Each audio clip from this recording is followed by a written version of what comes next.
boys? Good morning. I hope you're all having an absolutely beautiful day. It is cold as shit again. I am immensely disappointed in the state of affairs outside. It is rainy. It is miserable.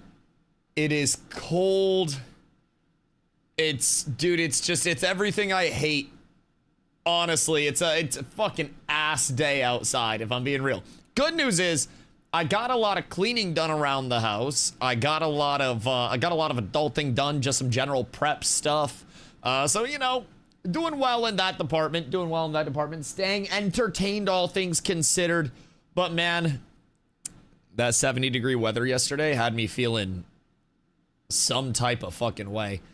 Genuinely had me feeling some type of way. It was, dude, the last 2 days were really nice. Honestly, yesterday and the day before were both such nice days. Oh my fucking god, it was so hard to get myself to like motivate after the rain today. I woke up and I was just like, oh, it's a dark day. No, Leon, another first in chat though. Absolute legend. Ragnosh, what up, brother? Strad, Aries, good morning, my friends. What are we getting up to on this fine one? It is finally back to Scars of Honor for us on this end. However, I have discovered something very unfortunate. Scars of Honor's dev streams are done on a personal Twitch. It's Venolin's personal Twitch. He is not a Twitch partner, so his VODs only save for up to 14 days. And unfortunately, they do not cross-post their VODs on YouTube or anything. So, in terms of like the gathering and crafting showcase that I wanted to look at, unfortunately it's gone. It's literally gone. I think it expired literally today.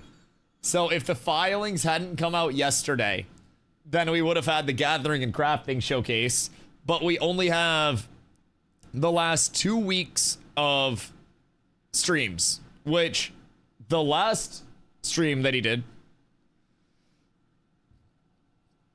that was covering the Paladin tree, and we already saw the Paladin tree. We're slightly down horrendous. I was really hoping to get into the gathering system today. I'm gonna scour their YouTube a little bit and see what I can find about the gathering system, because I feel like that is still in the ashes category, by the way. Fuck! Am I really? God damn it. Scars of Honor. God damn it. Thank you, Hufsey. Thank you, Hufsey. And good morning. You know, nobody else told me this entire time. You know, literally nobody thought to tell me that I was in the Ashes directory instead of... So I'm still trying to retrain myself. I'm actually wearing a shock collar, but I have it wrapped around my balls. So I'm really trying to retrain very quickly, as efficiently as I can. What up, brother? How have you been? I was gonna say something, but you started saying you discovered something, so I thought you had a piece of news. Good news, everyone! Grenade, I was in the shower? Okay. Respectable. Respectable. Edward, what up, brother? Elysium over on YouTube, good day. What's this game? Scars of Honor. Scars of Honor is coming to its first playtest very, very, very soon now. When we first started talking about it, it was an incredibly long way away. But it's creeping up by the daily. And it just keeps inching closer and closer and closer. And what we know so far Is it I almost said the league. Just reading Axe's messages. Wait, so how was the PoE league? You said it was good? I wonder if my brother played or if he didn't have time. My brother's a huge PoE guy. So effectively, Scars of Honor is going to be a free-to-play MMO. It is going to have no box cost, no pay to win, no sub. It'll have pay for convenience, but they are trying to be very cautious with the pay for convenience line, where they don't want to bring in pay to win. They just want to keep it pay for convenience because they need to make money somehow, but they don't want to bring in pay to win. So the development studio is based out of Sofia, Bulgaria. So they have a little bit more leeway monetarily. They effectively have to pay roughly 20% labor cost of what a North American California-based developer would have to pay. So they have very solid monetization. Dusty, can you get the fuck over I'm here? here, Phoenix. I hope you're having a good day, brother. So in terms of their monetization model, looks quite solid. Does this game have a board? You're never gonna believe this. Independent, fully funded until launch. Why do we always end up here? So anyways, crazy story.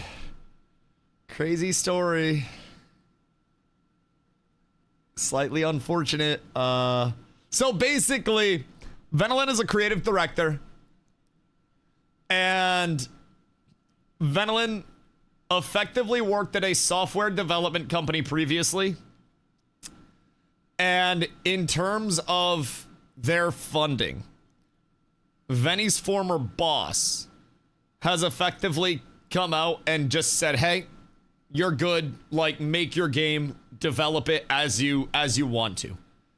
I don't know the stipulations. I don't know what their time frame for launch is. I don't know if it's a hard date for a launch or if it's a soft date. That is all stuff that we are yet to find out.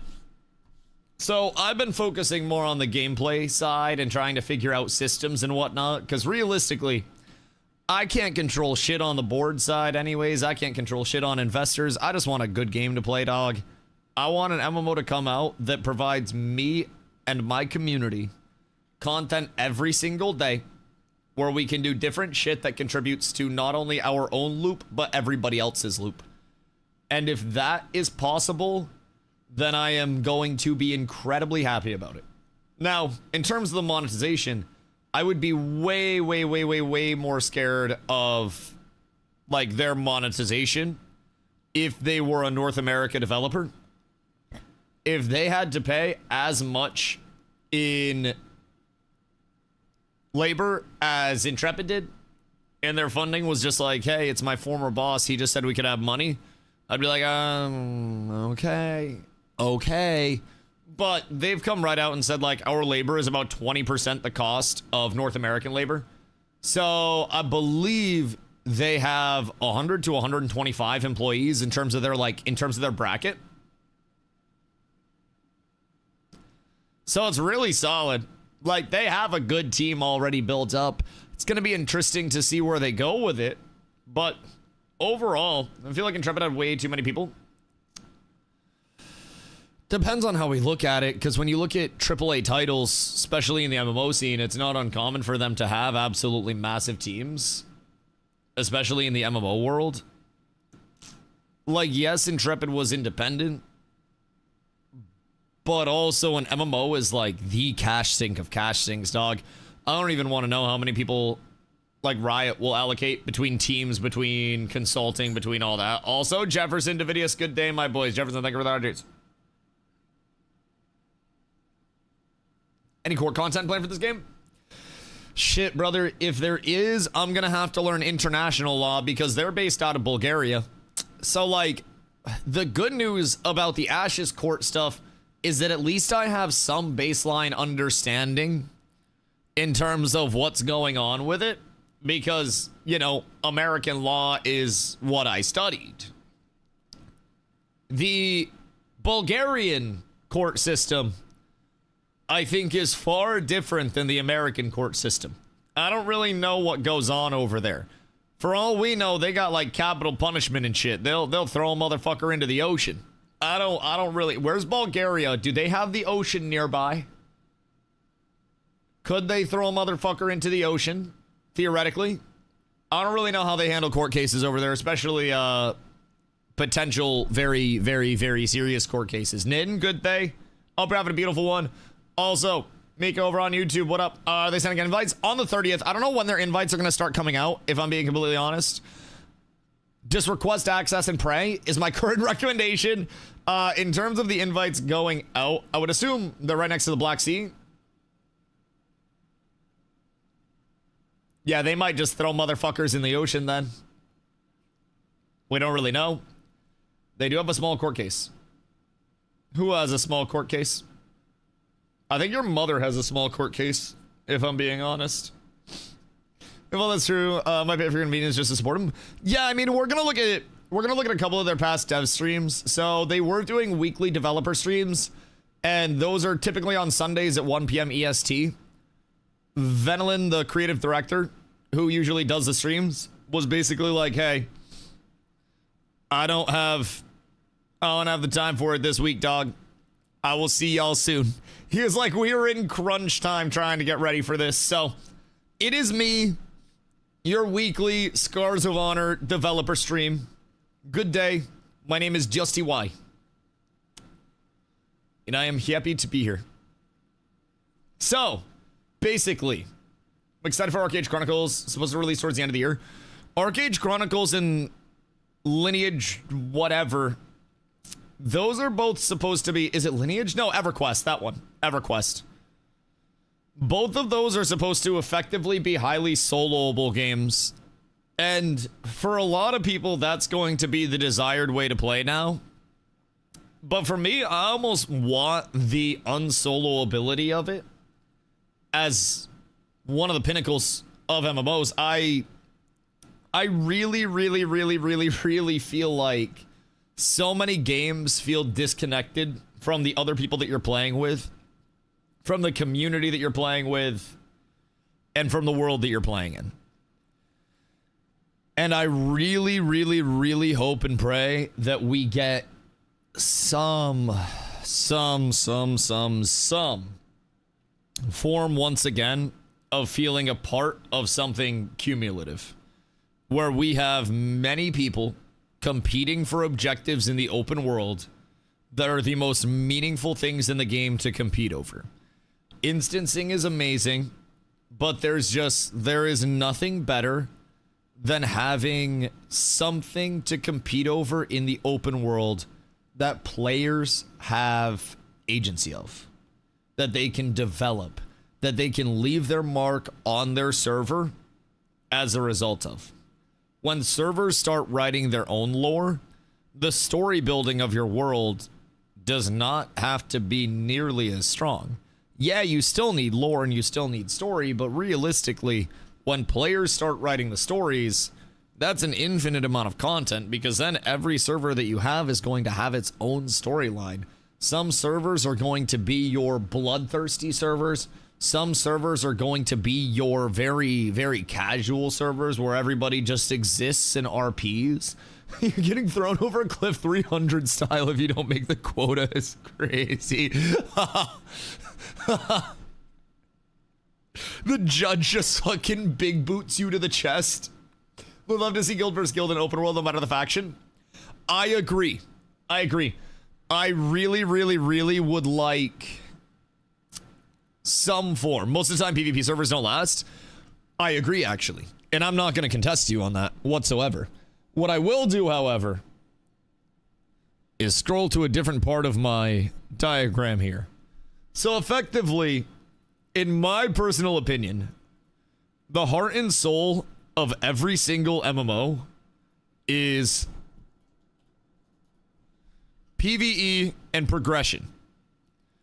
Whether that is character progression. Yo, Toto, hello from France. Hello from where Victor Wembanyama is. We have him over on this side. He's fucking crazy. Actually insane that Victor Wembanyama exists as a human being. Like, are there many people in France that are like that? Because I'm gonna be real, if y'all got like genetic freaks like that, bro, I'm gonna come over and start coaching basketball.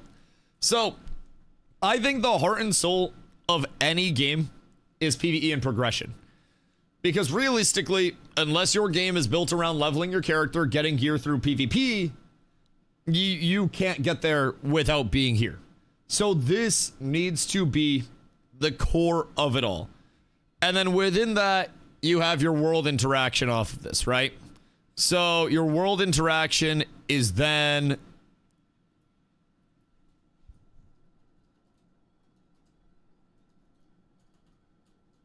static or dynamic. So with the static world, that's something like World of Warcraft. I'm gonna die of hypothermia at work. Yeah, it's cold as shit. It's cold as shit. It's cold in the house too. I had to close all the windows and stuff. It's just so cold and rainy today. I'm not gonna lie, it is brick. You might die when you come back here as well. It's not good. I was existing before stream and I was like, damn, it is fucking cold. Snowing outside my house? Yeah, don't put that evil on me, Ricky Bobby. Don't bring that in here, X. Cause I know that Quebecois air is coming for me down here. I'm pissed if it does, brother. Rain, it's fine with. What this? Wait, do they multi-stream? What this hoofs? Sons of Honor, Paladin talents. Oh, wait! Does he have them multi-streamed? Why we rebuilt 2 weeks ago, 3 weeks ago. Oh, sick! Sick! Alright, hold on. We're so up. We're so up. Hold on.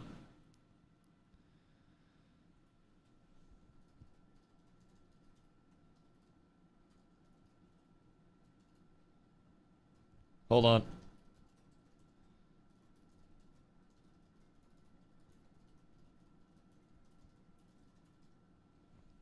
Okay, we're good.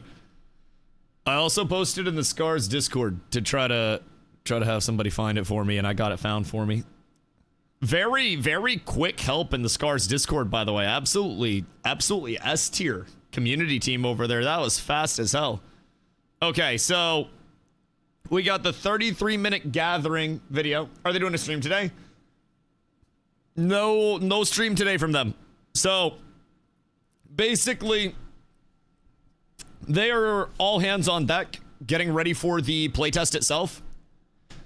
And they are trying to have everybody fully locked in. So Venny posted like last week and he was like, hey, no dev stream this upcoming week. We are just too busy. So hopefully we get some updates along the way with it. But all in all, I would rather them be fully locked in on everything and prepping for the playtest for the next couple of weeks then try to force a dev stream and be so distracted with shit that they can't actually lock in for the dev stream. I'll get any updates conveyed that are coming out anyways. As long as the Ash's court case doesn't drop any more like 60-page fucking filings, then I'll be good to just pump over here. We'll get all the info out, every little bit of it. So fortunately, we've located the YouTube jackpot. I'm trying to blast through and comb Venny's YouTube. Let's see. So these are just basically like clippy breakdowns of all of their dev streams, which is absolutely phenomenal. Truly love to see that. Wait. You get enhanced bitrate on YouTube videos if you have premium? Why do I not get free YouTube premium for being a YouTube partner? I feel like that's kind of a scam. Vook, what up, my friend? Hope you're having a beautiful day. Want to build my class tree before it comes out? I mean, there's Scar's Head, right? Which is kind of like a WoW Head-esque thing for Scars. So that'll be interesting in and of itself to see how that comes out.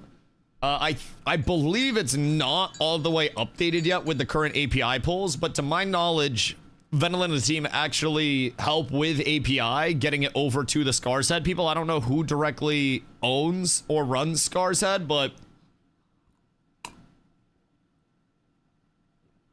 Scars Head needs updating. Yeah, I mean, at least it's there as a baseline resource. But yeah, some build calculators and being able to get our hands on the trees for the classes early would be absolutely insane. Absolutely insane.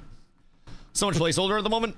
An ungodly amount. Also, I gotta pee. I've been going pee a lot lately, but I've also been drinking 2 liquid IVs a day to start my day. Because it says I can drink up to 2 in a day without getting overhydrated. So I've been blasting 2 to the dome as soon as I wake up. And let me tell you, I feel phenomenal, boys. Get yourself some liquid IVs. I'll be right back.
Good God. Okay. Sorry, that wasn't even like a pee and smoke. That was literally just a pee. Holy. Whew. That was a lot, if I'm being honest. Liquid IV will get you fucking going, if I do say so myself. Okay. Take a sip of bourbon. That'll wake you up. No bourbon. Bro, the last time I drank in the morning was TwitchCon 2 years ago. Because every morning, Stomps would just be like, hey, this'll wake you up. And it'd be a Jack and Coke with just a little bit of Coke in it. Shit almost made me want to fucking vom. Oh, dude, it was so bad. It was so bad. Yer! What up, Alchemist? How you doing, brother? What you getting up to? What class y'all gonna try?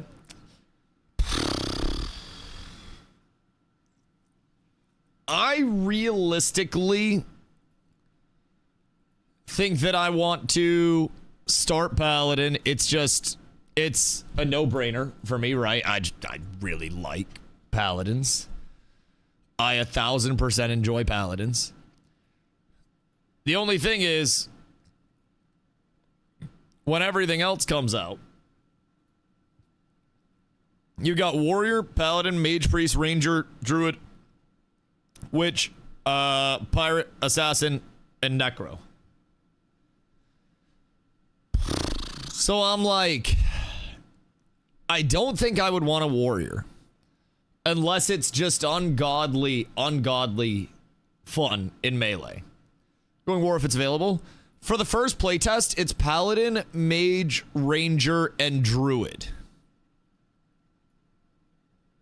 So that's what we're looking at right now. Paladin, Mage, Ranger, Druid. Druid will be able to heal. Paladin has some off healing. No Pirate yet. Pirate also looks intriguing though, because Pirate looks like it's going to be, in my opinion, if you run a hybrid build, a very slippery, hard to catch, go in melee range, go out of melee range, hit a pistol combo, go back in range. And it almost looks like it is, was it Witch next to Druid? I think they missed a comma, or it's Druid Witch technically. I don't really know. I don't really know, because that's 1, 2, 3, 4, 5, 6, 7, 8, 9, 10 if they're separate. How many classes are there? Is it 9 or is it 10 total? Which was renamed a Mystic. Okay. That makes sense. That makes sense. So if we go to Scar's Head, that'll also show. Scar's Head. So we have on Scar's Head, Warrior, Paladin, Mage, Priest, Ranger, Druid, Assassin, Necromancer, Pirate, Mystic. So Mystic is wielders of forbidden arts who spread curses, plagues, and afflictions to weaken their foes. So this almost seems like it's going to be like what Ash's Summoner was, where it's got that debuffy kind of like area play, some dot type shit. Seems interesting. Pirate seems genuinely very interesting to me. Because with pirates, cursed is going to be spirit touched abilities that curse and torment from the inside out. So that seems like it's going to do some dot damage.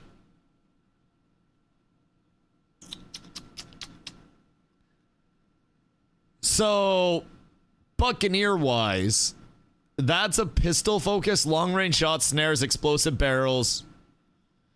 Buccaneer talents excel at kiting and control, great for open world and sieges. And if I can do like a... If I can do a buckbuckler, that kind of seems pretty sick as a hybrid. I feel like the buckbuckler might go wild for just in and out. Because Swashbuckler is melee pirate, rapid blade combos, parries, and finishers. Swashbuckler talents reward aggressive close range play, perfect for boarding actions and duels. And then Buccaneer is pistol and trap focused, long range shots, snares, and explosive barrels. Buccaneer talents excel at kiting and control, great for open world and sieges. So I'm kind of thinking like Swashbuckler is supposed to be burst. And then Buccaneer could be really good poke and setup. You want to be a pirate? I'm open to many things. I always play melee. I'm not typically a roguey type beat, if I'm being honest. Druid has never really called out to me. Ranger, probably not. It's between pirate, paladin, and warrior right now, if I'm being honest. Paladin sounds really fun as well, if I'm being honest, because of Inquisitor Templar build. Because that's going to be tanky and damagey. How many builds on a game we can't play yet? What's that? In terms of like actual build guides or in terms of how many like specs are out? Because these aren't actual like build guides. These are basically what the developers have deemed the different parts of the tree. So when you look at the actual trees, the trees are out of date, right? But if I show you the Paladin tree, if they have it here, you start out with basically different, like this circle in the middle, right? And out of this, you can pick 2 of these different options. And then that puts you off in a direction where you can then link up to other supporting talents and stuff. But effectively, you have, this is like the tanky side of the tree. This is the healy side of the tree. Actually, this is the healy side of the tree / tanky side, hybridy here. Tanky, aggressive, pure damage. Casting, dodge, grants, holy shield got replaced by something else. So this is replaced. But realistically, like, this is damage. Can Pala heal? Paladin has some self-healing and situational healing and buffs. But from what they have said, it's not going to be capable of full self-sustain. This is also a much different tree than the current tree is. So there was a stream where they showed the updated trees. It's much more streamlined than this. But Vindicator Strike is your spam, right? So casting Vindicator Strike increases critical strike chance by 1% for 10 seconds. Up here, it's your Hammer of Wrath, which is a throwable. I don't even know if it's Hammer of Wrath, but Hammer of something. It's a throwable, and when it crits, it does like 3x damage off of crits. So if you're trying to go pure blast, then you could go crit build and just play off of the super RNG of I build up a bunch of stacks of Vindicator Strike and then throw a hammer and hope that it crits and blasts you. You could go Sunbreaker. This is a consuming stacks for massive damage, according to what it says. So probably a builder spender. Silencing Smite is really interesting. This actually got changed to a stun. So when you smite somebody, that's going to stun them for a second. This is the shield that we have. It's like an active shield ability that blocks stuff, granting health regen. Seemed like a decent amount of health regen. Banner got changed to an every paladin has it ability, and this got switched over to a self-heal. And then this one's still the same. So you'll pick 2 of those, and then it'll put you off in the directions on the tree that open up as a result of that. And as you can see, there's still connections that you can make to get other passives along the way. But it's a lot of placeholders in terms of this. But by the time it's playable, we'll be able to see the trees. So Justin Carr seems to be like the Holy Pally. Yeah, I almost see like... Because they have the heal down here, right? So I almost see heal and shield. Like these 2 being there. Each class has its own talent tree. Correct. So every class will have its own unique tree with this. So the Paladin tree is the Paladin tree. The Witch tree is the Witch tree. So less PoE-like, where it's all just one massive tree, and it's like Paladins here, Witches here, Warriors here, and then it's all interconnected. It is just like the class tree itself. So it's not going to be total freedom because this is where you're getting your abilities from. It's not a sandbox, and it's still like class-based. Yo, Stratotron, thank you for the follow. Much love, dog. Also, Beatron, thank you for the 50-day, man. This is no emulating or just trying out. Depends. Like it's just trying out regardless right now because it's in a playtesting state from the 30th to the 11th. So it's not really a maining anything type shit right now. I tried to play WoW for a bit. WoW's WoW, you know. At the end of it all, WoW is so streamlined and so different than what I'm looking for in terms of my open world desires, in terms of my community driven desires. It's just a different type of game. So I haven't really found anything that I'm looking to main at this point. And honestly, covering some variety content has been a little bit better. What about Winrose? Not an MMO. I don't want to play something that's not a social driven MMO. Like I don't want to play Crimson Desert where winds meet. Quinfall looks like butt and is very much struggling right now. So sorry, I can't wait till you find your next main game. I appreciate that. I mean, I'll get there. It's just like RuneScape. No, RuneScape is not it for me, dog. RuneScape is not it. You gonna try Monsters Memories? No. That's the thing. I have a very particular set of desires in a game because of the genres that I came from before I played MMOs as my main, where I was playing movement shooters. I was playing a lot of like Fortnite, Apex, shit like that. And then I went into, well, before that I was in MOBAs as well. So like Dota 2, shit like that. So it was MOBA, shooters, and then I went back to MMOs and it was New World's full action combat. And then since then, the combat's kind of been like hard to replicate in games. So combat is my #1 thing that I just need in a game.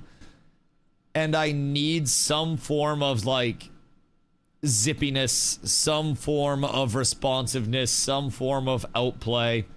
ESO gets good finally after 11 years. 11 years after launch on June 10th. What are they doing there? Shoot a New World Day.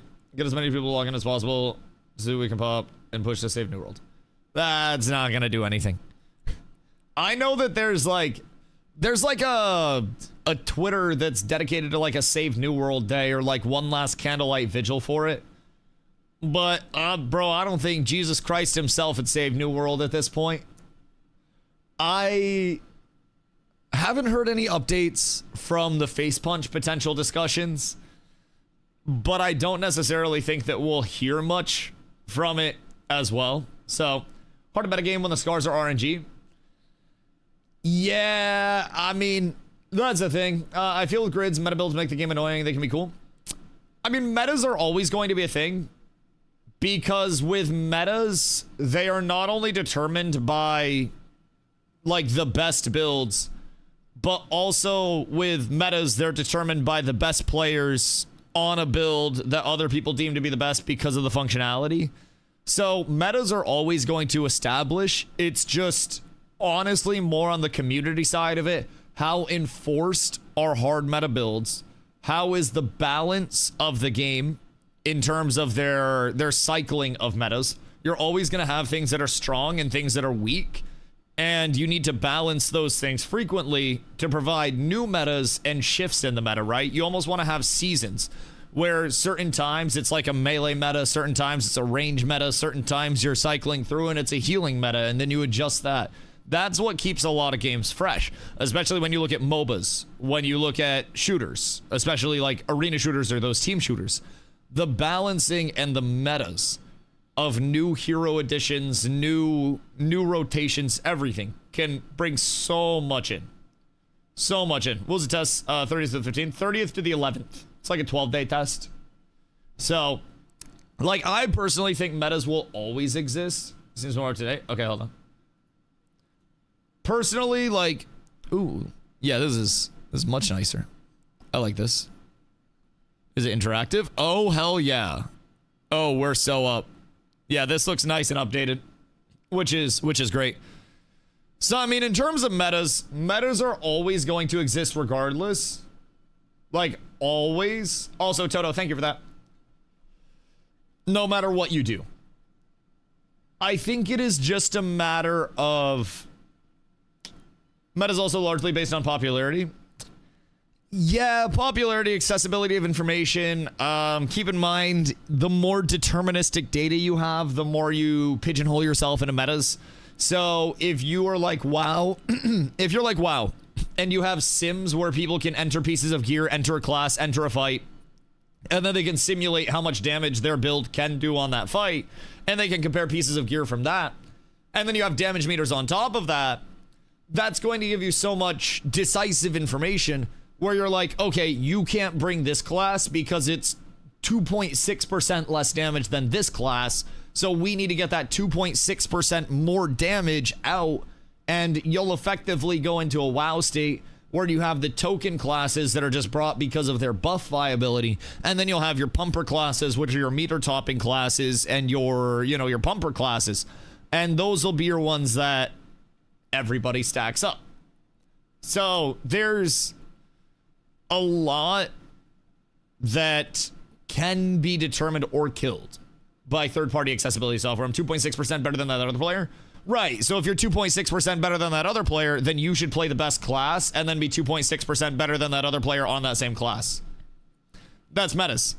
And not that, you know, this community has ever really enforced metas and we've been just fine with it. My mentality is always play what you're going to enjoy the most, because then you'll play the game the most and you'll contribute to the community the most. And we have enough people that'll chase meta regardless because they enjoy that. But like the true chasing a meta mentality is beyond a reasonable doubt discerning what is the best thing to stack, and then you just stack the fuck out of that class, because every single person that you have on that class is an immediate percentage gain. It's a win above replacement basically for another class.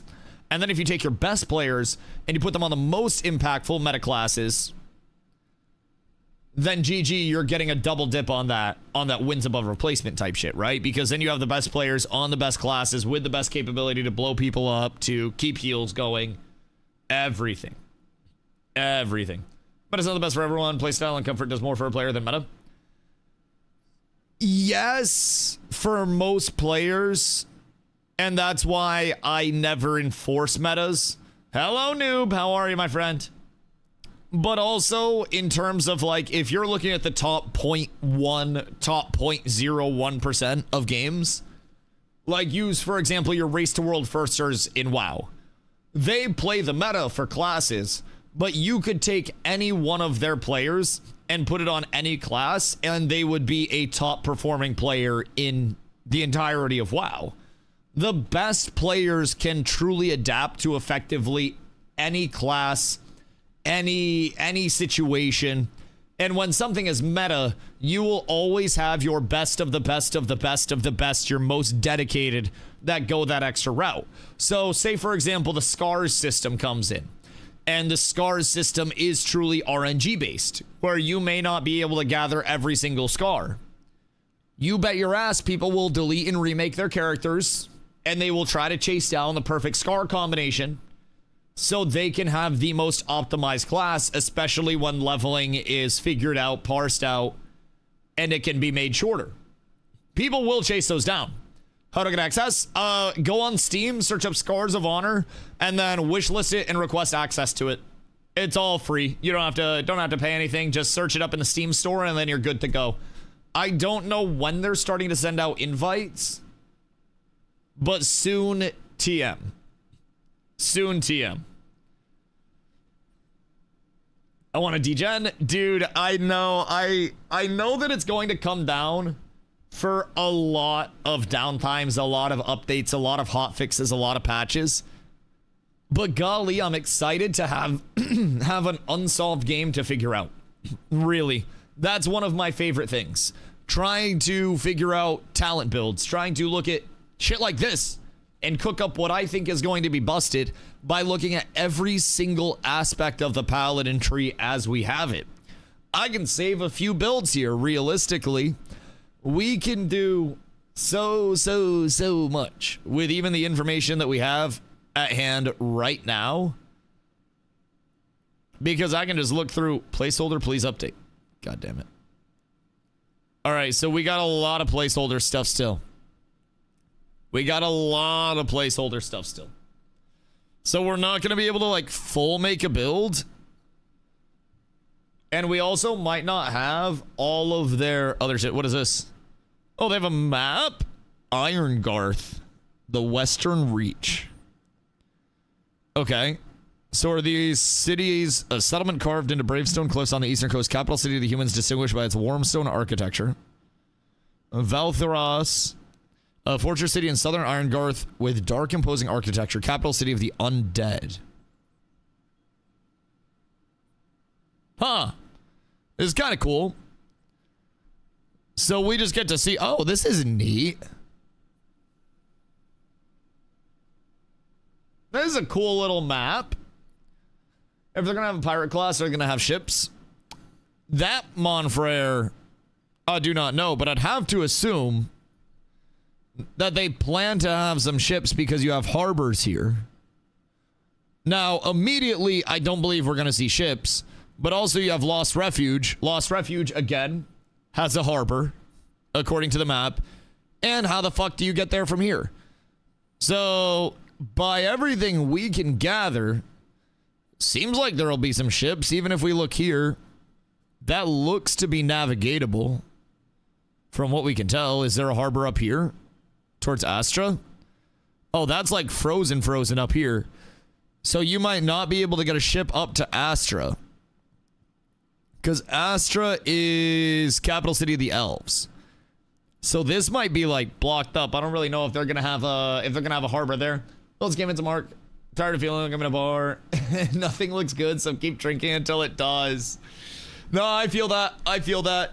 I also very much have been struggling to find that thing that brings back the desire to truly play an MMO with hundreds of other people in the community for 10 hours a day, just gaming the entire day, yapping with people, doing shit for myself, helping people with their stuff.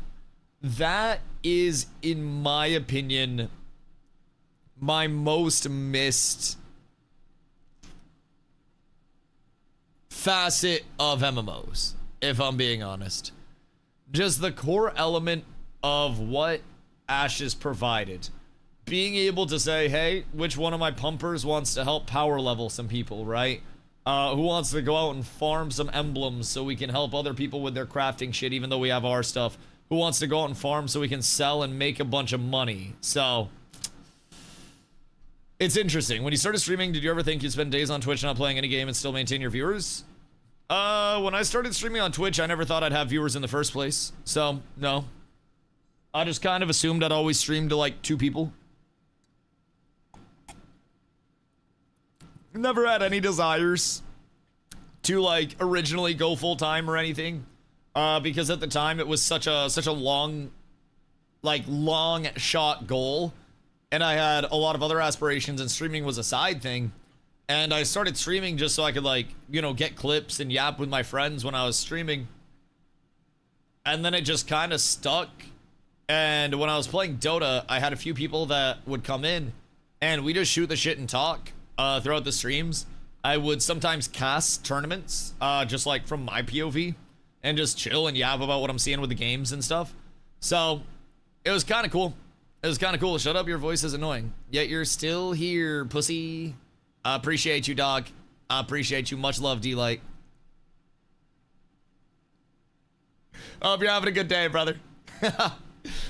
But yeah, no, I had no idea that I would actually like end up streaming full time, nor did I think realistically, even you asked me 6 months ago, right?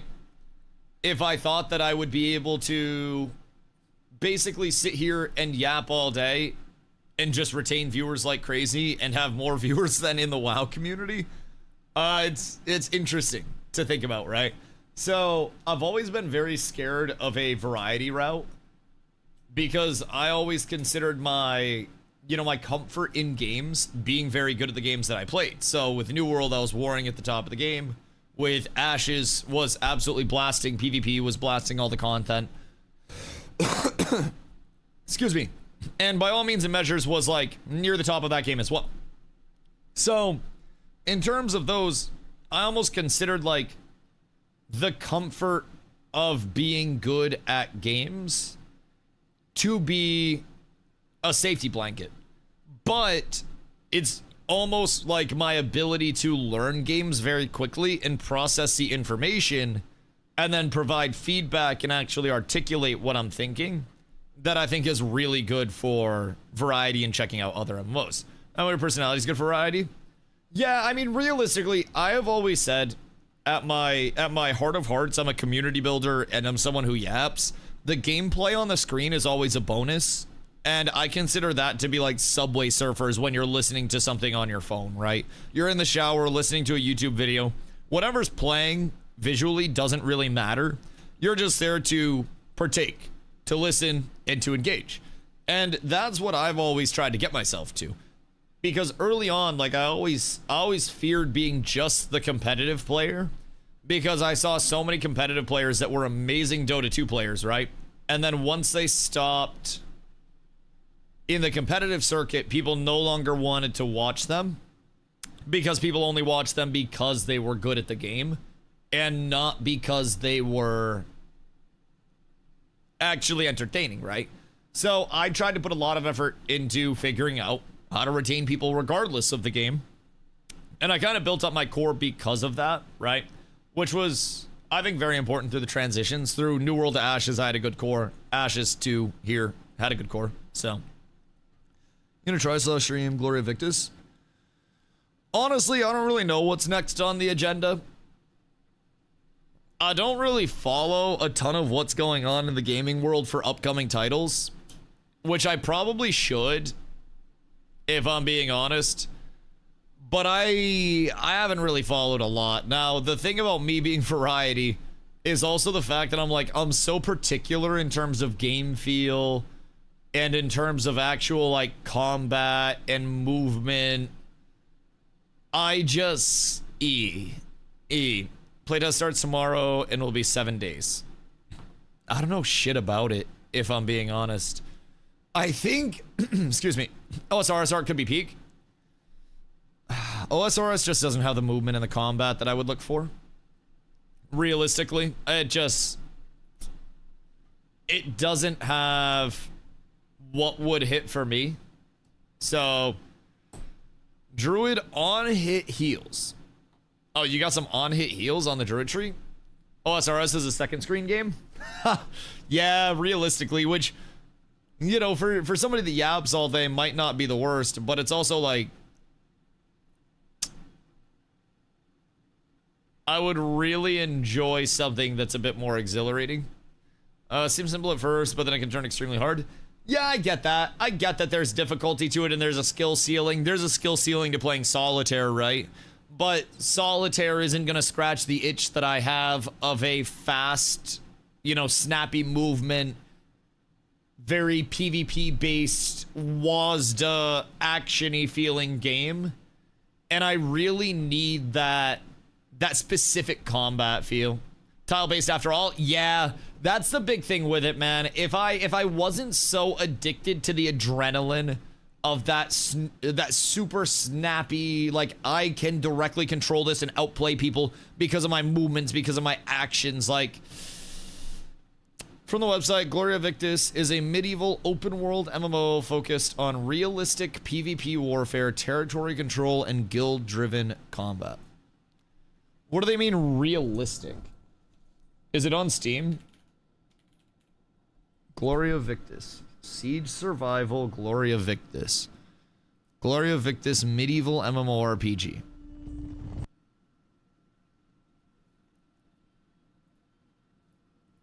Yes, Steam. Hold on. Why are there reviews already? Did it already drop and then, like, undrop?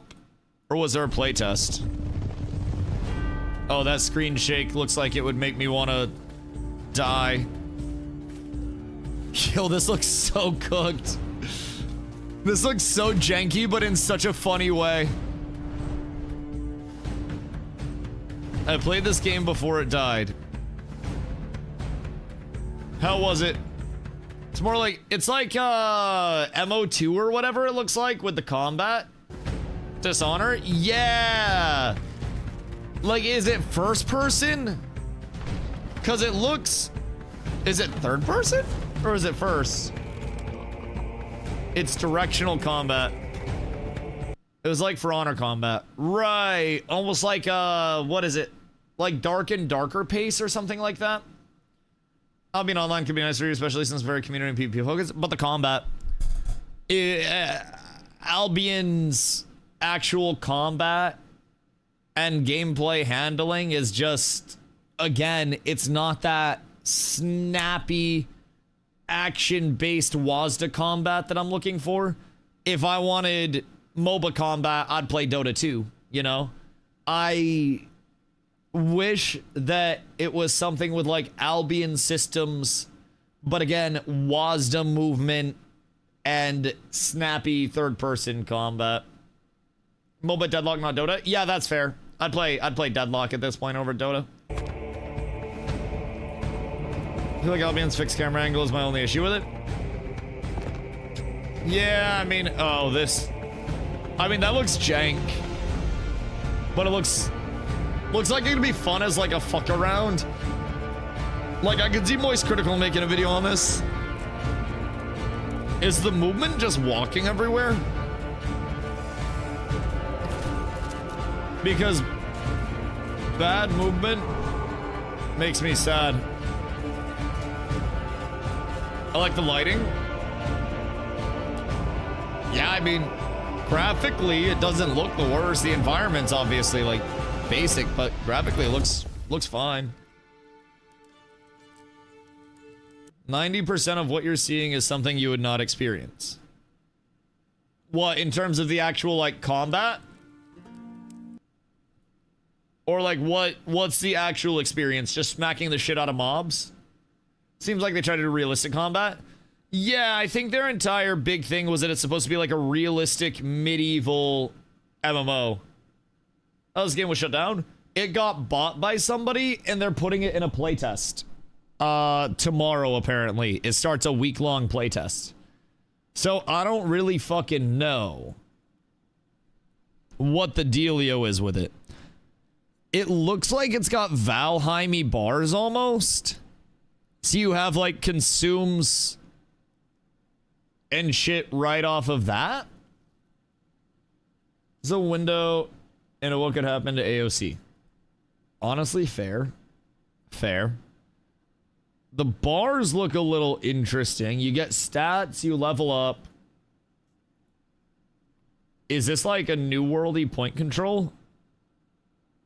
Bro, how do you tell who you're hitting? Like, are there health bars? Wants to drink with others. Oh, this looks janky. You don't. Oh, is there friendly fire as well? Friendly fire. Nah, ain't no fucking way. Ain't no fucking way. You'd get a 15-yard spear in prey. Okay, yeah, I don't... Oh, God.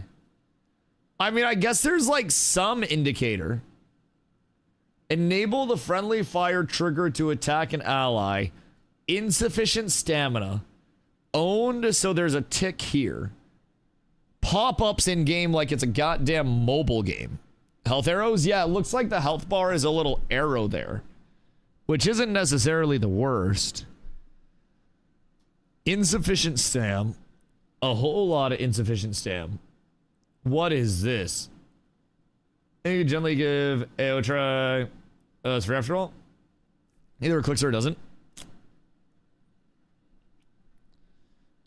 Like, I could give every MMO in the world a try, or I could hone in on MMOs that look interesting to me, and then take my content to those MMOs and try to do what I do best, which is educate people on what's coming out, and try to theorycraft on a new MMO.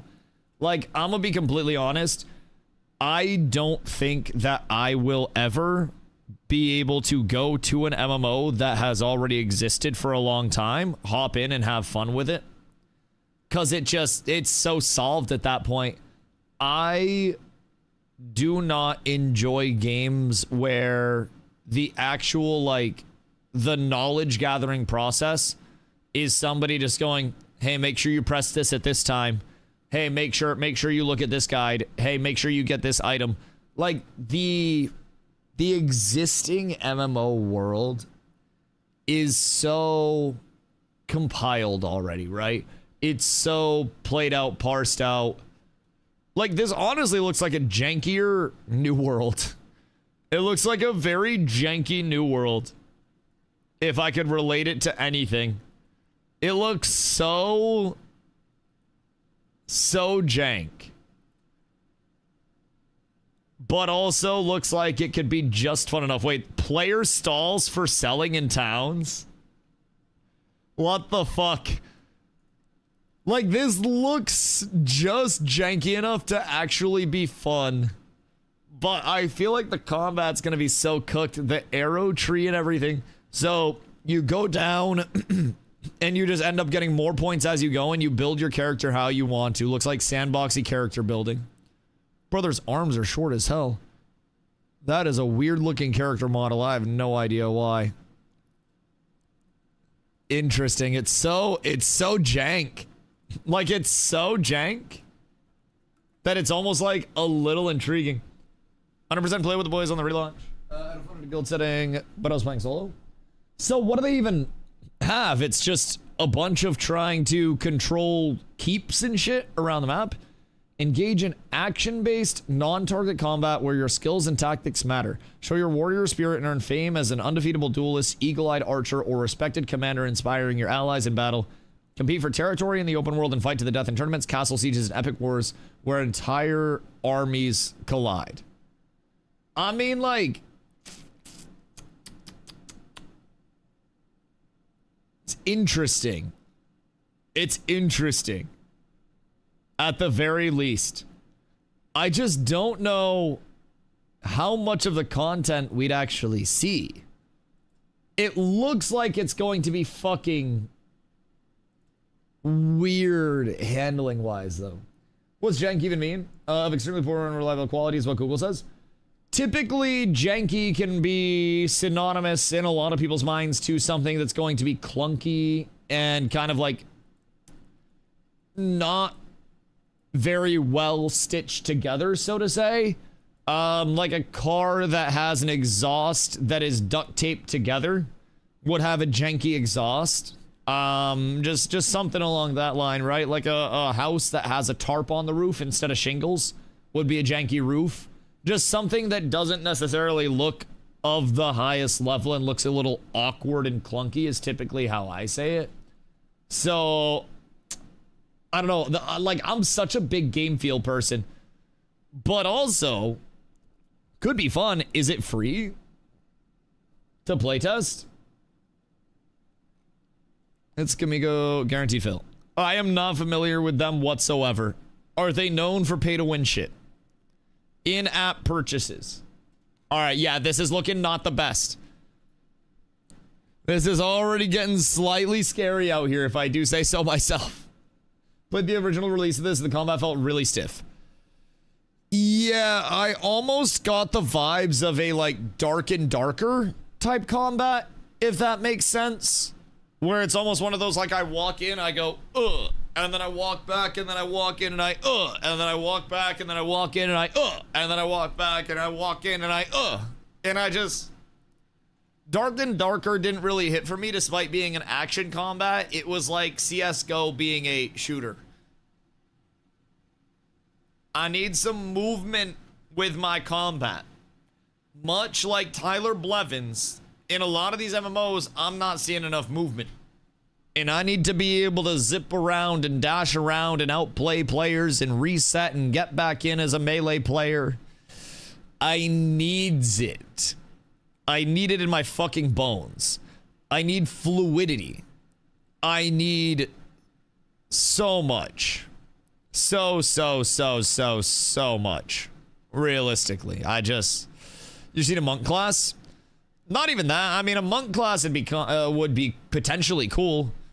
But even from a standpoint of just having something decisive that the army can move with as well. Like the Paladin concept in Scars seems really fun.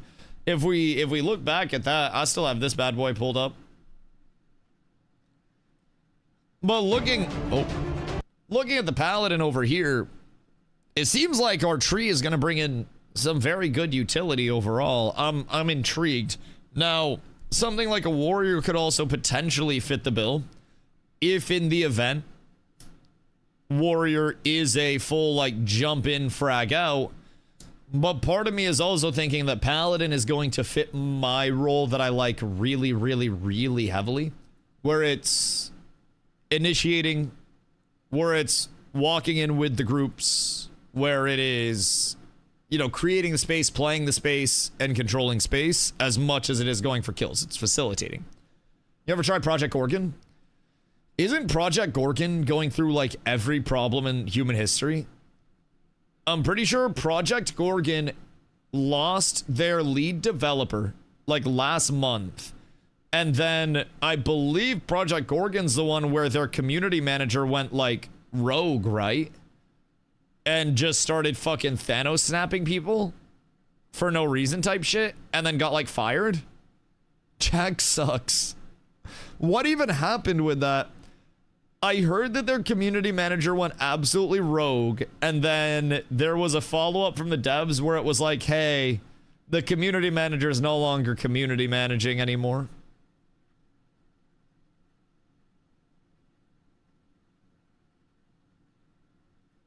So I'm not quite sure. I'm not quite sure. From what I gathered, it was one of the boomiest of mental booms. And I'm intrigued, like, why work in community if you're just gonna mental boom on people? I don't quite understand that. If I was a community manager, I would probably smoke 3 times the amount that I currently do. Some dev who wanted to dev instead of CM had a bad day. And then just yelled at people. What were the people even saying? Were they just like asking questions and shit? But yeah, Project Gorgon, just didn't really yank my balls.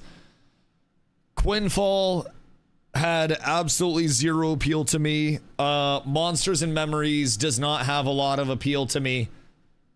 Again, it's just like the combat system overall. Someone told me the class system was good, so I was looking for more opinion. No, I'm unfamiliar there, unfortunately. All I've heard from Project Gorgon is a controversy. I watched in passing because I saw some people that were streaming it that I followed one day, but I haven't heard much positive about it, if I'm being honest.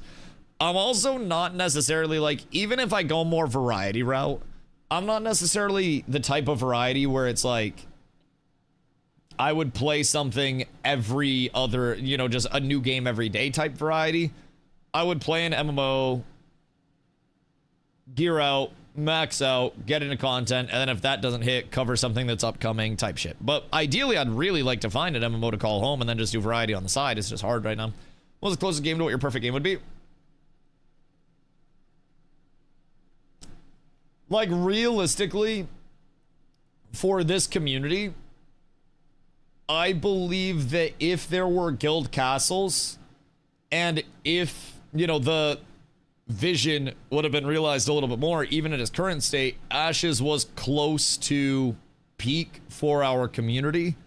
If Arcade wasn't Arcade, that would have been a potential follow-up. If Chronicles was not going to be a single-player MMO, then that would have potential. New World was very fun as well, but recent New World also doesn't have a lot of open world incentivization and reason for a lot of people to play together type shit. So New World is one of those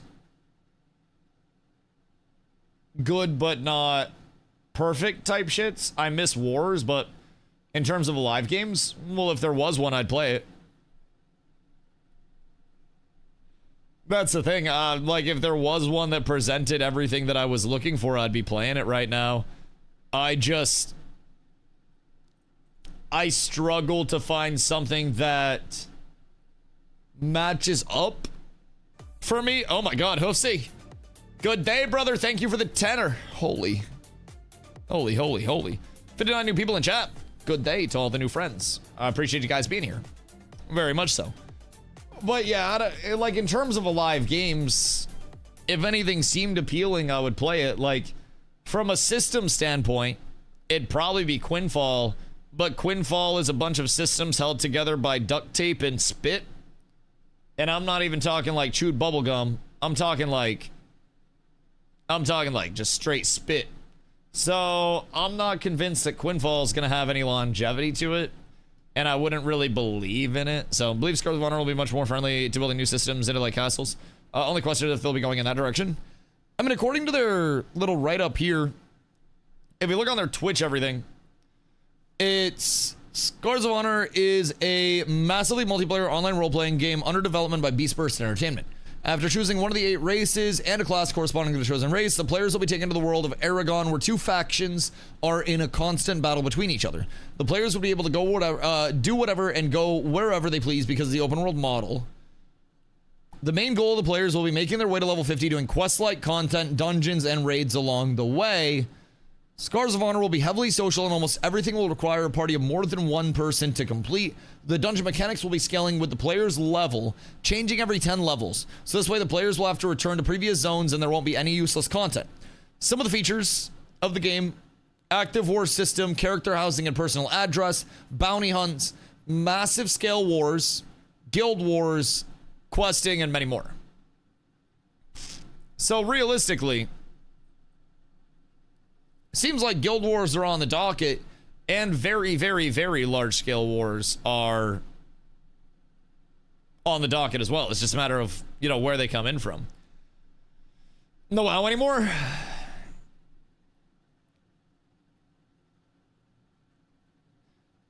WoW feels more like a job I don't enjoy working than a video game that I actually enjoy. Yo, Michael, what up, my friend? Hope you're having a beautiful day. I don't necessarily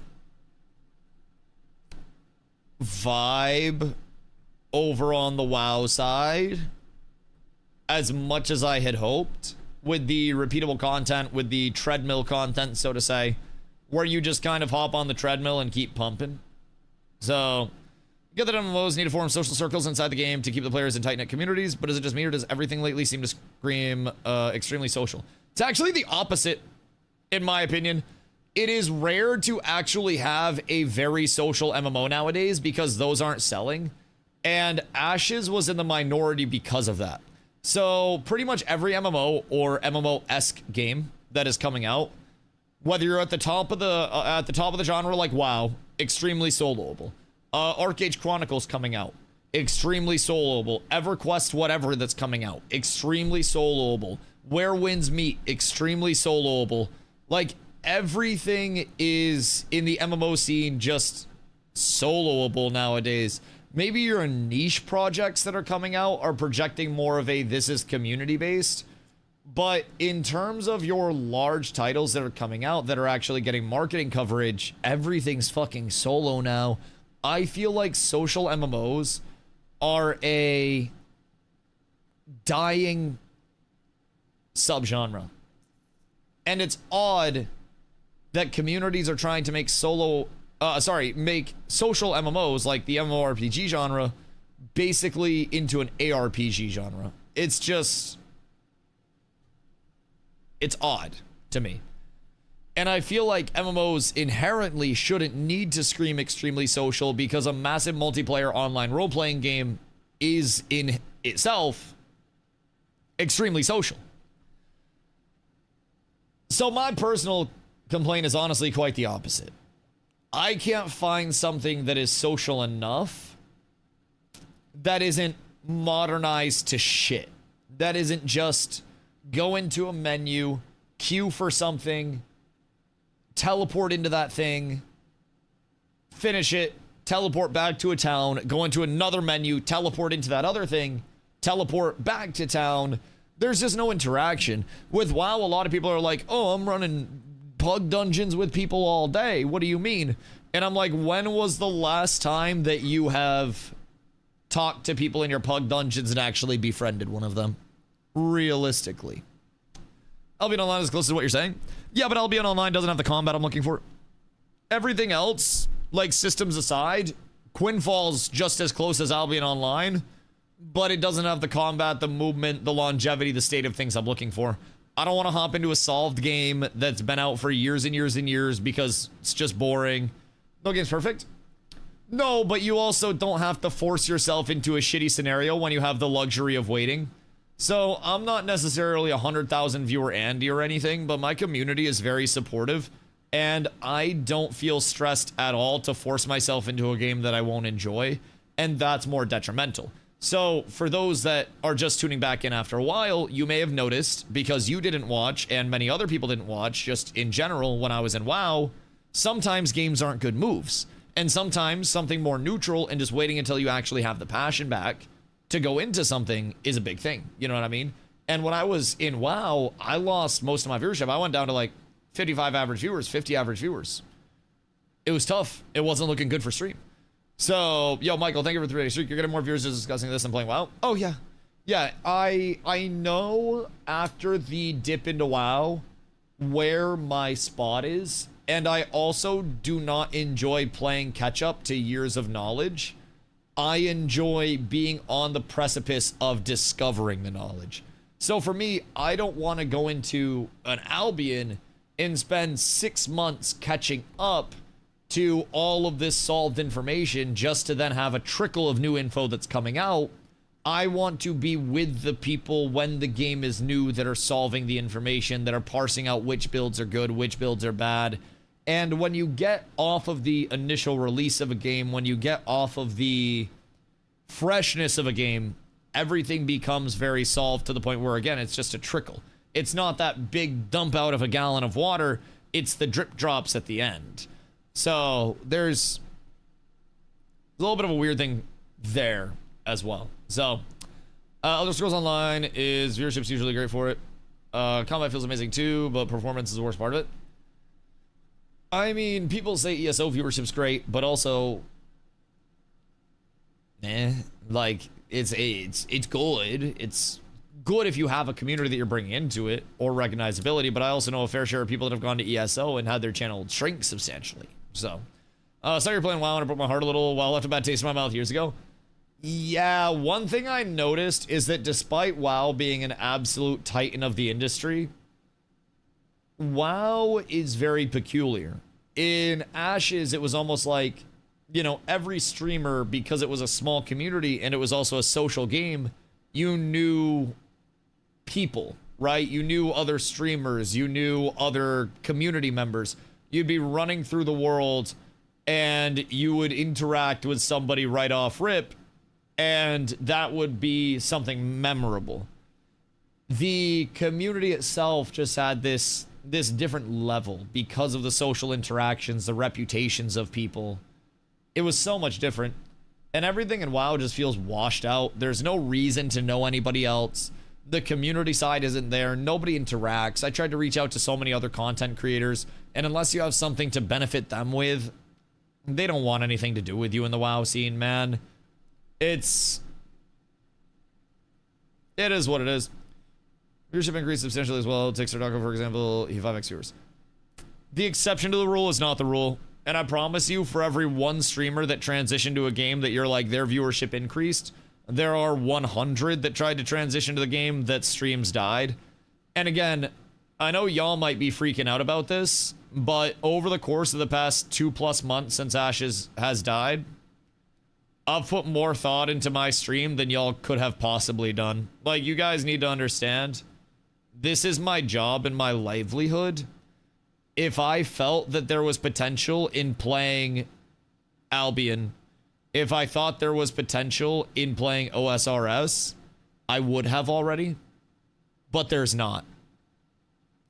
Like, I can promise you, I have put in more actual market research on Social Blade, on Twitch Tracker, on everything that actually provides statistics, that I can very much tell you my community would not translate. I can see, in terms of my community, which games my community watches when they're not watching my stream, on average. And I can see who my community watches when I'm not watching, or when I'm not streaming. I can see who I share viewers with, which games I share viewers with. And if I went to RuneScape, I'd have about 20 viewers. Something's better than nothing. I'm not doing nothing. I'm yapping about games. Brother, I'm making content. This is what you don't understand, I guess. Streamers don't need to be playing a game actively to be streaming. I'm streaming, brother. Like, I don't need to force myself into anything, because I have a healthy community regardless of if I'm playing something or not. And this nothing that you might see is actually a double up in viewership and support versus what WoW provided. So again, as a streamer, I guess I would implore you to understand that full-time streamers probably know a lot more about their demographics and a lot more about what their next move should be than a well-intended viewer. And I know it's well-intended, but brother, this is my job. I spend time off stream doing market research, analytic research. Like, this is what I live and breathe. And this is not nothing. This is growing my channel, like, very, very, very, very, very heavily. Pretty good WoW career, though. I still would have survived in WoW. Again, I did just fine in WoW to support myself. There was no indicator that I would have had to stop streaming. I just didn't enjoy WoW. You can say whatever you want, brother, but again, respectfully, of course, the streamer knows best in terms of the stream. And I know it's well intended, but like, you do not know better than the streamer. If I may ask, since you have access to information like that, did you lose viewers during WoW streams because they migrated to other streams or because they dodged watching WoW altogether? Primarily because of the dodging watching WoW altogether. The theme park nature and the lack of community integration in WoW led to a lot of my community burning out.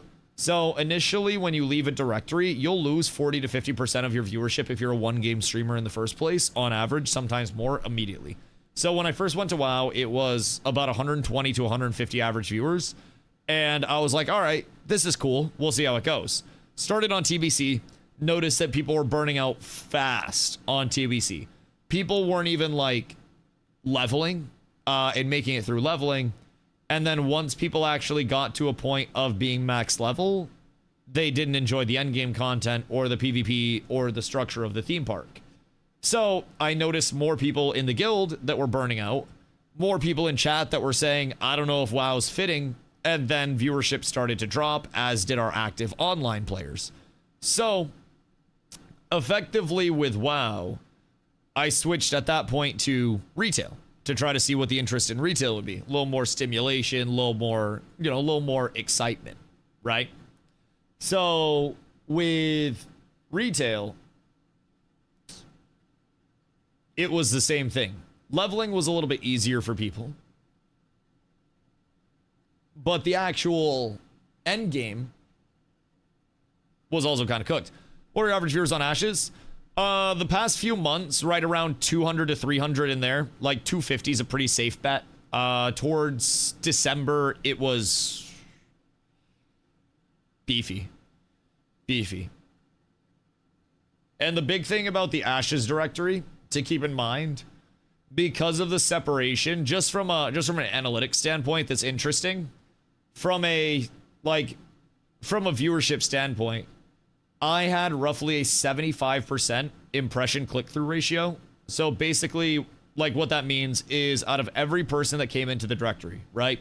You search up the Ashes of Creation directory, 3 out of 4 people would click on my channel as soon as they went into the Ashes directory because of the viewership splits, because I was always there. It was a very consistent growth metric as well.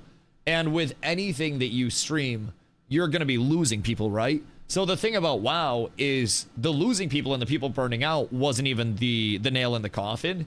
It was the click-through, the impressions, and the ability to grow as a Twitch main without getting effectively like the social suck, as I call it, where you just go and you glaze larger content creators and try to suck them like crazy so they give you something in return. I don't believe in that form of growth. I'm not willing to go up to a content creator because they provide something to me and be like, oh my god, daddy, please let me play the game with you. I'm gonna just do my own thing, and if people find me, they find me, and if not, then it is what it is, right? I've worked a job before in my life. Not gonna kill me if I have to go work a job again. I'd be happier working a job and then coming home and streaming something I enjoy than 5 years down the road still streaming something I hate and having to play the social suck and hating stream because of that, you know? So for me, it's a lot less about money and a lot more like, I just gotta enjoy what I'm doing. But in terms of WoW, without the social suck, you can't really get a lot of new faces in because everybody's so established. So as we started to filter people out, you know, you have a little hole in the bottom of your water jug. And so the hole, you're going to have a little bit of water dripping out, but as long as you have the faucet there and you turn the faucet on or you're pumping the well, then you can get a lot more stuff out of the well. So Star Citizen, maybe, brother, I don't want to. I want to play Scars of Honor, so I'm going to play Scars of Honor. Like, I have news. Hear me out. Hear me out.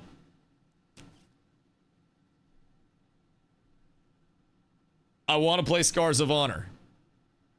So I'm gonna cover Scars of Honor. I'm gonna play the Scars of Honor playtest until the 11th. And then I'm gonna cover the post-playtest dev updates. And we're gonna talk about all of our gathered feedback from the playtest. And then they're going to give us another playtest, and then I'm going to play that playtest. And then I'm going to give feedback around that playtest. Again, I kindly appreciate it, but again, stop looking into the kitchen and going, hey, chef, sir, maybe a little bit more pepper? Maybe just a smidge more pepper. Like, this isn't Subway, this is fine dining. I prepare the dish, and people consume the dish. And I gotta prepare what I want to prepare. So, one of the playtests. Playtest starts on the 30th, goes through the 11th. And they also do weekly dev streams with the exception of this week because they're prepping for the playtest. And likely next week as well. So, we have a lot of dev streams, a lot of information coming out, a lot of changes in between every playtest period that are going to be fixed in that we need to cover. There's the potential to drop YouTube content as well. And people also have to realize that... Do we know when the full game's coming out? I'm gonna cover it until it does. Like, brother, again, just let the chef cook. I know it's well-intended, but, like, you're starting to sound like the annoying aunt instead of somebody well-mannered. It sounds like you're trying to backseat drive somebody's career. And I'm not going to pocket watch you and tell you how to succeed in life based on what I think. Because personally, I think pocket watching somebody else and trying to steer somebody else's car is a bad way to succeed in life. I'm not going to hound you about, hey, what's your 401k match? What's your health insurance deductible? What's your life insurance payout? What's your hourly wage? Well, do you know that if you went to this competitor in your local area that you could get $2 more per hour? Like, I understand it's well-mannered, but at a certain point, it's like, brother, I know what I'm doing with my life more than you know what I'm doing with my life. They are a 100-plus developer team. that is looking to likely put out a title in a 2-year window with monthly playtest periods throughout the existence of the game and frequent developer updates in between those playtest periods. And you also need to understand part of why, if you ran into me in Ashes, I became known in the Ashes scene is because even when the game wasn't up, I was there covering it on Twitch without being able to show the game. When the game was in an NDA'd PTR, I was there streaming the NDA'd PTR without showing you guys the PTR so I could tell you what was going on. This is what I do. I cover news, and then the news leads into games, and then I play the games and cover the start of the games. I don't want to play something that's been out for 3 years, 5 years, 10 years, 2 years. It's just not in my ballpark. I appreciate it, but again, it's not a DustyWhy thing, brother. Genuinely. Have you explained to stay true to what you want to play? That's the only reason I can stream every day, brother. I have streamed over 1,020 days in a row. That is more days in a row than anybody in this stream has worked consecutively. Granted, work is relative here. But again, regardless of what you're doing, for an average of 8.5 hours per day over 1,000+ days, you gotta love what you're doing or you're not gonna be able to do it, right? If I just went and I chased dumb shit because I thought the viewership would be slightly better and I didn't stream what I enjoyed, then I'd have no viewership. Because people can spot that fake shit from a mile away. People know. You might be able to fool some people into thinking that you actually believe that fucking Quinfall's gonna be the next big title 10 years down the road. But the real ones know that you just kind of faking it for clicks and you don't actually believe in the potential. So I will not fake it for clicks. I can't, brother. The reason I played WoW was because I wanted to give WoW a try. Wasn't because I thought I'd become the next Peekaboo. Wasn't because I thought I'd be OnlyFang's, you know, superstar. I thought I'd have fun with WoW, and I didn't. So that's where I'm at with it. But MMO News Daddy, it's fun. It's fun. And I think fun is the big thing. I have had more fun in the past week and change of covering news and what's happening than I did the entire month plus that I was playing WoW. I have smiled and I have laughed and I have cracked jokes more just sitting here learning about upcoming titles with you guys than I did the entire month plus that I was in WoW. It was not fun to be strapped down and playing WoW.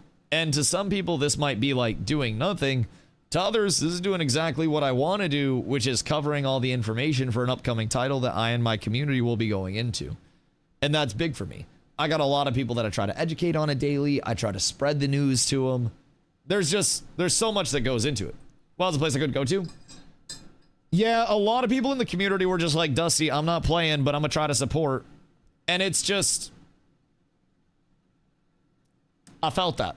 I'm enjoying the current era of Dusty still. I'm enjoying it as well.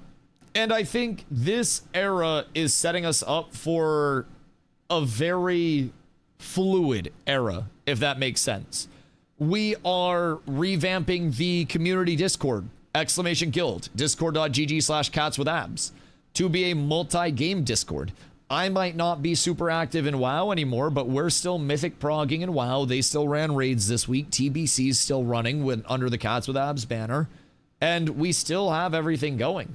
Like, they got to level 3 and was like, nah. Yeah, I understand that. I understand that entirely. It's unfortunate too. I know a lot of people were extremely excited. But one thing for me was like, you know, the initial hype of, oh, look at us all playing this game was immediately marred by the, oh, look at none of us able to play the game together. I would be like, yo, chat, who wants to run Dungeons? And then I would have to cut out 4 out of 5 people that wanted to run Dungeons because I can only have 4 other people with me. It wasn't the same vibe as, hey, let's get a raid together, or let's get a group of 100 people and go hold down this point of interest. Let's get all of these people together and go gather. Let's go work on crafting some shit for our lower people so we can bring the floor of the guild up. it didn't necessarily have all of that in the way that I hoped that it would. And everything was time gated, like, to a certain extent. It was unfortunate. Does that build website have all the classes? Let's see. I don't know if it has all of them. I would assume, okay, yeah. Not all of them, but anything that it has information for, it looks like it has everything up to date. But it also looks like Ranger is older, Mage is older. So these aren't updated. The structure of, the structure of the Paladin, where it's like those slimmed down ones, is going to be the most accurate. Hit 83 on retail, unironically, I gained 3 levels in the Dragonfly X pack and quit again too. Yeah, it's like I hope people didn't hold it against me, that I didn't maintain what I was doing. Oh, yeah. I mean, it is 1000% just a matter of everybody finding their fit and everybody trying to live their lives. So, those scars of honor to be perfect for your community as the game grows. Looks phenomenal. I'm excited. That's also another big thing. Like we mentioned, as the game grows, the prospect of getting into the, the baseline of something and just being there from the conception of it, with all of the tragic ends to MMOs that we have seen and all of the quit points and the pain points that we've had in other MMOs, that allows us to provide very good and valuable feedback to developers. Hoofsy! He got Jedi with it. Goodness gracious me, oh my. Oh wait, I gotta go get Alchemist. Hold on, Alchemist hit me with a, oh wait, Alchemist already has one. You already have one. Goodness gracious me, oh my. The lobby open world PvP and Venom stream. I think that will come during the playtesting. Because if we look at the playtesting phases that are projected, right? Monies to you as well, brother. With the phases of playtesting, right? The first drop, and this is all from the 11th to the 30th. Or sorry, the 30th to the 11th. Jesus Christ. All from the 30th to the 11th. I was like, something's backwards here. The first drop, combat leveling, talent, scars, gathering, crafting, voice chat. So just basic everything. They have proxy chat. Your second drop is their procedurally generated dungeons, or I guess they're static dungeons as well. Third drop is PvP, battlegrounds, and arenas. Now, personally, I think scrap the battleground, make it an open world area with actual incentivization and rewards that opens up X amount of times daily. And we might be onto something. Hope I signed up correctly for the Scars playtest. As long as it says you've requested access here, then you're good to go. That is what you're looking for. Search up Scars of Honor here, and then you're good. Boys, I shall be right back. I'm going to bring my coffee out real quick. And I've got to pee again. I shall return un momento. Go Guild Wars Super Adventure Festival. They just dropped an event. That's absolutely correct. Yeah, Guild Wars. 5 minutes of progression to repeat the same thing for 500 years. Hate to see it. I'll be right back. How soon do I need to request access? Sooner rather than later would be good, I would assume. I don't know if it's tied to, like, when you request it or not. But, like, I would just do it at your earliest convenience. Be right back.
Good day.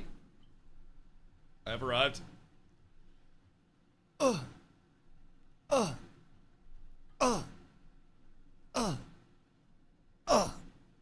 up. We're the same thing, playing Guild Wars 2. Anybody PvP interested?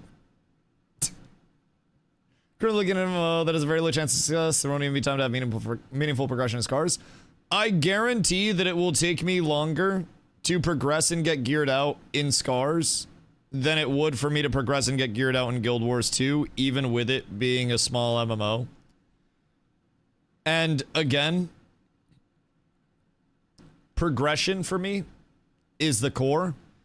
I want to feel like I have a lot of ways to progress my character, and I want to have very good consequential PvP, and it just doesn't hit for me in that way.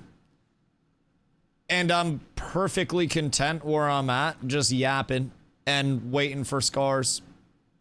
Genuinely. I am not in a rush. I am not urgent.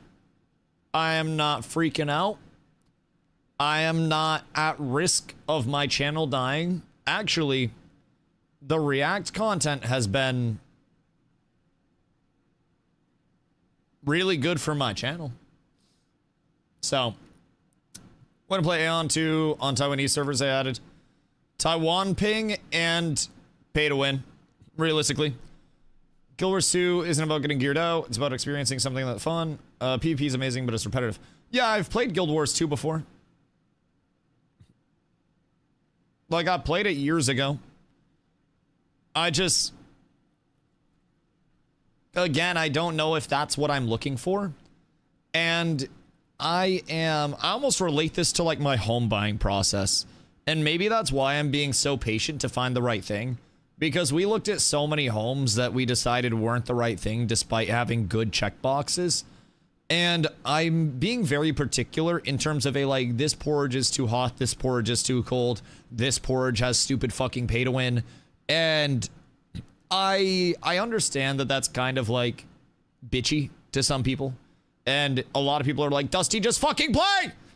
And I get it. But I also want to make sure, because you guys have to understand again, like, this is my life. This is my career. This isn't just like, I want to go check out a game. I am someone who wants to put every bit of effort that I have into making content for a game that I will genuinely love. And when I can't do that, I don't like streaming as much. I need to be able to put my passion into something without just the superficial viewpoint. They talk about scars as entertaining, but the likelihood that it'll actually be a thing seems low. Just want your thoughts on chances of success. As much as any other, MMO that's in development right now. But the thing for me is, again, I'm not urgent or at risk of. Also, Cybreeds, what up, I go? Hope you're having a beautiful day. I'm not at risk of the channel dying with me taking my time. I'm not at risk of the React content drying up. And with Scars, this is the first playtest. So for all we know, I could do all this research into it and get on and just be like, boys, it's looking rough. Which I expect it to be rough because it's the first playtest. But again, for me anyways, the thought of something that is malleable and moldable, right? When I think of going into one of these playtests with my community, and when I think of bringing our feedback into something, I look at hundreds of people who have played various titles in their life, who have had staying points, who have had pain points, who have had quit points, and bringing all of that information. Oh my God, Nightmare. I appreciate you, dog. Thank you, thank you, thank you. I appreciate that. Bringing all of that collective information, all of that knowledge to an aspiring MMO It's not like we're gonna make or break the MMO, but it's cool to be able to try to help some of these pain points before they become a thing, and try to be, as a community, figuring out the game. Emergent gameplay always comes out, right? Finding the emergent gameplay and almost going to an uncharted wilderness and being the first to find a plot to build a house, and then somebody else is like, hey, over here, I found a better place. As soon as you get your house built, and you're like, you motherfucker, right? That's almost fun. Thinking that you've cracked the code on a build, and then you duel somebody, or you run into somebody in open world PvP, and you're just like, what the fuck are you on? And then you talk to them about their build, and you're like, oh, how did I not see that? That is so fun to me. And part of what really cooks me in terms of going to the established MMOs, I talk about it a lot, but it's the solve the game mentality. I'm somebody where I want to, first time going in, I'm going to look at my abilities. I am going to read my abilities. I'm going to try to see how abilities mesh with each other. I'm going to try a lot of different shit, likely every single ability. And I am going to theory craft for myself off of that. And I'm going to play what I would like to play as a result of that. And in a lot of solved games, it's not the same route of fuck around and find out. Oh my god. Oh, Hoofsy. Oh, you knocked it out of me.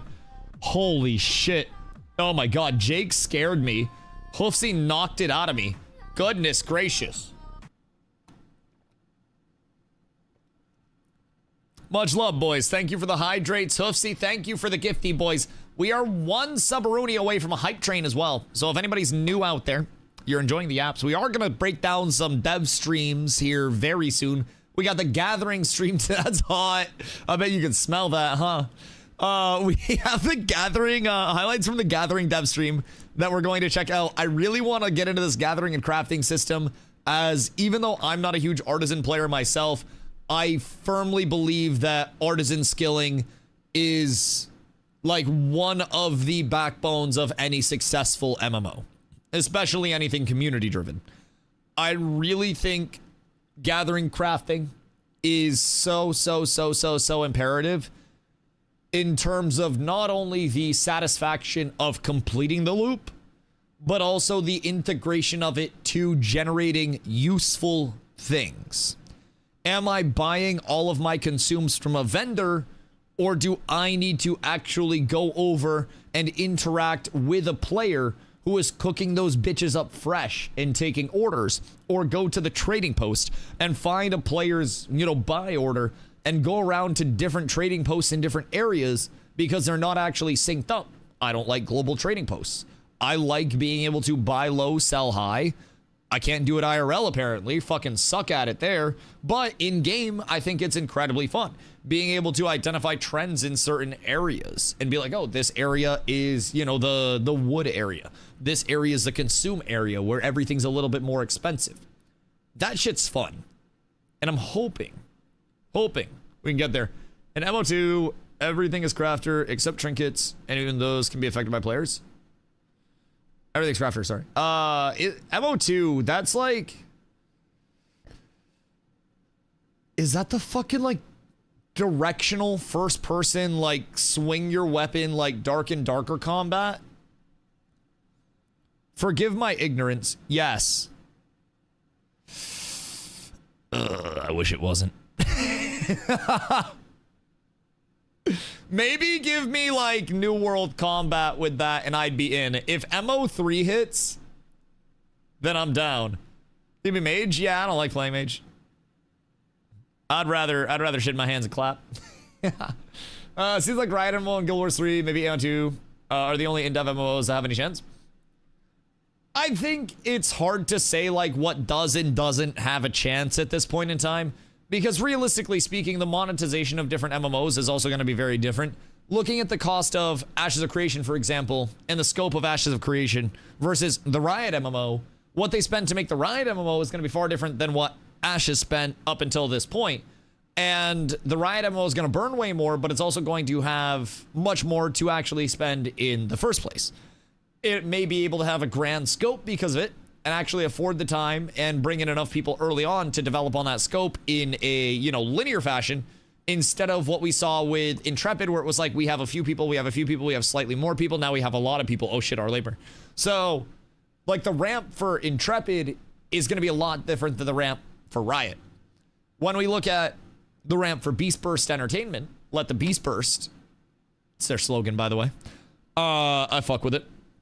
When we look at Beast Burst, they are going to have a different ramp than, I believe, even Intrepid did with Ashes.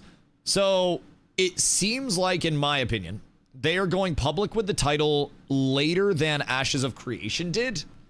It seems like this is going to be far less progressed than, in terms of polish, Ashes in December, but far more progressed than Ashes 3 Decembers ago, if that makes sense. They are already, as far as we know, at Beast Burst, 100 plus employees deep. Their labor cost is roughly 20% of North American labor cost. That's one of my favorite things.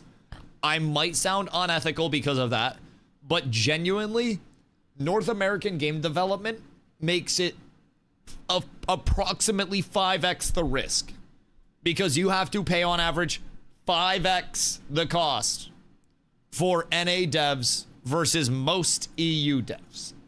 It is unfucking real how expensive it is. So immediately looking at Scars, we've got some quirky systems. We've got a lot of things that will very much get feedback from both sides. The Scars system itself, I guarantee some people are gonna fucking love it. Some people are gonna fucking hate it. There are gonna be people that are like, if you touch the Scars system, I'm quitting. And there are gonna be people that are like, if you don't change the Scars system, I'm quitting. And poor Venny's gonna sit there at his desk like, what the fuck? What do we do? I guarantee it. It happens with everything, right? That's also why I want to bring the community in. I feel like we as a community discuss so much in terms of the gameplay in a meaningful way, where it's not just like, it needs to have this or I'm gonna quit. We talk about the positives, the negatives. We talk about different potential scenarios that we could see coming to light with these systems. One thing that I'm already thinking with the Scars, I mean, we can get into this a little bit later, but the Scars themselves are earned through completing activities, and it kind of gives you an RNG of which Scar or character improvement you're taking. One thing I've thought about with the Scars is effectively split them into 3 tiers. So you have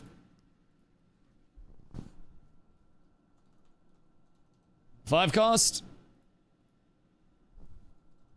3 cost, and then 1 cost Scars, and effectively have 3 different types. So then you have offense, defense, utility, with separate costs throughout. So it'd just be like divided up into 3 tiers here. So we can even label that. Hold on. We'll just break this down. So one thing that I think would be cool, and possibly remove the actual like RNG aspect of it, although some people are really going to like the Gamba RNG, I already have a proposal for if the Gamba RNG of Scars doesn't hit for people. Completing an activity that would give a Scar has a chance to randomly, so a little bit of RNG still, give one of these 3 categories of coin. The coins can be used for different Scars that are broken up in offense, defense, utility, 4 different costs. So 1 cost Scars being the weakest, 3 cost Scars being the middle, and 5 cost Scars being the most impactful and the most expensive. So you have to save up your coins, and if you want to go a lot of small Scars for complementaries, then you can. If you want to go fewer 5 cost, then you also can. They could also work out upgrades with the coins, so you have a little bit more controllability over shaping your character. But that's just something that I've thought about already with these systems, where it's like the world is kind of our oyster as a community to be able to figure out what's happening. Those that don't see about this game, he's being paid same as he was on Ashes. Well, if I'm being paid the same as I was on Ashes, then that means I'm not making any money. I have bad news for you there, brother. I have incredibly terrible news there. If you think I was compensated for Ashes, I've got... I have some cold water splash on your face. The books, unfortunately, had no DustyWhy on them. I couldn't even get Portillo's out of them, brother. I couldn't even get myself an Italian steak and cheese. And I was so sad about it. Not that I actually tried. But I would have been real happy with an Italian steak, an Italian beef. Couldn't even get a Magic the Gathering booster pack. Bro, I couldn't even get a case shipped to me. You'll find subs in the ledger. Yo, wait, what if they were? What if it came out in like Discovery? They subpoena all the financials and it's just like, you gifted how many Twitch subs? Oh shit. I'd get subpoenaed. Golly. See why I say that? This is as much a chance to be game as any MMO in development is blowing my mind. It really does. Any MMO that's in dev has an equal chance of living or dying. What do you know that I don't? That every MMO in the world could get plug pulled at any point, no matter how successful it is. Riot killed off their plans for the Valorant world-driven MMO that they were looking into, and they're focusing solely on the League-driven MMO in terms of the world building. Tencent has pulled funding from multiple MMO titles for whatever reason in development before they were even playable products. Not to mention all of the smaller titles that have been killed off, the smaller titles that squeak out for a launch and then don't do well after their launch. I think pretty much every MMO that's in development, with the exception of the Riot MMO and Guild Wars 3, which have much more funding, and then if we're looking at like Aeon 2 shit, then you're looking at more of a chance there. But when you're looking at the small scope of MMOs, more of the not funded by Goliath MMOs, I think all of them have roughly an equal chance where, truly, depending on their launch time, nobody can fucking predict what's going to happen to those companies with AI coming in, with labor costs constantly rising, with the state of game dev right now. There was a survey that was recently conducted that I saw statistics from. Of course, surveys don't equal everything, but it really gave me a foreboding feel about the future of not only MMOs, but gaming in general. 40% of game developers that were surveyed wanted to transition out of game development for their work. And in North America specifically, it was the highest rate of games getting shuttered. California specifically out of North America. Now, California is going to be a hub for game development in the first place, but it's also an incredibly expensive labor cost to try to develop anything out there. So it's actually kind of a cynical take more than an optimistic take. So, and I make it so you can actually have your ridiculously specific version of a game. Could be nice. I mean, would you rather spend your time playing something you don't like, or following potentials and hoping that something hits? It's all personal preference, but you can accept good enough, and I will continue to look at games that may be coming out in the future that may have any chance because it provides me joy. Like, very simply put, I enjoy it, dog. And if you don't enjoy watching it, then I'm not going to make you. But to sit here and just shit on every MMO and be like, none of these have a chance to make it, it's all ass, play Guild Wars 2 instead because it's the only one that's going to be around. I just think that's a really weird take. Like, you're choosing to watch the stream in the first place and you're like upset that I'm covering MMOs that might not make it. It's really odd to me.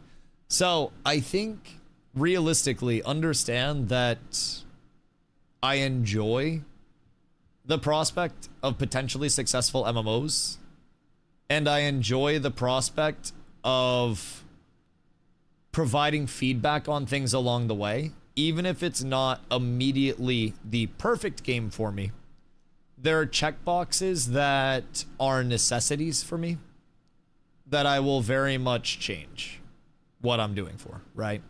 And I won't really compromise on those necessities, but when they're around, I will absolutely give something a shot. So, EverQuest 3 is releasing in 2028. Isn't EverQuest 3 going to be more like single-player-ish, Gambler? I've heard that it's like with was that 3? No. Cat with abs is absolutely it might have been. It might have been. Musa, what am I go? I appreciate you, dog. Scars of Honor gonna be the new addiction. I'm gonna give it a shot. I'm gonna push the horse down the road for everything that it has. Let it really get up to a gallop. I mean, I'm going in, again, realistic expectations and preaching to other people to also have realistic expectations in the sense that it's likely not going to be polished, perfect, or on like a, you know, an MMO feeling level yet. And I'm expecting it to be an early tech test. That's EverQuest Legends. Oh, wait, so what's 3? My bad, I heard the EverQuest. So what's 3? Is that going to be like an actual MMO? Because I know Legends is definitely more single player-y. That was kind of like Arcade Chronicles, right? Which is interesting, honestly. Any fucking true MMO, man, has the chance to get my heart right now. That's the biggest thing. If you have one united realistic expectation, it really will be. See, that's the advantage, I think, to getting in early and kind of yapping about what we know about the game so far, going through talent trees, going through some YouTube videos, and really giving it the once-over. I think it will allow us to help people understand that it's gonna be a long way from perfection. Like a lot away from perfection. And there's still so much that is up in the air with it, so much that isn't fully implemented, so much that it won't be implemented at all yet. But we're here to see what they've got on a baseline, and we'll get to check out the bones of the game. And I've seen things in discussion that are still currently in discussion, like right now, where you're looking at things like, should we add an action combat optional setting to the game? Kind of like Ash has had, where it's like the action combat reticle. They're considering things. And that's exactly, I think, what the benefit of playing this playtest will be, is being able to provide feedback on the considerations. Is it a game that would feel good with an action combat-y thing? So, Arm downloaded TNL to look at their system on stream. Fucking massive. You should have told him to check out Ashes. I have some notes for Chrono Odyssey. Played the playtest and it was pretty good. Had a New World type feel. Yeah, some people have talked about Chrono Odyssey, Jesus Christ, Chrono Odyssey combat as being New World-esque in terms of the feel. I didn't get my hands on the last playtest. I've also heard from some people that are very into Chrono Odyssey that they're making some good progress in between each playtest too. So, I mean, that may be something where if I'm in a spot, you know, nothing's holding me at the time, I might be down. Sequel to EverQuest 2. Interesting. And you said that's 2028? Or when are they doing playtests for that bad boy? Chrono World did feel like New World. Yeah, I mean, was it pay to win? Or... because you know that's my instant disqualification. I cannot afford pay to win. It's another Arcade MMO releasing next year, supposedly. Yeah, I believe that's Arcade Chronicles, right? Because Arcade Chronicles is supposed to be like, I call them MMO lights, where it's more single player than MMO, but it's off of an MMO IP. It's like EverQuest Legends is also a little interesting. It's Arcade's Legacy. It's top down like Lost Ark. Oh man, I just want a good WASD combat system. Golly. EverQuest Legends was a more single player one. I was talking about playtesting for that, starts the 28th.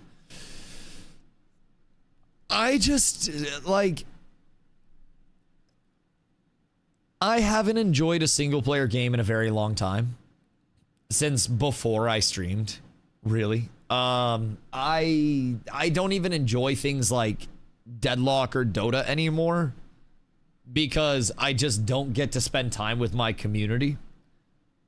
And for me, that's such a valuable thing. Just being able to hang with the community, do stuff for the community, with the community. Like, it's just, dude, it's so important to me in a game. And now that so many of these true community-driven, you know, run into each other in the open world, interact in the open world, everyone's doing their own thing and existing, but we're all on the same playing field. Those are getting more and more niche and harder to find. And I really value that element of gaming. It's something that I was brought up on. And the social element of gaming was always such an important thing for me. It was a way that I got to hang out with my older brothers because I started playing Diablo with him when I was 4, and I started playing WoW with him when I was 8. So I got to spend time with my older brothers. I got to hang out with friends from school because we'd play WoW together. And before we had headsets, we would use our landlines, and we would call each other's landline, and we would like put it on speakerphone with the phone next to us so we could comm while we were playing together. It was early days, dog. Early days. We had to get very, very, very like improv. When I had friends over, when we finally had like my PC and then my parents' office PC, we would take the phones, because we had 2 phones, and we would put them on intercom. And then we would comm back and forth like it was fucking walkie-talkies. Shit was lit. I was brought up in like the true social element of early gaming. And every trade in Diablo that I made was face-to-face. I grew up with having to seek out somebody that had the item that I wanted in the first place, and then I had to offer them for the item. Other people would likely be bidding on the item as well with what they had, and I had to, you know, make a deal with people that was beneficial for myself, understanding the budget, while also securing the item that I needed. I was 4 when I started doing that. I was literally wheeling and dealing as a child in Diablo 2 games. So I very much grew up in that actual phase, and not face to face, so to say, but like player to player interaction, seeking it out, right? I join a game and we're running something, and I talk to people in the game, and people had talked back. And then we, you know, slash F space A and add them to our friends list. And then be slash F space M to hit up our friends list. And then you'd be messaging your friends list every day you got on. And people would be yapping back and forth about like, oh yeah, join my game, we'll run this shit. It was just a different time in gaming. Even in ARPGs, you had a social element that you don't have now, because there are always trading websites and platforms and like fucking auction facing things. It's just, everything's so streamlined. And I miss when not everything was about streamlining. And I feel like as we all got older, we all forgot the joys of just like kicking back and having something cool going on, man. Just something that we were happy to be working towards, no matter what the pace is. We're not wasting time if we're doing something in a video game that's slower pace, because we're playing fucking video games. And I feel like everyone's just forgot about that. Yo, Faded, what up, my boy? I hope you're doing well, too. I appreciate you. I appreciate you. Your favorite day tomorrow? Oh, yes, it is. Yes, it is. I cannot wait. I might have to go see what the dispensary deals are. But I also just picked up an ounce a couple of days ago. So I don't have, like, weed money in the budget right now. So realistically, if y'all would like to, !donate, that's for the 420 budget. What's that one streamer who kept playing WoW for the lols and spoke a lot and people kept flaming him? DustyWhy. Next question. To be honest, I might get that infused Blunsky. Haha. Streg is about to come into chat, and he's about to try to speak into the monitor to type in chat. We come from the airport. That shit clean, huh? That shit nice. Skills of Honor, do you know what class will be available during the playtest? Yes, I do. It will be Paladin, Mage, Ranger, and Druid for the playtest. So that starts on the 30th, goes until the 11th. I will probably check out more than just the Paladin so I can provide feedback on it. But I'm heavily considering maining a Paladin. Like, heavily considering maining a Paladin because, you know, praise be the light type shit. And I'm really intrigued by their Paladin design. Also, Zop, thank you for the 175-day streak, dog. You really like tanks? I like tanks that, in PvP, in PvE, I like tanking because tanking is typically the thing that can go wrong very, very, very easily, right? Tanking and healing. But I'd rather play melee than play a caster. So when I am tanking, it alleviates a lot of the chance that somebody could fuck up tanking. Because if I fuck up, well, my bad. But I'm gonna try my best to not fuck up. If somebody else is tanking, I have to trust them to hold threat through my pump. I have to wait for them to get threat and wait for them to get established, because for whatever reason, tanks don't understand the concept of press your fucking buttons and do damage as well as being tanky, because brick walls are nice, but being tanky enough to live and then blasting damage out is even better. So I enjoy taking off a lot of the stress of the group, and then in PvP, I enjoy playing an initiating role, a facilitator that can also pressure and get kills. So when I played Dota, I was a position 4, which was like the off support. I helped with support and shit like that, but I also was calling out positioning. I was calling out which target we were going on in the team fights first. I was calling out ganks. I was calling out rotations. I was moving around the map. In New World, I was a bruiser, so I would cycle around. I played all of the different positions that a melee would play, but I was working my way around the point, trying to avoid big collapses from the enemy where they would just zoom and try to dump, and try to find big collapses for my group and my army. So my my big thing in New World was like shot calling the groups that I was in, finding kill targets, finding opportunities to... Excuse me. I almost lost my voice yesterday after a really long stream. I'm like on the fringe of it today. Anyways, trying to find kill targets, trying to find opportunities for us to secure space, secure kills, and make things happen. In Ashes, what I really liked about Tank was while Zombie was macro calling, I could be finding targets that were out of position in the area that Zombie was telling me to. So Zombie would say like, you know, everybody move to the right. And as we're moving to the right, I'm kind of figuring where our army is going to be. And then I'm grappling somebody in and tripping them when they're out of position so we can get a high value kill as we move. I'm calling out the kill targets, you know, I'm calling people in when I have defensive cooldowns, you know, just all that small stuff. I'm not necessarily just the, I want to brain off frag out. I want to be the person that is able to support when support's needed, initiate, you know, do some damage and some CC, bring that in there as well. But my biggest thing is I want to impact the fights in a lot of different ways based on the situations, because I feel like anybody...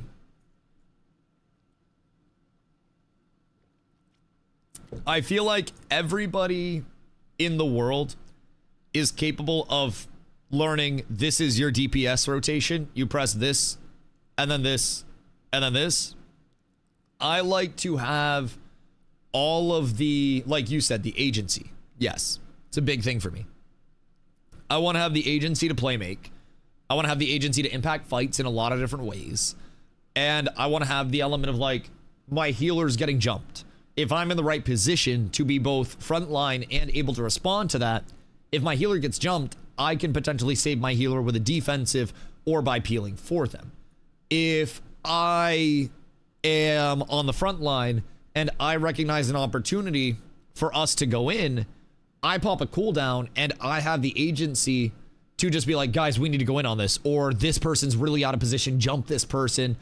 The facilitation, right? They initiate on us. I pop defensives so we don't get hit because I see their initiates coming, while our caller is saying, everybody back, back, back, back, back, bait their initiate.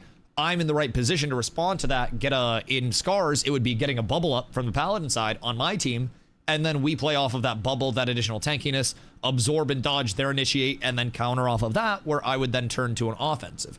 Part of why I like melee so much, part of why I like the supporty roles a lot more as well. It's just, it's so nice. So nice. Grenade, thank you for the 125-day streak, dog. I appreciate you. Honestly, it makes perfect sense. Rather have someone who plays a certain game for a living do it than a casual player. I mean, it doesn't immediately mean that I'm nasty at the game just because I play them a lot. There are plenty of people that stream full time that suck at video games. But I feel like with a lot of the different games that I played, like a lot of the different genres along the way, I have identified a lot of different things in fights, and I've spent a lot of time looking at macro reviews and organized PvP, doing VOD reviews for other people. So when I go into games, the big thing, in my opinion, that I have as a benefit is that my recollection of situations is really good. So if I'm in Scars and we're in open world PvP and I see an indicator that they're, you know, we're fighting another group, I see an indicator, one of them moving forward too early, two of their backline popping big cooldowns, that they're getting ready for an initiate. That is something where I'm looking at those cooldowns going off on the backline as they're prepping for something big, and a new player that isn't as familiar with all those situations might not notice those small things. As they're initiating, they might just be like, oh, they're casting on the backline, and the next thing you know, without somebody saying, get ready, they're gonna jump us, you get caught out, right? That's the big thing that experienced players in PvP across multiple genres and games have as an advantage. When you go shooter game to shooter game, you know a long peek versus, you know, having to swing a corner. You know when to enter, you know when to re-peek, you know when to move and not re-peek. And it's all of that small knowledge that people have gathered over the course of their history gaming that can add up, as long as people can actually like follow through on it. So that's a big thing. Do you know when the playtest is happening? It starts on the 30th, so 11 more days. And in that time, we have so much information to follow through on. So much information. CSGO players clearing corners in horror games is the stupidest and funniest thing ever. Old habits die hard, brother. Old habits die very, very, very hard sometimes. I will say the worst for me was like the shooter that I put the most time into was Fortnite. I know, I'm so sorry. But anytime I would switch over and go play like Apex or Call of Duty with my friends, first shot would come in and hit me, I instinctively would try to box up, and you would see my mouse like whip where I wanted to box up. My hand would go through the motion, and then I would be like, oh shit, I can't build in this game. And then I would have to start playing the way that that game dictated. Sometimes the habits show through. So, how's healing looking at Scars? We haven't seen a ton on like direct healing, especially in large scale. Realistically, we haven't seen a whole lot of gameplay in general at this point in time that's not from a dev stream, because I don't think they've had any public tests. To my knowledge, this is their first like public opened up test where we'll be able to get our hands on it. So in terms of build scaling, in terms of how certain classes are feeling, aren't feeling, whatever it may be, we're still in for a goddamn treat. Which is the fun of it. Something tells me,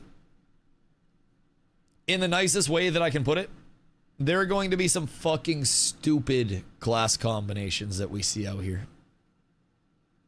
I think there's going to be a whole lot of silly for us to find. That's part of why I want to put together an actual Paladin build, kind of check out the tree. But I think I also want to hit this video. Yo, Loki, what up, brother? What game is this? Scars of Honor, brother. Free-to-play MMO. It is available on Steam. You can request access to the playtest that starts up on the 30th. So search up Scars of Honor, and you just go down. Make sure you request access and wishlist.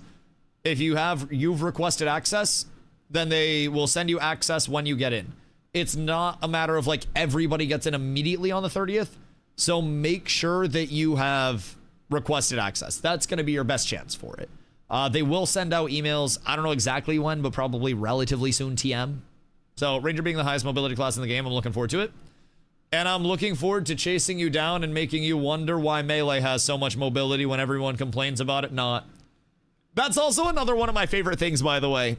In MMOs that have an action-y type combat, being able to make ranged very uncomfortable, especially high mobility ranged, nothing is better than watching a ranger or a mage use their movement ability, and I wait and I have a response movement ability, and then theirs is done and they just look at me like, nutty?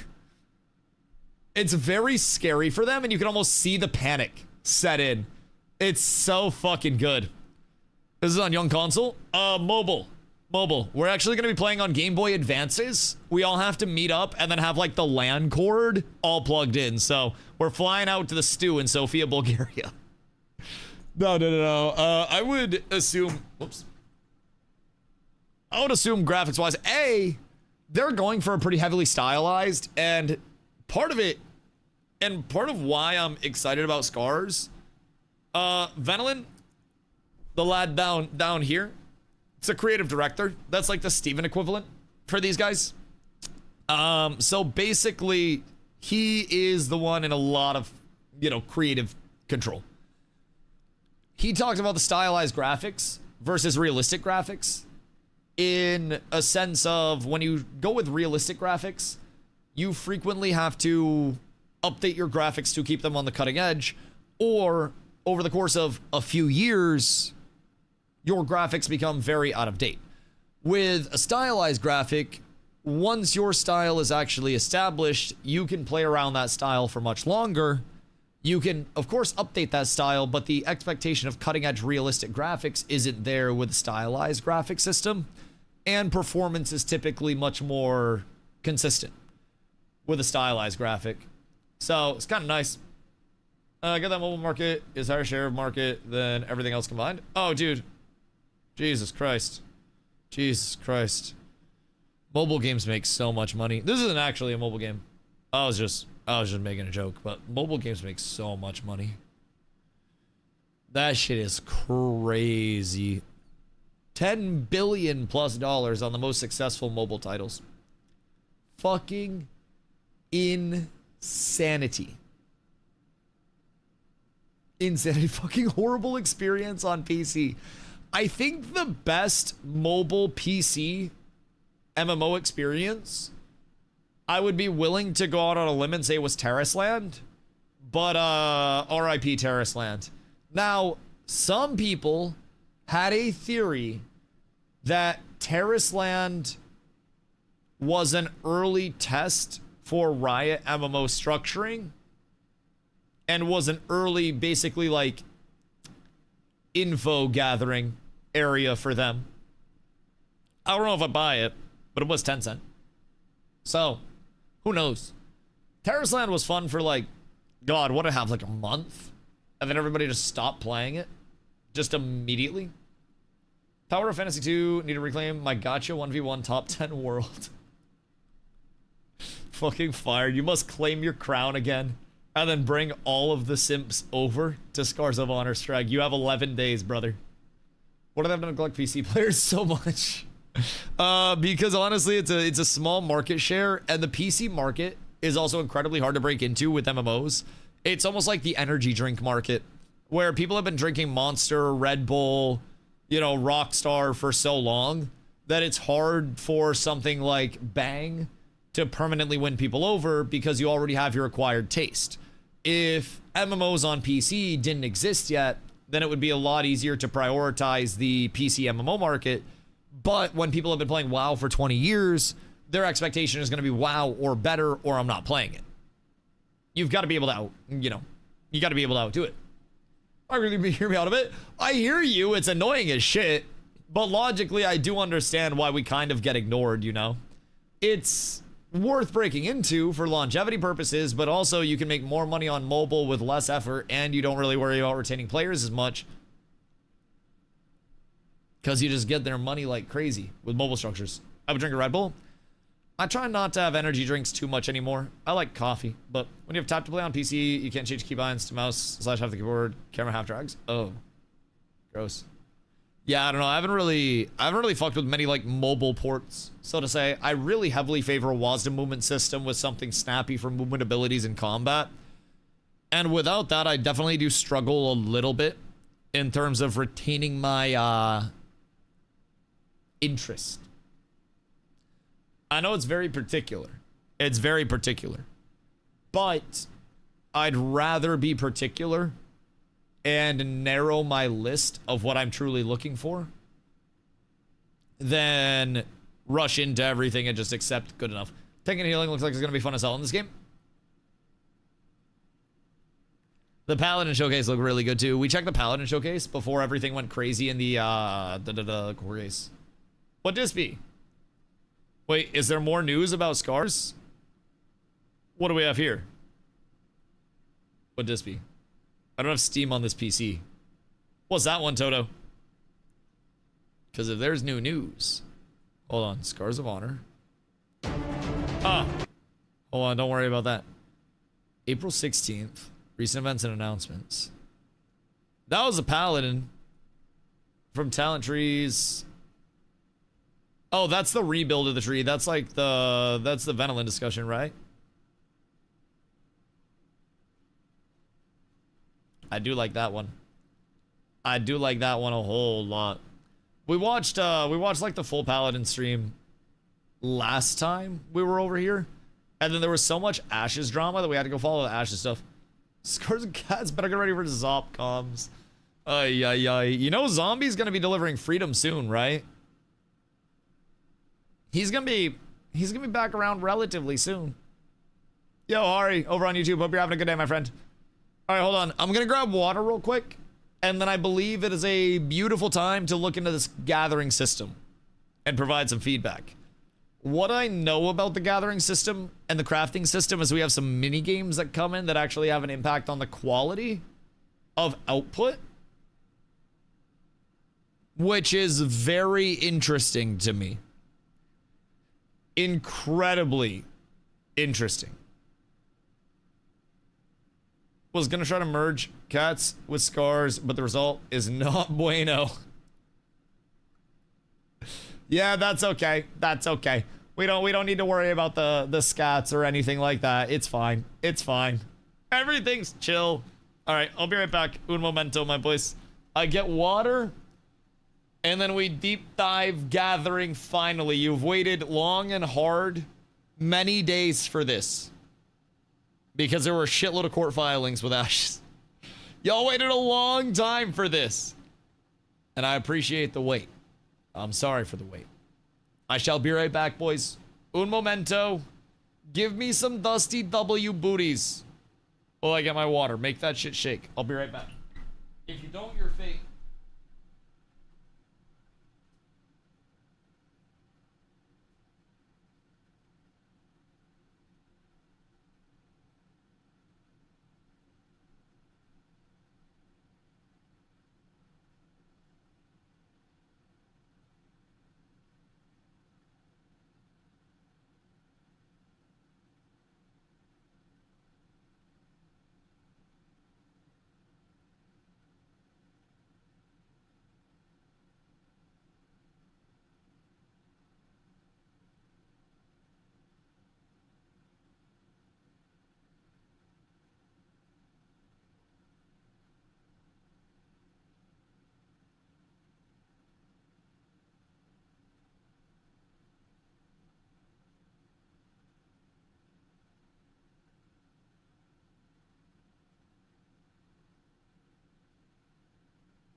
Good day.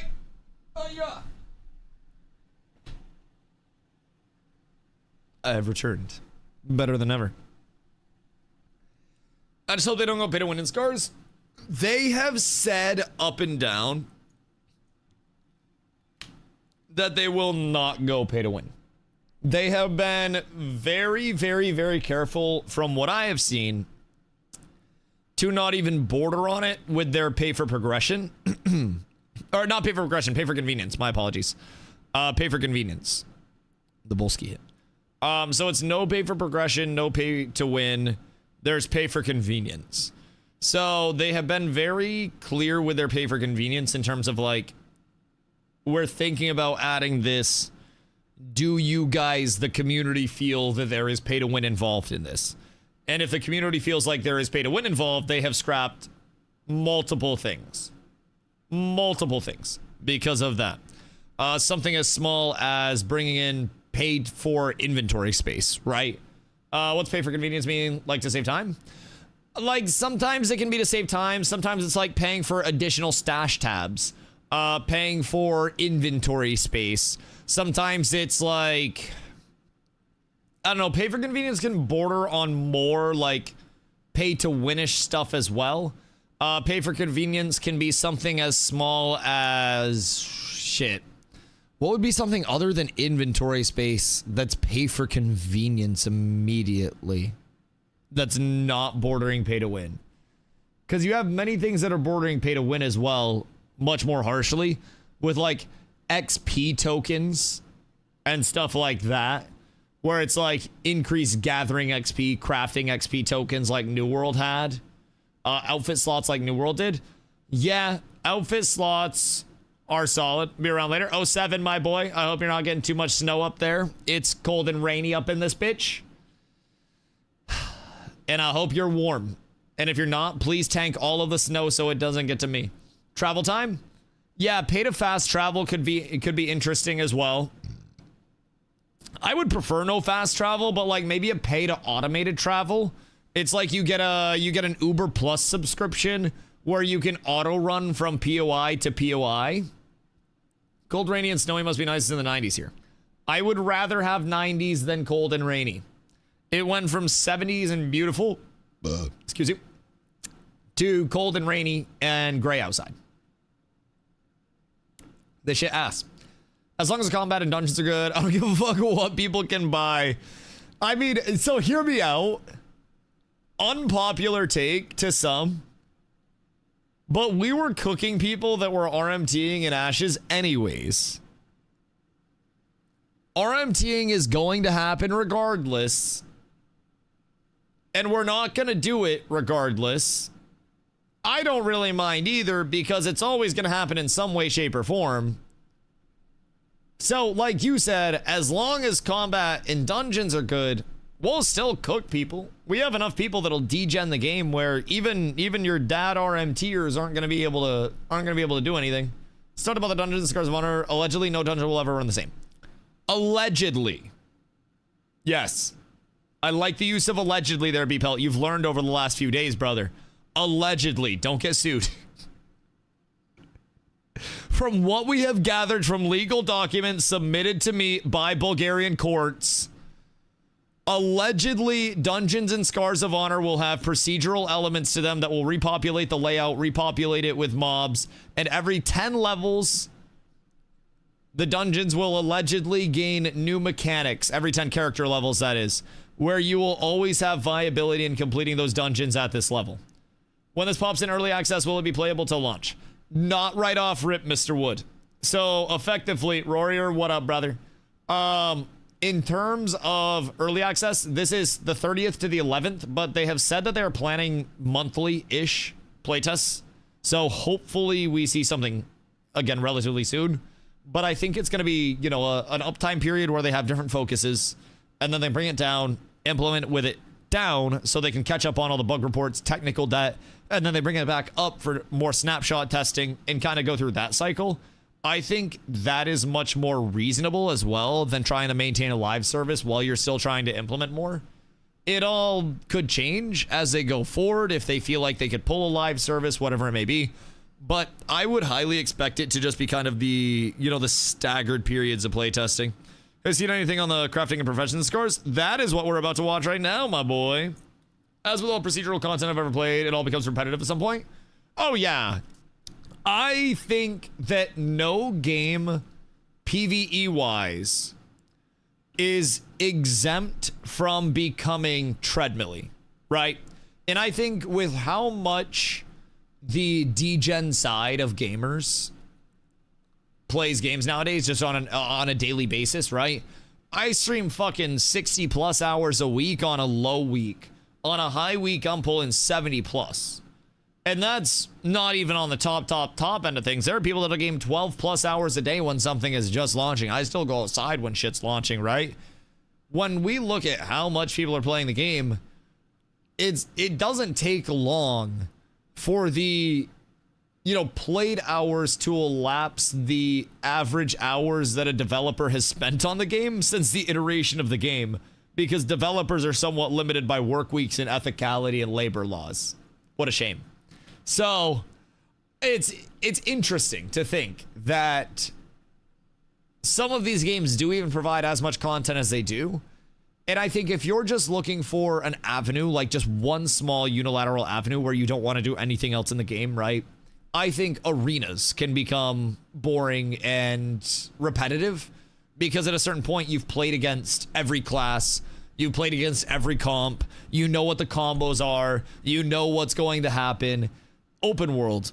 If there's not dynamicism in the open world and you're running chest runs like New World, or Battlegrounds, if you're running Battlegrounds, then you'll eventually start realizing who you're queuing into for different stacks. Everything, if that is the sole selling point of the game, I think will eventually become repetitive, no matter how good the core of the game will be. And for me, it was like New World, right? The core of the game with the combat and the movement was so fucking good, but the repetitiveness. My day was 8 hours of Outpost Rush into Wars. And then I would do my Wars to end the night, and then I'd wake up the next day, Outpost Rush into Wars, and Outpost Rush into Wars, and Outpost Rush into Wars. The variance was selling worm carries. So, I definitely feel that. Regardless of procedural content, regardless of PvP, regardless of PvE, there's always going to be that point of this one thing is becoming repetitive. And that's also where I really think the value of casual and lifestyle systems, as I call them, from the artisan system being such a good backbone of a game and a solid crafting system, econing player to player and having it be that step of engagement where you have to deviate from just, you don't have to, right? But maybe there's like a trading post that's a localized trading post. And again, you have people that are your trade chat merchants. You have people that are your trading post merchants. And then down the road, they add viability for like player stalls or some bullshit. Just some form of actual player-to-player selling that brings some form of, I guess, effort into it in the econ. I think it just adds so much for players that aren't just looking for the raw combat, the raw PvP. I have already shown that I'll stay in a game that has a lot of problems if the PvP and the combat is good. That alone is a big thing to hook me.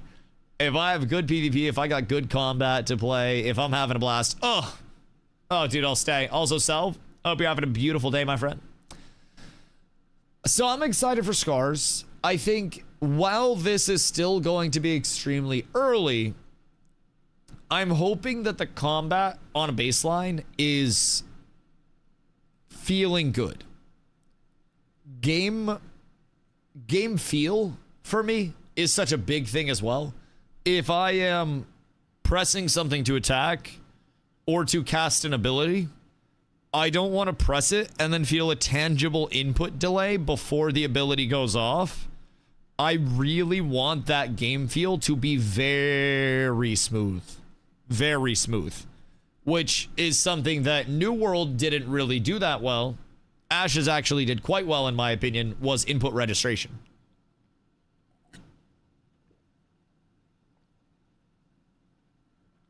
The game feel, the movement, the fluidity. It's pretty good. New World's movement was phenomenal, but there was also a little bit of like a delay there. So, one of the dungeons are super short because the RNG fucks it. They have a dungeon preview. Let's see. Where was the dungeon preview? Was it on the actual Scars one? Let's see. He released a WoW video? Building a stream PC. Venny was cooking. Where was the dungeon one? I think the dungeon one was on the actual Scars channel. Hold on, let me see. Scars of Honor. Scars of Honor. And then showcase, recap. Ah! Fuck, that was so loud. Christ. Why so fucking loud, bro? It scared me. Okay, hold on. We have 1 minute of Crypt of the Dungeon procedural dungeon gameplay. Loud noise. Introducing Loud noise. the Crypt of the Fallen, the first dungeon of Scars of Honor. Very few warriors dared to So enter, everything's and procedural, those I who believe. did never came back. Planendorf got a hold of the mic. Or with the party, Bro, have you gotta get that nice ringing in your ears. rooms full of different challenges. They Mob are density looks procedurally low. generated, meaning that the layout of the dungeon will always be different every time you enter alone or with a party. The mob A density, I variety mean, of maybe it's just gonna be a lot of long pulls. puzzles to solve. Looks like shit hits hard. A variety of will always be different every time you This guy enter gets alone fucking or with a party. clocked. How hard did he A get hit? variety of precious He's getting hit for like 300. treasures to loot, puzzles to solve. traps He's getting to hit for defeat, 10% of his enemies HP to per. encounter, await. It's a lot of Legends say damage. Danger in all of its forms lurks in the depths. Enemies of I wonder how different their types threat and works. sizes seek their next prey. Because it does Amongst not them, look you might like there's face any venomous threat scorpions, indicator. It looks like she just kind of vortex, or turns. jaws. However, overcoming these obstacles is simply a trial. Wait, what? For jaws. Is he pooping? So, the ability indicator's coming out of his ass, first of all. However, And then when the ability indicator goes off, overcoming the effect goes this way. They mentioned it on the Paladin stream. Oh, were the gore jaws bugged? Because that's all fucked up. That is all fucked up. The indicator's in the butt, and then the ability actually comes out to the left of the indicator. obstacles is simply a trial before the New ultimate MMO? challenge. Playtest coming on the 30th. Yeah. We're about to watch some videos for it today. Once the dungeon is finally completed, So is it you can always try the it Spider again, Queen? Because nothing you've learned from the past one will help you find your way or stay alive in the next, more challenging one. So that's another big sell of it, by the way, is that it's going to be harder if you complete it on an easier level. So effectively, it just keeps scaling up dynamically. And if you're blasting through it, then you get a harder, more rewarding dungeon to actually complete as a result of that. So their whole thing is that they want replayability in all of it. The dungeons themselves, every 10 character levels, are supposed to scale up with new mechanics in the dungeon itself for you to worry about with your character. So there's intended to be replayability and variance, but again, max level, everything unlocked. It kind of, I can see it turning into like a Mythic Plus grind. It just depends on if the reward scaling keeps going up in a linear fashion. Then if it does, and there's no ceiling to the reward scaling,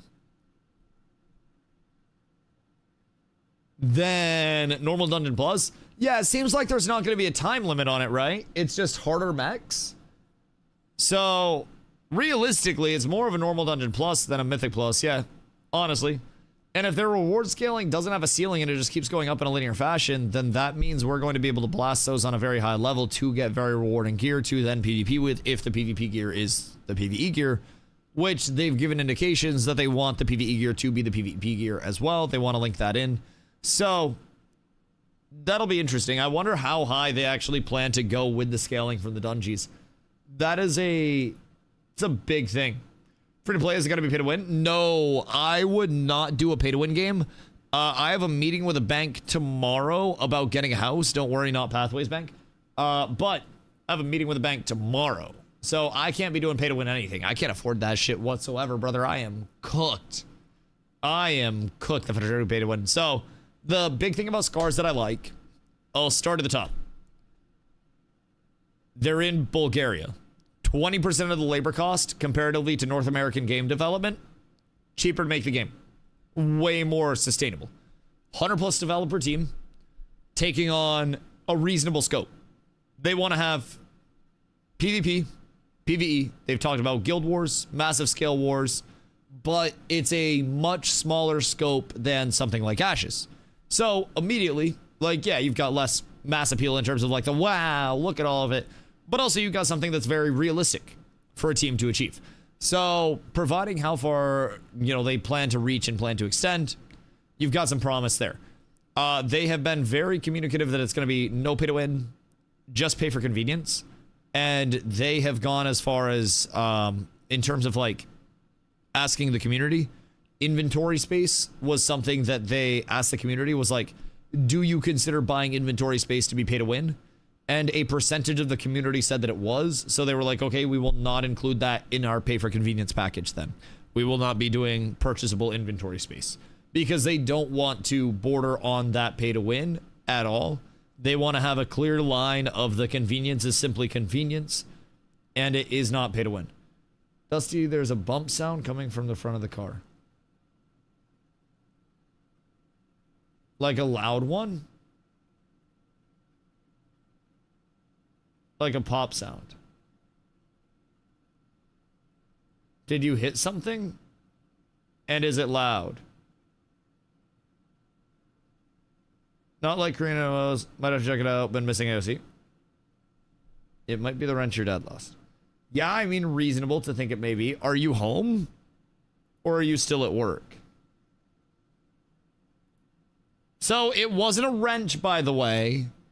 It was a socket. It was a socket. So not a whole wrench, but I'm home. Okay. Hold on. Chat. I will be right back. I will be right back in 0.5 seconds. It's so poppy. Socket would have fallen out by now. There's a skid plate underneath the car. So it's probably been bouncing around. Hold on. I'll be right back.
Good day, I have returned.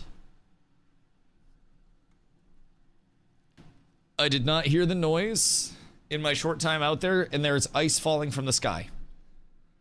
Therefore, I came back inside. I am going to look at it tomorrow morning if it is sunnier. And if it is not sunny, I am going to bring it in and have someone listen to it. And then give me a quote if anything is wrong. Maybe it's just the ice. Maybe it's also the 8mm socket that we have down there and a 1/4-inch adapter. But I mean, I'm hoping it didn't get into anything. Now, realistically, there shouldn't be anything that it can get into, right? I hope. Because everything should be closed off. But we also don't necessarily want metal bouncing around on my skid plate. So I might have to see how much it would be from the dealership to like pop the skid plate off, find the socket and put it back on. And then I might bill my dad for it if it's not expensive. Because that sounds fucking annoying to try to manage. Just flip it upside down. That is fair. If I have a couple strong strapping lads that want to come through and maybe help out with that, we can plan it out very soon. Why not just drop the skid plate? Because I can just tell somebody else to do it and they'll probably do it for free. Imagine being the car behind you when that comes out. Yeah, be ready to swerve. Be ready to swerve. Now, as far as I know, the skid plate's a completely closed off entity. But again, I don't want that shit, yes, bouncing around, coming out, anything like that. New game it is. Scars of Honor. Going into a playtest in 11 days. From the 30th to the 11th, we will be able to get our hands on it, albeit limited scope. We're only going to have 4 classes available, so it will definitely not be the full game. There will be some phases for the playtesting as well as it goes, so they're going to be doing 3 different launches effectively through the testing phases. So we have, starting on the 30th, combat, leveling, talents, scars, gathering, crafting, and voice chat. There will be prox chat. Second drop will be dungeons. Third drop will be PvP worldwide. PvP worldwide. Battlegrounds and arenas. When you start driving, it pops a little. I got really scared. It's loud-ish. Okay, I can always like drop you off at work tomorrow and then have them listen to it and then just be like, hey, can you put this up and like give it a listen real quick? So you said it's like when we accelerate? I'll have them give it a look. Hello, Mr. Ragnar. How are you, my friend? I hope you're having an absolutely splendiferous day. It's like turns. Oh, it's when you're turning. Not accelerating. Right, so that's what I thought I was hearing previously. Wheel bearing. I just got my wheel bearings replaced. Probably CV joint. See, that's... So, I originally brought it in last time. Not like that. Okay, so not like the tunk tunk tunk. It's a loud pop.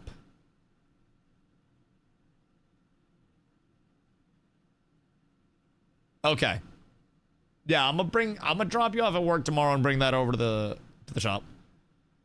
But it sounds like plastic bending. And then like snapping back.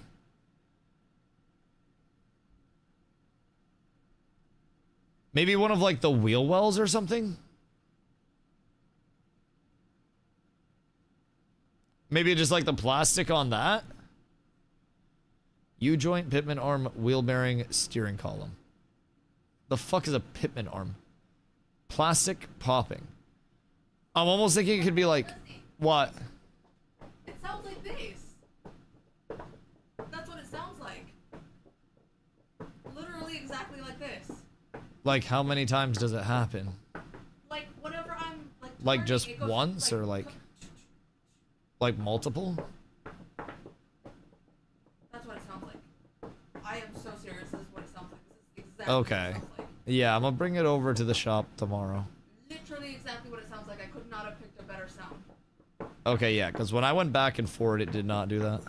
This is what it sounded like. How is she making that sound right now? She has a cutting board. She says it's like this. No. You gotta like put tension on it. Like this? What are we doing right now? What are we doing with our lives? Jesus fucking Christ. I'll bring it to the shop like tomorrow. This. Not like that loud, but like... Okay, well don't go like racing the car tonight or anything. You just go lose a few league games. But I think that's the wrench. Anyway. I think it's the wrench. Alright, well. I got a cutting board in the engine. That honestly might be it. I am down a couple of cutting boards.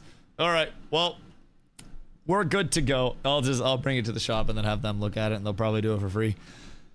Onward and upward now that the car woes are settled. She's like deep diving this. She's girl mathing a fucking car repair right now. She's trying to recreate the sound using household materials. We're gonna pull up to the shop tomorrow and she's gonna have a fucking cutting board in hand and she's gonna be like, it sounds like this when I turn. I swear to fucking Christ. I swear to fucking God. I hate it. I hate it here. Wheel bearing might be the issue. I just got both front wheel bearings replaced. Which, they were under warranty anyways. But yeah, I just got my front wheel bearings replaced. And then I got my front right strut replaced. Fortunately, also under warranty. But I would like to not have to keep fucking dealing with it. In an ideal set of circumstances. Now, I can always just... I can bring it to the shop and then they'll just give me a loaner again. So that'll be super easy. The last time I brought my car to the shop, it was actually recently to have this shit done.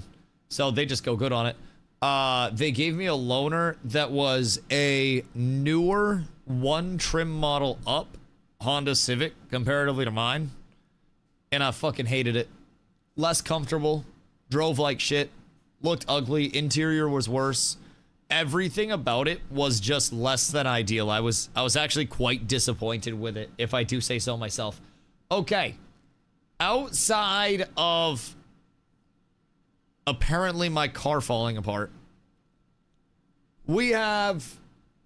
I don't know if this covers gathering and crafting, but this at least is going to cover gathering. Oh my God, I really at the very least. If you want me to spoil right away, I won't be a spoiler king if I don't do this. Here it is, the full list of race and classes. Why'd it get blurred? Inside Scars of Honor.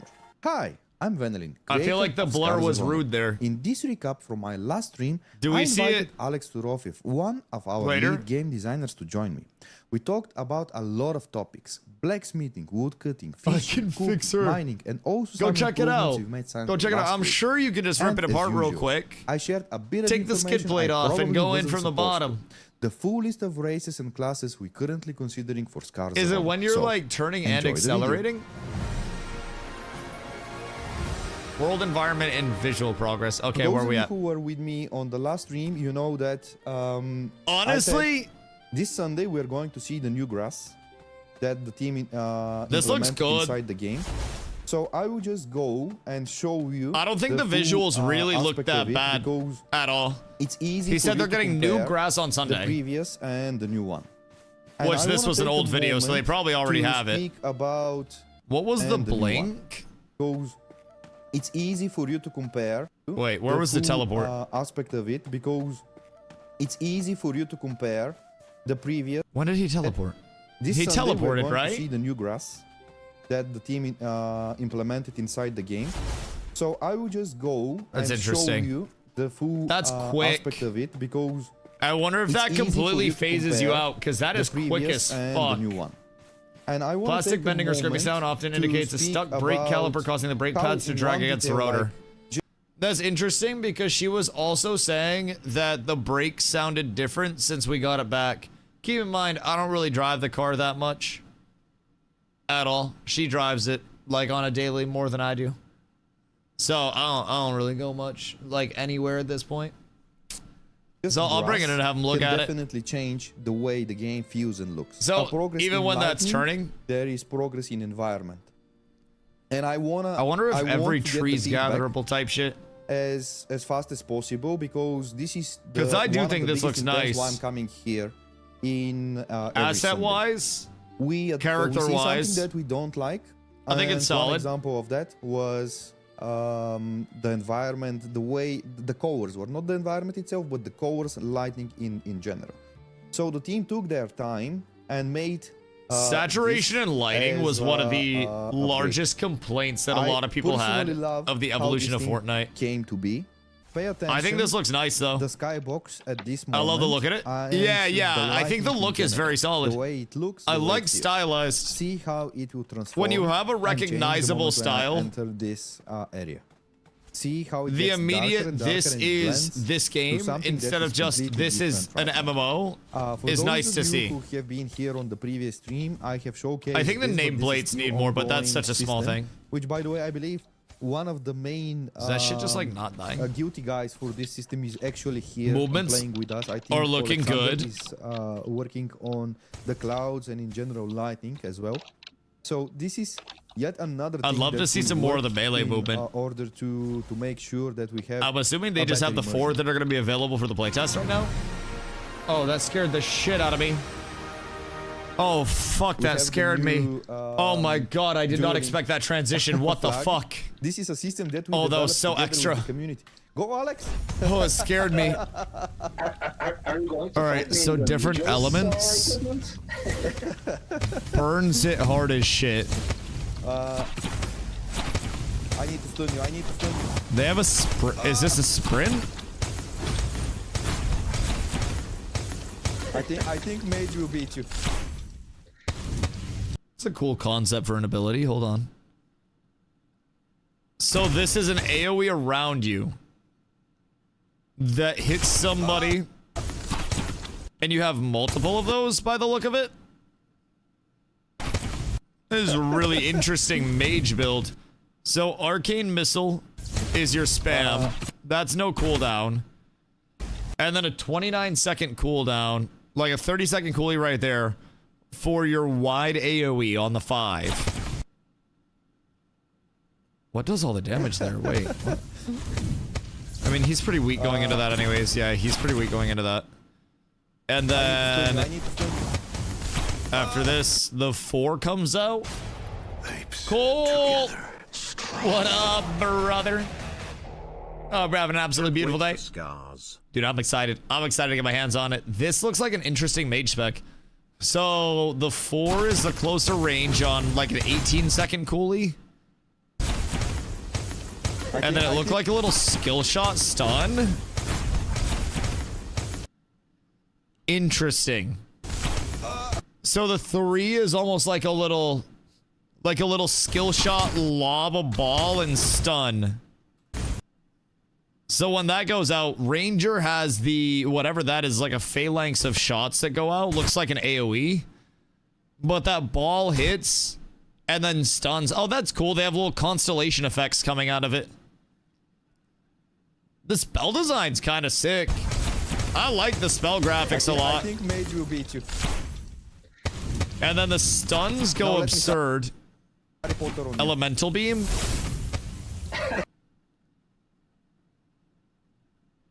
It's Priz. You guys literally have Priz. Do you want little sliders or pasta? Whichever. Yeah, I'm down for whatever. Both sound good. Looks pretty good. I think it looks solid. The build is very interesting.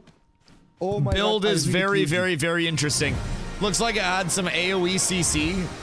Made's good in 1v1s. Just wait till you fight a tank. To present to you, Mr. Pasta Alex sliders, Busty. Actual bis.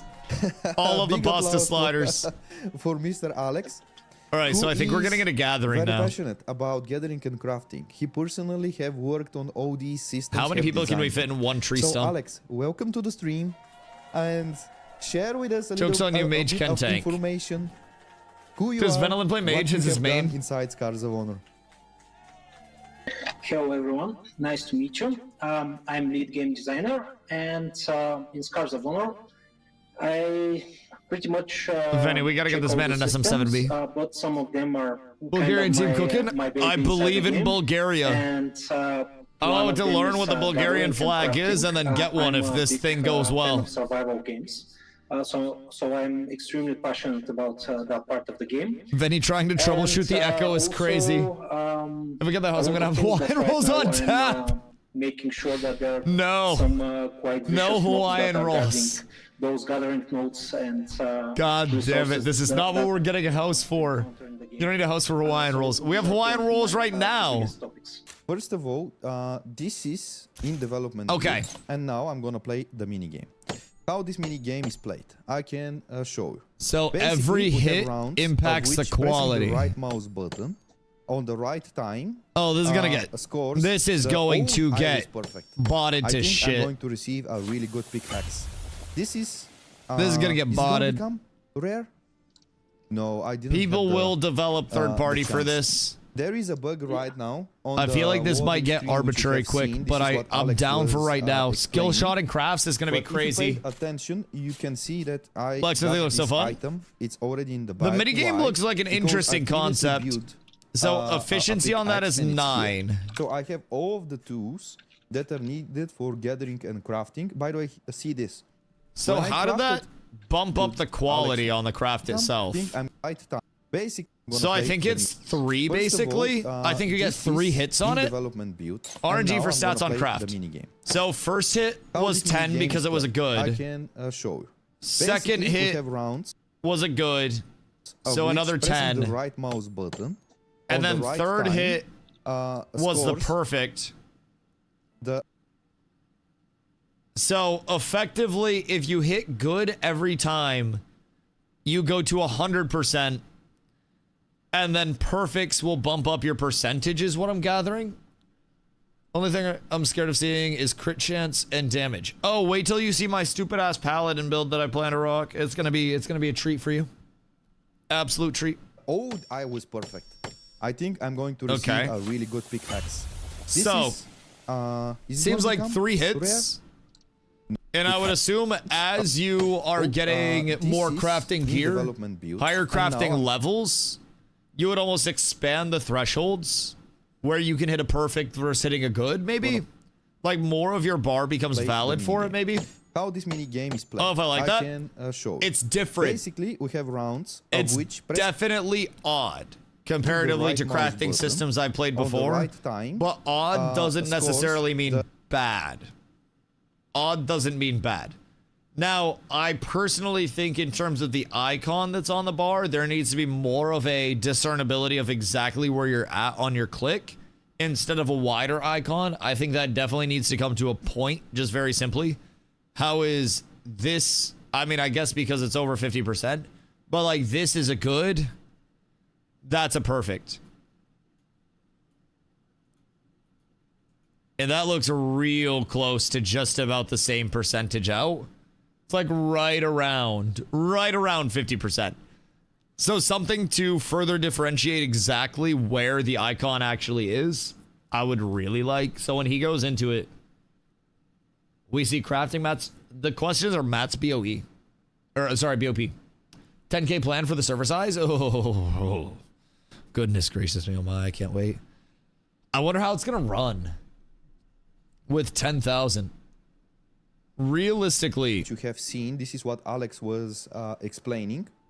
But if you paid attention, you can see 10,000 could be good. I Wait, so what was this? We had explaining. moderate everything. And you have druid staves, wands. So this is all just moderate. Paid attention. 10K is you ambitious? Can see that I 10K got is this definitely item. ambitious. It's already in the bag. Why? I would Because expect previously it built, to start much a smaller big than axe that. and it's here. But anything's So I possible. have Who knows all their of the infrastructure? tools that are needed for When said gathering and PTSD crafting. By the way, kicking in. see Ay, this. ay, ay. When I crafted, I think this is way too early for the playtest. If first impression is bad, that's not good. I think if people are establishing a first impression that's an expectation of anything good from a very early access playtest where they're communicating that this is just a glimpse into the baseline of the game, then I think that's more on the player, realistically, Ruben. I think this is well communicated of do not expect this to be the full MMO itself. Do not expect this to be completely polished and put together. Do not expect this to have all the classes, all the systems. Like, I agree to a certain extent that, like, yeah, you want your first impression to be good, but there's also the ongoing paradox of, like, anytime you're looking at a video game that's in development, theoretically in a 3-month period, it should improve over any 3-month period. So if they playtest it now, then they'll be able to get feedback right now. But it'll be worse than if they waited 3 months. But even if they playtest it 3 months from now, then they could wait another 3 months to playtest it, and it would be even better. But they could wait another 3 months to playtest it, and it would be even better. And at some point, you just need to be willing to rip the Band-Aid off and say, this is our first playtest. Those who have the bad expectations will see you when your expectations change. But playtests are something where developers eventually need to be willing to just take the plunge into the deep end and throw their product out there and be like, give us your feedback, good, bad, indifferent. And that's what this is going to be. They have their own server infrastructure and they're trying to test it now.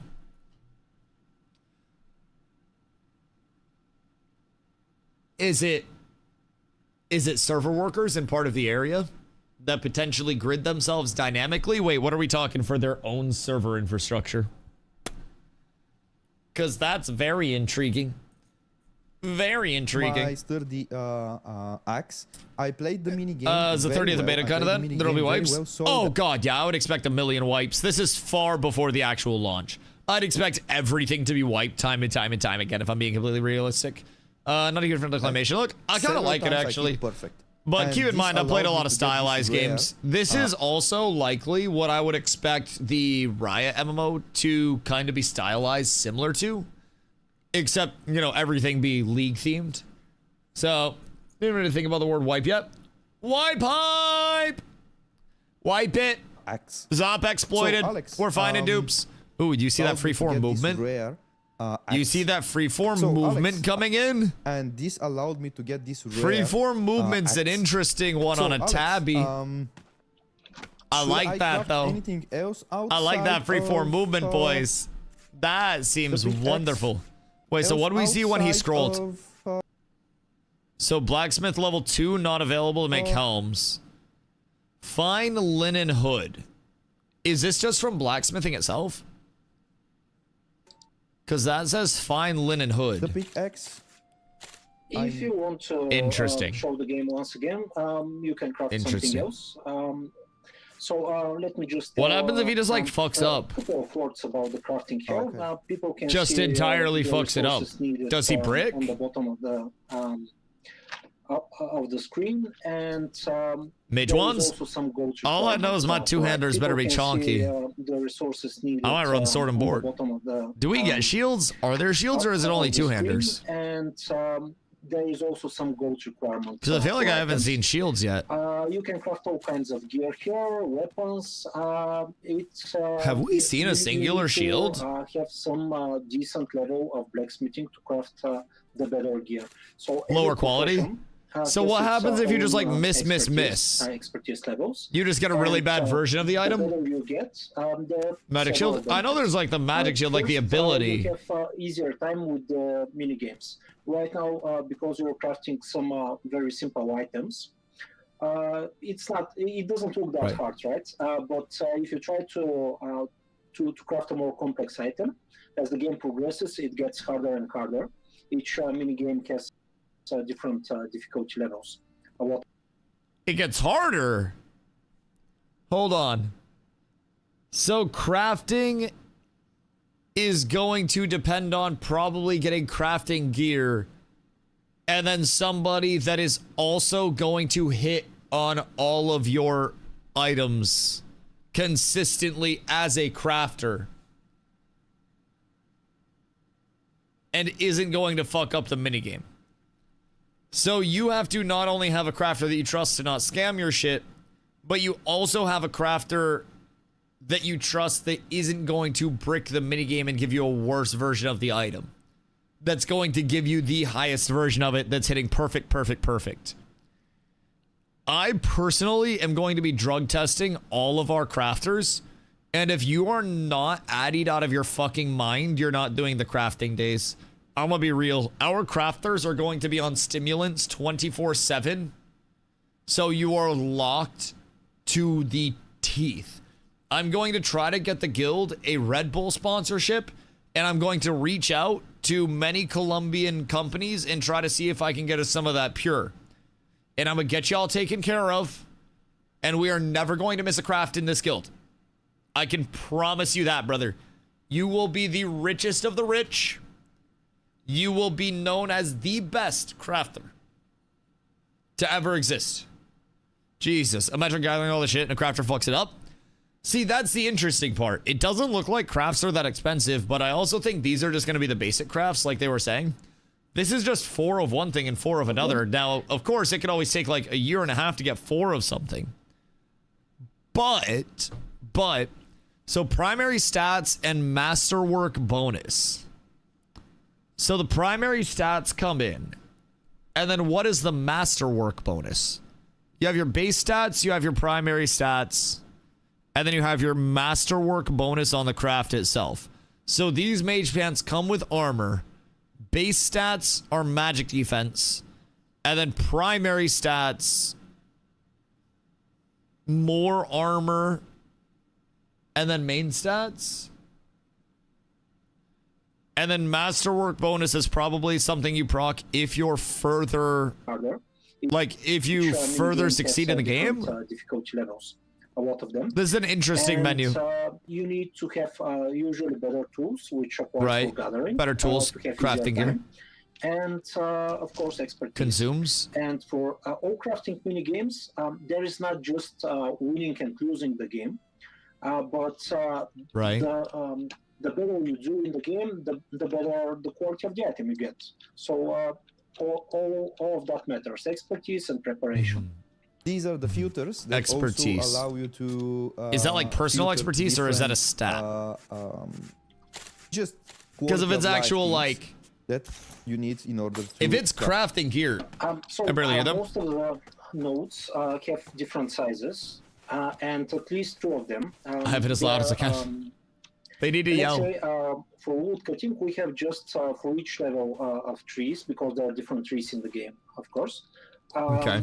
For each so different tiers of tree, different tiers of gathering. Which is for single player, so everybody can go and just chop some trees.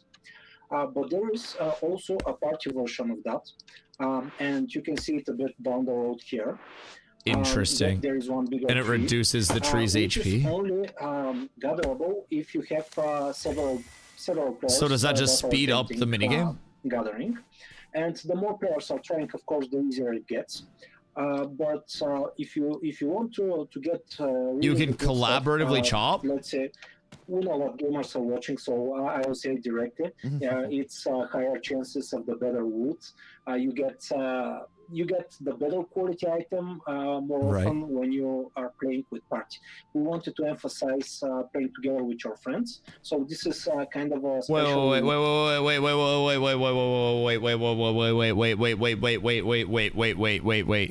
So what they just said here is that when you are gathering, if you have more people that are hitting trees and gatherables, then it goes faster because you can multi-gather. So we could have multiple people hitting a tree, but if you're in a party, you also have increased chance to get higher rarity items. So they're just giving a passive party modifier for going around and gathering as a group. Oh goody. Oh goody, but can you imagine the multi-boxing galore that's going to happen on a free-to-play game? I don't mean to be cynical, but holy. Multi-boxing is going to make clams there. Gathering bots, if you can multi-gather, holy shit. That is the antithesis to it. It seems really cool from a player standpoint, but also from a free-to-play multi-boxing standpoint. The sweatiest part of your community is just going to run like a sandbox IO, and then they're just going to multi-box like crazy. And if it's not enforced, then everyone's just going to run around with a full group gathering all the time. Turn graphics down like crazy, run it in windowed, have your one main client, and then just multi-box to the rest of them. Well, they all got to play the minigames. Yeah, but I mean, the tree still gets cumulatively chopped. So even if you're just playing the minigame successfully on your main, you're still getting the passive group existence buff. Thank you, love. And then you're also going to be chopping shit faster. So even if like your main is getting the best stuff and everybody else is just getting a small byproduct, that's still a game changer.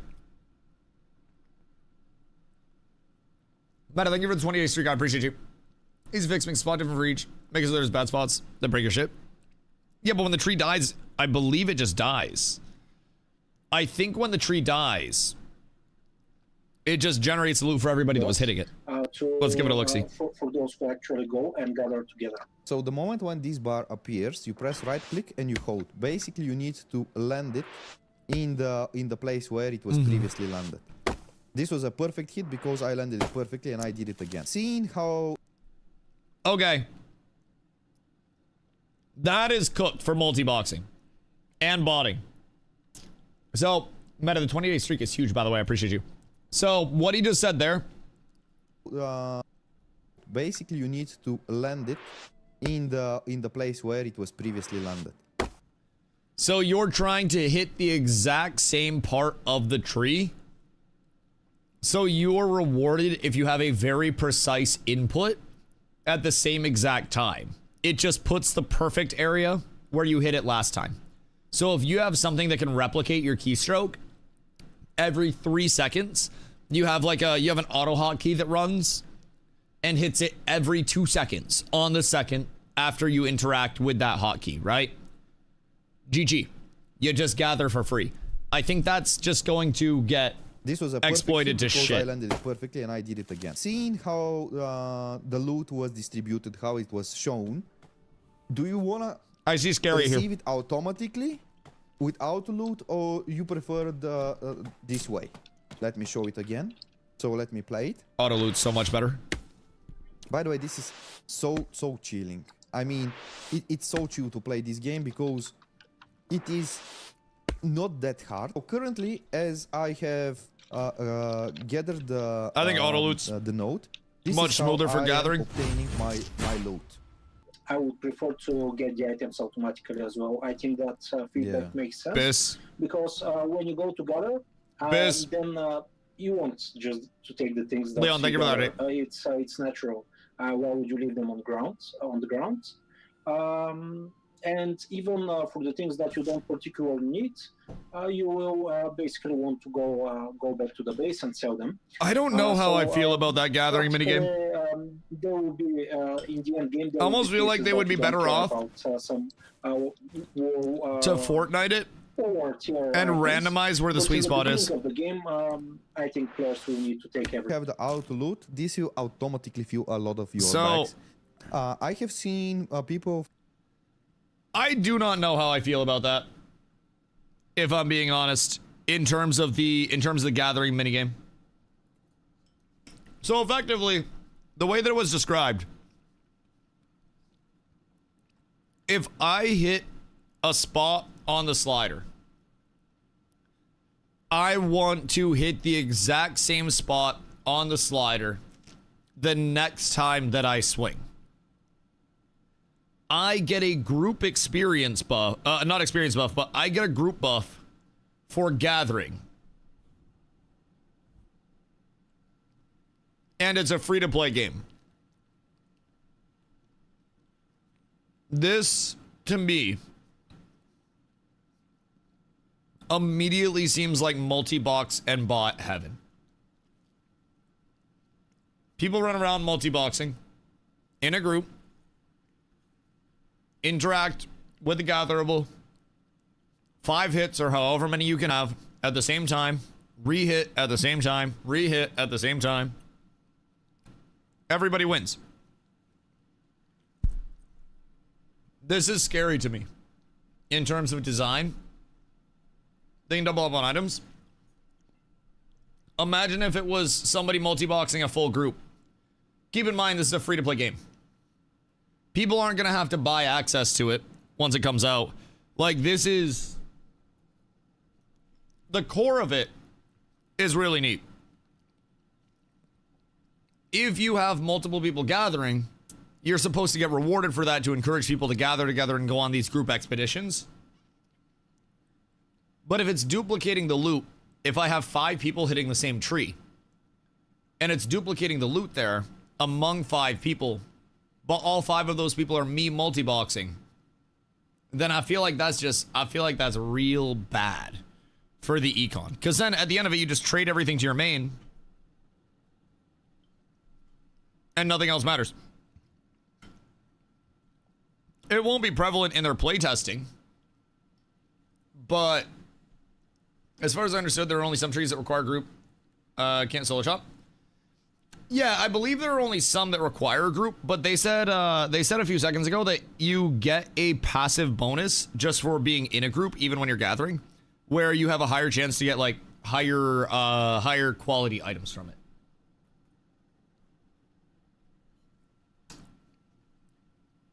From the chat, I'm a little scared. How to loot with future, and I have seen a suggestion of a button that collects Heroic everything. trees, Yeah. mythic So plus how trees. would you comment on these suggestions? Yeah, they make a lot of sense. Yo, go, what am I this go? was, Is this a new game? actually Yes, one of Sirski. my propositions We're looking for at the gathering crafting future systems right now. polishing of, picking up items. When, you pick items by pressing the E button right now. And I'm eating dinner. But if you won't press the E button, you just press and hold a bit. You just pick everything which is around you. This is not something new, of course. It's Going not, scores? You coming through? You've Shit. seen it in other games, of course. Yeah, we pulling up But, deep. It's easier because you don't how to pick everything if you don't want to, but if you want to pick everything, it's still Right. quite easy. It's not how to pick up, but it's quite easy. So probably. I just feel like,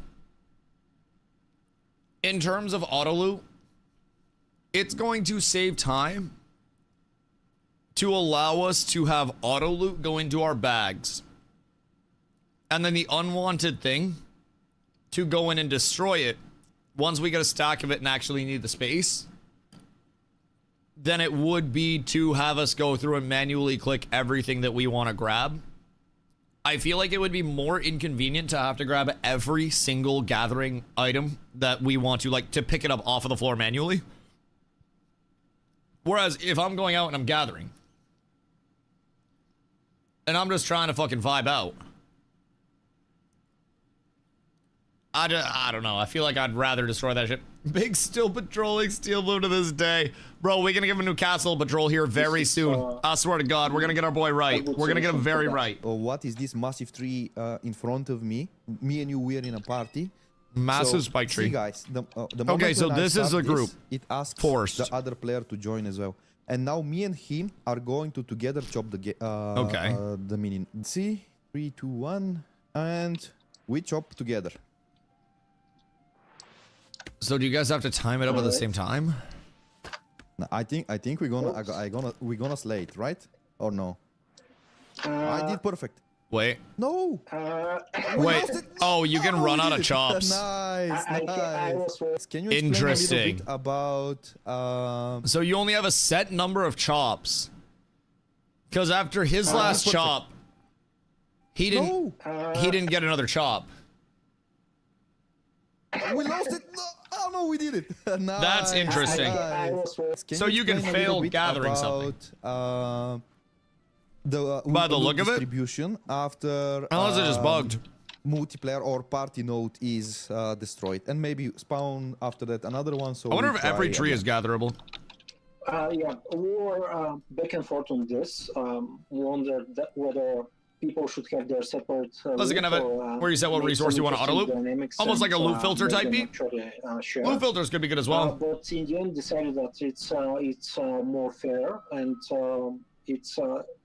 it will be better for the players if they directly have their own loot.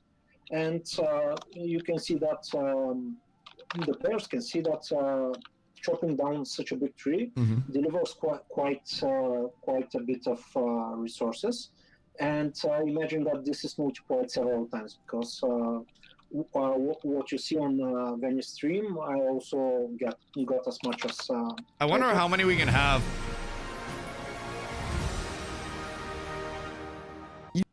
That transition keeps scaring the fuck out of me. I'm gonna be completely real. That transition is scaring the absolute shit out of me. It's jumping me every time I just almost choked on my pasta. Jesus Christ. Jesus Christ. Okay. So immediate thoughts about the minigame. They talk so quiet, yet that's so loud. They bait you into listening just to blow out your ears and your ass. I have immediate concerns about the gathering. Now, I also don't know. Again, what they showed there was a group gathering on the large tree itself. But again, I just think the gathering just ends up getting auto-hotkeyed by everybody. Am I wrong? Unless they're gonna ban people for auto hotkeys, I feel like it just gets auto hotkeyed. So they would need to come out and very much so patrol that and try to enforce it by, I guess, like looking at inputs and trying to set up detection for somebody whose inputs are super fucking precise every time. But that also seems like such a silly thing to patrol.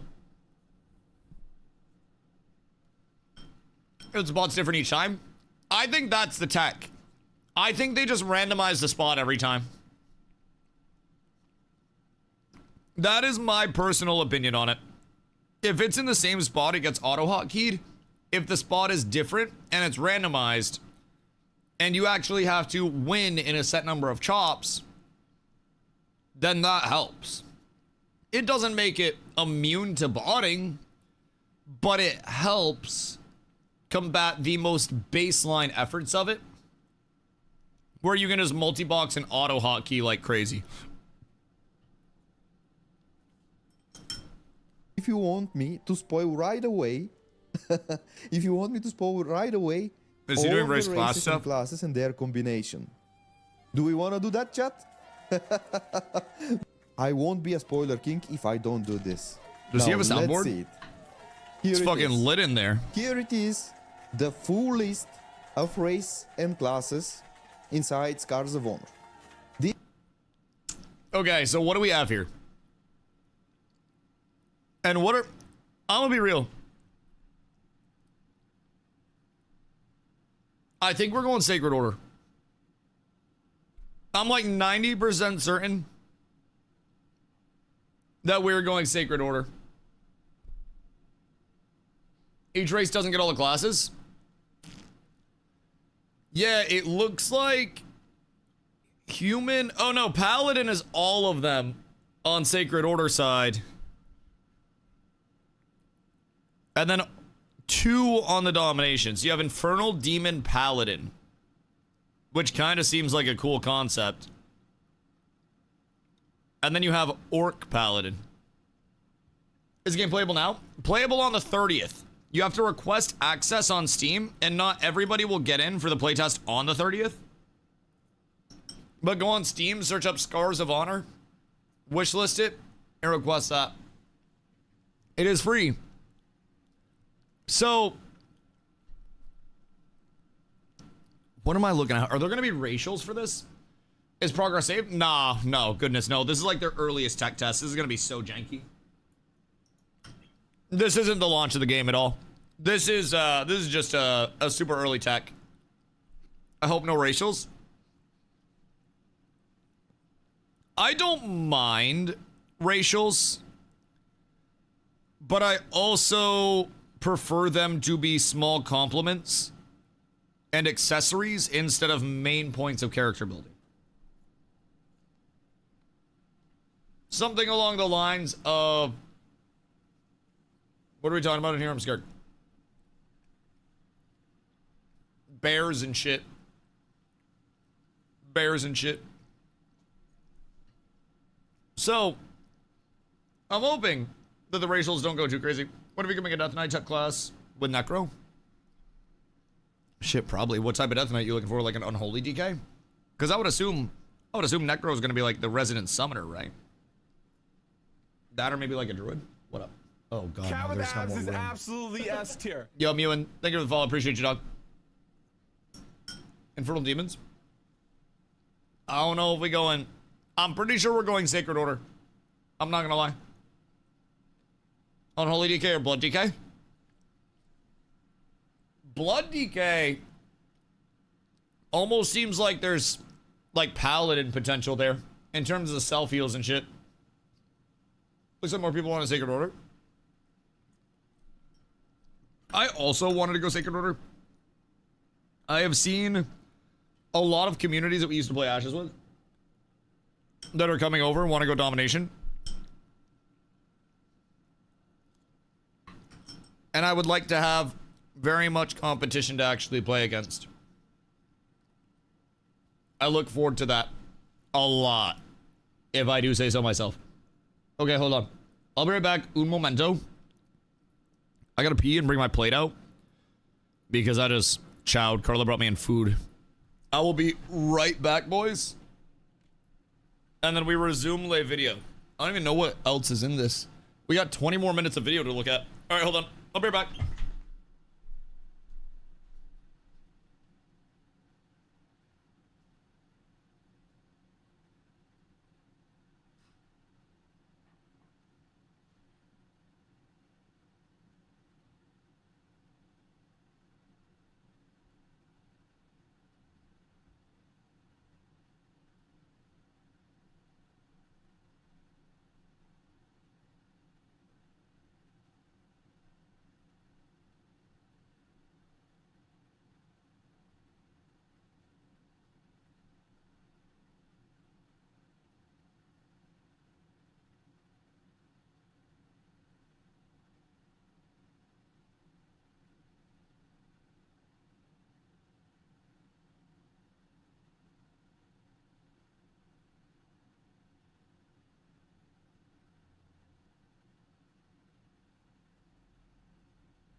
Good day, I've returned.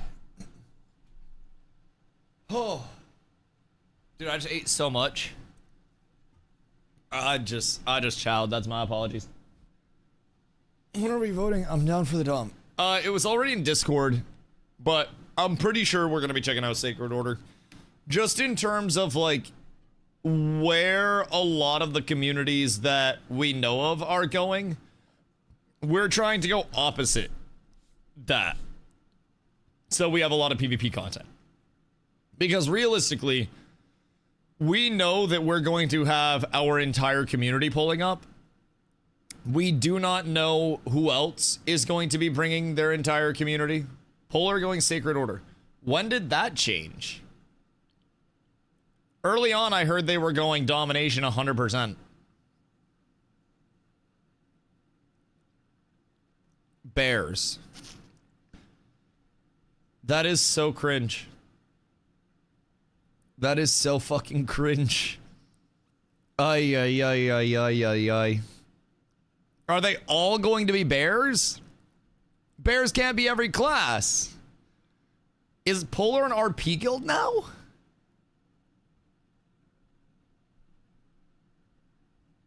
If they're all white bears, is it racist?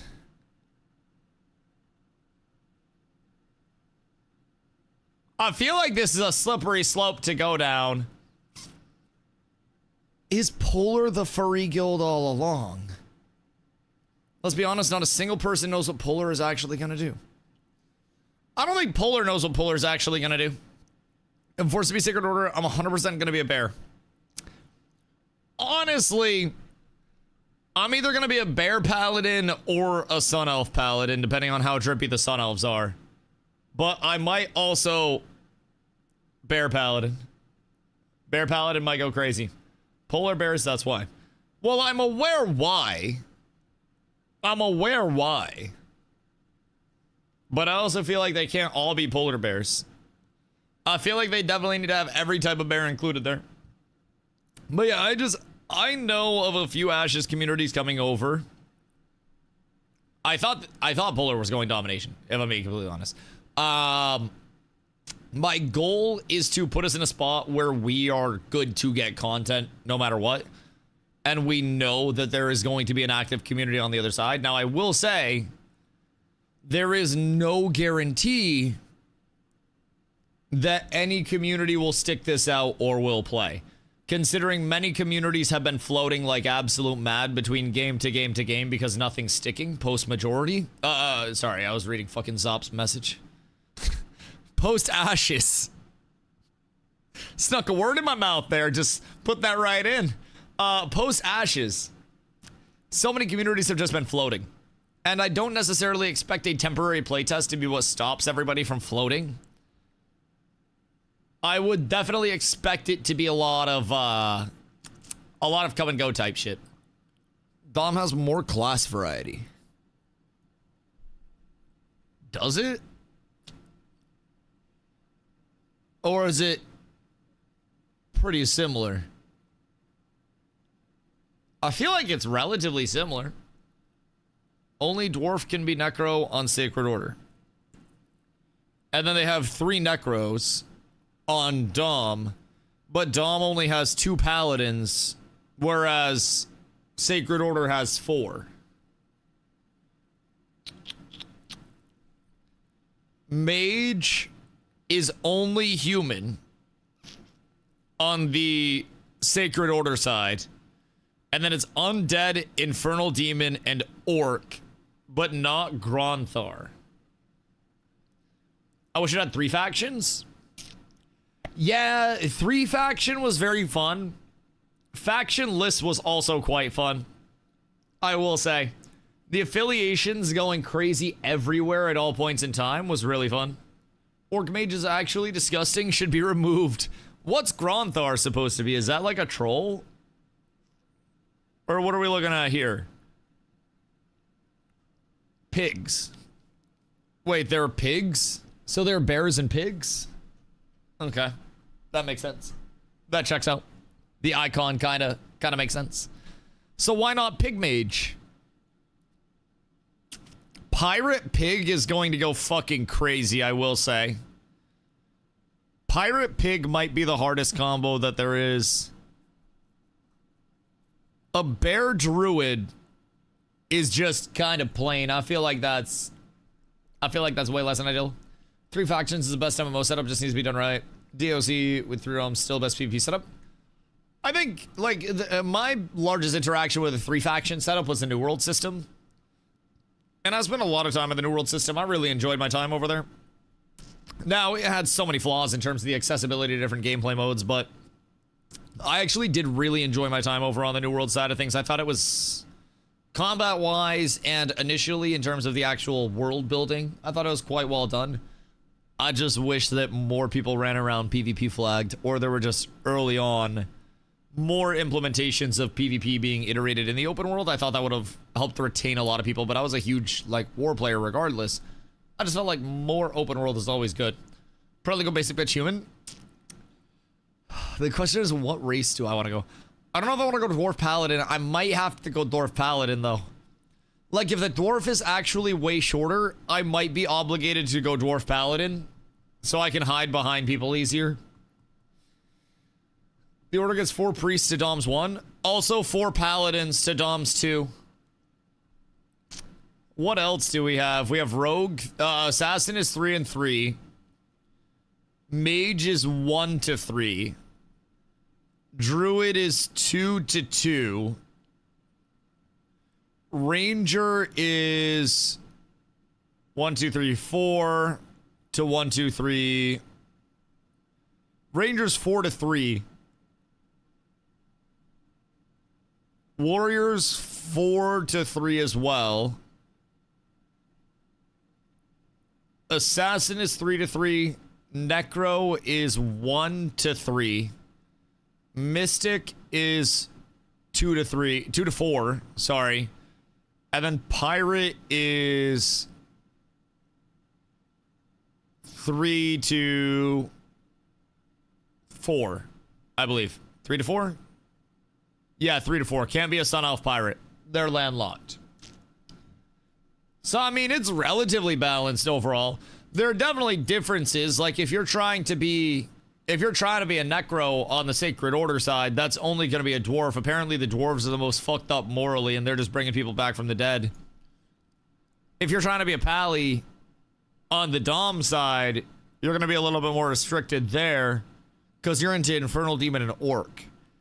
Now, I will say out of those two, I would probably go Infernal Demon Paladin. Probably.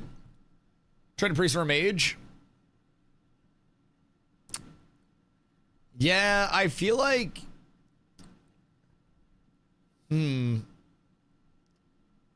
Maybe take Assassin from Sun Elf and give it Mage. Or take away Ranger and give it Mage. I feel like one of those would make sense. Because a Sun Elf having some like fire magic type shit would also go along. Dwarf Mage is kind of dumb lore-wise. Yeah, dwarfs are kind of not the most magically averse. Hey, class law, course decision, everyone wants it done. I don't necessarily mind it. I think it can be a little bit of just like an inconvenience, if I'm being honest. I would prefer no class lock and just completely unlock combos. But I think it's become so commonplace that I've grown to not hate it. But I do agree that something else would probably be better.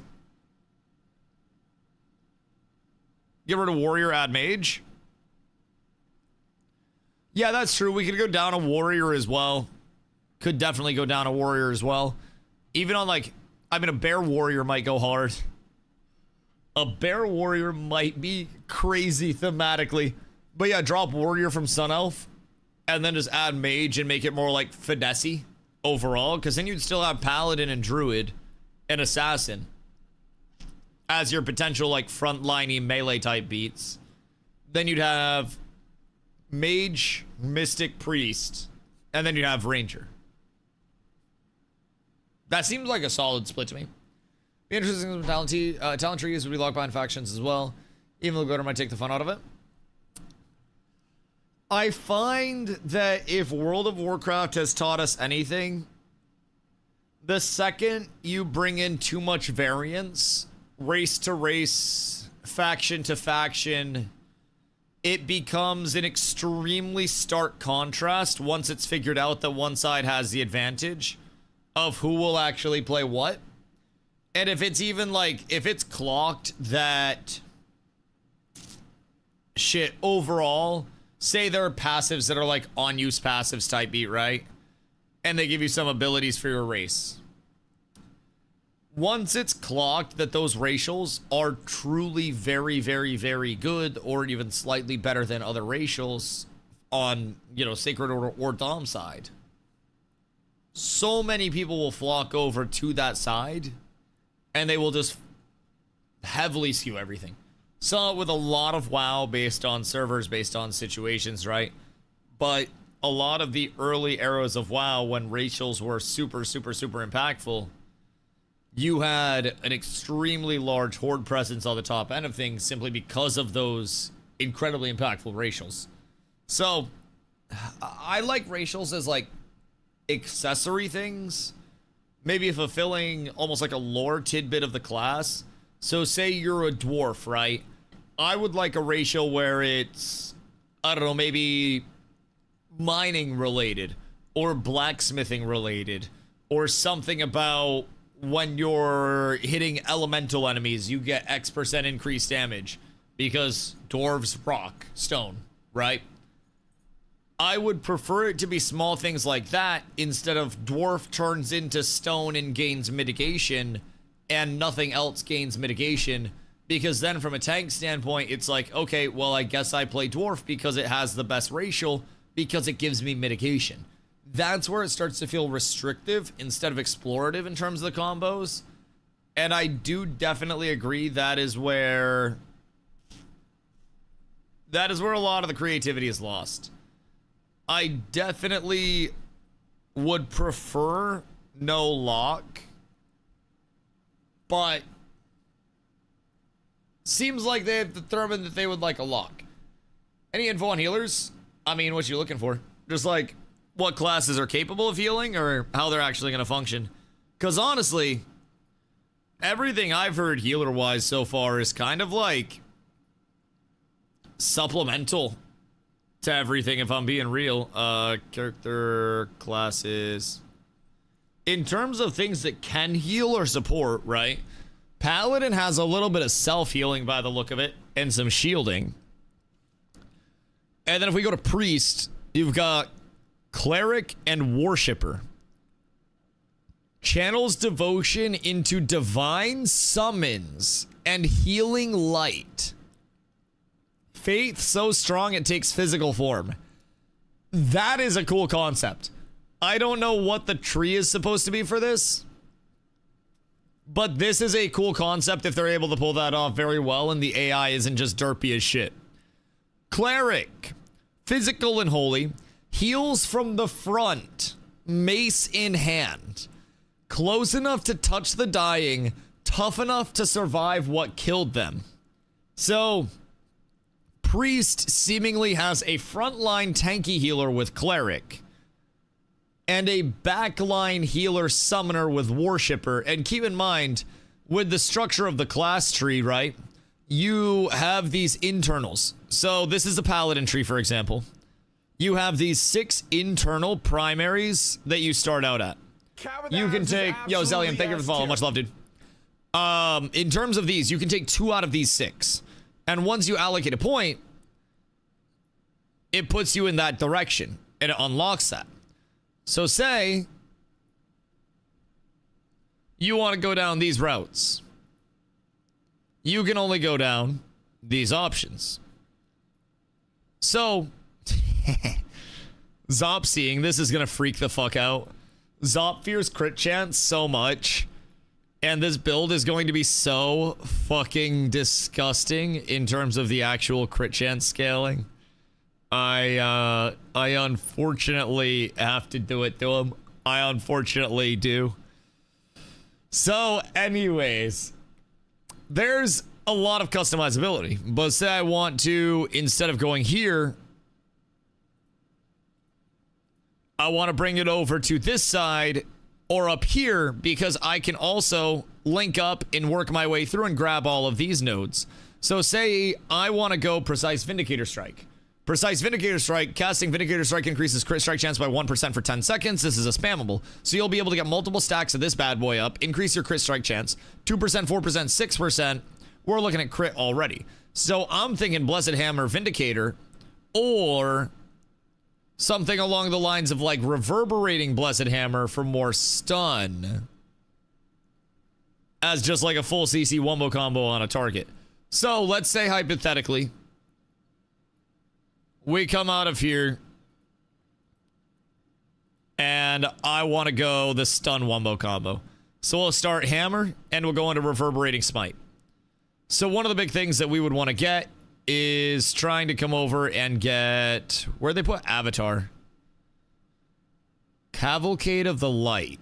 Call upon the cavalry to the battlefield, trampling enemies for 5 seconds, dealing damage and pushing them towards the center. Oh, that kind of sounds crazy for engages, I'm not gonna lie. That kind of sounds fucking stupid. So we're supposed to have Avatar somewhere. Is Avatar down this way? This is Avatar. So avatars are wings. Transform into an avatar of justice, empowering your damage and critical strike for 6 seconds. Can be cast while CC'd. So a lot of people are probably going to work their way down into this. Now you could theoretically go through here and then work your way all the way down. Or you could just start through here. There's a lot of customization that's going to come from it. They don't have every one of the trees yet either. But in terms of customization, I hope there is a lot for the hybridization of classes that brings in different roles. Ranger, we're looking at Sharpshooter, Trapper, and Artificer, which is a summoner as well. It seems like they're going to have multiple summoner classes. So Warrior, you've got Pathfinder, which is opens wounds that never close, seems like a bleed-based build. Vanguard, which is the tank. And then Berserker, which is just blasting damage. Paladin, you have Inquis, which is fire, and Holy. Seems like dot base, burn base, you know, build a debuff, consume the debuff. Templar, which is a tanky supporty type, and then Crusader, which is support and tank hybrid, mix of healing buffs, moderate damage. Crusader nodes reward teamwork. Group sustain and protective talents make Crusaders invaluable in coordinated play. Mage, you still have a tank option as well with Battle Mage, which seems to be built into that melee side of things. But summoner-wise, we're getting into Artificer, we're getting into Worshipper. So Artificer is inventors of war machines and elemental constructs. They let their creations do the fighting, which seems interesting for old people. That seems like it could be a very solid autopilot. Do we know anything about how professions are going to work yet? I mean, just minigame functionality. In terms of scaling, leveling, not really much insight there. It doesn't look like, from what we saw in the Gathering Crafting preview, that there was going to be an energy system or anything like that. So excited to play Wizard and just nuke people. I am so excited to play a very toxic Paladin build, where I do not die, I CC, I sustain, and I kill. Dude, it's going to be so dumb. So dumb. We'd be able to do all professions on one character. That I'm not 1000% sure of, but I didn't see any locks in the preview when they were in the screens. Now, everything is susceptible to change, but Felipe, what up, brother? What kind of game are you getting into these days? We're researching Scars of Honor, upcoming little MMO that's going into a playtest on the 30th. So we got just under 2 weeks until the playtest starts. It's April 30th to May 11th. So we got a lot of classes to learn, granted. We only have 4 classes that'll be available for the playtest, but everything's evolving pretty quick with it. They typically do weekly dev streams, but we've been playing with Cats with Abs. Yeah, Cats with Abs my guild, brother. Wouldn't be going anywhere without my boys. I'll be bringing Cats over there in full force. When release? Like, full release? Probably within, like, the next 2 years-ish, from what we've gathered. In terms of playtest release, the 30th. So 11 days from now. It's like 10 days and change. But it's the 30th through the 11th for the playtesting itself. And during the playtest, they're going to be giving us 3 different phases of it. Yeah, of course, brother, of course. Feel free to ask anything you're wondering. But the playtest itself is going to go 3 phases. So the first drop is just basic combat leveling, talents, scars, which you earn through different scenarios, and just doing shit, gathering, crafting, and then their voice chat and proxy chat systems. Second drop is going to be dungeons. Third drop is going to be PvP battlegrounds and arenas. So they'll be turning on full open world PvP for this, where you'll actually see like the factions fighting each other type shit. It is going to be hopefully a blast. The movement looks crispy. The combat so far from what we've seen has looked good, but that is always subject to change based on people actually getting their hands on it, right? So Sharpshooter, 1 shot, 1 kill. This seems like Big Burst, and then Trapper is kind of like Survival Huntery, if I had to guess. Poison traps, lightning snares, and elemental hazards. So that seems interesting. This seems like area control-y very heavily. So for like sieges and stuff, guild versus guild, anything with an objective or like close corridors, I feel like a Trapper is going to be very high value. Druid has Oracle, which is a healer. Channels balance in nature to mend the wounded and preserve what the battlefield destroys. A Beastmaster, which is another summoner, fights alongside summoned beasts that rend and bleed. The pack hunt says 1. Rend as a status effect. I don't think we know exactly what that's looking like, but rend is typically an armor debuff. Bleed, obviously, damage over time. Shapeshifter as a tank takes the form of primal creatures, your mother. What charges at you is no longer human, and it does not fall easily. So that's going to be a tanky type beat. Assassin has Blade Dancer, a whirlwind of flashing steel, weaving between blows with lethal grace, too fast to hit, too deadly to ignore. Spellbane, physical and poison, hunts mages and casters with anti-magic venom. Where others fear the arcane, the Spellbane silences it. That sounds fucking toxic. And I would like to hire 3 of these to follow Seat and Colton around nonstop and make their life shit. If you're interested in just harassing casters, brother, I have a fucking job for you, and I think you might be able to make people punch their monitor. Where's Glow? Glow! Glow! Glow, there's PvP. Glow will be here in a second. Bounty Hunter. That was my main in Dota 2 ski. Tracks, traps, and eliminates. No stealth, no tricks. Really? Relentless precision and a target that stops breathing.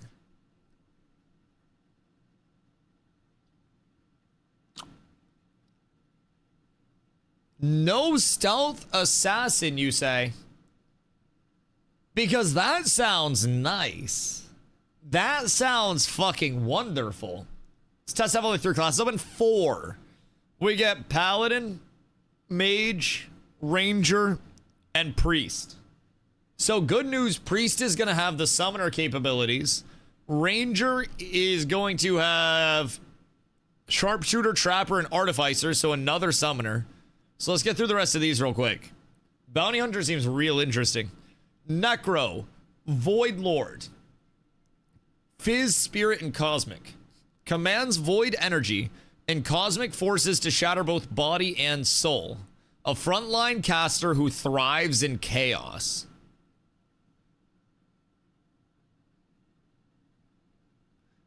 I think all of these mage players might be sleeping on their mage adjacent classes.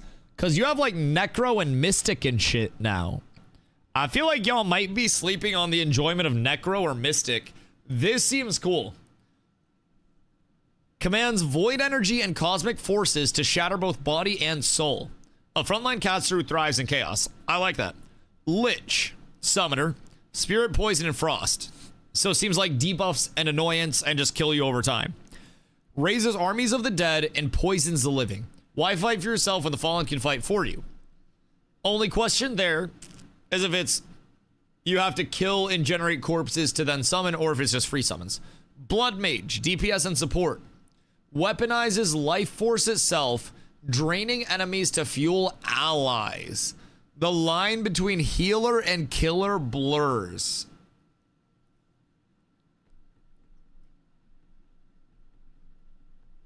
That sounds really fun, actually. That sounds really fucking fun. Huh. Lich Blood Mage? I'm thinking Void Lord Blood Mage. Frontline caster that drains life and then sustains allies off of it. That's like your battle healer. Now you also have on the priest side Cleric, which is heals from the front, mace in hand. That's kind of fire, though. I like that a lot. Pirate. Swashbuckler is a melee. Shield in one hand, cutlass in the other, and a grin that means trouble. Offense and defense in one reckless package. That doesn't sound the worst. Cursed, marked by dark waters and darker bargains. Spirit-touched allies that curse and torment from the inside out. Sounds like dots. And then Buccaneer. So I kind of think Buck would be a good class. Like a good hybrid. Pistol and trap focus, long-range shot, snares, and explosive barrels. Buccaneer talents excel at kiting and control, great for open world and sieges. So what I'm thinking with Buck is drop the trap focus, grab the pistol side of Buck, and grab the fizz side of Swashbuckler, and pistol burst from range, get in range, and Swashbuckler finisher. Execute on Swashbuckler. Bro, I might play Pirate if, like, when it becomes available for testing. I think I'm gonna have to try the keep it a Buck build. Because if I can just bring people around and I can play at range, and then I can just dodge back into melee and burst really quick, that is stinky, and that is incredibly hard to deal with. And I think I would get hate DMs frequently, which I would absolutely love. That would make my day great. Mystic, our final one. Celestial draws power from the stars and the void between them. Cosmic devastation from an incomprehensible distance. That's going to be very nice for large-scale PvP. If you are able to just sit back, I know it says cosmic devastation from an incomprehensible distance like the stars, But if you're able to sit back and just blast nukes, Celestial might be your glass cannon over mage. Plague Doctor spreads afflictions that eat through armor, flesh, and hope. And then Acolyte, a spirit channeler who weakens and controls. They do not kill quickly. They make the dying take forever. That description makes Acolyte sound really bad, I'm not gonna lie. Based on description alone, I am putting Acolyte at the absolute bottom of the barrel, least played, least selected, unless their talents are fire. Because this effectively says a spirit channeler who weakens and controls, they fucking suck. Is how I'm gathering this. How many classes will be available during the playtest? 4 during the playtest. It is Paladin, Ranger, Mage, and Druid. So we will be able to have some heals coming out. Paladin's got Templar, which is like a supporty type beat, but I don't know how group supporty that is. Mage is another tank option. Ranger has some summons, and Druid in classic Druid fashion. Acolyte are the Phoenix Suns of the NBA. Oh no, wait, what happened to the Suns? They lost by 35 today. Bro, I'm not gonna lie, when I was in Phoenix watching the Suns play, it was some of the worst basketball that I have ever watched live, and I've been to a lot of college games. Like, the Phoenix Suns look like they should be a Division I college team and not an NBA team 50% of the games that they play. And then 25% of the games that they play, they look okay. And then the other 25, they look like the best team in the league. I don't fucking understand it. I don't get what is up with the Phoenix Suns, but they are just... they're the Phoenix Suns. Says take control with Kazabuna's body to attack each other, making them not die fast. Yeah, but what if it's also bad? Acolyte equals Mesmer. But they beat the Lakers. Yeah, but LeBron's old. LeBron James is old. If the Lakers played Bronny, the Lakers would have won that night. Unfortunately, Bronny wasn't there to carry them. He wasn't there to get the fresh legs on the court. So, chat, what classes are we thinking about when all are out off of this? Because my immediate look is on the Paladin side. Templar Crusader to be annoying as fuck. Assassin or Paladin? I really want to get my hands on Pirate. I won't lie. I really want to get my hands on Pirate and run the Buck build. Run a hybrid with the pistol focus on Buccaneer. And then the Fizz focus on Swashbuckler. And then just try to be pistol burst, melee burst, get out and reset. Oh my god. Oh my god. LeBron's past the prime. Is that time for him retirement? Do you think he should go into coaching though?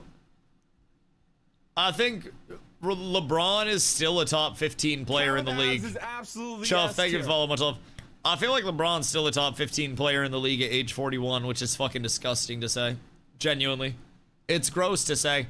But just what he brings to the court, because keep in mind, LeBron isn't just the stats.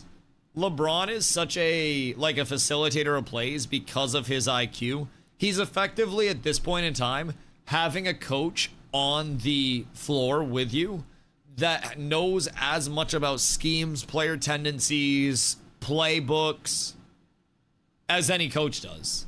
He can see a formation shaping up, see them getting into a set, and know what they're about to run and call out whether to over-under screens, whether to hedge, whether to have a swap ready. Brother can just direct traffic at this point. It's fucking ridiculous. Me personally, Blade Dancer is everything I ever wanted to play, assuming... Assassin with Lightning, dream come true. I wonder if the Lightning's gonna be, like, very stunny as well. Because if you have more stuns off of that, that could actually go incredibly hard. Incredibly hard. A whirlwind of flashing steel weaving between blows with lethal grace. I almost wonder if that's gonna have like teleports to it. Almost like a blink strike type beat, where you get a few hits in, and then if you kill somebody or hit a combo, then your teleport cooldown comes up faster, and you get a little, like, target-to-target blip. That would be an incredibly intriguing melee design, I'm not gonna lie. I fucking love me some zippy movement. Absolutely love me some good movement. There's so much here that seems really intriguing. But also part of me is just like, man, I really need to be on the front line having an impact and being able to make stuff happen in group PvP. Arrow, what up, my goat? Heavy. Good to see you, brother. What you been up to? How has the goddamn stupid ESO grind been? I don't say it like that. I don't know. I hear it like that, bro. I swear to God, I hear it like that. It might just be like my headphones or something, but I swear to God, I hear a very soft S at the end. Is that, maybe I'll check my headphones, but maybe they're plugged in wrong. But I swear to God, I got a soft S. Yo, my goat, Hoofsy, coming in with a sub for Aeroly with a multi-month. Oh my God. Got Aeroly with the 4 months, my goat. So it's dropping until next year. I would say, from what we've heard, 2027 is the most logical time. I'm telling people like 2 years-ish based on what we've heard so far. Like, I would say 2 years on the higher end, but there's a playtest coming on the 30th. It's the 30th through the 11th. Completely opened up. Now, they are inviting in waves, but if you get into the content creator program, you can just join their Discord, open a ticket. I'm sure you're chilling at that point. They let fucking Zombie in, and I don't even know if he streams. So, I'd go in there. Content creators are just getting an invite. So, pop through the Discord. The playtest is 30th to the 11th. They're dropping it in 3 phases. Phase 1 is just combat, leveling, talent, scar system. Is like this RNG-esque system. Exclamation guild for the guild Discord. The scar system is kind of like this RNG-ish talent system that you get from just completing content. Gathering, crafting, which are minigame based ones, and then proximity chat. Proximity chat. Arrow, my boy. Arrow, my boy. Prox chat. Second drop of this playtest is dungeons and their procedurally generated dungeon tech to stop any dungeons from ever feeling repetitive. Third drop is open world PvP, big fully turned on, battlegrounds, and arenas. 4 classes for the first test: Paladin, Mage, Druid, and unfortunately, Ranger. I know, terrible news. Terrible news. Fucking lame-ass bow pew-pew class. So, Ranger side, you got Sharpshooter, 1 shot, 1 kill. Master of the long game, who end fights before the enemy knows they started. Bro, I'm not gonna lie, this got Aeroly all over it. A Sharpshooter build screams heavy. Straight up for me. Straight up. I swear to God. Trapper, kind of like survival hunter type vibes is what I'm getting from this. Battlefield is a weapon. Poison traps, lightning snares, and elemental hazards control every step the enemy takes. So if they end up doing like sieges or anything close quarters, or even like battlegrounds or arenas where it's an indoor corridor, Artificer, a little bit of a summoner, but something tells me a few sharpshooters in PvP on a 3-2-1. Getting hard just reading the word sharpshooter. I don't think they have the trees for it. I wish they did. I don't think. Ranger talent calculator. Oh, they have like a root. Never mind.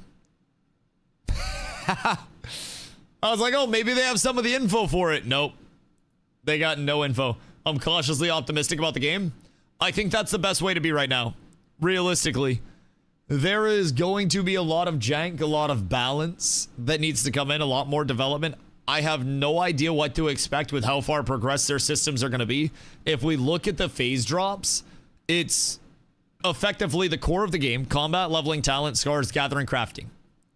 That is a lot of their core progression. That's not first time user experience. That's not questing, unless questing is also leveling. But from what I've gathered, first time user experience is not going to be included in this first test. So we're going to allegedly, you can tell I've been covering legal stuff, spawn in a little bit leveled. And then I'm assuming we'll level from there, group up, see what's out in the world. Talents.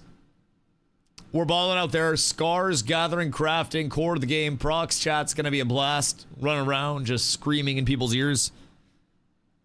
I'm cautiously optimistic with the core that's here.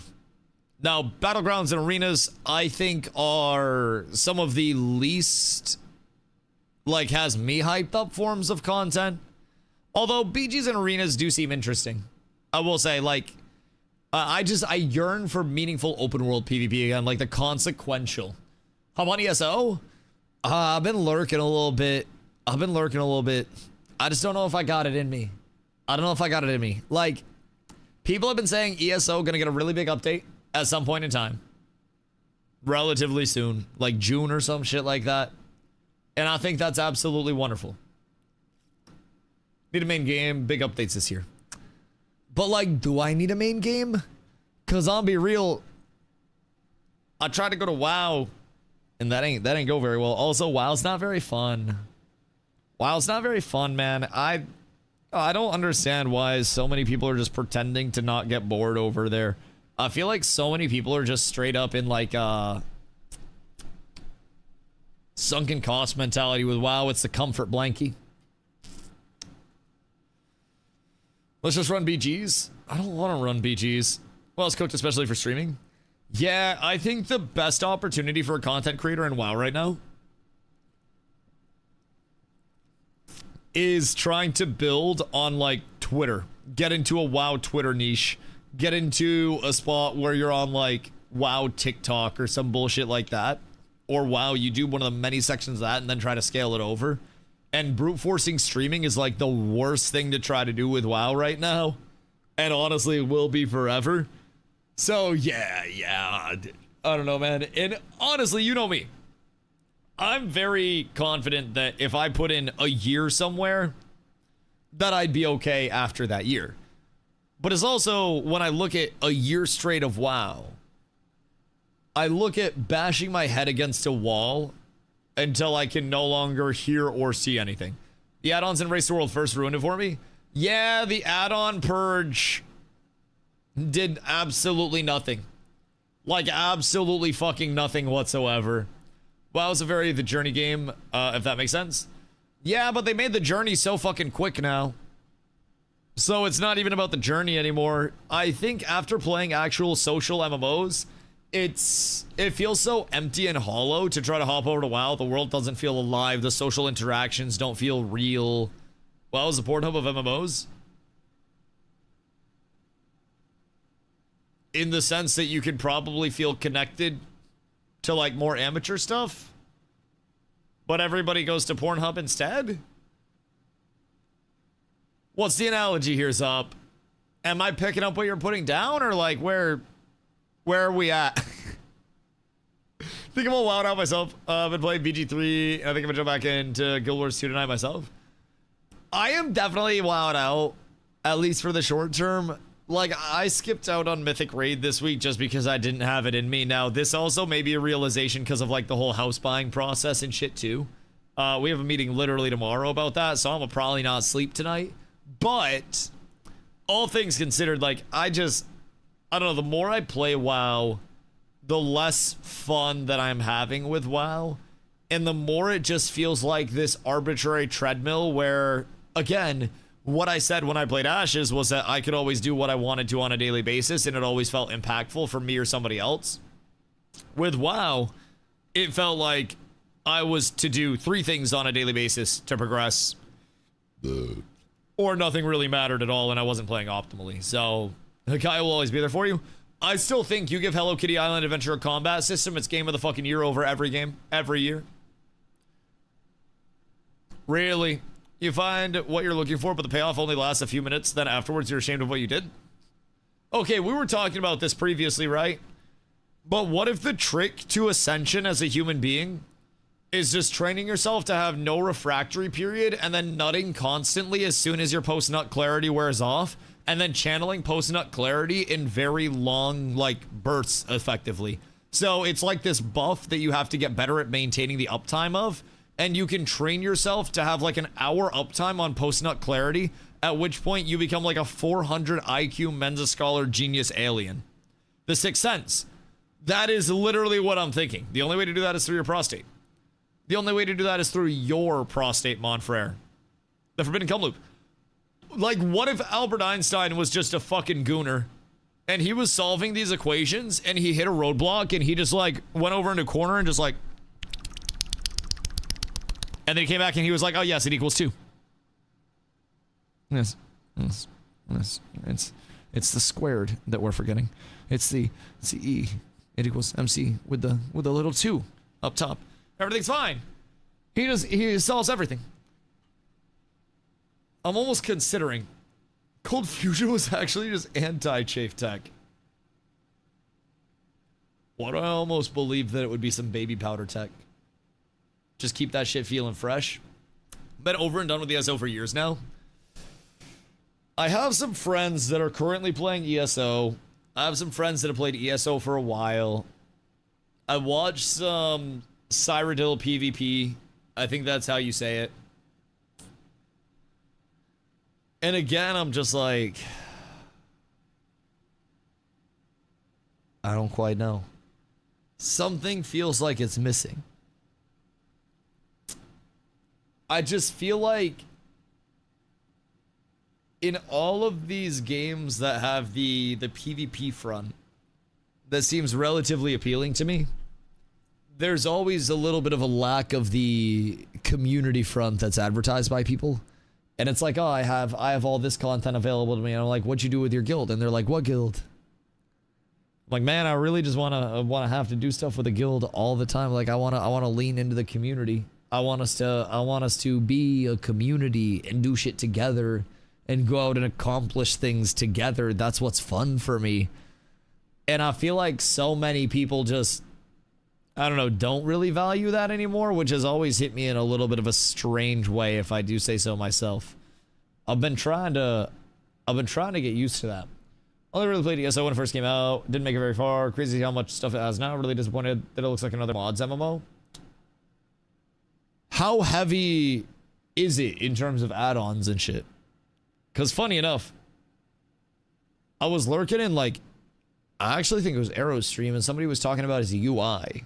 I think that might have been like today or yesterday. I don't even remember what it was. It might have been today. I was cleaning and just ripping bullskis this morning. I'm pretty sure it might have been today. Someone was talking about his AI or some bullshit. This feeling seems to only be fulfilled by survival games or MMOs that run on Super Nintendo. Guild 2 literally has guild halls, guild missions, PvP area inside their guild hall, fully decoratable. Guild 2 so good, while still multiple systems for them. Right, but Guild Wars 2 also has very little vertical progression, which means that if you are someone that's PvP interested, you get to the point of only having strictly PvP very quickly. And I've learned that PvX is the very niche thing that I'm like, my porridge is too hot, my porridge is too cold, my porridge is too chunky, my porridge is too smooth. My PV is not X enough. And I would very much lean into a heavy vertical scaler that brings a lot of potential, but it's not there. You try for yourself and don't let us influence your journey. Well, so this is the funny thing. Me not trying it is not letting you influence my journey. So like that's what I'm doing. I'm covering scars because I wanted to cover scars because it looks interesting to me. So like Guild Wars 2 doesn't look interesting to me. I have people that come in every day that are thinking that I'm like urgently looking for a new game to stream and that I'm freaking out about having no main game. Brother, I'm chilling. I'm cozy right now. This is super fucking healthy for stream. Like this is one of the healthier points that streams had in recent memory. So this in itself has fit stream in the community very well, where I will likely, when there is a playtest coming up that I'm interested in, right? Because I'm gonna be real, since I'm interested in scars, I can sit here and I can yap for 8-10 hours about scars when the game's not up. I don't have a problem with that. If you give me a video to watch, I'm gonna watch that video and break it down, right? But I am not just going to go to every game and check it out. I'm not the type that necessarily wants to hop around game to game with no information and learn a million things from scratch. I kind of like filling up a tank completely before I move to the next tank type shit.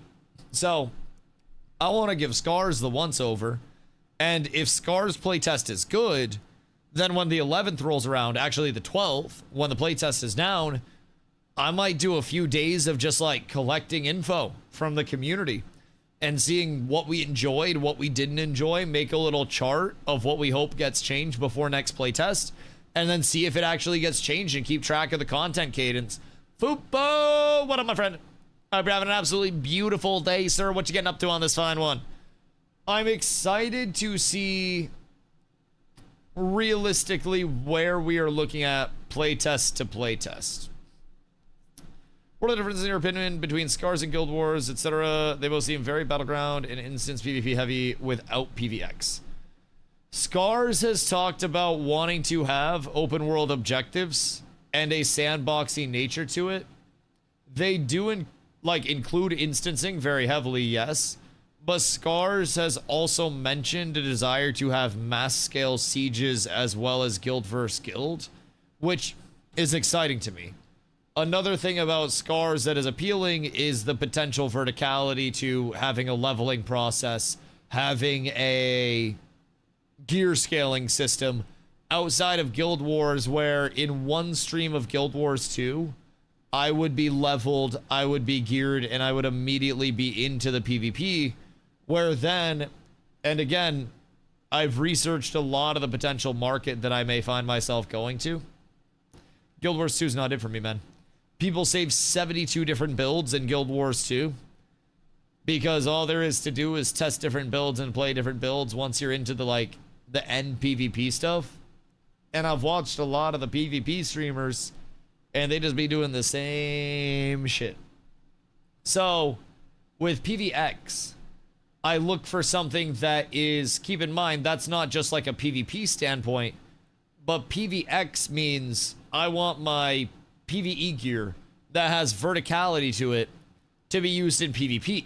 So I can then scale up my crafting or have my guildies scale up their crafting. For those that want to be our dedicated crafters, we can have our gatherers in place. And then we as a community can have the factory that we had in Ashes where we churned out gear for our community like crazy to help everybody in PvP, which then helped us succeed more in PvE because we could control more in the open world. That PvX loop is super fucking addicting. Super addicting.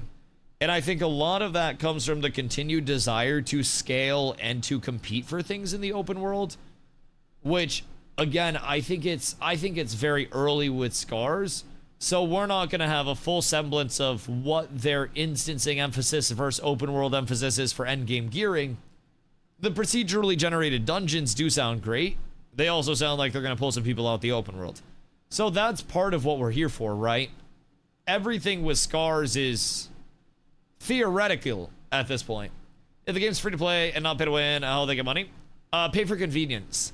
So pay for convenience can be, we were theory crafting some things earlier, but one example of something they considered was, also cosmetics.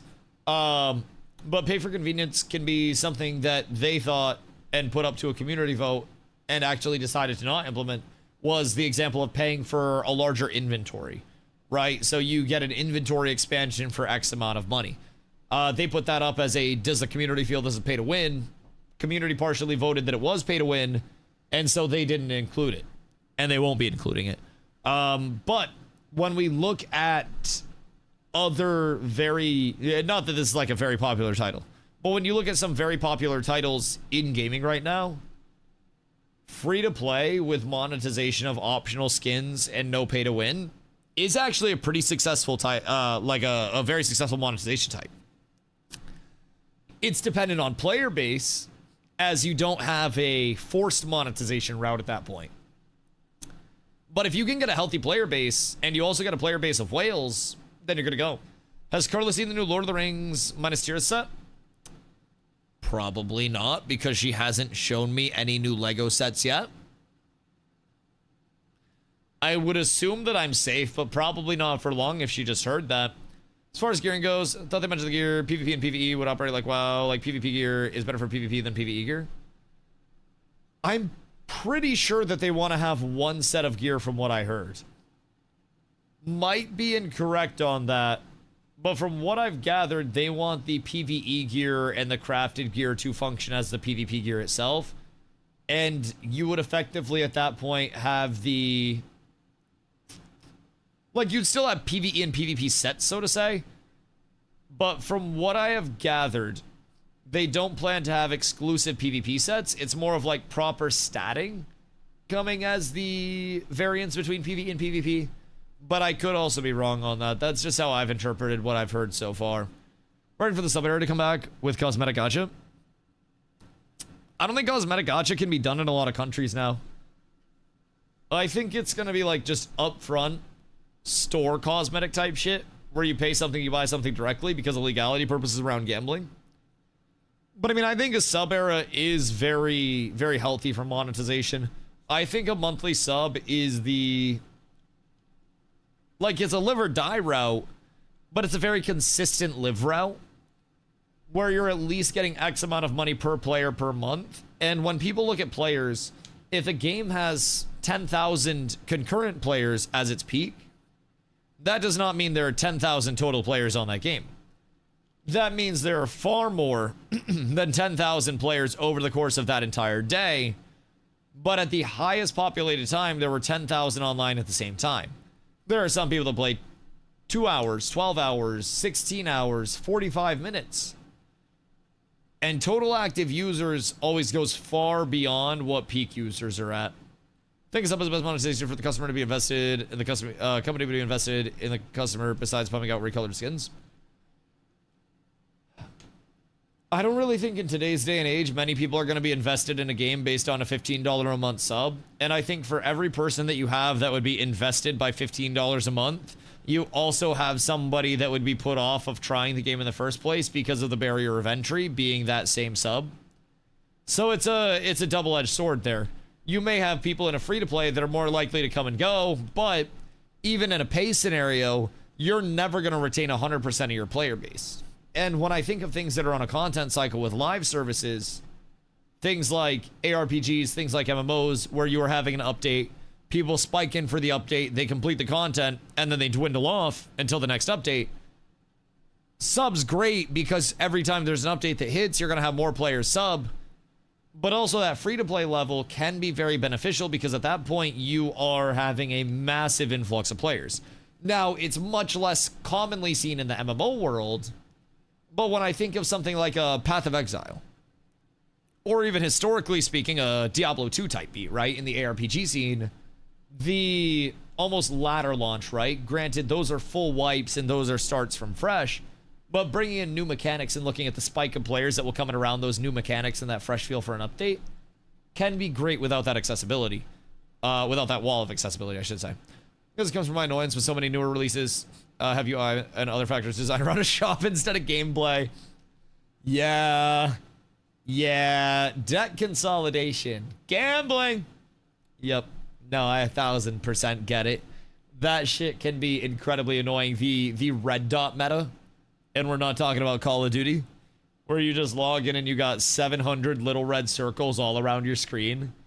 That shit gets annoying. Yeah. Menu bloat in games where you log on and there's a daily reward and a weekly reward and a monthly reward and a consecutive login days reward. And then you've got to check the rewards that they mail you on a daily basis as well. And then you've got to go to your NPCs and then they're going to give you rewards. And then once you complete your dailies for the day, you've got to go into another menu to accept your daily rewards. And then you look at your weekly rewards that you work on while you're doing your dailies. And then you get your quest rewards while you're out and about completing world quests. I see you. We all share trauma. Star Wars The Old Republic right now? Bro, it's the fucking worst.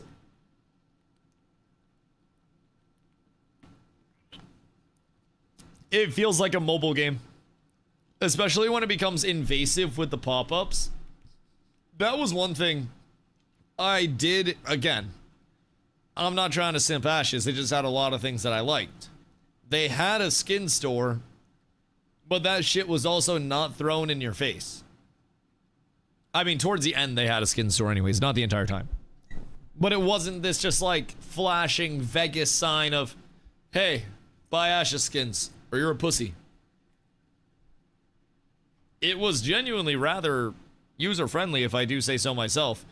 If I do dare to leap to that bound of saying something in Ashes of Creation were user-friendly.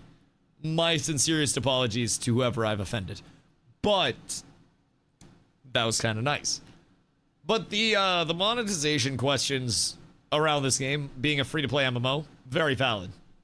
One thing I keep saying like a broken record. Their labor spend is also 20% roughly of what North American labor spend for developers is. So they can effectively hire 5 to 1. So they have 100 to 125 employees, if I remember correctly. Which means they have roughly 20 to 25 employees if they were in NA. So when we're looking at the level of monetary investment that's necessary, you don't need 100 million for it. You may only need 20 million for it, which is a substantial cut, especially with labor frequently being your most expensive cost when you're looking at the North American development scene right now, especially California being so expensive. Labor cost is fucking immense. Immense. So hopefully they're able to pull through with a little bit of consistency in their monetization. Skins are a huge opportunity, as we've seen from Fortnite. I saw, again, I keep saying the F word today, but I saw a statistic from Fortnite that came out where they have nearly 20,000 unique skins that are now in the game. Which is fucking absurd. 20,000 unique shop items that have come throughout. When will the game open? The 30th. At what time? I actually don't know. I have zero idea what time they plan to open it at. I think there was a countdown here. Playtest begins in 10 days, 17 hours. So that means we're like 6 hours away. So 1 p.m. EST on the 30th? Chat, am I correct? 1 p.m. EST on the 30th? Somebody calculate that real quick. I gotta pee. I will be right back. And then we are going to finish this guy. We still have over half of this video to go. Unfortunately. Unfortunately, we have so much to go. Fortnite's going bankrupt. Recently did a massive layoff and Disney's considering making an offer to buy them. I know their downhill has been interesting.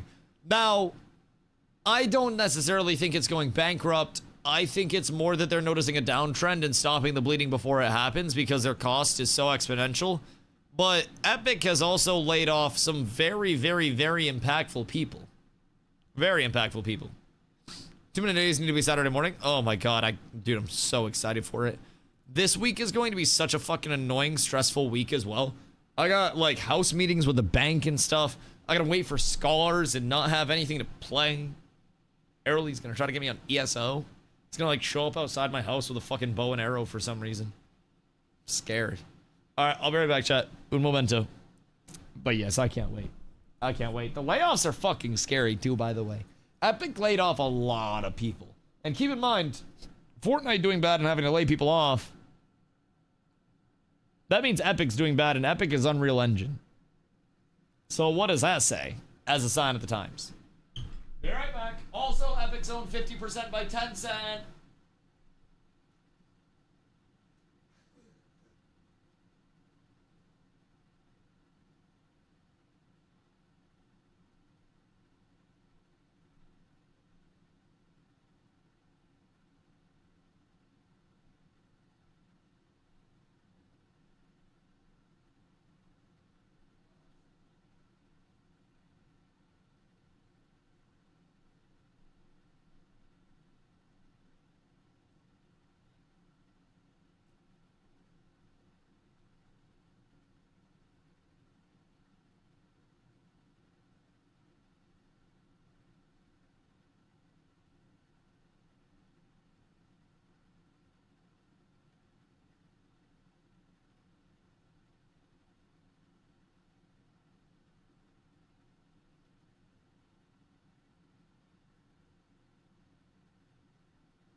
We're still here? Jefferson. We're always still here. What do you mean still here? On the video? Because we've had a lot of great discussion around these. I'm not gonna lie, we went through basically an entire tier list on this shit. Dusty, can you get the fuck over here? I'm here. I'm here. Okay, back we go. Combination Back we go. of So he leaks. based on the We got a good tier list of everything. Now we have an idea of what we're gonna play. I still have to theory craft my Paladin. Most likely. Of course, this is subject to change. I'm kind of worried. Also, no, he said it's subject to change. I'm kind of worried that their melee classes might be enough to get me off of playing Paladin. Part of me is like, what if their other class design is just better? Like, what if it's simply just better? What if I like swashbuckling more? Our idea. What if my buck build goes crazy? I was gone for 3 hours. Can we rewind? You actually could rewind. Okay, gathering and crafting. So this is the big preview. And we wanted it to be so is the mining one the same way? Okay, so why not just make the logging one the same thing as the mining one? So that way it's randomized. I think this is better than the logging one. Who missed? Jesus fucking Christ, Benny. Jesus Christ. And of course, there's again normal hit and critical hit. If you, I think I would like the auto loot more of the target than I would this manual loot when things actually blow up. There are more sizes for mining than wood cutting. That is also a massive vein. Let me just. And it seemed like crafts were cheap. When we look back at the menu for the crafting stuff, it looked like a lot of items were 4 to 11 in terms of the materials. And when we look at one of these mediums breaking, it's giving, I think, like 3 to 5 in terms of the drop quantity. About the difference of how a party nodes will spawn in the world, because right now so I almost feel like you're getting like a craft per those, but this is not how they're gonna be distributed. Super excited for the pirate and druid classes. Open world, I really want to get my hands on pirate. How much PvP is there in the game? Them into... We don't know exactly how far like implemented the PvP is in terms of the open world side yet. That's to be determined in the playtesting stuff. Also, one thing they're very clear about is they could change everything, right? This hasn't been played yet. This is the first playtest for it. So picture like Ash's first playtest. That's where we are with this, where they could redesign the entire combat system from the ground up. They could redesign how the gatherables look, the scale of these minables. They could make them glittery instead of giant. They could redesign the trees, the characters, the art, the combat, the classes, everything.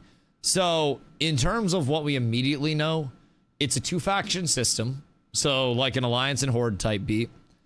And then within the 2-faction system, you have different race class combinations. There are going to be guilds, and there will be some form of guild versus guild war, according to the game descriptions that we've seen. And there will be some form of large-scale war. Now, hear me out.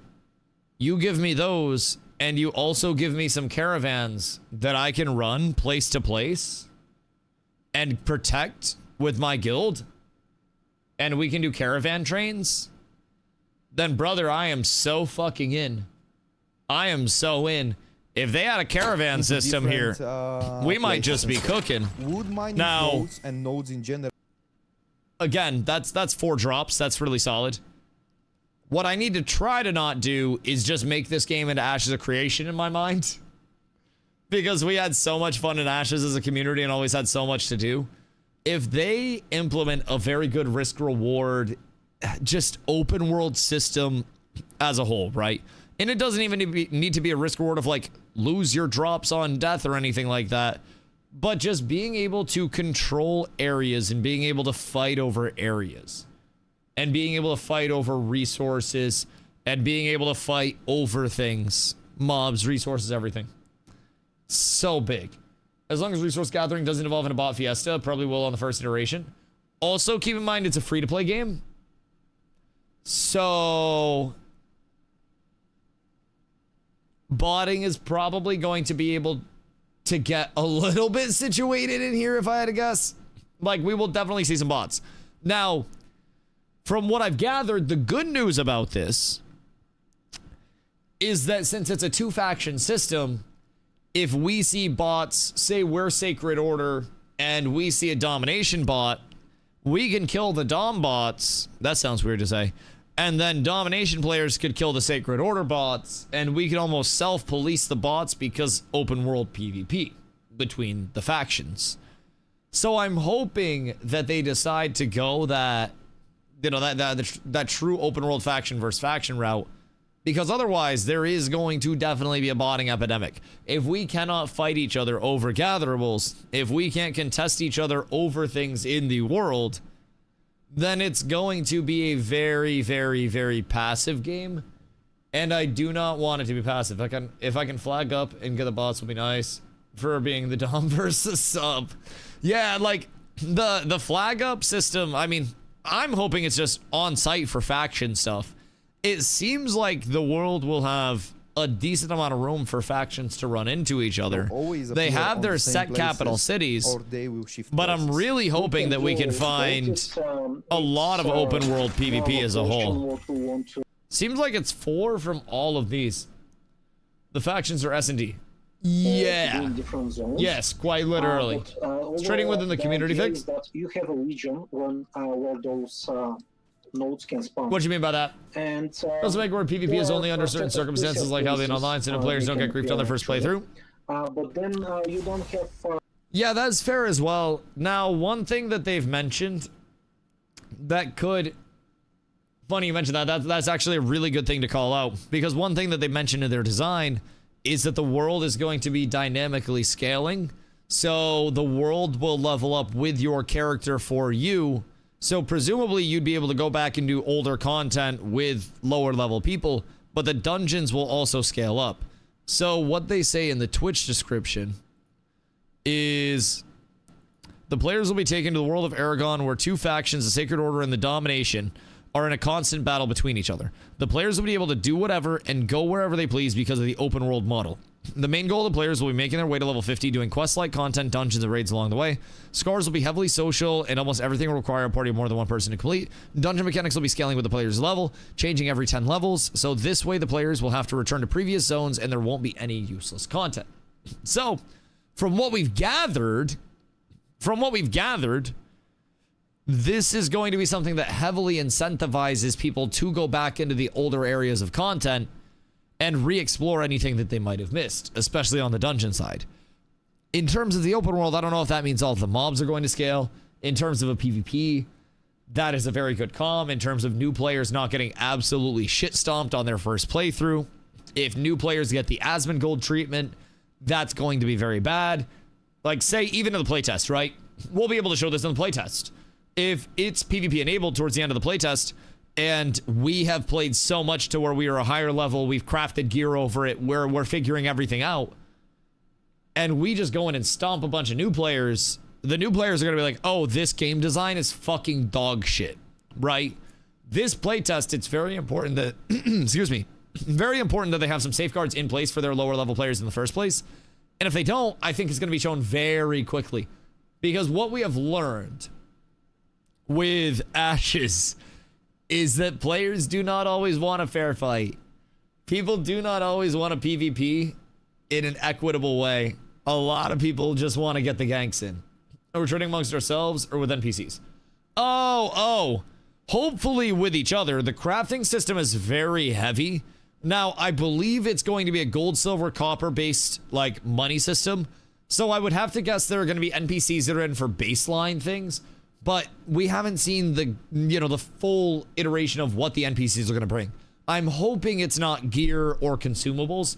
I want everything from baseline bread and water to be maybe sourceable, but, water, sourceable, whatever. But I want, like, food and consumes to be nearly fully player-based. That is just my personal thought on it. But having a player-driven economy, having your trade skillers be integral to the function of your game is such a big daily gain for player base. You open up an entire window of players that don't necessarily want to play the highest level PvE. They don't want to play the highest level PvP. They may not want to play either of those things at all, but they can still go out, they can gather, they can craft, and they can be a merchant. They can try to save up a lot of money, and they can buy a really cool item, a really cool mount, whatever it may be. They can get a house if there's housing. Those players have their own sets of goals, and having a really well integrated system for crafters for gear, yes, but also the things that are often overlooked, like consumes, potions, scrolls, food, repair kits, if there's durability on items. Instead of having vendor repairs, player-made repair kits, where you've got to salvage items and then you've got to get repair kits from the materials that you're gathering, or just get materials and then make repair kits off of that.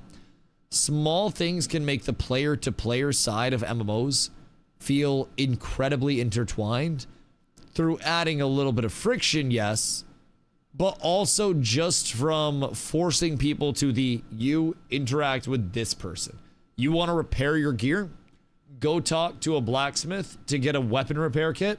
They can make it for you using some ore and some wood, and then you can repair your weapon wherever after you have that repair kit. Don't have the mats? Go over to a trading post, buy the repair kits off the trading post. It's going to be more expensive though. That in itself is a loop that forces social interaction instead of just, let me go to a vendor, click a repair all button, and then just move on. Again, I'm hoping they lean into the small player-driven interactions, like you said as well. It would be very nice. Just hope it's not heavily crafting, like how Ashes had 12 different crafting stations. Yeah, I mean, processing and crafting was a little bit of a confusing part of it. Also, the upgrades with Ashes and player-driven upgrades to the stations, I think added a bit of complexity. Being a mayor in Ashes and understanding the upgrades and what you were supposed to upgrade, when you were supposed to upgrade it, in what order to facilitate the most efficient upgrades for the server was genuinely a knowledge gap in and of itself, which some people loved it. The fact that your mayors, if they knew what they were doing, and if they complied with everybody else and listened to the people that said, hey, this is the mayoral plan, let's all stick to this, let's all stick together and develop for the server, that made it really successful. Now, I believe from what I've seen, we're looking at more of a static world, because on the map that we've been given, the proposed world map, at least as of this point, I don't know how trusted this source is, but looks good to me. Based on this, we're already looking at Whitesong being a city, and this is going to be the human capital city. You have Astralamina, which is the elven capital city, and then you have Valtherus, which is the undead capital city. So, we've got 3 caps, but Ondal's Fall is going to be the starting area. Now, when we look at Ondal's Fall, what is right here? Maybe this is a town that's yet to be added that's going to be a static town. Maybe this is something that players themselves can build up and we can elect somebody to. We have no fucking idea. Now, we do see that there are Sacred Order bastions and there are Domination bastions that will be on the map at some point in terms of what's been data mined. Portals, respawn altars, events, chest, boss, vendor. So they're going to have vendors, of course, because of the gold, silver, copper aspect. Stables, forge, cauldron, alchemy stand. So forge looks like it's just going to be for a lot of the general, like, blacksmithing and gear crafting. Cauldron and alchemy stand, maybe cauldron for cooking and alchemy stand for alchemy. Is it just going to be 3 crafting? Chat, have we heard on that? Because this indicates 3 crafting here to me. Unless stables is also a form of crafting, but I'm not quite sure how they're planning on doing any mounts. So that's interesting to see. We may go from a point of having bloat with tables to having not many tables at all. That'll be interesting to see. Because we're in the gathering and crafting preview right now, so maybe we'll get an indicator of it. I'm sure we'll see menus, right? Mm-hmm. So, what was that? Sometimes you need existence of the resources on each of those exact spots. Mm-hmm. So, is that Mage sometimes Blink? you need to look more. Because that's fast. You know like that is really zippy. Find the resources there, but not every time on the same places. And again, What is up with it's the creative same directors and just running around and what gathering and modes you shit get. during streams? The bigger one, of course, are more rare. So you can go into a zone and sometimes not have all the sizes, probably not always a party node around. But if you spend some time gathering there because they respawn, then you sooner or later get the best ones. And if you're lucky, you can find bigger nodes since the get-go. Is that when you're doing What I have woodcutting, gathered, you're pressing and holding, while here with mining you need to press on the Is it right Venny? moment. So this is the difference between needs to get his devs some new woodcutting mics. and mining, although both of them I swear are to like God. timer What's that, based. 60 FPS? What I'm sure happens it's just if we settings miss it based. in At gathering least I minigame? hope. In crafting, At least I hope. if we fail, It is just because of I mean, not just gamer headsets one, not but, cutting it. Fail the entire game. Something we'll tells start with me- the resources. I have heard a lot of microphones in my time. I'm willing to bet that it is not taking his headset microphone. Rather, it is taking his webcam microphone. And I'm willing to guess that his webcam is not that good. Final guess.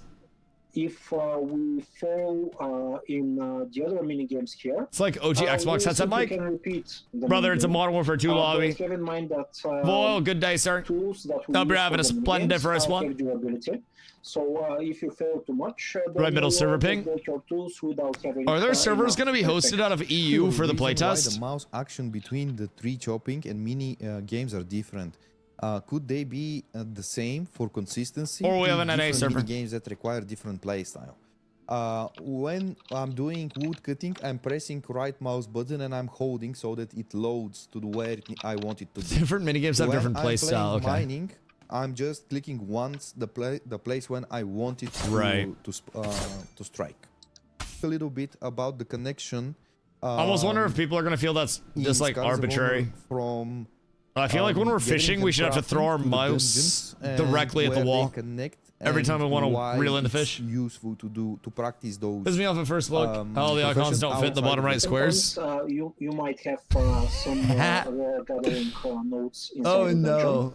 I'm Right sure that now, gets scaled down a little, or the we square gets keep the scaled up. They could experience also just different, take the but square we out and have have it considered transparent. and we'll see, I think just have that whether, transparent in the we'll bottom do that. right. No And square there's needed. also some, There is an leftover arrow where you can features, condense it though. which are some of them are found in bigger abundance in the Wait, what did he ask? inside.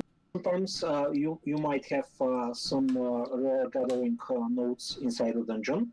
Right now, we He said keep rare the gathering experience nodes inside different, but dungeons. We have considered it, and we will see whether we'll do that. And there's It might also be some, instanced as leftover fuck. creatures, which are some of them are found in bigger abundance in dungeons. So to craft an item, it's What is this? not always just gathering. What does that Sometimes you do? need some unique drops. You need to. Is that an invuln or what the hell does that do? And can we b-hop off of that? Necessary resources. Then you put it all together in the crafting. So it's not just getting resources from those mini games that can. Interesting. For some of Dusty the sponsored by items, Dr. you Pepper? need to, Oh, I would take a Dr. Pepper sponsorship immediately. Ass kicked. Possible to learn all the Correct me if I'm wrong, but they just said there's not going to be processing, right? Effectively. So they just talked about how you... Excuse me. About how you gather resources and put it immediately into the crafting, yes? So we're not going to have the intermediary of processing in between getting resources and crafting. When you took a drink, the label was facing the camera. Was like perfect product placement. Never know who's going to be watching, brother. Practice like you're going to play type shit, right? Thank God. Yeah, I mean, the time sink of crafting was something that I got so many earfuls of yap from my crafters. We would have like our processors and crafters tables locked up for days at a time you would have to book out a crafter like 3 days in advance. Sometimes I could get a fucking haircut faster than I could get something processed. It was absolutely ridiculous. So I'm glad that the processing speed isn't a concern anymore. Part of me wonders if the low quantity of required materials for crafting will lead to everybody gearing fast as shit and devaluing any form of vertical prog. But that's also something that they could always adjust. Realistically, the quantities and how long it takes to gather something, as we saw with ashes, could definitely adjust. Wait a second. They're in Miraleth.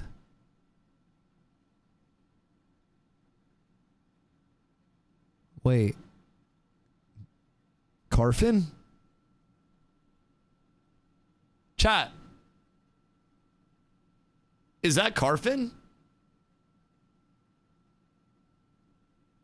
What the fuck? Wrong side of the river. Fashions, or it We will hate be to see it. limited to a few one. Very good. We question. hate to see it. Right now we But the game does run all the negative ashes. It's very, very complex I'm sure. question. But limitations. Yeah, right now we plan to not have limitations. What just happened? It's very, very complex question. Excuse me. What in the Quinfall did I just see? But although we want for players that want to spend enough time, I'm assuming an and immense that's, amount of lag quite a hit. lot to master all the professions. Right. Because currently we have. So you generate like 1% HP per second But they will get more and more as we outside of develop the combat, game. it looks like. It Is will that- take a lot of time. So No, the that's like players, 1% per who 3 want to seconds. That's like a spend 3 second it tick and rate. enjoy it, will not be limited. This is What's the the plan score for on now. hit? I would assume unintended. This minigame is not being played with a mouse. This is played with A and D of the keyboard. Wait, what? So what we need to do here and improve, this is something that we even discussed, me and Alex.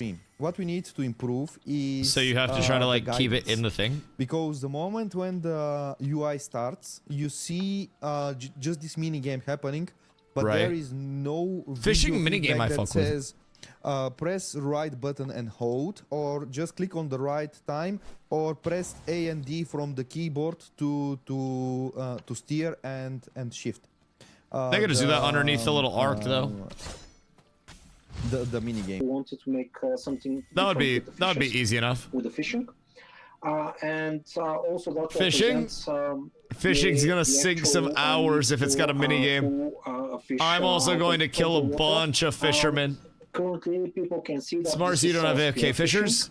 AFK you fishing to me was always so shocking in the first place, if I'm being honest. The fact that those fish were used for crafting and you could just AFK them was crazy.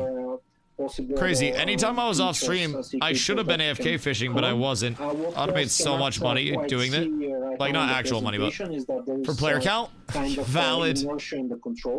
So you need to be careful not to push too quickly on Honestly, player count for scars might be really solid. Oh, there's no vault, is there? You don't even keep I like that. keep the fish exactly in the target. AFK fishing became my but you jam. even, stay a bit in the Professional direction that AFK you- fisherman. Oh yeah, you so that's the full expect map. to go. So it's quite strategic. People need New some World time to Swimming get used to confirmed, someone said in their chat. Easier when you So get that was no more swimming animation, yeah. experience. Yes. Each minigame has 20 difficulty levels. Jesus And, Christ. This is not Each something minigame that has players should 20 worry about. difficulty This is levels. something that they experience when they get in the game. And depending on So the more you the tier level of your the, trade skills, fishing mode, when you want to catch the some, more controllability you have higher over tier it. fish, and if Seemingly. you're low level in the fishing expertise, then it's quite difficult. So Please have worked off crafting without processing. I'm not impressed about that part. If you don't like processing to craft, at least in Ashes, never learned how to be a processor. The game can be quite easier. Or I think it just depends game to game, personally. I don't think processing necessarily has to be something in MMOs itself. Like, Wood cutting and mining. In Some particular, have I it, think the some mini games are don't. a great idea. it's an extra role to play, game to get but some do feel it's just used as a gold sink and it's a little bit arbitrary. So like with processing as a whole, you have a couple of routes to go with it. Route 1 is it's either a gold sink, or Route 2 is that it's a time sink. I guess Route 3 would be both. But something like a New World processing, where you don't have to worry about the time and you can just crank everything instantly like your Soulja Boy, is just the raw gold sink. Didn't really work, but it's gold sink. Things like Ashes, you kind of have both in that aspect. And then if it's just very, very, very cheap or free and you're looking at just processing time, that for a lot of people can just be seen as an arbitrary time sink, which isn't like the worst, right? But it's also something where your more casual players that may want to craft something, which again, casual players are going to be a large amount of your player base as a whole, just percentage wise. Your more casual players that would want to go out and gather and craft something and have it be within their playtime, if you have a very long process, you're going to have your casual players having one day be gathering, the next day be processing, and then crafting after that. And I think you could lose a good bit of your casual accessibility just from forcing that additional loop. Now, I don't think it's the end of the world one way or the other. Genuinely, I think there's zero issue on my end with one way or the other. The biggest thing for me, Jeffrey, thank you for that.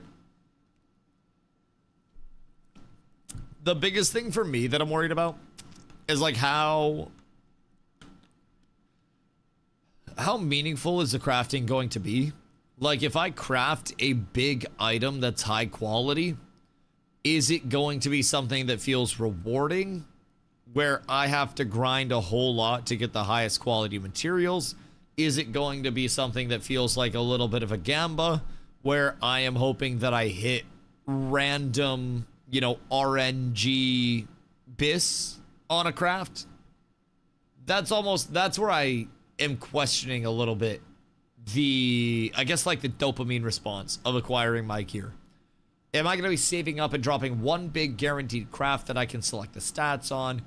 Am I going to be gathering a bunch of materials, going to a really good crafter, and then saying, craft me 20 of these, hope that they craft high rarity and the right stats? Where are we going with it? Because that, I think, in itself is a big step. Yes and no. One thing about Quinfall that when I looked at their gathering, kind of, their crafting caught me sideways, was the survival-esque element of the crafting systems over there in the housing. It was just like it's like a fucking V-Rising-esque production room. It was wild to see. I understand I'm gonna get the materials, but the time to craft something in a station is ridiculous. Yeah, I mean, I don't necessarily mind crafting-based minigames, and I actually think they're kind of cool if they're done right. They mentioned that the crafting-based minigame would actually have an outcome of the an impact on the outcome, the quality of the piece of gear, which is interesting. Because from that standpoint, you're going to be looking for a crafter that not only has, if there is crafting gear, the best crafting gear, but you're also going to be looking for a crafter that has the best, like, physical, I press my button properly. So, they also say that should help with botting. I mean, I don't really think that it will that much. I think it will be another speed bump for bots, but anybody that is capable of designing a bot is capable of designing a bot that can detect when an input is necessary, considering there are bots that have far more advanced logic than that. It's honestly scary how far bots have come from an actual gameplay impact standpoint, but I don't really think there's a way that they're going to stop botting, considering this is a full free-to-play title. We won't see it as much in the first playtest, because I've gathered that they are not just inviting everybody in for the first playtest type shit. Everybody has to sign up, request access, and then they're going to be sending out access in waves. So I'm sure there will absolutely be some people that get in that are trying to get information for developing bots. But with it being the first iteration, I don't necessarily think that we'll be seeing a ton of bots. Demo with Kingdom Come Deliverance crafting would be crazy cool. I know I'm gonna get killed for this. I didn't play Kingdom Come Deliverance. I didn't watch KCD during the KCD craze. What is the crafting? Wait, why do I feel like I actually might have seen it? Is it like if you're blacksmithing something, you're actually hitting the different parts of it to try to strengthen it or some bullshit? Why do I feel like I've seen it in passing? Yes. Fuck, I did see it. Even when I think I haven't seen it, I've seen it. So effectively, if you're making a sword, you are making the sword on an anvil, and you are trying to hit the parts of the sword that you want to effectively blacksmith. And it gives you different spots on the sword to hit. So, is it effectively just harvesting in Fortnite type shit?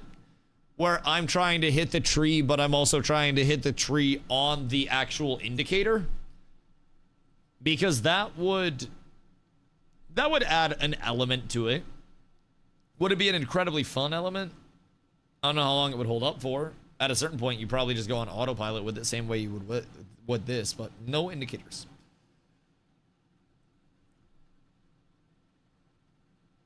So you just smack the shit out of the sword? Does it matter where you hit it? Like, what happens if I just hit it in one spot over and over and over again? Will the sword just complete itself and it's all just for... Ow. Will the sword complete itself still, even if I just hit it in one spot over and over again? Or is it physically not a functional sword at that point? It will, but it will be a shit sword. So you just have to go like all around the border with it or something? Or what are you trying to do to it here? Or is there a specific like striking pattern that you're supposed to hit? Because if it's almost like that Mario Party minigame where you're supposed to trace that shit out, that'd be kind of fun. I feel like that would be... You have to evenly hit it over the body of the sword while keeping the temperature up.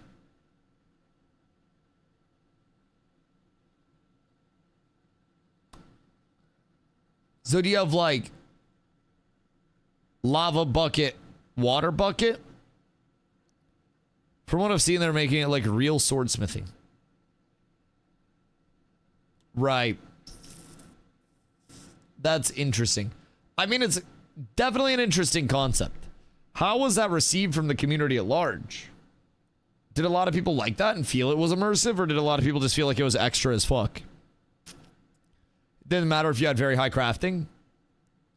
So if you had high crafting, could you just ignore it and just smack the shit out of it once and you were done? Because that's an intriguing concept. The value and the necessity of minigames going down as crafting goes up. In terms of the level of the crafter, the gear of the crafter, that could be an intriguing thing. If you have somebody that's going crazy on the gathering, right? Have them go out and potentially have an easier minigame. Be able to chop shit down faster. Have a larger perfect area. Crafting wise, less of a chance to fail type shit. That'd be intriguing. Be very intriguing. It'd be cool if you can swap over to VR just to do the smithing. You guys sent an anvil when you sign up for the playtest? On lower level stuff, yes. On high level stuff, you would want to follow the precision to get better quality crafted item. Right, so anything that's top tier, you're still going to have a complicated minigame for it. I believe they mentioned something along that line, because they did say earlier the minigame itself is going to have 20 difficulties to it. And the minigame will be more difficult as you make better items and more impactful items.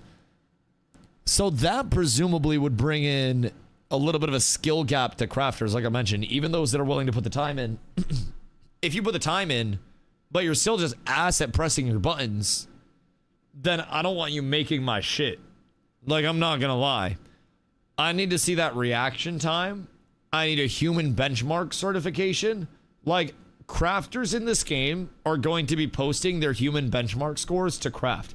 It's going to be like, I am max level blacksmith, 0.43 second reaction time. And I'm going to be like, no, not you, sir. Not you, sir. That'd be slow as shit. Don't have time for that. You get skipped. If I can tell you're old, you're not crafting my shit. I need some Fortnite zoomer on G Fuel to craft my shit with this minigame. Make sure they don't fuck up. Because if I give you good mats and you give me a low quality output, your ass is going and recrafting it until you get it right. I swear to God. Crafters that can offer a guaranteed qual will be the most sought after crafters. My friend has an anvil in the forge. He hasn't used it yet. How long has he had it for? And what? Where does he have the anvil in the forge? Just like in his kitchen? Or like what? Is this the gamer equivalent of buying a treadmill and then just like hanging a sweatshirt from it? Or what the fuck are we on right now? He has an anvil and the forge. About a year he keeps it at my house.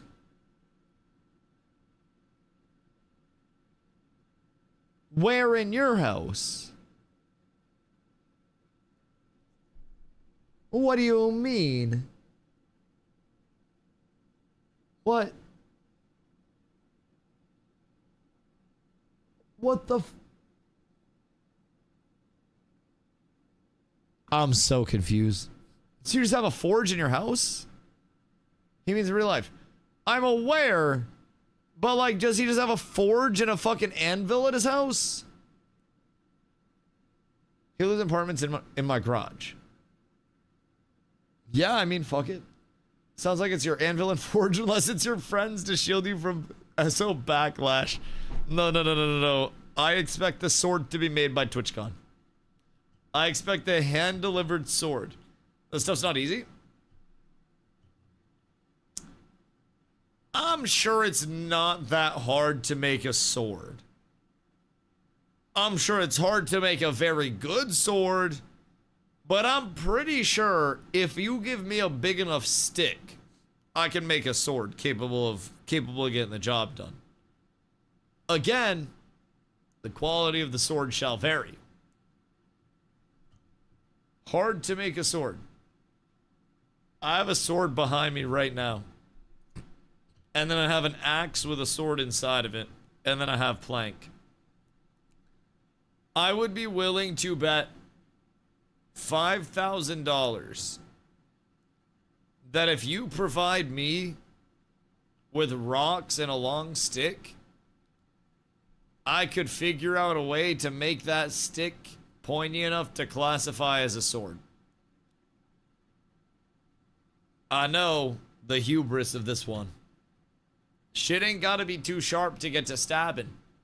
You just ask prison. They be stabbing out of anything. Hand forged is grinded, hand forged tempered, and heat treated takes 3 to 4 days if you're good.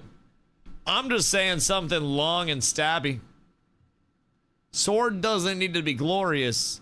I could definitely take a hunk of metal, take a hammer and an anvil, put it over a fire until it becomes a little bit soft, and then mash the end of it until it becomes stabby, and then shank a motherfucker. A sword is an edge-bladed weapon intended for manual cutting or thrusting. Its blade, longer than that of a knife or dagger, is attached to a hilt and can be straight or curved. Or curvy as fuck. You can just buy a flat of steel and use a grinder. Yeah, that's also a cheat code. I could definitely just make a sword.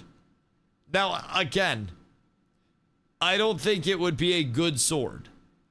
But I do think I would be capable of working metal over a grinder or smacking the shit out of the edge of some metal with a hammer.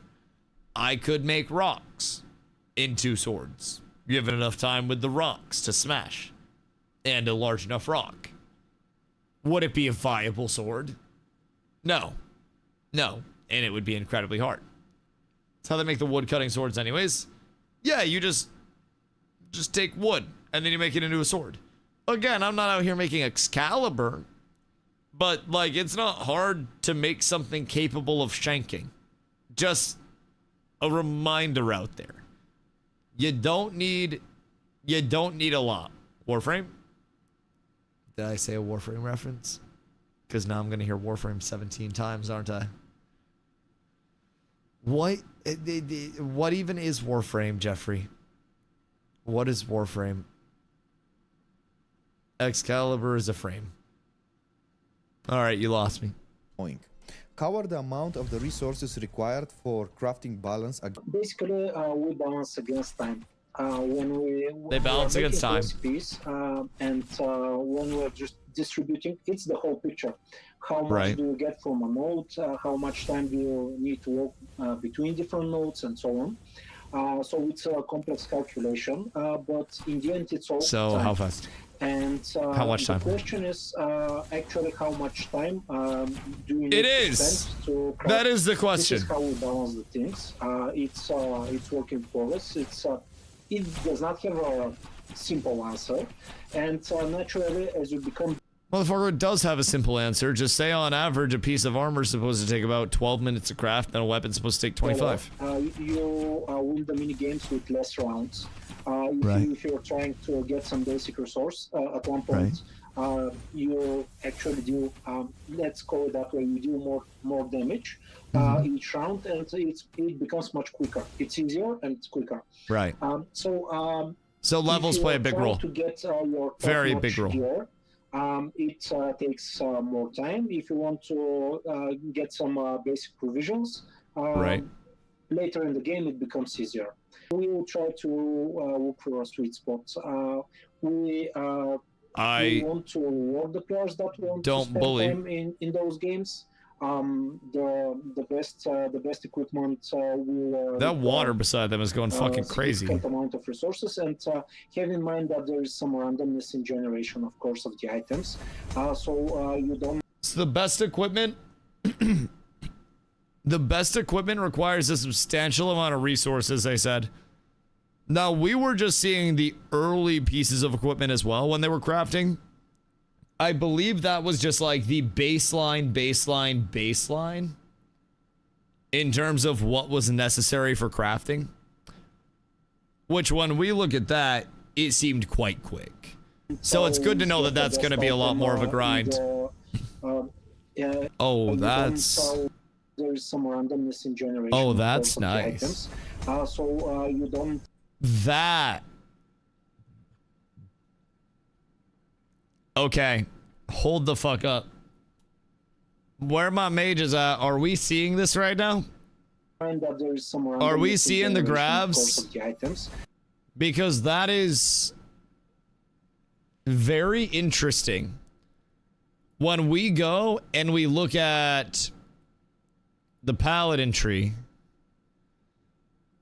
over, where is it? Where are you? Up here.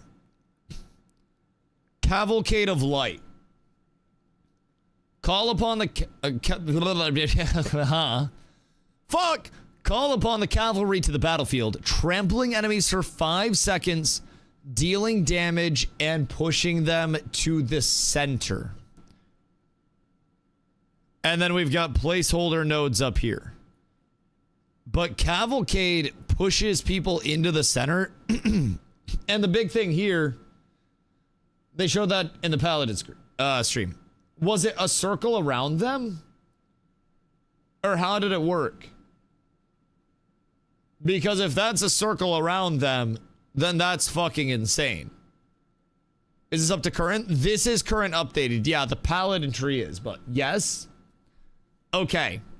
So we're just trying to either have a grav go out and follow up on a grav, or we're trying to catch a bunch of people and then have another grav follow up. So paladins and mages are immediately insane because of the gravs. So I can say beyond certainty that I'm looking at Cavalcade very heavily. Bulwark crash, slam your shield, dealing damage to all enemies around you. I don't think that has too much craziness to it. Over here, there's Holy Defiance, remove crowd control effects and gain absorb shield for 4 seconds. Up here we have Final Verdict, Castigation, punishes enemies with Holy Judgment. Castigation mana cost reduction. That's Cavalcade. Over here, we have Avatar of Sanctification. And then this is Radiant Banner. Oh, this is Banner down here. So you only get Banner if you go all the way down. As of current. That's interesting. Then we're back over to Bulwark Crash. Because over here, these are just going to be placeholder nodes for now. Interesting. Grab equals Mage Ball meta. Counter to Mage Ball meta is single target loose spread. So basically skip Mage Ball meta and make everyone an archer. Yeah, but the counter to making everyone an archer is melees with a full engage that can just pick. So even then, if you go full rangers, then you're just going to have melees that go in and eat because you're not going to have a solidified front line. That's why like flank groups and main balls and baiting out abilities is going to be so important.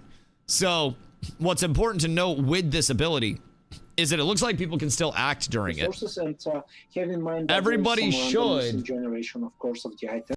be able to act and use abilities and heal the best item, and pop CDs during that. Each time. And it doesn't do that much damage. I wish I'd been locked in for this whole time because then I'd be able to say what I was going to do. Still thinking Hammer Toss is going to be where it's at. So I would again I always recommend that everybody does their own thing with it. But if you're looking to just if you're looking to absolutely blast people, getting down to Avatar is going to be in your interest. It's huge. But I've got a couple of different ideas in mind. Part of me is thinking go right down go right down the core of it. Do we know what level we get as our cap for the playtest? Because that is a big indicator of what we'll have the freedom to do. Because realistically, at level 18, we get Cavalcade and Avatar. If we go down this route. This is what I'm immediately thinking for my first 18 points. Just to keep it completely simple. 20, I think he said in the Paladin. Oh, okay, that's easy. So, Cavalcade, we don't know what these are going to be off of Cavalcade. But Cavalcade, Avatar. Avatar of Justice, 15% movement speed for the duration of the Avatar is huge. What's this? Casting Avatar of Justice, granted Oath of Glory. Granted Oath of Glory provides 10% more strength, vitality, and dex. But up here, you have 10% strength, vitality, and dex. Oh, wait, that's by 10, not 10%. Or is that 10% and just not showing the percent? Because if that's 10%, then that's huge. Although 10 still, if we look at Venny's character stats, we're at 2443. Where does he show character stats during this? It was during the crafting that he actually showed character stats, right? So before this, he would have opened up and showed the stat page. It says level 10 is the cap for the playtest. Level 10?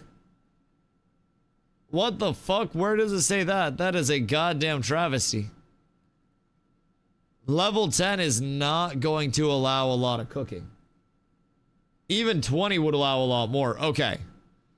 So when we look at stats, oh shit. So he's at level 16 with 66, 61, and 56. So when we're looking at a node like this as a one-off, strength, dex, intel, and vit by 10. You start playtest at 16. Okay. So is it 20? Where does he actually say it? Because I'm trying to figure out, skipping the intro. I know there's no first-time user experience. I know that much. They said in the dev stream that there may be level 20 cap. Okay. April 30th to May 11th, cap level 10 is what info is saying so far. I thought we started higher than 10. Like, I as well thought we started higher than 10. Oy, that's the hard part, though. What is the cooldown on this? It's like a 3-minute cooldown, right?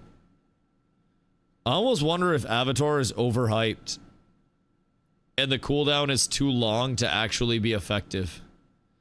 I know it's God mode when you actually have it up, but part of me almost wonders what's in this part of the tree that could entice me to chase it down, so to say. Because this is a little bit underdeveloped in the tree itself, and we still have a lot of placeholders. Arm said we're starting at 26 or 16? Because now I'm all confused. Because if we're starting at 16 and the cap's 20, I can make a build off of that. 16. Okay. Okay. So even if if this is a placeholder, then it seems like this might be the same as this, which is another main stat increase. So if you want main stats all the time, and you want presence outside of your wings, then I'm likely going to go with this. At least for right now, unless I see something else that is just really pulling me. This is a Shield Smite 1 second stun. And then we go and we get Cavalcade. The 2023 test capped at 10. Oh, there was a 2023 test, you say? When was the 2023 test? And do we know literally anybody that played in that? Was it public or was it private? Because this is like the first that I have ever heard of Scars in terms of like a playtest going public. That's interesting. I wish I would have heard about it back then. Would have been fun as shit to check out. Cavalcade seems really interesting. If you can get a Cavalcade off in a massive clump or to follow up on a grav, I think this is going to be a stupid combo. I immediately decided upon Cavalcade as soon as I saw that grav go out. And honestly, if it comes down to it, part of me would be willing to drop Wings over Cavalcade for group combat. And I almost think Wings would be really good for 1v1s in arenas. And obviously, like, if you can get Wings off in mass scale, then great. But, like, it's only 6 seconds. It's only 6 seconds. It's not that big. How large is it? Because I'm gonna be real, when we're talking like PvP clump busters, something doesn't need to be large to be able to wipe an entire group. It also doesn't need to be that large to be able to save us from getting jumped. So the value in Cavalcade isn't just as a I jump other people, fully jump in, and then like grab them, cavalcade them. Things like that have a double functionality, which is what I personally really enjoy. The element of we're about to get jumped, and I can drop this as a separator between us and the people that are jumping us, is really intriguing. Because from this standpoint, you have an entire engage coming forward. We're overclumped. I see we're overclumped. I just throw that on the ground. We get 5 seconds to relocate, because if you go into that, then you're going to get trampled. You can effectively seal off your group as a whole. If you get out of position, you can block your group off. Like if you're on top of a bunch of casters and people try to jump your casters, then you can cavalcade them. I feel like there's a lot of utility. 2 maybe 4 if they're super close, like making out close. Hold on, let me find the stream. Is it on the Scars YouTube? Or is it the, let's see. Or is it on Venny's? It looks like it's on Venny's. Open link in new tab. And then we go Paladin Talent Showcase. I don't want to answer a fucking question for YouTube. Stop. All right. Do you know where they showed it roughly? unique. Just in terms of like a general timestamp? I think that is. That we were. Because I remember watching a lot of the baseline that we had here. The test itself, but we are not sure. Because this was with Coco. That's when they're going over the movement. But the shield is something that you. I hadn't seen it at this point. While you're having somebody that is shooting you with projectiles from. Right, that was shield. Active block state actually. So they're going over shield there. So let me take. First way is replenished dealing damage. Aegis. Wonder do people. That was when they were talking about threat. And then obviously while you're continue with after this the build and take the radiant banner. This is all. There's banner that goes out. Okay. And demonstrate what it does against the NPCs, I believe, or against. What are we testing here? Wonky still. Is this where he brings in Cavalcade? Let's do a duel then. Let's do a duel. Show me the Cavalcade here. Because if this is disappointing, I'm going to be very sad. Okay. Because that has the potential to be a very big ability. That one. Oops. Sorry, the wrong one. Casted the wrong one. So let me cast it over here. Yeah, as you can see, it pulls him at the center, and this is the glitch. That's actually pretty big. But this is definitely a spell that you can use in a situation where that's a like relatively a lot of, decent size ability. This would do a lot of damage. The only thing about it, that's gigantic. Yeah, that is fucking large for bringing a lot of people to the middle. The only thing is the cast time is a little awkward on it. So by the time you get a wings off and then get a cav off, you're gonna be a few seconds in. But realistically, wings cav is probably a very, very, very strong play. Now, then you also have the flex, right? So guess it was larger than I remembered. Yeah, that looks chunky. Because if we go wings cav, then that's great. We can do that strictly off of hammer. So, like 3 to 4 globals. Yeah, I mean, you would just want to pre-pop the wings, but 6 seconds on wings is going to be a little quick. Now, you will be able to get a good amount of shit off. The only question is, what do you want to pop after that?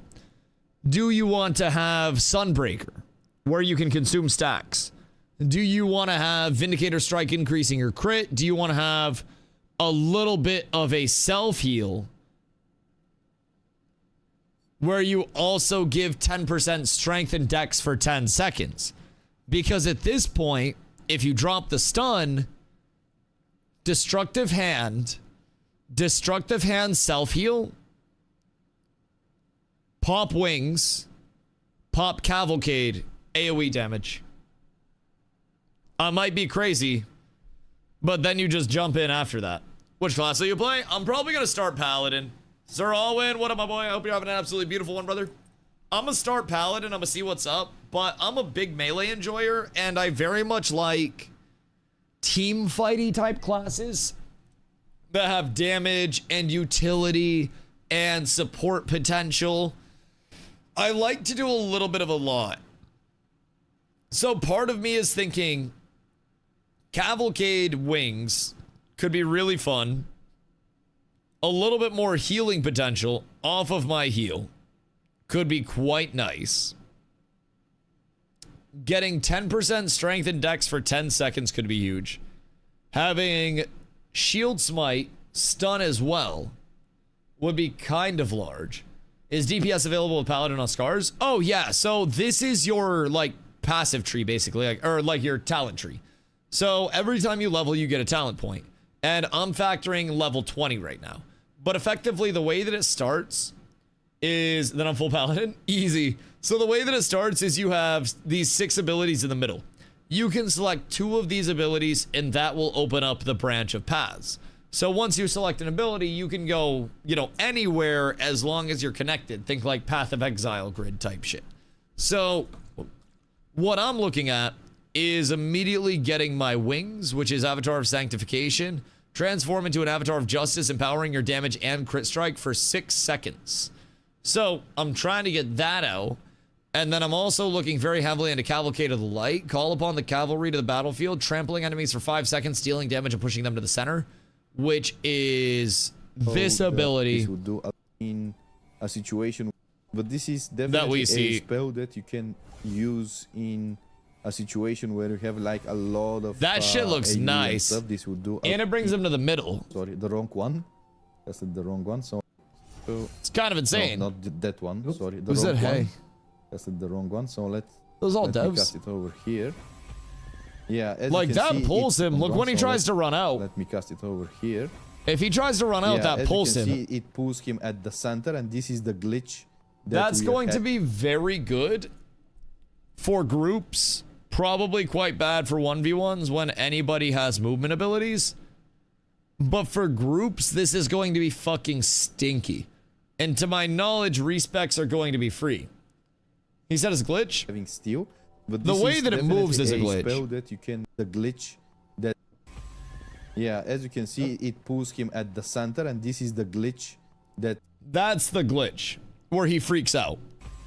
Yeah, as you can see, it pulls him at the center, and this is the glitch. That's the glitch. Yeah. So, you let him speak. He says a glitch is supposed to happen once. No, the pull One, happens. sorry, the wrong one. That's the wrong one. So let me cast it over here. The pull is supposed to happen. Yeah, as you can see, it pulls him at the center, and this is the glitch that we are having still. But this is definitely a spell that you can. So the glitch use is the in visual once a he's into the situation center. Where you have like a lot of AoE and stuff, this would do a lot of damage. I'm not really sure if we should keep in general the. That's the nice. pulls we are bought with God mode. This is why he's not taking them. That's should keep real in nice. It general stutters around. Yeah, the the- stutter is a glitch. Cooldown on this is 80 seconds, though. That's the big thing about going Wings Cav. Is like our cooldowns are going to be huge on that build. We are effectively a team fight only class at that point in time. But Wings Cav can end a fight. Because Wings is like 3 minutes cooldown, if I remember correctly. So Wings Cav, like if you get a heal into a Wings, into a Cav, that is going to absolutely destroy. But I almost wonder if this is just too much. A lot of sound skills are 2 to 3 minute cooldowns. Oh, across all classes, they're longer coolies? That makes more sense then. I hadn't seen a lot of the other talent trees yet. That makes a lot more sense. So they're trying to play almost like ult abilities type shit. So you're trading ults like heavy. Okay, that makes a lot of sense then. I don't mind that whatsoever. And then push out a Crusader fit in the shop. I'm grabbing that bitch. The pulls we are bought with God mode. This is why he's not taking damage, by the way. I like that So, ability a lot, by the way. Not really sure if we should keep the pool. How do you guys? Yes, you should keep the pool. Feel about it? Do We you like need a the clump idea buster. Of having this pool mechanic. Yes, for the love of God, please. Either have it pull to the front or pull to the middle like that with the intersections, or change it so the horses go around the outside and run a circle and create an arena for the duration of it so nobody can get out. Those would be the two versions that I would like to see. The pull looks really nice for everything, but on the contrary, horses running around the outside for 5 seconds in an area that I casted that almost traps people in and staggers them or stuns them if they hit the wall trying to get out would be real nice. If Paladin's in the pull, Void Mage will do it. Exactly. That's actually what inspired me. We just saw the Void Mage over here. We just saw the Void Ball. So immediately what I thought when I saw this generation, of course, of the items. Was how can I pair with this? And it seems like that is a larger pull that's going to pull at a slower pace. And the pull on Cav is a lot like harder of a pull. So if you can get a Cav off or you open up with this, Mage Grav goes out, forces people to stagger. While the Mage Grav goes out, Paladin pops, heal, and then Wings, and then Cav, and then you catch anybody else in the Cav that's not dead, and you just follow up and kill the entire fight. I feel like there's just a 2-tier engage here that is so foolproof. Mage can keep casting after dropping Grav, which will also be crazy. Yeah, that's gonna be real nice. The blink looks silky as hell. Ellie beam is a zapper. It's a channeled. That stun is so crazy too. Because realistically, that little lobbed in stun, if we start with Cav, and then the lobbed in stun comes, and then the mage hits their grav after Cav and lobbed in stun, then that's also going to be a level of follow-up with another grav after the big grav to start and a stun. Shit's just going to die. I feel like Paladin mage combos might go crazy. Then when we look at future builds that are coming out, when we look at Pirate, there's a Pirate build that says it's all about explosions. Yo, Iggy, thank you for the follow. Much love. When we look at Pirates say that they have a build that's all about explosive barrels and shit. I feel like we are in PvP going to be looking at massive wombo combos. This game have a seamless open world. Not entirely sure what their server structure is set to be over the massive open world, but we able to have multiple characters. Probably it'll be interesting to see how they do it. I don't know really like what they're going to allocate for stuff. I mean, at the very least, I would assume leveling is going to be quite quick at this point in time, and you'll be able to delete characters. Did I miss? You'll be able to delete characters if you don't want to keep that character, but either way, I have to piss real quick. I will be right back. And then we finish and we theory craft more. But I really got a piddle. Un momento, I shall return.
So I'm still trying to retrain myself. I'm actually wearing a shock collar, but I have it wrapped around my balls.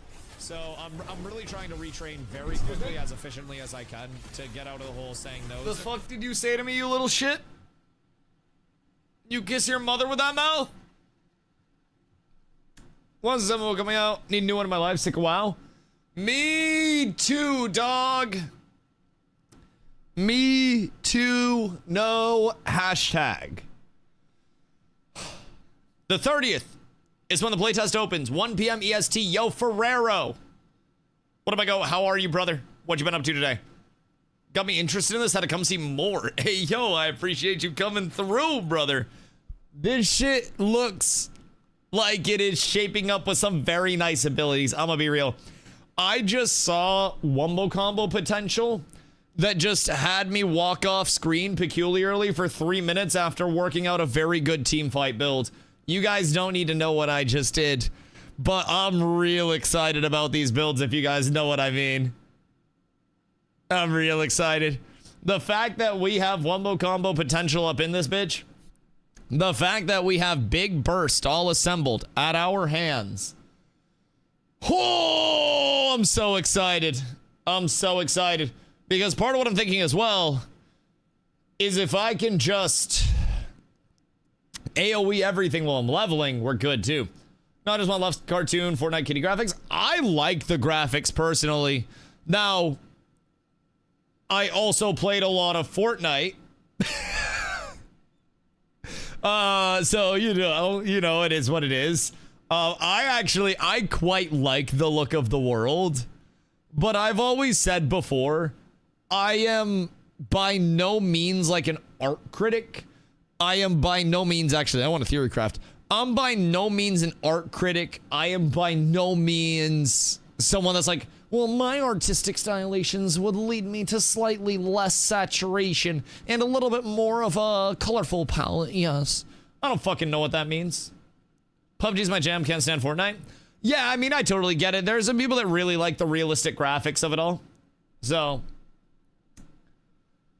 at the end of the day, gameplay first, baby. Yes, sir. Yes, sirski. And when we're talking gameplay, and we're talking about things like a giant-ass mage Gravwell that can be thrown out, a stun that they can lob in, and we combine that with Paladin Gravwell, where we can also pull people to the middle. Well, now we're fucking talking a little bit. Now we're talking. So keep in mind, not all of the classes are on this, nor are they all like recent. So the old Ranger one is here. So all of these are susceptible to change at any point in time. And a lot of them are going to be placeholders. So this looks super bloated because it's the older tree. So not all of these exist yet. The mage side looks like it actually has a good amount sorted out to it. So on the mage side, again, unless this changes, Arcane, we'll start at the top. Mounted Sorcerer. While mounted, mounts confirmed, regenerate 5% of your maximum mana every 2 seconds. That sucks. That'll get changed. Cosmic Knowledge. Every 100 mana spent reduces the cooldown of one ultimate spell by 1 second. So if you're just chaining into one ultimate like crazy, then that could be a large thing to play around. Advanced Magicka. All non-auto attacks deal 20% more damage but now cost 20% more mana, so you pair these for a glass cannon alt build. Runic Mastery. Casting a rune ward increases your intellect by 2%, stacking 5 times for 10 seconds. So 10% int for 10 seconds. That's pretty mid as well. Maybe it'll be better once we get a bit of higher scaling. Arcane Trickster. You now have 3 blink charges, but blink has 200% more cooldown per charge. Is it 1 or 2 charges normally? Because that would be a big game changer. And then Impenetrable Barrier. Barrier now does now decays 100% slower and has a 50% higher maximum amount. That's your tank side. That's your tank side. Normally 1, now 2 with that. Okay, so you normally get 2 blinks, but this brings you up to 3. Classic Mage Ball with the Gravwells. I know, I'm curious if they have more build around the Gravs. Aegis Stun Surge. If you have more than 50% barrier of your total maximum barrier when casting Stormbreaker, stun duration is increased by 100%. Where's Stormbreaker?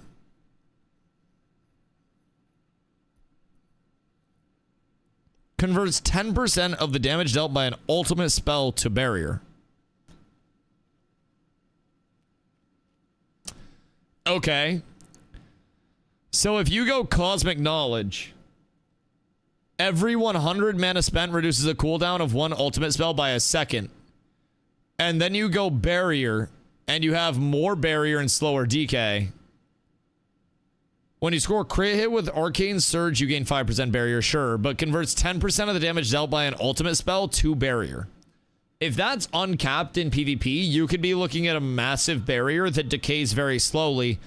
And then if you have more than 50% of your 50% barrier of your total maximum barrier when casting Stormbreaker, the stun duration is doubled. 1000 damage, you get 100 shield stacking up over and over when AoEing. Correct. Correct. And as you're spending mana AoEing, you're also refreshing the cooldown of your ult by 1 second for every 100 mana. So if you go Cosmic Knowledge and you go Impen Barrier for PvP, especially group-based, this is going to be, you know, pump abilities, ults in particular, power your barrier off of your ults, and you effectively try to button mash, spend as much mana as you can, regen as much mana as you can, and then find yourself pumping. This is the trouble, though. Black Hole. Conjures a black hole at the target location, pulling nearby enemies towards the center and dealing damage lasts 5 seconds. So if we're at level 20,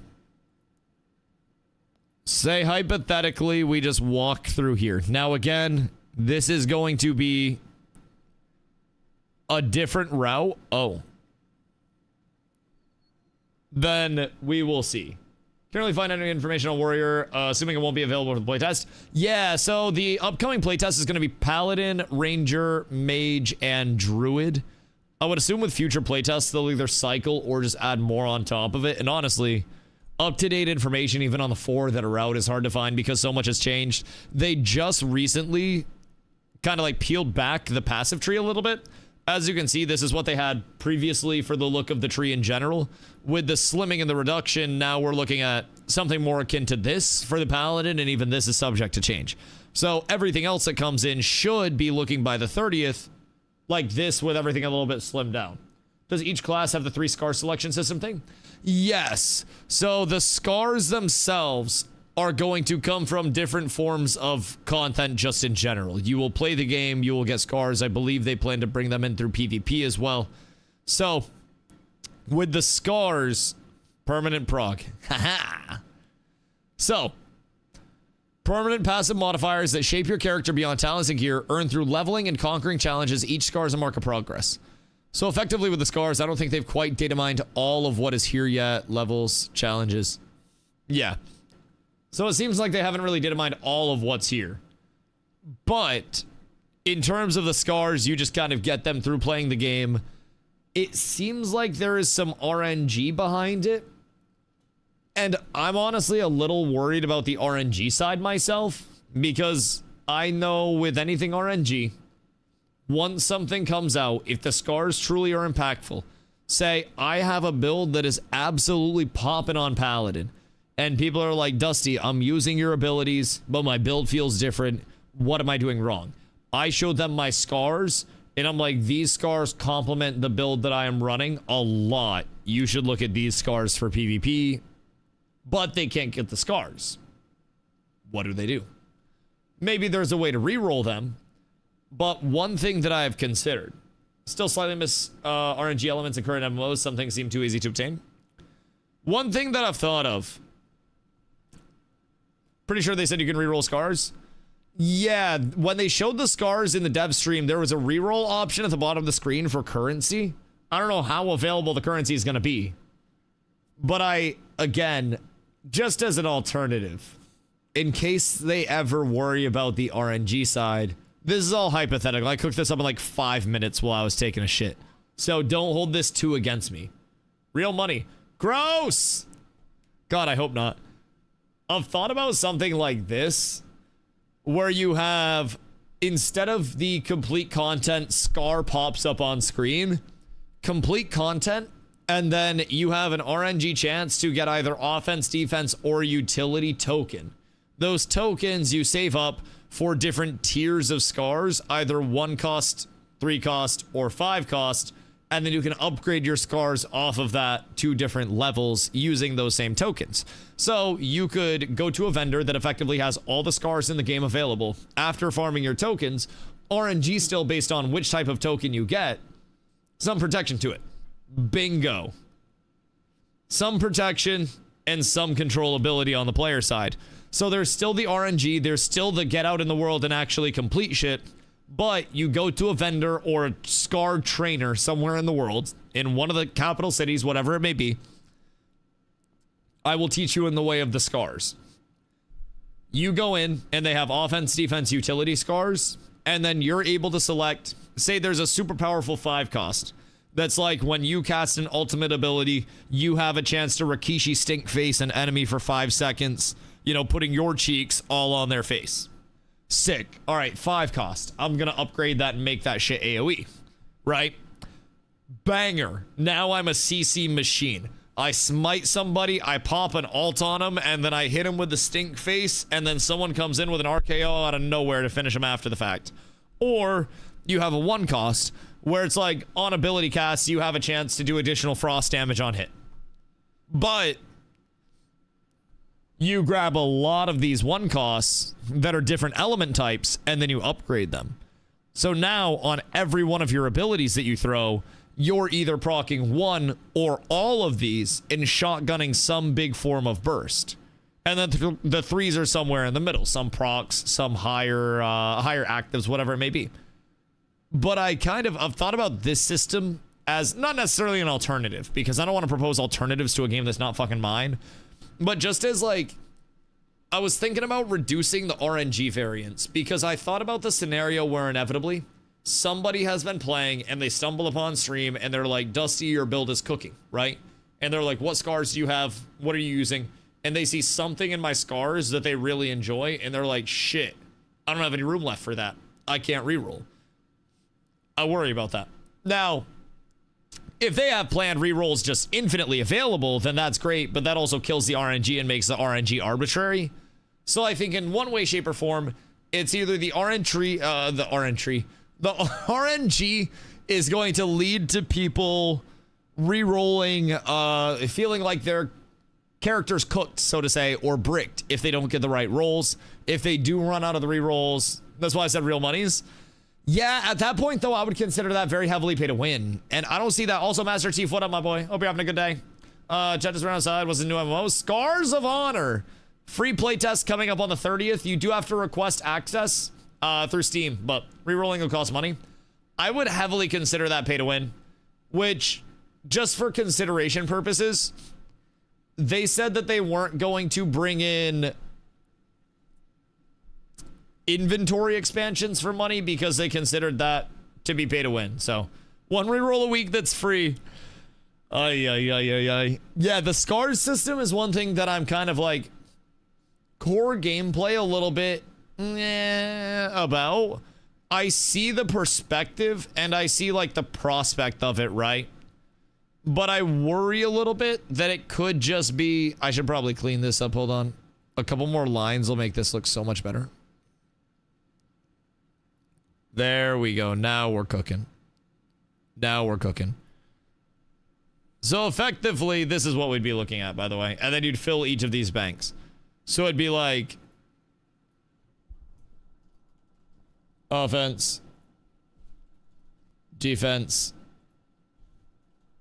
utility trees.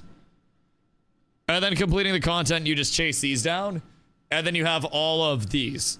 So I feel like this would be really fucking cool, if I'm being real. Now, I do still think the scars system has a ton of potential. I'm not gonna knock it till I try it. I'm not gonna spit on it till I suck. Wait, I'm going to give it a fair shake. Realistically, I'm going to go in fully open-minded But just know, I have come up with an RNG-esque system that gives players just a little bit more control over everything as a backup. Because I worry. Now, it looks like we might have 10 scars slots here from levels, just passively.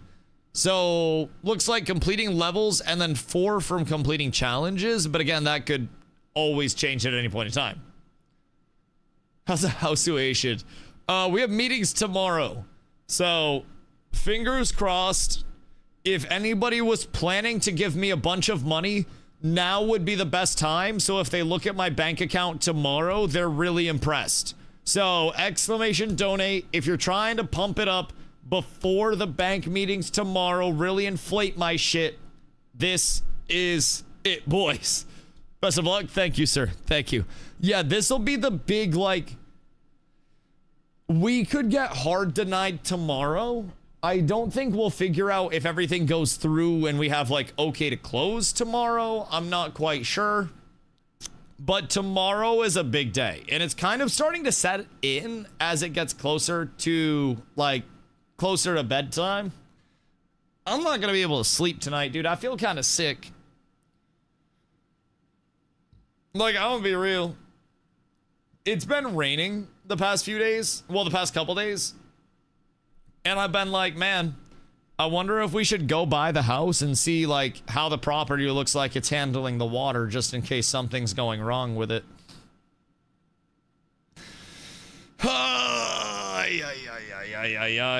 Hit some crack, then you'll sleep like a baby. I would rather not do crack. I think I'll probably just try to, like, have some tea. Maybe after stream. Maybe, like, stretch a little bit, relax. Just, you know, sit and give thanks. We would just have a lot of packing to do and a lot of stuff to go through. I'd have stuff to post on, like, Facebook Marketplace, because I got, like, extra PCs and shit. Like, bro, I have so much that I would need to, like, go through and get rid of as we're moving. I'd be so assed out. It's not an impossible amount of shit, but it's a lot of shit. Like, it is a good amount of shit. Tea crack, same shit. It's throat coat tea. So it helps me not lose my voice. Only problem is, I still kind of, like, lose my voice. Is it vacant? Go by just to see if there's any leaks in the roof or foundation. I mean, they're not living in it, but we just had the inspection recently. So, the thing about it is, like, the roof, it had rained when we had the inspection. It just wasn't, like, hard rain. The inspector looked at the roof and he was like, yeah, this bitch is solid. His exact words were, you'd have a hard time leaking through that thing. So he came in with, like, thermal guns and everything. There was one spot in one of the rooms that I was a little bit scared of, honestly, because I saw, like, the paint had started to bubble a little bit. And they used latex paint on the ceilings. I don't know what you're supposed to use, but it looked like it just didn't, like, bond with the ceiling. He like, heat gunned it, and it didn't indicate that there was any moisture or anything. Didn't indicate that there was any water. Like, he checked it out. Lead paint. No lead paint. Lead paint would be bad. Lead paint would be very bad. Always use an independent inspector. Oh, yeah, it was our inspector. Yeah, we brought in our own inspector. We paid some clams for that. Johnny! Thank you for the 30 months, my boy. 30 DustyWhy. Goodness gracious me, oh my. Will you be joining us in the Scars of Honor? Because, brother, the playtest is gonna be a joy. The big 30 months, I appreciate you. Probably did latex over oil-based paint. Would latex over oil-based paint cause it to bubble and kind of, like, peel without necessarily being wet? Because it looked like it wasn't wet at all. It wasn't soft. It wasn't, like, discolored. There was no indicator that there was ever water at all in terms of, like, the new ceiling paint. So it'll get air bubbles. Yup. Looked like air bubbles over anything else. Looked like air bubbles. We hope anyways. Thoughts and prayers. Thoughts and prayers. Yes. Okay. Yeah, so basically the story with the house is that it was previously, like recently, through an FHA inspection, which is a very high, like, standard of inspection, basically, comparatively to a conventional. So the bank won't approve an FHA unless it's up to a lot of codes and shit. There's still stuff that we need to do, but the house is completely livable with, like, nothing done. It's not, we don't need to do anything foundationally. We don't need to do anything ceiling-wise, according to all of the inspections and everything that we've gone through, all of the history of the house. That is structurally sound. Every house in Maine is pretty fucking old at this point, so there's plenty of updating to do, and there's plenty of things that we can still change and we can still, you know, make ours, but it is structurally there, which is honestly why we liked it so much. Cute house, cute yard, cute neighborhood, lot of potential to bring in, like, just some small modernizations, but fully functional. So we're chilling. We're chilling. Tomorrow will hopefully be a good day. Like a pocket or bubbles. I mean, it was like not necessarily a big pocket, but it was like near a light, and it looked like little, almost like this big of a bubble, and then a smaller bubble, and then a smaller bubble, not all connected though. So like, that's why I thought it just didn't necessarily bond the best, because you could feel the paint was still like paint. Changing old hard plastic pipes to flex tubes. Yeah, I mean, stuff like that. Our most urgent thing is going to be updating electric. So, you know, older houses in Maine, you had knob and tube in houses previously. We don't have knob and tube. But knob and tube is a big fire hazard, needs to be ripped out. We have some ungrounded outlets that we would want to upgrade to grounded wire, right? So it's just the outlets and the wire themselves. We would just need to get an electrician to come in, update that. Not the worst at all, and it's also nothing that impacts livability. Just plug everything in through a surge protector for the time being. And honestly, even with grounded outlets, still use a fucking surge protector, is what I've always been told. So, from my perspective, we're looking at stuff that is going to improve the house instead of get the house caught up. You know, it's completely move-in ready, livable. Technically, we don't have to switch anything out. We just, you know, could do stuff to bring it up to par, make it, you know, make it better than what it currently is. So, thoughts and prayers. Thoughts and prayers. When I bought a house, I got the seller to agree to pay my contractor directly $25,000 instead of reducing the price. The VA signed off on it. Went a long way to make the house livable without any money out of my pocket. What the fuck did you have to do $25,000 for? Foundation roof is the most important. Everything else can be fixed.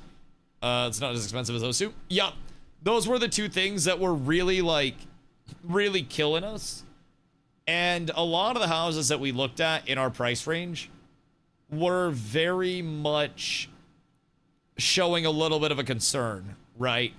Whether it was an old foundation, because keep in mind, some houses in Maine are from the fucking 1800s. Some houses are like 1910. We have actual, like, historical ass houses up in Maine.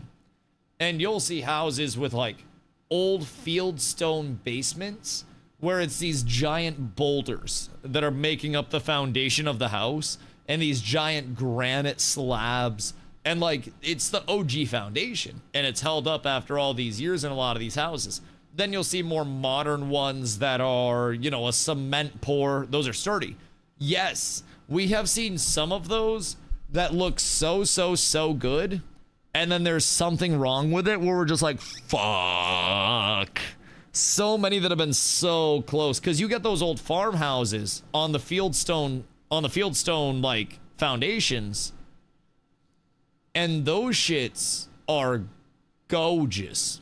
Old family's house was 200, old solid redwood barn that was 3 stories, 200-year-old. Oh my god, dude. That must have been so gorgeous. That's one thing I've loved, though. Like, looking at houses, we've seen some newer houses that were more, like, modernized. And then we've seen these older houses in Maine that, like, have so much character and story to them. And it's been fun. It's been fun. The house that we're on right now, we're really obviously in love with it to the point where we put in, like, an actual offer on it and shit. So we're hoping it works out. We can see ourselves doing a lot to improve the place as a whole. Hopefully, anyways. Hopefully. Leon, thank you for the hydrate, my boy. The agreed price versus what the house appraised versus what I was approved for. Allow me to do that. Okay. Okay. Congrats on it. I mean, it's still not done yet. It's still not done yet. Just because we found it doesn't mean that it's done. That's one thing that tomorrow's gonna hopefully bring into perspective for us is like we're doing a lot of the formal stuff with the bank. So I don't even know if we'll have an update tomorrow or if we'll have to wait longer for an update. But at least it's another step. So I'm pretty sure it's just, I don't know, maybe another week or two and then we'll hear. But who knows, man? Who the fuck knows? Stay tore down because it could never come up to safety standards. Yikes. Wait, what was it? What was it missing? Geralt, what up, my dude? I hope you're having an absolutely beautiful day, my friend. Planning on playing Templar in this?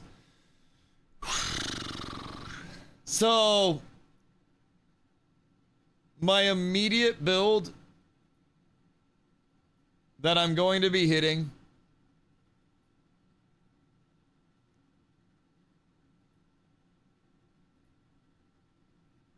I think is here. Because from what we've gathered, also this if it's a stat node. But I could also just go, wait. Where'd that go? I don't want that.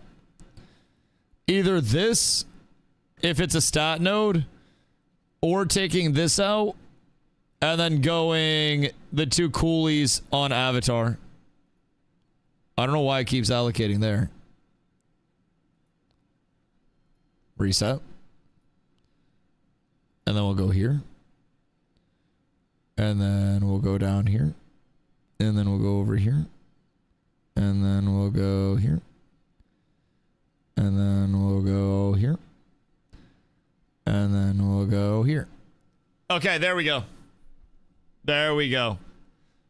So this is what I'm leaning towards just for group content early on. So as we look at it, what I'm effectively looking to set up. And again, this is all pre-testing. It might be too clunky. It might be too much setup. It might be too much cast time and too much prep. But what's been really intriguing to me so far has been the prospect of Destructive Hand, 10-second stat buff in and of itself, right? After Destructive Hand is up, then we pop Avatar of Sank.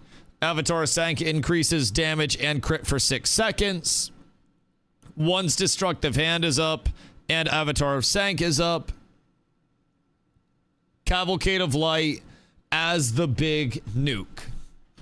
I think a lot of people are going to rush Avatar, and then they're not going to have much else going with Avatar, and they're just going to Avatar and spam. I want to have Avatar and Cavalcade up all the time in conjunction with each other. So what I'm going to be examining closely is how I can actually manage this cooldown itself. What Avatar of Sank cooldown is looking like, whether I need these 20 seconds, whether I can switch those for these potential stat buffs, because that would be a lot. Savo, what am I going? What's down Hammer Tree? Down which way? Down this way? This is Magic Pen, which again works out really well. So Magic Pen, and then in, and then more Magic Pen. No. Motherfucker, which one? What? Point, bitch. What? What do you... Where? Golly, me oh my. Me oh my. Savo, what class do you think about checking out? Is that Throwing Hammer? Yeah.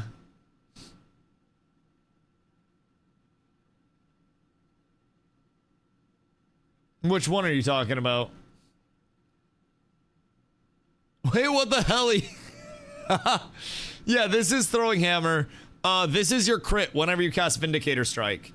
So effectively, what you're looking at for a difference between this, realistically, is a hammer hurls a blessed hammer at the target, dealing holy damage and stunning them for 2 seconds. Blessed hammer deals triple critical hit damage, right?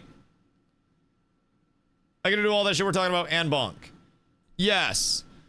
So effectively, top one is Builder Spender. Yeah, break the wicked with holy fire, consuming stacks for massive damage. Reduces Sunbreaker cooldown, and then you have extended Sunbreaker that increases the range. So this seems like it's built heavily around Builder Spender, punishes enemies with Holy Judgment. So this seems like it's Builder Spender heavily. This is your Blessed Hammer. Now, there are a couple of options with this, realistically. This is cooked. What you could do is also this. Casting Vindicator Strike increases critical strike chance by 1% for 10 seconds. And if you really wanted to,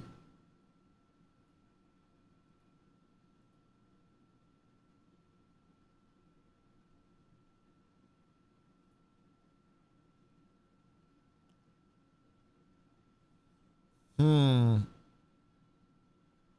don't know what these placeholders are going to be. But this is going to give more crit. Because this is going to be 6% crit. This is going to be 6% crit. Might do Avatar just to check it out. Just have the info since you'll be on Cav. Oh no, this is Avatar and Cav. I'm running both. That's the stinky part of this combo. So effectively, no matter which way we go, we can run Avatar and Cavalier at the same time if we want to.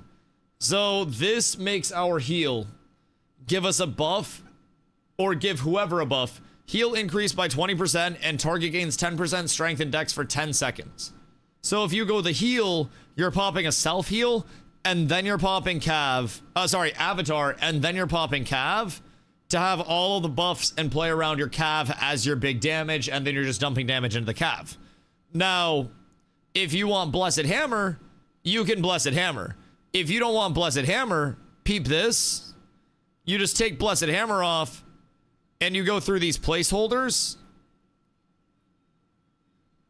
and then you can still drop your remaining 4 in whatever you'd like to. Because Precise Vindicator Strike gives you 1% crit every single time you Vindicator Strike for 10 seconds, and then gives you another 4% crit here. And then if you pair that with Blessed Hammer deals triple critical hit damage. And then if you have Avatar up when you throw a Blessed Hammer, then that's going to empower your crit as well. So that's going to be a big spike to somebody that's in your Cav if you go that route. Bottom's healing? Bottom's healing, yes. So if you go down here, casting Final Verdict, Abolition grants Oath of Glory for 10 seconds. Oath of Glory provides 10% more strength, vitality, and dexterity. So that's another stat buff. Down here, you have Banner. So if you want to go down this way and play more of a supportive route, and you don't want to have Cav, then you could go Avatar and Banner. Or you could drop Avatar and you could go Cav and Banner. So you could throw Cav in, then you could throw Banner in on top of your Cav. Down here, you're looking at the active shield, slam your shield, dealing damage to all enemies around you. So full AoE shield slam. And then up here, you're looking at the tank one, remove crowd control effects and gain absorb shield for 4 seconds. It's a CC break. Which honestly, this in itself might be fucking insane. Might be absolutely wild. The center left 2, these aren't thrown in yet. All of these are like just temporary. But yes, if you go center left 2 and you go Bulwark Crash and you go Holy Defiance, that could also be a pump. Like off the middle? Oh, like off of these bad boys? just placeholders right now. This is Bulwark Crash where that one's at. And then this is just, are you talking these? Oh, the starters. Oh, this is Restorative Aegis. You get health regen when you use Aegis, which is like your shield ability. And then this is your smite shield, your smite stuns for a second. So if you really want to be a nuisance, then theoretically, you can also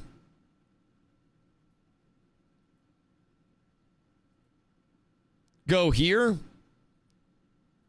here, and then here. And this would give you a passive 4% crit chance. This would give you shield smite, stunning the target for a second. This would give you hammer, so you had a 2-second stun.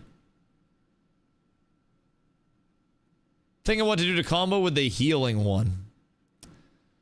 Honestly, I think the healing one's going to be really strong with Precise Vindicator and the crit, depending on how they work their crit.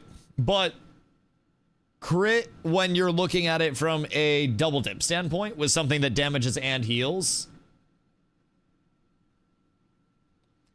you double dip. If you're self-healing and you crit, more healing. If you're damaging and you crit, more damage. Know how easy it is to respec? I think they're making it free for testing, so people can cook, which I plan to cook a lot. Think of the CC break into a banner to save. Oh yeah, CC break into a banner could be a very good defensive because we're gonna have our bubble as well. So realistically, excuse me, realistically, we're still going to have abilities. Like we still will. So banner could be very good. And when you're pairing banner with something like a CC break, making sure that you can get in, get your banner off, get your bubble off on people, and play as the like zombie tank, so to say, where like zombie, if he was calling, I'd like to have him on the tankiest tank possible. So that way he has all of the life play. He has all of the decision making there. Me personally, I want to initiate, which is why I'm making a very initiate heavy build. I'm going to be looking at something where when zombie says everybody move to the right, I can find something on the right to drop a big cav on, and then we go in off of my big cav, and then we just blast everybody down. That's my immediate goal. Battle my JoE bubble tank. I know, dude, it's going to be so fun seeing the cooks. And this is only at level 20 as well. I am really intrigued. I don't know if Shield Smite is the cook, if I'm being honest. I don't know if I need a 1-second stun. I'm probably going to be casting Vindicator Strike quite frequently. But also Break the Wicked with Holy Fire, consuming stacks for massive damage. Depending on how good that is, I could also rock this setup and go absolutely fucking insane. I could bring in a big nuke and use that as an execute. And if this is AoE by chance, then that's even stinkier. Now I almost think like that's 2% crit, but that's a lot of main stat. I'm almost thinking this. 1 second of stun is not that long, but it's not about how long, it's about what you can cancel. Exactly. The secondary stun for cancels could be good, but what if DRs come in and then we lock people out? That's another thing. But yeah, you have, this is the thing. We're already theory crafting so many different builds with so many different small functions. This is what a tree like this gives us. And we're not even seeing all of the placeholder nodes be allocated. So something like over here, placeholder, placeholder, placeholder, placeholder. Brother, there's going to be so much more that comes about that's not just placeholder, please update. Placeholder, please update. Placeholder, please update. Placeholder, please update. The actual theory crafting over here is already fucking nuts. Is there actually a druid tree out? No, there's no druid tree out. Unfortunately. Unfortunately. I think the simplification of the tree might have been one of the best choices that they could have ever made as well. Because we can theory craft and we can cook different builds in a matter of 5 minutes. Nothing past Paladin. They have mage, but it's an old mage tree, right? So it's not like as reliable, realistically. But depending on what they've changed, the mage tree also looks kind of interesting. The old PoE tree was annoying. Yeah, this, comparatively to this, I think for an MMO, this still offers a trillion levels of customization. This offers intimidation. Now, it looks pretty, but I think this is a lot, especially when you consider players not like me that want to come in and theory craft everything, but you consider players that are going to be coming in brand spanking new to this shit that are just going to be trying to figure it out. That are going to be first timers, that are going to be exploring and experimenting and don't want to necessarily hit a brick wall. Like games that have a lot of passives to help shape and morph the character. It looks like we're going to have a whole lot of options there, Mr. Chronic. Looks like we gonna have an infinite amount of options in terms of morphing our character, if I do say so myself. This is already making me feel very excited. Very excited. A lot of talents that are like 10 stats. Honestly, though, when we look at it, one thing that I was curious about is in this stream, when Venny was crafting, right? He shows the character tree, and at level 16, we're looking at 66, 61, 56 for the stats. If I go into the Paladin tree, and I look at something like major strength, dex, in, and vitality, by 10? That's 1/6 of all of my stats in one node. That is a power spike. I can only imagine rushing that and getting it at level 5. That shit sounds so good. I'm really excited. Probably messing around with Necro or Ranger. Can't go down the Fighter Warrior route again. What pushed you off of it? Ranger looks real good. We don't know all the tree stuff yet. But the Deadeye Ranger always seems really intriguing for open world. I believe it's Deadeye. Hold on. Oh, it's actually at level 15, not level 5. Well, I mean, right here, it's 4 off, but it could always get changed. And the value could always get changed. I just feel like everyone's going to go Ranger. Well, there are only 4 classes, so. Kind of got to go fuck yourself regardless, you know. Don't have much choice right there. Until more is brought up anyways. Let's see. So here we have...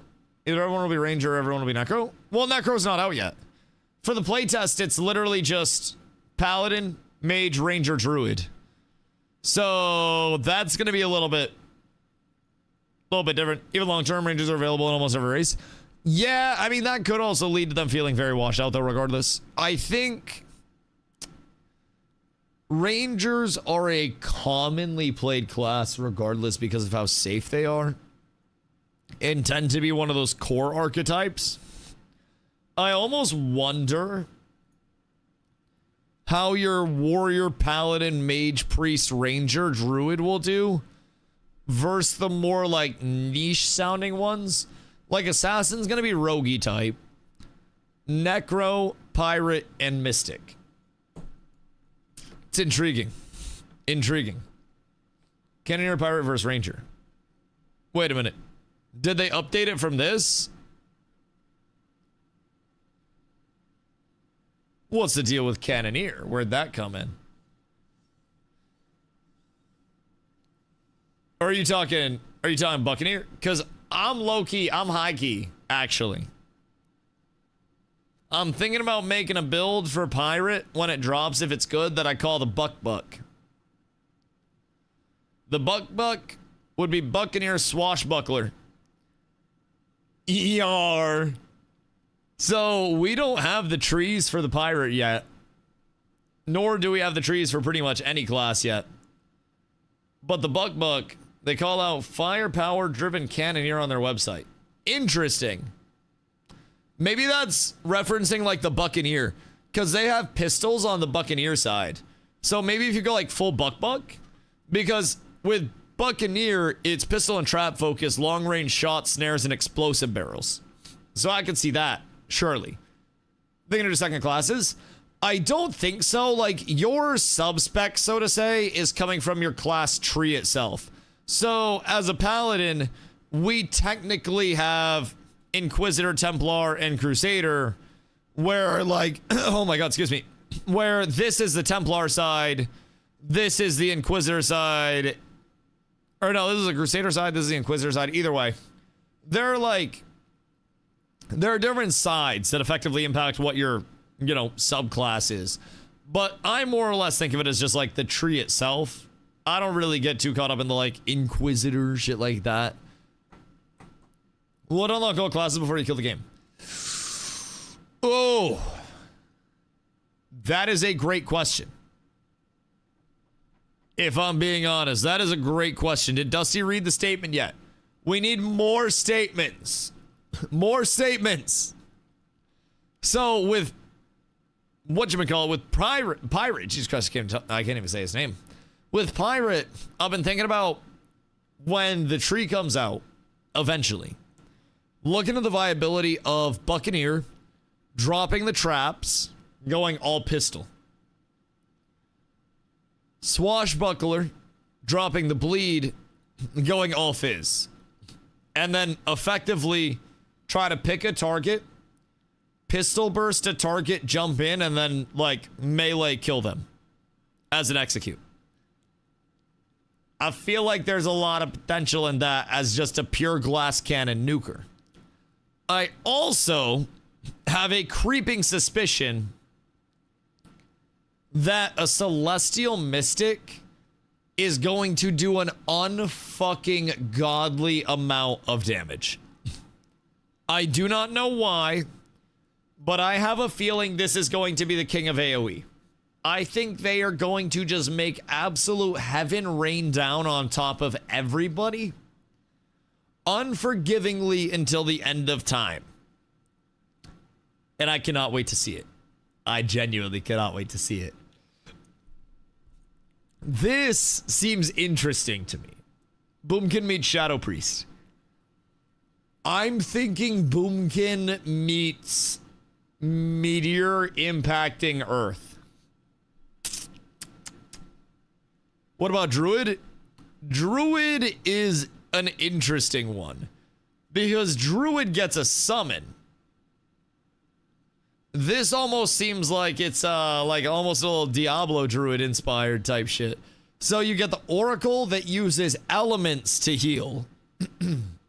Supposedly uses elements to heal, which is a sick change. So maybe you're putting heals out that also give people like elemental buffs too. If you click on read full guide. Yeah, they don't always have the trees though. Unfortunately. I wish they had the trees for everything. But yeah, so druids have their click talent. Yeah, and then it just doesn't have anything.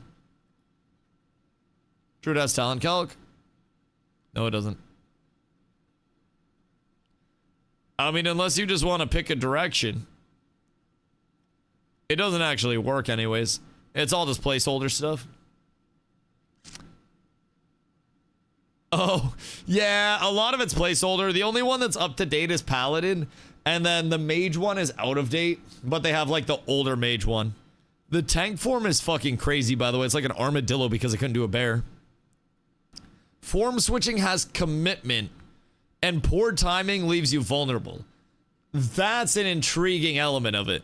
Slowing it down instead of power shifting into a punishable form of shifting is crazy.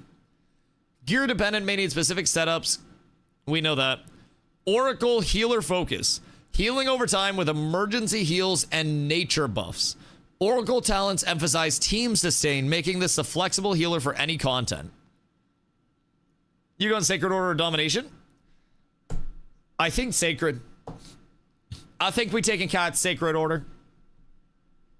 And then I have to figure out what type of paladin that I want to be. What? I know. We can be undead cats. I have seen some other Ashes communities coming over, and from what I had seen, it was my understanding that a lot of them were going domination. And I immediately said, nope. When does this game come out? The 30th is when the playtest starts up, but keep in mind, not everybody will be granted access. You have to tier 3 sub to me for access. Just kidding. It's actually just on Steam.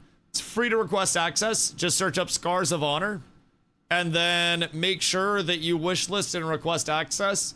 When it says you've requested access, you're good to go, and then you just wait and see. They also have a Discord, as fucking everything does at this point in time. So you can always join their Discord server. Stay tuned for updates. They typically do dev streams every Sunday. It's me, your dev stream today. They're actually working on the game, so I figured I'd come through and do some community Q&A type shit. Hold the front line so Venny could actually get some work done out here. So happy to be out here contributing and helping out to the Beast Burst team. Let the beast burst. Speaking of, any invite waves yet? Not that I have heard of. I don't even believe that, like, I don't think anybody's gotten invites yet. I don't think any content creators have got invites. I don't think anybody's got invites. So as far as I know, we're still waiting. I haven't received any update on when invites will go out for the first wave of invites. I also sent Venelin a Discord friend request. And as of now, he has not accepted it. It's been like a week. I don't think he likes me. So, I see the Bearkin Paladin or Bearkin Druid. I know if we end up going and find the alleged leak again. Oh. If we end up going Sacred Order, I will have a lot of choices in terms of what I want to play. Now, the question for me in terms of the racials, is Scars of Honor racist? Do they give different races different passive abilities? And if that is the case, then I will likely, pick a race off of what is the strongest. Yes, they are racist. Okay, good to know. Race-specific stats, racial abilities, and class restrictions will be added as data becomes available. Learn to read. Listen, I just read it. I don't see that on my screen. Forgive me. Forgive me. All right, I see minor changes may occur, man. Okay, so racials, yes. So I'll be real. For me, it's going to partly depend on racials. I wish that I were lying, but I am a sweaty little fuck. And I will absolutely be cheesing the most broken racial for PvP. Just 1000%. I don't want to bring any false expectations. I don't want anybody to think I'm going to be doing some ethical ass build. I am going to have a giant fuck you of a build that everybody hates to play against. I will pop my wings. I will throw a hammer at somebody, and then I will drop a cav directly on top of them for 7 seconds of CC, if I so please. I will throw hatred somebody's way.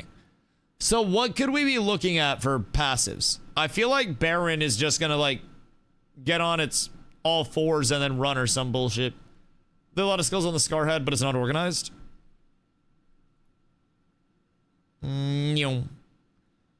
Where's the skills at? Character skills, spells and abilities. Aegis. Paladin. Can we sort by class? All classes, Paladin. Aegis, Bulwark, Crash. Bulwark, Crash is a damaging ability. Final Verdict, Castigation. I want to say that's a damaging ability. Healing Hand is our heal. 8-second Coolie. Holy Defiance. God, I'm autistic. Holy shit, why'd I remember that? Oh my god, how did I remember that? Fucking hell. Oh my god, that's not good. Lightbound Shield, I don't think I've seen that one yet. Oath of Sanctuary. Is that down here? Oath of Glory. Okay, so what is Oath of Sanctuary? Radiant Banner, that's Banner down to the bottom. Shield Smite, that's Smite. And then Vindicator Strike is Fizz. 0.7 second cooldown, 5 second range. So that's gonna be our spam. Like crazy. How'd you go from WoW retail and saying it's a breath of fresh air and enjoyable to now it's not fun? Would have loved it if WoW worked for you in the stream. The wall, realistically, the honeymoon phase of this content is all fresh, wore off. And realistically with WoW, there's not as unlimited of a catalog of content as the upfront, like, first journey into Disney World may have you think. And I kind of got starstruck by all of the things that there were to do and didn't realize that the amount of things I would be doing was incredibly small. And it would just become the exact same, you know, content loop every single day, where it was get on and run M pluses and hope that I get a piece of gear that I already have, and after I have my best in slot gear, run M pluses for what reason? Nothing other than to try to push up rank, which if I'm pushing up rank and sweating, then I don't get to sit here and yap with chat, and there's nothing productive that I can do other than go around and gather for 8 hours in a world where there's really no contest on anything gathering or anything like that. The more I played it, the less that I had fun with it type shit. And it would have been great if, you know, if it did work out and everything was blasting with the stream. But realistically, I don't think that I was in a spot to enjoy it. Together. So, Voil. Baby. What are we naming it? Thank you for the 9 months, my friend. The late hitting style of WoW is not fun. Yeah, I mean, the WoW combat system in and of itself is something to talk about for sure. Especially comparatively to things like New World and Ashes. Sure went PvP then instead of PvE. The PvP wasn't as fun either. My first, like, 3 weeks in retail, I spent it PvPing. Like, through the entire M0 week and shit, I was just PvPing. Just didn't grip me. The PvP was either arenas, which in my opinion didn't really have any consequence, or battlegrounds, which again didn't really have any consequence.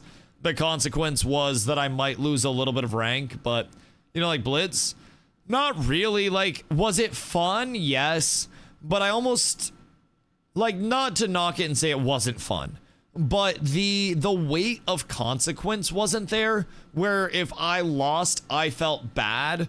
I would go in and I would just press my buttons on whoever was closest, and I would try to frag the fuck out. Do you play WoW Classic? Oh yeah, I played way more Classic than I did Retail. TBC, I was on my 3rd time around. I started with TBC when I went back over and then burned out on TBC, and I was like, Retail will save me.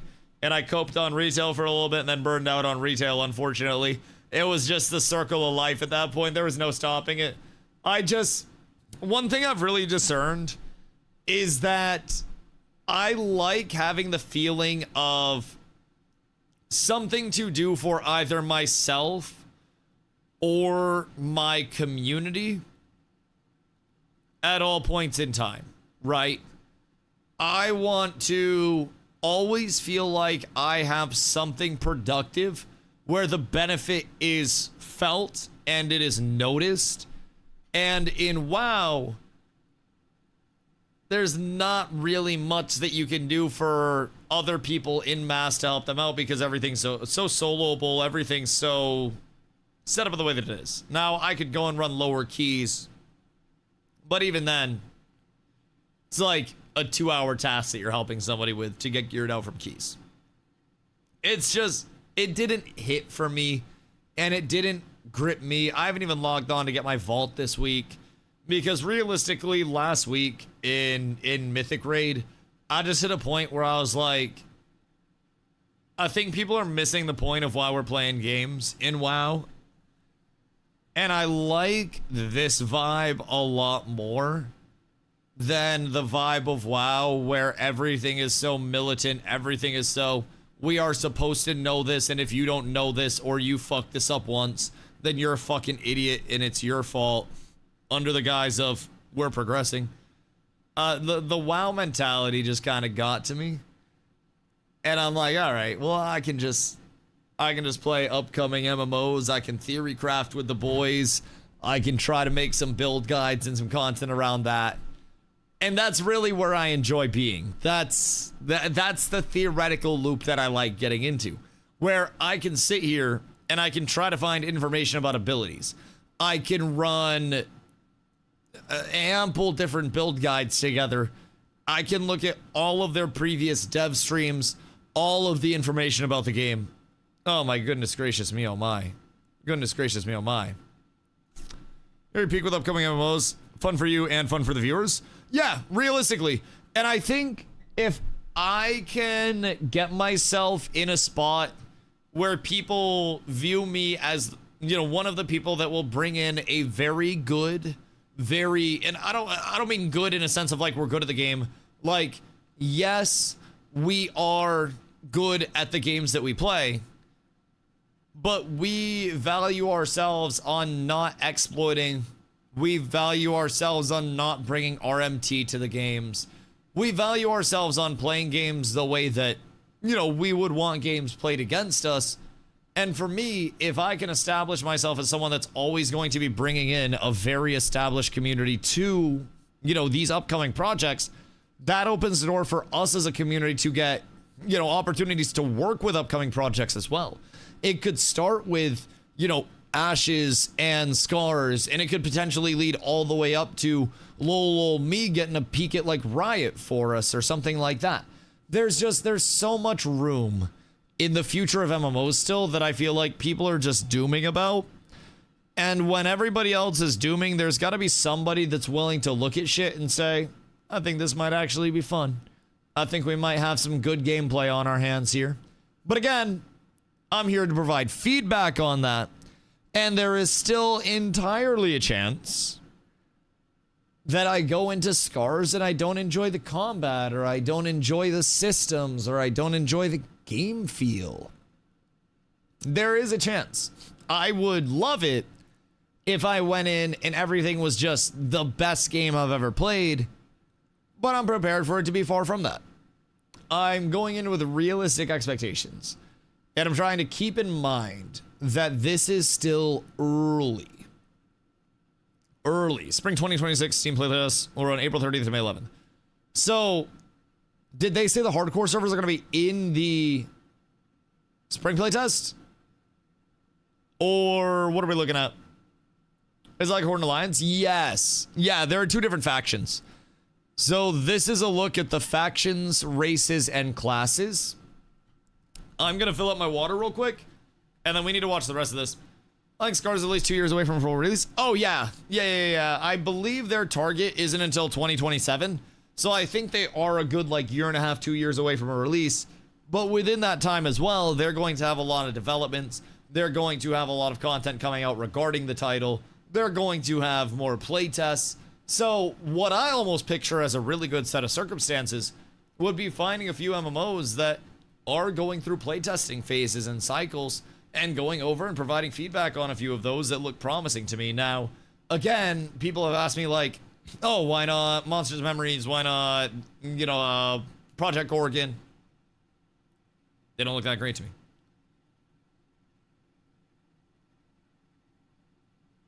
This looks like it could be great.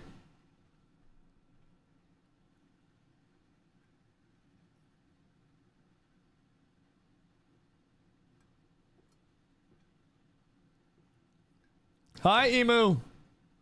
I wasn't watching live. I was behind. Well, I pulled up the race class chart for you, just in case you were wondering. I figured you wanted a little bit of help with it, so I got you, my friend. Okay, I will be right back. Un momento. I see many colors. Blue is the sacred order. Red is the domination. And then you have the class icons on the far side. And then you can see which classes can be which races. Be right back.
Good day.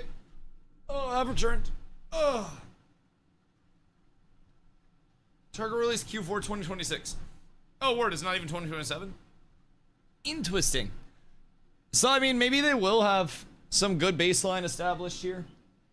I always thought it was 2027 release. That is my bad. Now, I'm going to ask the class,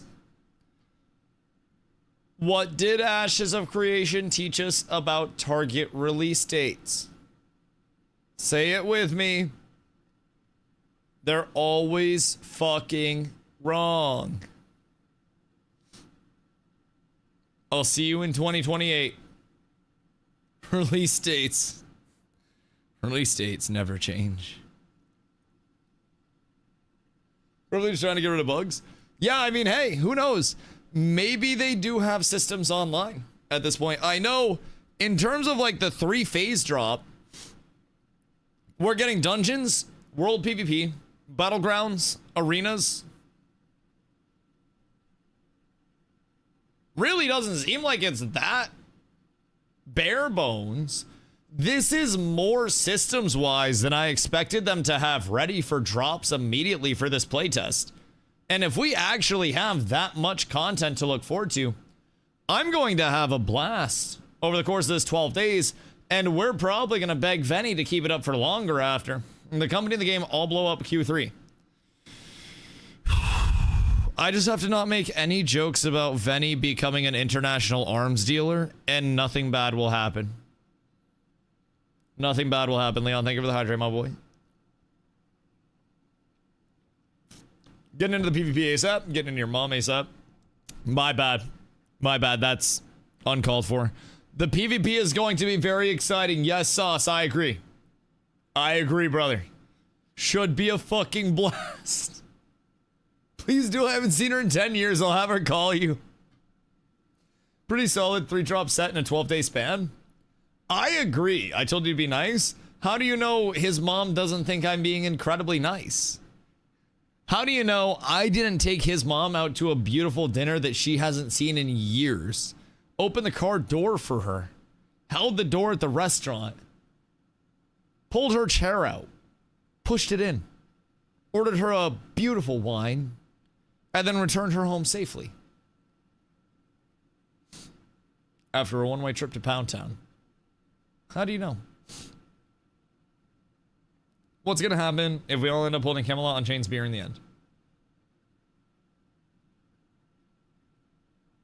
I don't know if that'll happen. I haven't heard anything there. Q4 2026's early access release. Who knows when it's going to fully release? Oh, really? That's their anticipated EA release? Do we know what their full, like, system... How do I say this? Like, system roadmap is? Leading up to early access release? Like what they're trying to get? The scammer streamer. Brother, you don't even sub. How can I scam you if you're not subbed to the fucking channel? Jesus Christ, at least give me money first. The poor viewer. Gosh. Fuck me. Started WoW for the first time 1 month ago. Based on what you said early, you mean the game's not worth wasting time on? I do not want to deter you from enjoying World of Warcraft. Because your situation, your desire for systems, and also where your fun is focused is likely different than where my fun is focused, right? So for you, if you're typically chilling by yourself gaming and you're grouping up with people and actually interacting, that could be a step up in terms of the social interaction where WoW does feel really social to you. For me, I'm used to Ashes with my community where I would hop on and I would have a 40-person raid ready to go. If PvP broke out, we would make an all call and have 150 people like just pull up in the open world like it was nothing. Nothing across the alliances. And it was genuinely such a different level of community integration. For me, at least, where going back to WoW, I felt like I couldn't do as much with my community, but that's because I was used to doing so much with so many people all the time. WoW, if you are not like me, wanting to always yap, always play with, you know, your entire community that consists of a lot of people, WoW's going to be fun. WoW's genuinely going to be very enjoyable for you. And it is a great game for a reason. There are tons of players who are playing Midnight right now, the retail expansion. TBC, both of them are incredible expansions. Both of them are very fun, especially if you're a first-time player. Midnight is regarded as one of the best recent expansions that there has been in a long time. It's just, for me, I'm looking at the gameplay, and I am enjoying the gameplay itself, but the gameplay and what's desired to push the gameplay on a competitive level while also ignoring chat to push that gameplay, it didn't really check my boxes, right? There were some disconnects where there just wasn't enough that integrated me bringing in more of the community without having to have 90% of people sitting without the... I don't know. Just didn't really hit the same. Scars could be fire. Scars could very much be fire. Glowski. Def gonna try the assassin. Bad news.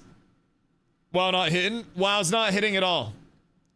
No, I have bad news about the assassin on the 30th. Rare, good day, my brother. Hope you're having a beautiful day. Boys, before we get into the end of the dev video, by the way, that we're watching, make sure you guys do exclamation free cash if you haven't already. If you guys want to keep me here streaming full time, I'm legally obligated to plug this 3 times a day.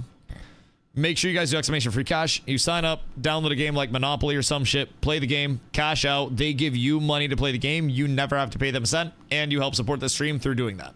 It's Mage, Ranger, Paladin, and Druid. Mage, Ranger, Paladin, Druid. Exclamation free cash. Sign up using the link to help support the stream and help keep me here for spending absolutely 0 clams, boyos. 07. I appreciate you guys. Mage it is. Hear me out, though. Part of what I've been fucking cooming about for the last, like, decent amount of time Peep. Ready? Peep this shit. Hold on. Oh, wait, hold on. It's up here. Keep peeping. Keep peeping. Everything is fine. Just keep peeping. Continue your peepers. Peepers locked in. Please and thank you. Prepare your peep. Any moment. Any moment now. I don't want to fast forward too far because I'll skip it. Hold on. Okay, hold on. Prepare your peepers. This. Mages get a grav well. Mages literally get a black hole. Sorry, I had the wrong timestamp. Mages legitimately get a black hole. That shit is so clean, and then you lob that shadow bomb in, and it stuns people. Paladins have Cav. Cav pulls people into the middle and does damage. Pulls a lot of people into the middle. Cav and Black Hole together are going to be incredibly stinky. Incredibly stinky. We got Grav at home, Mr. Ragnar. What can Ranger do? I don't think we've seen any Ranger gameplay yet, have we? Like in terms of a breakdown? Or have we? I know Ranger can like snipe. But wonder if Druid's gonna mass entangle. That could be very interesting. That could be an absolute fucking slapper. Skills don't exist outside of what they'll be called.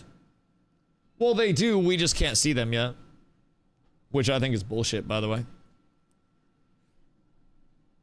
Kind of bullshit. Anyways. Glowski, have you seen the rogue builds as they're set up right now? Like the assassin builds though? So Blade Dancer, a whirlwind of flashing steel weaving between blows with lethal grace, too fast to hit, too deadly to ignore. Spellbane is fizz and poison, hunts mages and casters with anti-magic venom. Where others fear the arcane, the Spellbane silences it. I think we just said the same thing. Those bastards. Why don't they just give us all of the information, Strag? I just don't understand. We're just a couple of hard-working lads out here trying to leak information. Blade Dancer sounds cool. I personally was intrigued by Bounty Hunter. Tracks, traps, and eliminates. No stealth, no tricks. Relentless precision and a target that stops breathing. Bounty Hunter sounds so sick.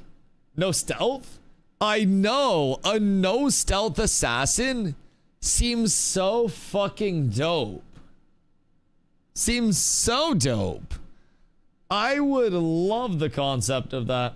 Pretty sure as soon as Coco does a branch merge, the website's gonna populate. Well, when the fuck is Coco doing the branch merge? Coco! Where's Coco? Coco! Are you in here?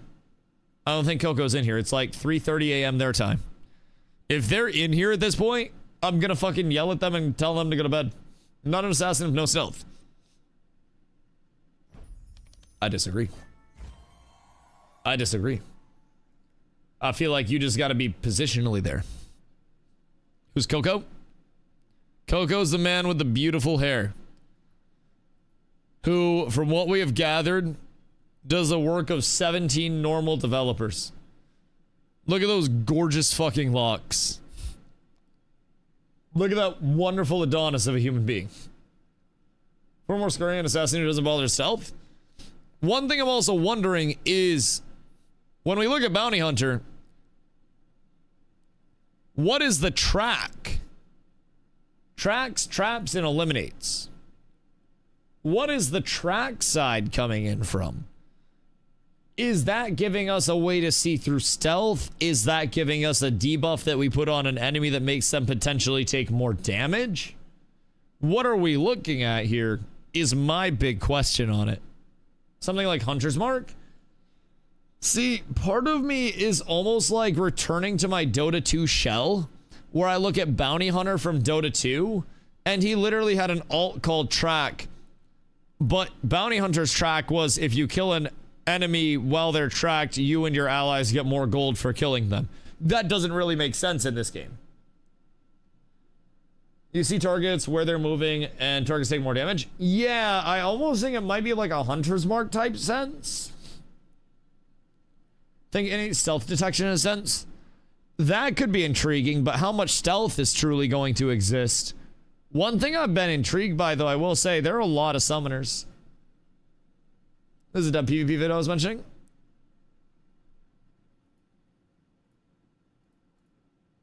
Hold on. So smack your head. What have we? What have we? I have to mute this or YouTube's gonna fucking mute my VOD. YouTube takes away all my monetization if there's music or anything like that. I have to play it without the music or YouTube gets angry at me. So I'm wondering on the melee side, because like he is swinging from far.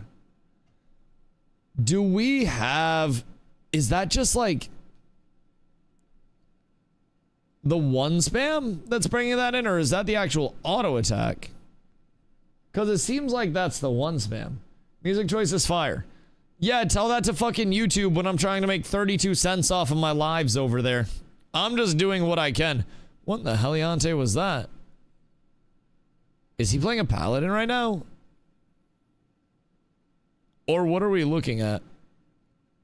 This looks like a Ranger now. What are we looking at there? Is that's a silence that you throw out. So you have a smoke bomb that silences. Holy shit, what is that silence time? Oh, they ran back through it. It's a smoke bomb that lingers. Oh shit. Hold on. You know what's really good with an AoE silence?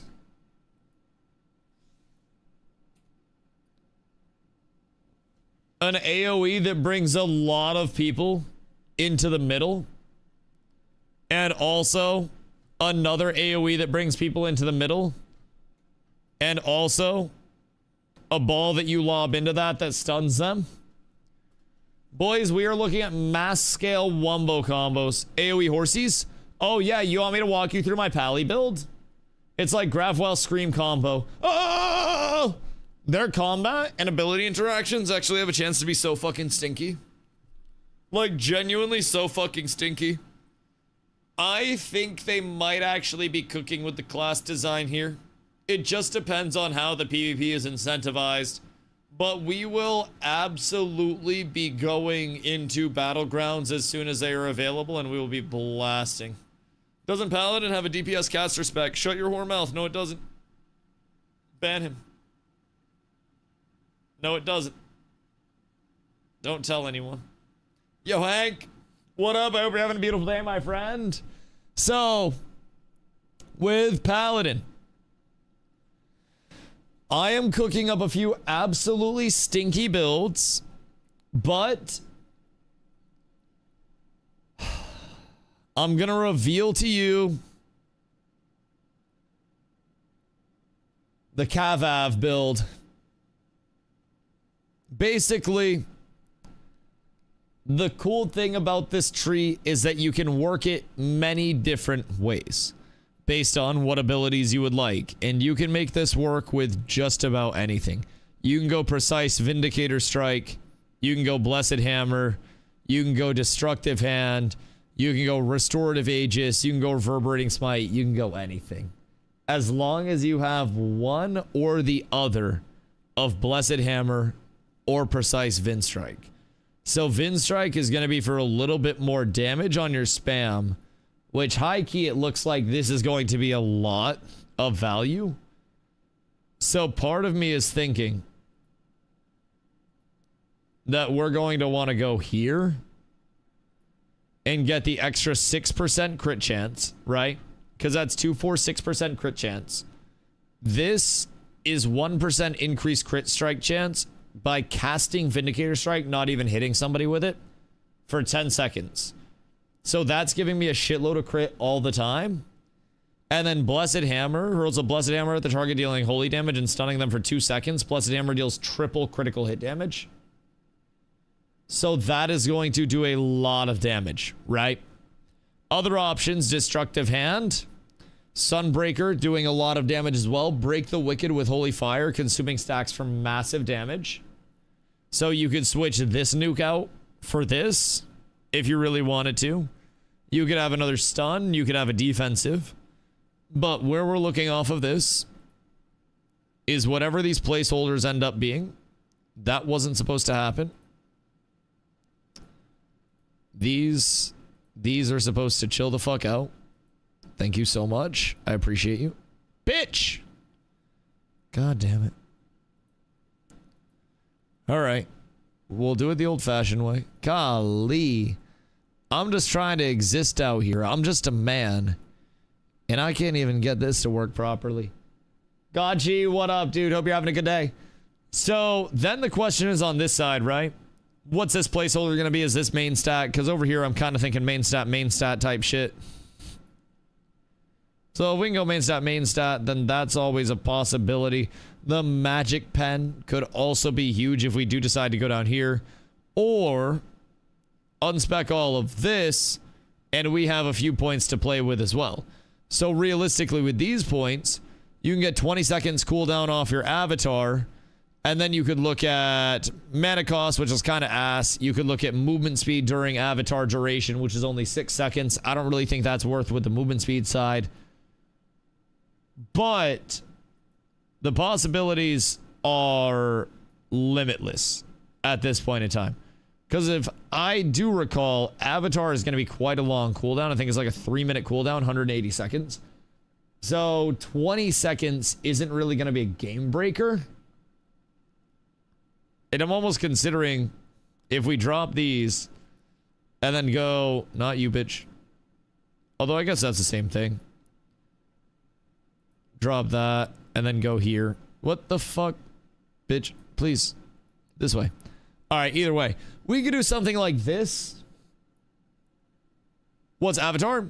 So, I shall walk you through that. So effectively what this build is going to be is more of a pressure build, right?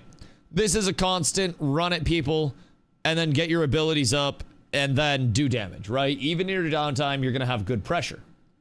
So effectively, Avatar is like an alt mode, like Wings in WoW for a Paladin. So you're looking at transform into an Avatar of Justice, empowering your damage and crit strike for 6 seconds. I'm playing a crit build with this build. So Vindicator Strike is what Venny was using in this video on the Paladin when he's just walking down his one that he's just casting. He's just walking people down and casting that. So you get a buff for 10 seconds when you cast that increases your crit strike chance by 1%. So what I'm scaling up on with this build immediately is always maintaining 10 stacks of Vindicator Strike. Seems like that's free 99. Then we go into 3 more nodes of crit strike chance. So 246% crit strike. Immediately. And then we go into Blessed Hammer. Blessed Hammer deals triple critical hit damage and then stuns for 2 seconds. So I get all of my buffs up, and then once I have my 10 stacks, I just throw a hammer at somebody, and then I keep my 10 stacks up, and as soon as hammer's off cooldown, I keep throwing hammers, stunning, and hoping it crits with the triple crit damage, and just giving me a win on the trade. Meanwhile, I'm weaving in self-heals, etc. This is a good main stat boost. But the big meat and potatoes of the build is Avatar into Cav.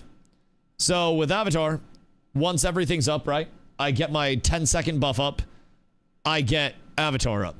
10-second buff, 10% crit, 3 more 2% crit nodes, 16% crit, pop Avatar. 6 seconds of more damage and more crit.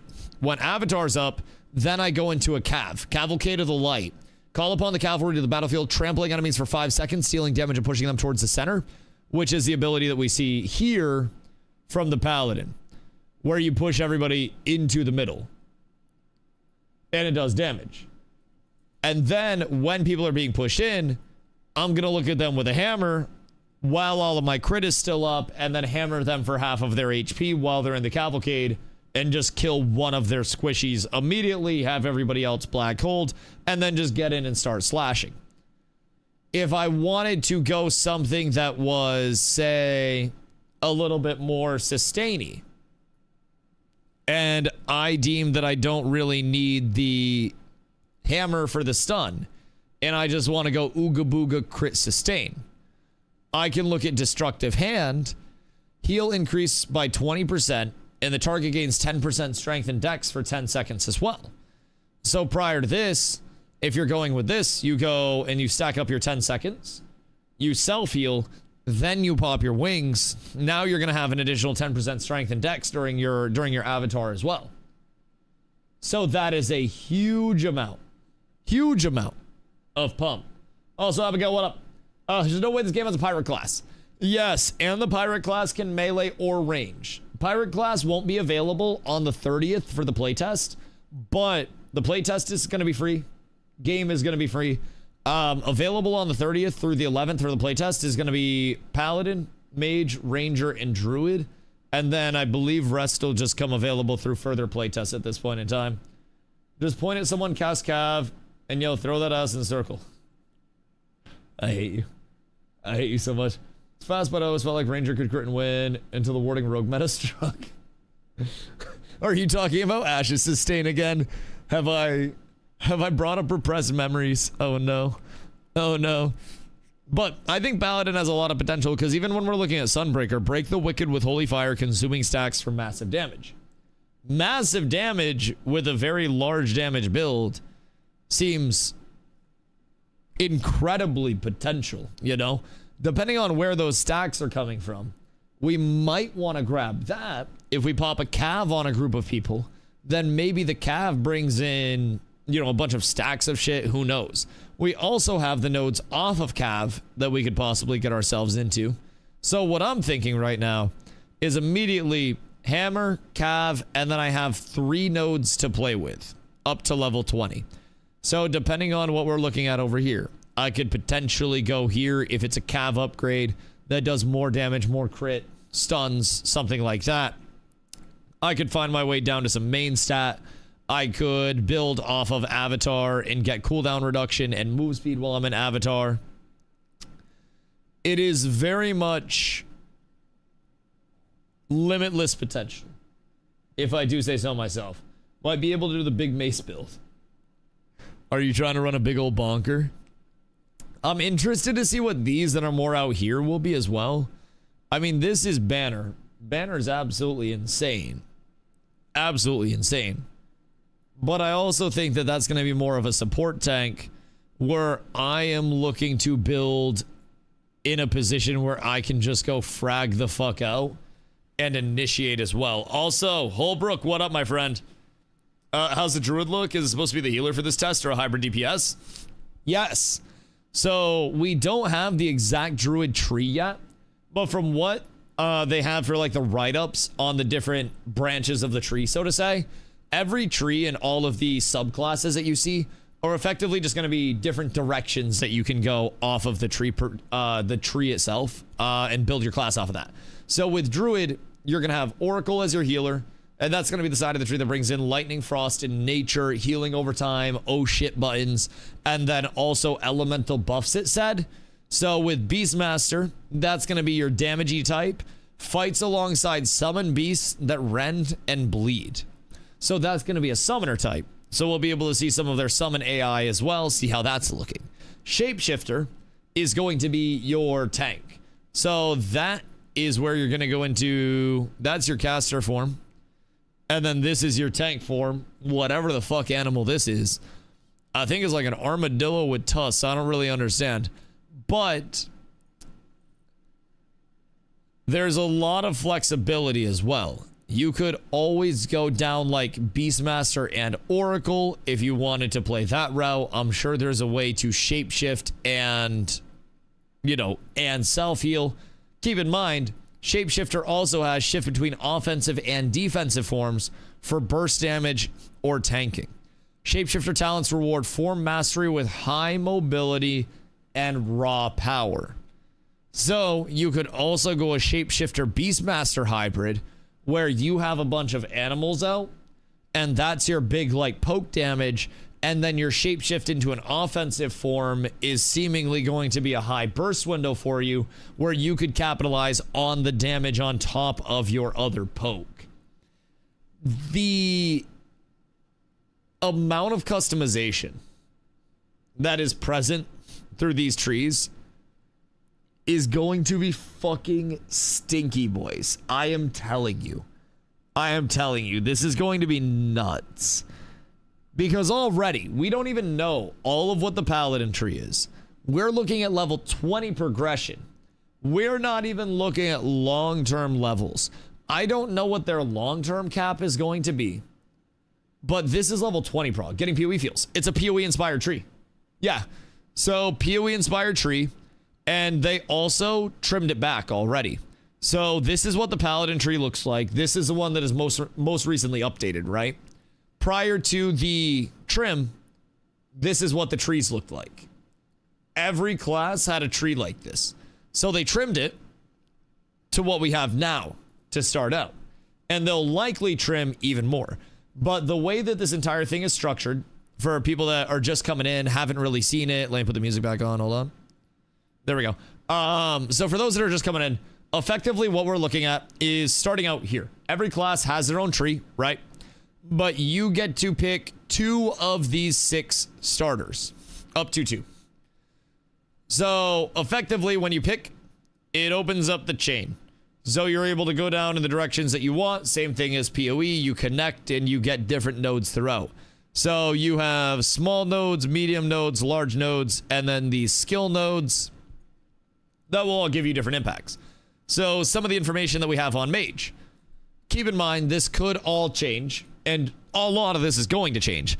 But for your 6 notables that we have here, well-mounted, regenerate 5% of your maximum mana every 2 seconds. Seems kind of mid, would expect it to change. Cosmic Knowledge. Every 100 mana spent reduces a cooldown of 1 ultimate spell by 1 second. That raises an eyebrow. Advanced Magicka. All non-auto attacks deal 20% more damage, but now cost 20% more mana. So you could run this for a mana burn build and then just get your ult back up super fast. Runic Mastery. Casting a rune ward increases your int by 2%, stacking 5 times for 10 seconds. Arcane Trickster. You now have 3 blink charges instead of 2, but blink has 200% more cooldown per charge. Impenetrable Barrier. Barrier now decays 100% slower and has a 50% higher maximum amount because mages can tank in this game. Over here, you have an intriguing Arcane Ward, converts 10% of the damage dealt by an ultimate spell to barrier. And then Aegis Stun Surge. If you have more than 50% of your total maximum barrier when casting Stormbreaker, the stun duration is increased by 100%. So what I'm thinking is Cosmic Knowledge, go into Impen Barrier, go over here, grab Arcane Ward, and then work your way up to Aegis Stun Surge, and you're looking at 10 points allocated with still 10 more to spend. So immediately, you have, and again, this is all subject to change, right? But you have every 100 mana spent reduces a cooldown of 1 ultimate spell. You've got Barrier now decays slower and has a 50% higher maximum amount. Converts 10% of the damage dealt by an ult to Barrier. If you have more than 50% of your barrier, total maximum barrier when casting Stormbreaker, stun duration is doubled. So now you've got double stun duration, and we don't really know a lot of what the branch outs are going to be or what the reworks are going to have. But even just in that quick aspect of it, that seems like a very viable and sustainable PvP frontline mage where you are just casting like crazy into the clump. You're dumping an ult out, you're getting a barrier up, and then you are keeping that barrier up through more casting. When you score a critical hit with Arcane Surge, you gain 5% barrier. So if you're a crit build and Arcane Surge is going crazy and you're in the front line, you could also go 2 points here. And then even just immediately off of this, we got a lot of placeholders. But out here, you've got Black Hole. conjures a black hole at the target location, pulling nearby enemies towards its center and dealing damage to them. So let's see what we need to actually reach black hole. Oh, looky here. We can hit black hole nice and easy in terms of our points. If this is the path that continues to be available. Talent 6-7.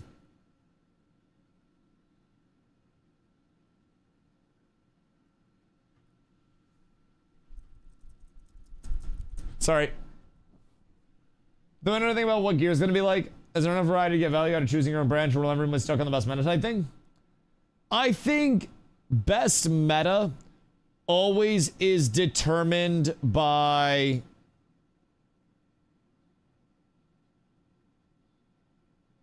the player response. Kind of the PvP gear is on a currency system rewarded for combat stuff. PvE and PvP gear are separate, so that's cool.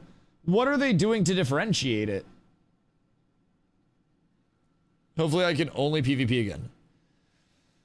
I'd kind of hate that for open world shit though, because that immediately devalues open worlding for anything PvX. Like, that's Omega instanced, but looked it up as on different system rewards.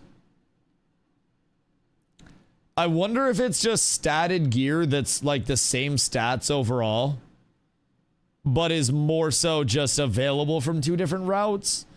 I'm really curious on that side. I really hope that they don't do any like PvP specific stats that would devalue PvE earned gear in PvP. Because a PvX loop is truly huge, especially for a community like ours. If we can go in and we can work in every aspect of the game through holding areas down with PvP force, so we can get better PvE completion for shit, that'll be nice. Scars of Honor will feature distinct gear progression for both PvE and PvP with a focus on fair competition. PvP includes both skill-based normalized gear and progression-based your own gear battlegrounds, while PvE involves earning gear through dungeons and crafting. Oh. Yeah, I was gonna say, so that says PvP includes both skill-based with normalized gear, where they just take your gear and strip it off, and then progression-based is where you have still PvP, but that's your PvE gear, I believe, in Battlegrounds, where you bring your PvE gear in and frag out in Battlegrounds. That's how I've always taken that. So in like the skill-based ranked PvP, skill-based is practice and progression is PvP gear you earn with PvP currency. Is it? Do they clarify on that? Because I almost feel like skill-based with normalized gear, with their emphasis of like fair progression in PvP, or like fair gearing in PvP, would almost lean to them doing ranked off of the normalized gear. And vice versa. Just watch an interview and stuff on their Facebook. Interesting. Interesting. I really hope they don't go down that route. Weird place to find it. Incredibly weird place. So they said it would be an earnable PvP currency that you just buy PvP gear with. Because that's kind of a stinker in my opinion. That devalues so much of your game into different avenues immediately. Where instead of this like, this holistic benefit, where it's a triangle, right? And you have PvE, crafting, and PvP all working on things. It brings it into avenues instead of a loop. So instead of it being like this, where your PvP impacts your PvE, which is also impacted by your crafting in like an open world aspect, now it's just PvP, PvE, crafting in 3 different avenues. In Scars of Honor, you can obtain PvP gear by participating in combat-based activities to earn honor and conquest points, which are then used to purchase gear from dedicated vendors. I hope it's not specific stats.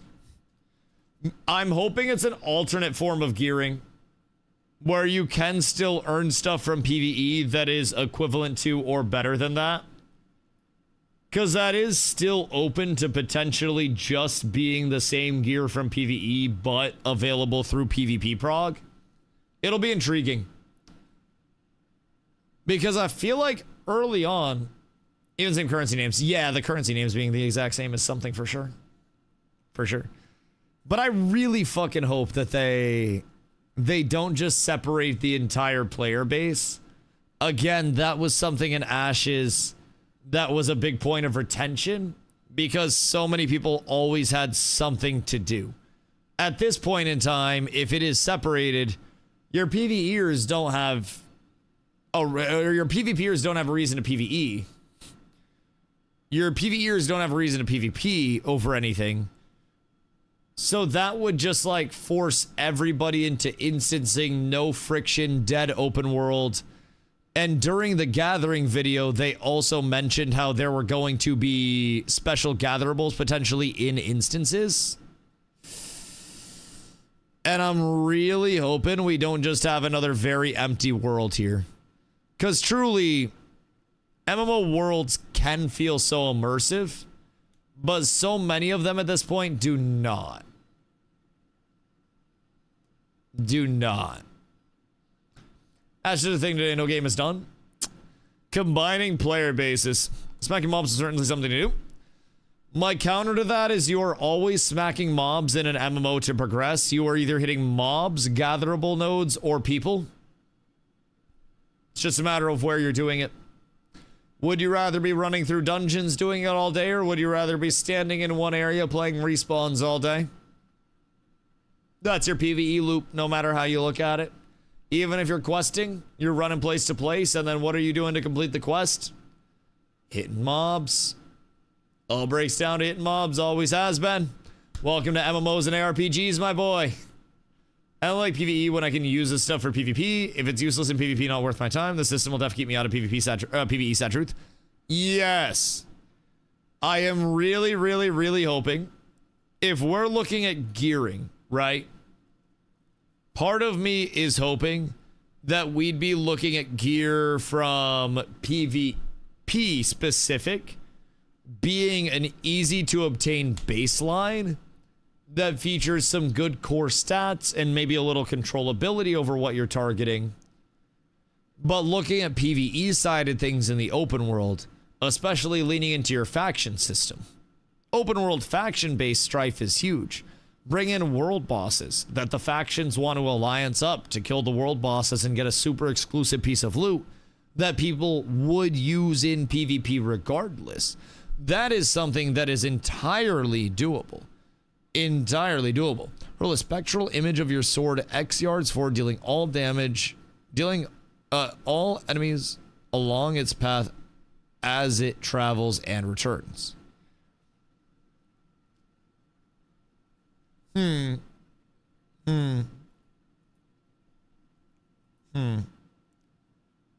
we get down here? We can.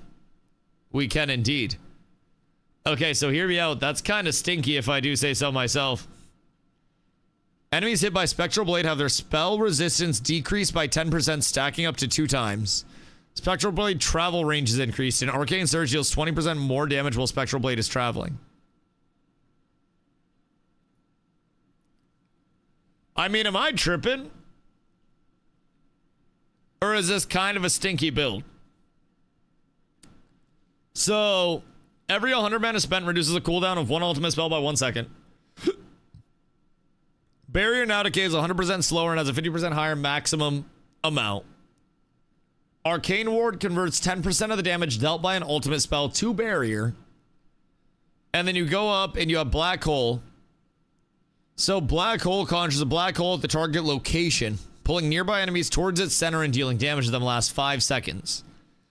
Spectral Blade will go into the black hole, increase the damage people take, shred magic resist from all enemies hit, so everybody else does more damage, increase the damage that your Arcane Surge is doing. I kind of fuck with this for mage right now. I think if I were to make a mage, this is what I would immediately be looking at for a combo. This would allow me to be sufficient in PvP, just off of my own actions, I'd be able to play my life. I'd be able to tank up a little bit. This would be nice. I think this is where a young Dusto would be going. But there is also just so much information that we do not have on these trees yet. Paladin-wise, mage-wise, everything. Hoping the talent trees make up for the lack of buttons and abilities. Oh, believe you me, I think they will. Keep in mind, I'm just testing things at level 20. This is what we have looking for the Paladin tree as well. So just in terms of the Paladin tree, you could get +1 ability, +2 abilities, +3 abilities, +4 abilities off of that like nothing. Instant +4 buttons to press. Now, their like cooldown cadence is a little bit longer, but what's this? This is a Scars of Honor passive tree. Well, not passive tree, but talent tree. The trees tie in, making each button super unique could be fun. The wombo combos presented are going to be insane because we're already noticing glow. Keep in mind, part of what we just noticed was because of Venny's video where he throws out the little ranger silence. We immediately started looking at AoE wombo combos for team fights. So with this, he goes down here, throws out a smoke bomb that silences and lingers. Picking up what I'm putting down now. So in groups, say we rogue paladin mage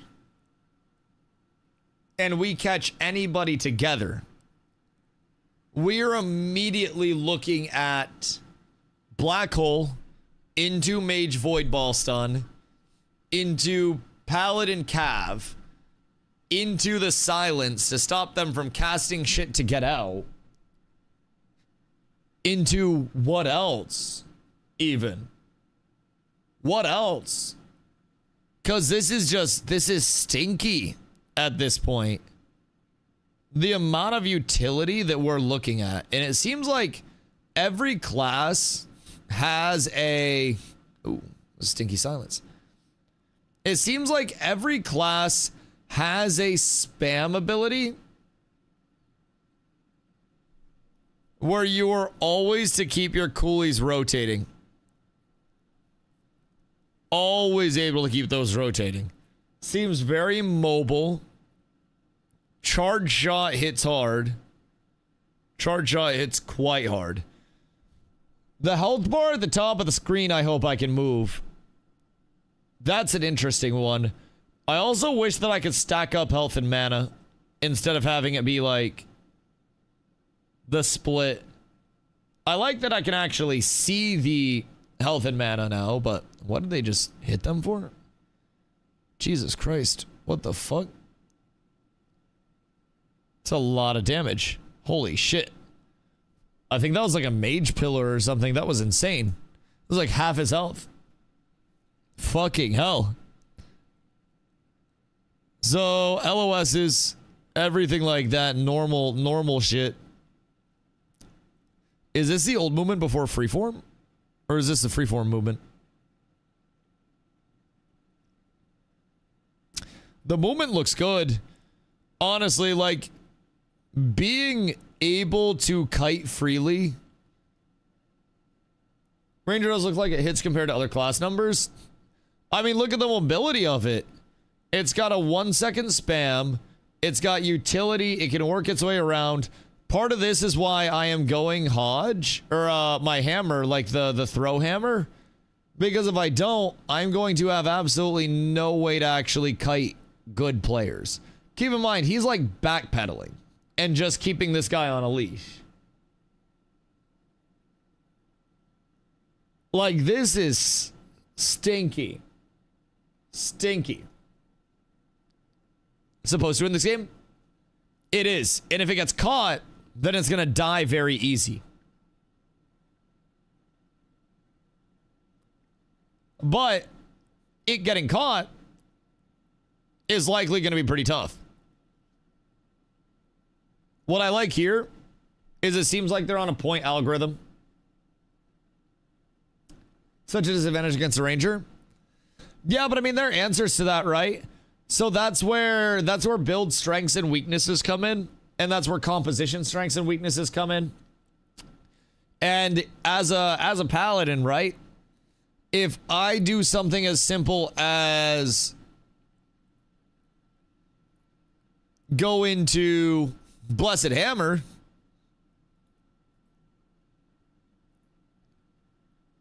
then Blessed Hammer is going to allow me to have just a smidge of gap close. Hurls a Holy Blessed Hammer at the target, dealing holy damage and stunning them for 2 seconds. Blessed Hammer deals triple crit damage. So with Hammer, if I'm throwing that out there and just bopping heads, clicking heads, that's going to give me a little bit of a gap close. If I pop wings, get a hammer out, get a big crit, then we're good. Remember I told you about scars on day 3 of the WoW grind? I mean, I've been casually looking at scars. It just so far out. So far out. So sad. How close do you have to be? Ranged. Says hurls. Hurls is typically esque. So I'd imagine far. How many people per team in BGs? Don't know. Don't know what the BGs are.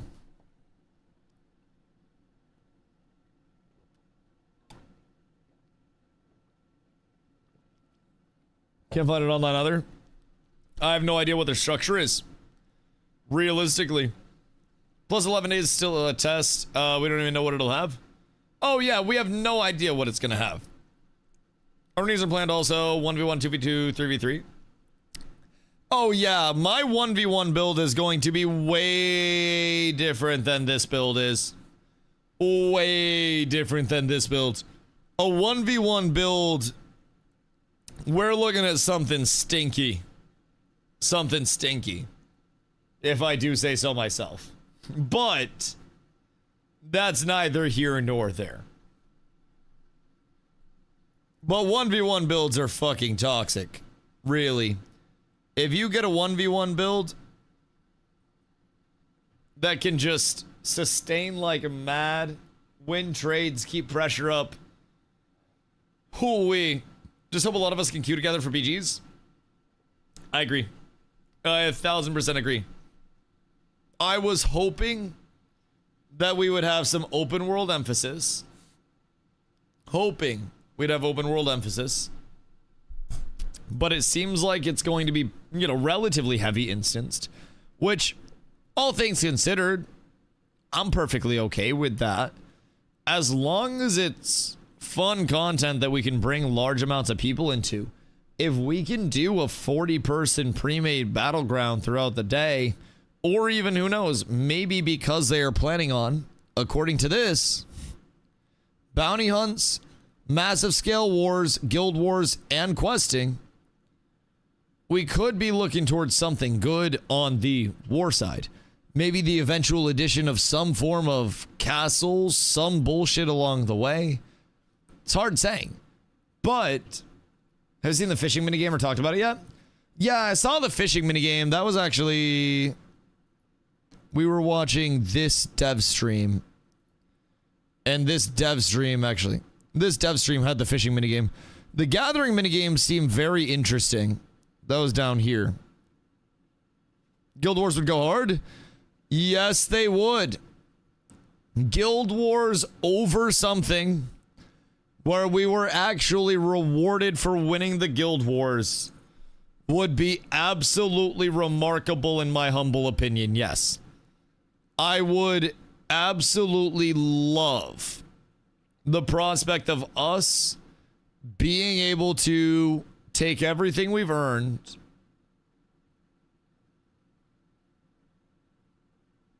and just blast. It explains a ton with the comms. He basically describes the econ as a whole with that, the other main dev. Wait, so he talks about Guild Wars?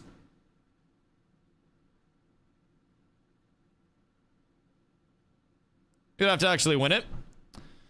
Listen, I have no doubt in myself to press the proper buttons on this VOD, the econ and mats and crafting versus a mob grind. When does he yab about that? Hold on. You expect it to go. So it's quite strategic. People need some time to get used to it. It's become easier. What'd they say on you it? Get more experience. But yeah, Stragma, I got no doubt in myself to press my buttons properly to lead us to victory. I just need everybody else to press theirs. And this is For endgame and top tier drops first crafted. Okay, so what are we looking at the differences there? Or did everybody do doubts about specific things? Is it Zop? Cause like for me it's Zop and Nin. Is the mages. Not Zop. Nin. Just Nin. Cause I'm a little concerned about both of them.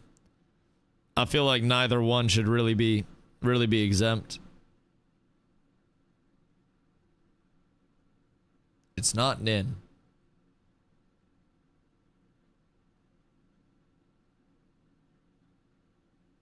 Is it you? Is it you? I think it might be you. We're out of options. There are only like 4 people in the guild strike. We are literally, we are assed out. Brother, how high are you?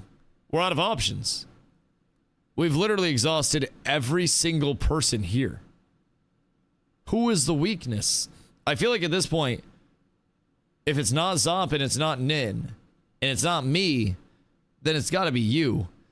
Because Zombie gets to be bad at the game. Because he just yells. I was saying if I hear push back 5 wipes in a row, I'm out. Okay, well, what if we don't push the back? That's a big problem. What if we don't actually get in and we just sit there trading like motherfuckers? I will say, if I hit a fat cav and nobody follows up on my fat cav, I will be screaming right alongside everybody else saying push the back. And I will 1000% be advocating for that again. Claire, I hope you're having a beautiful day. Oh, Mage still assassin time? Mage looks like it's gonna be really good. Like, really, really, really good. That shit looks like it's about it. This is something that It's equal and they have it balanced. And depending on the tier. So what about of, PvP gear? Mode, when you want to catch some. Do they talk about PvP gear at all and like the power that PvP gear is bringing in? In the fishing expertise. Because PvP specific gear seems incredibly interesting to me. And not in like an immediate, oh shit, this is definitely going to be awesome way. And you go and just want to get some basic fish. I think I broke enough on the Rogue on Ashes. Food cutting and mining in particular. Shit, the Rogue enough broke the fucking Rogue on Ashes, man. That was cooked. Well, skill trees are out other than the Paladin and Mage. Literally absolutely nothing if I do say so myself. Even the Mage one is the older Mage tree. So that was before they peeled back a lot of the bloat. So to compare, you're looking at Paladin tree, Mage tree, Paladin tree, Mage tree. So there's nothing else. I mean, the Ranger tree has placeholders, so we don't really know too much about that. Sentinel volley spawns mystical archers, unleashing a volley of arrows in a wide cone, damaging all enemies in the area. So that's great. Like, that's fucking awesome. Love that we have one ability on the Ranger side. Druid, nothing. Assassin, nothing. Pirate, nothing. Priest, nothing. Warrior, nothing. Mystic, nothing. Necro, nothing. So we got a little bit to look forward to at this point, but it's not a lot. I can't explain why, but I really like the grass in this game. It looks so soft and alive. I wonder if this was the new grass or not. See, I actually like the graphics. I'm not gonna lie. We balance against time. when we Like, I we are do making enjoy recipes, and this when we are stylized distributing, it's the whole realm of picture. graphics. How much do you get from a node? I how much myself time do you need to work between do different not nodes mind. and so on. So it's It's the way the wind hit complex everything? Yeah, calculation, yeah, yeah. But in the end, it's all time. And Kinda look like the RS3. question is, actually how much It time, gives me less do you saturated spend Fortnite to, vibes, this is how we if I'm balance being things. honest. It's work in progress. Which I used to like Fortnite graphics a lot.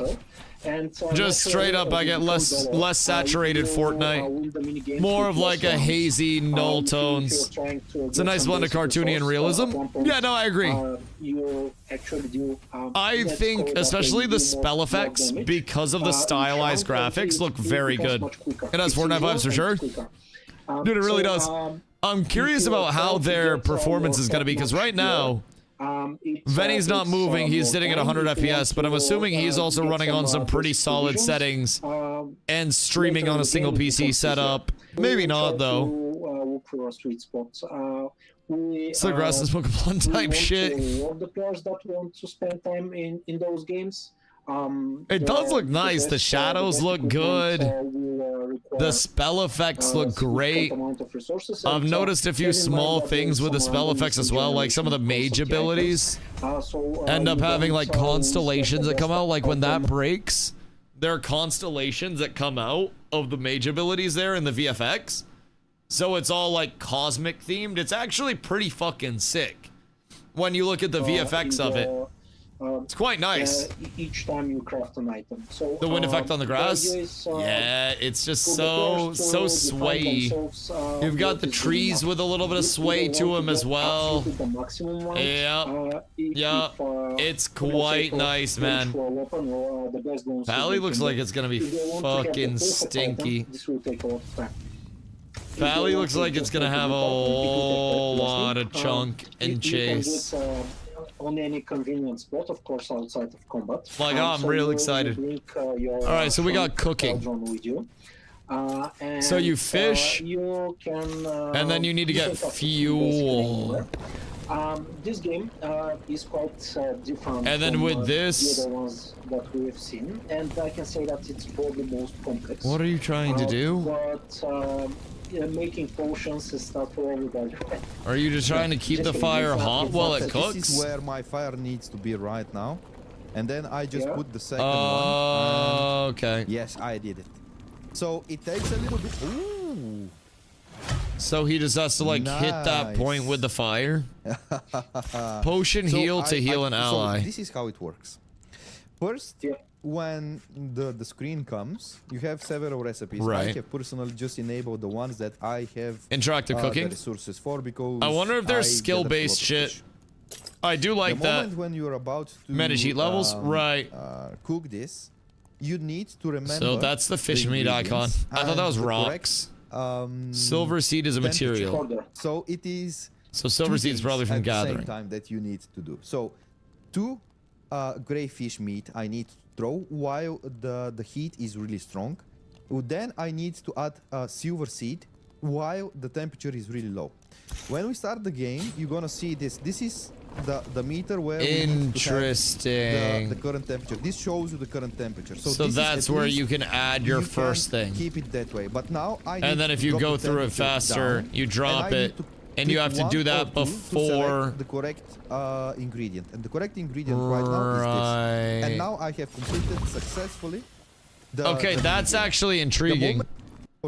That's actually intriguing. So when this starts out, he has to get it up to the proper heat. And then once it's to the proper heat, you have to manually throw in the ingredient itself. So when he gets it up to the proper heat, he then presses 1 to throw in the first meat. This shows you the current presses 1 again to throw in the second meat. But now I need to drop the temperature and then he drops it before he throws in the herb. Ingredient. And the correct ingredient.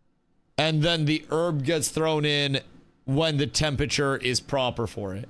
So you have to effectively remember the order of your recipe to get the most out of it.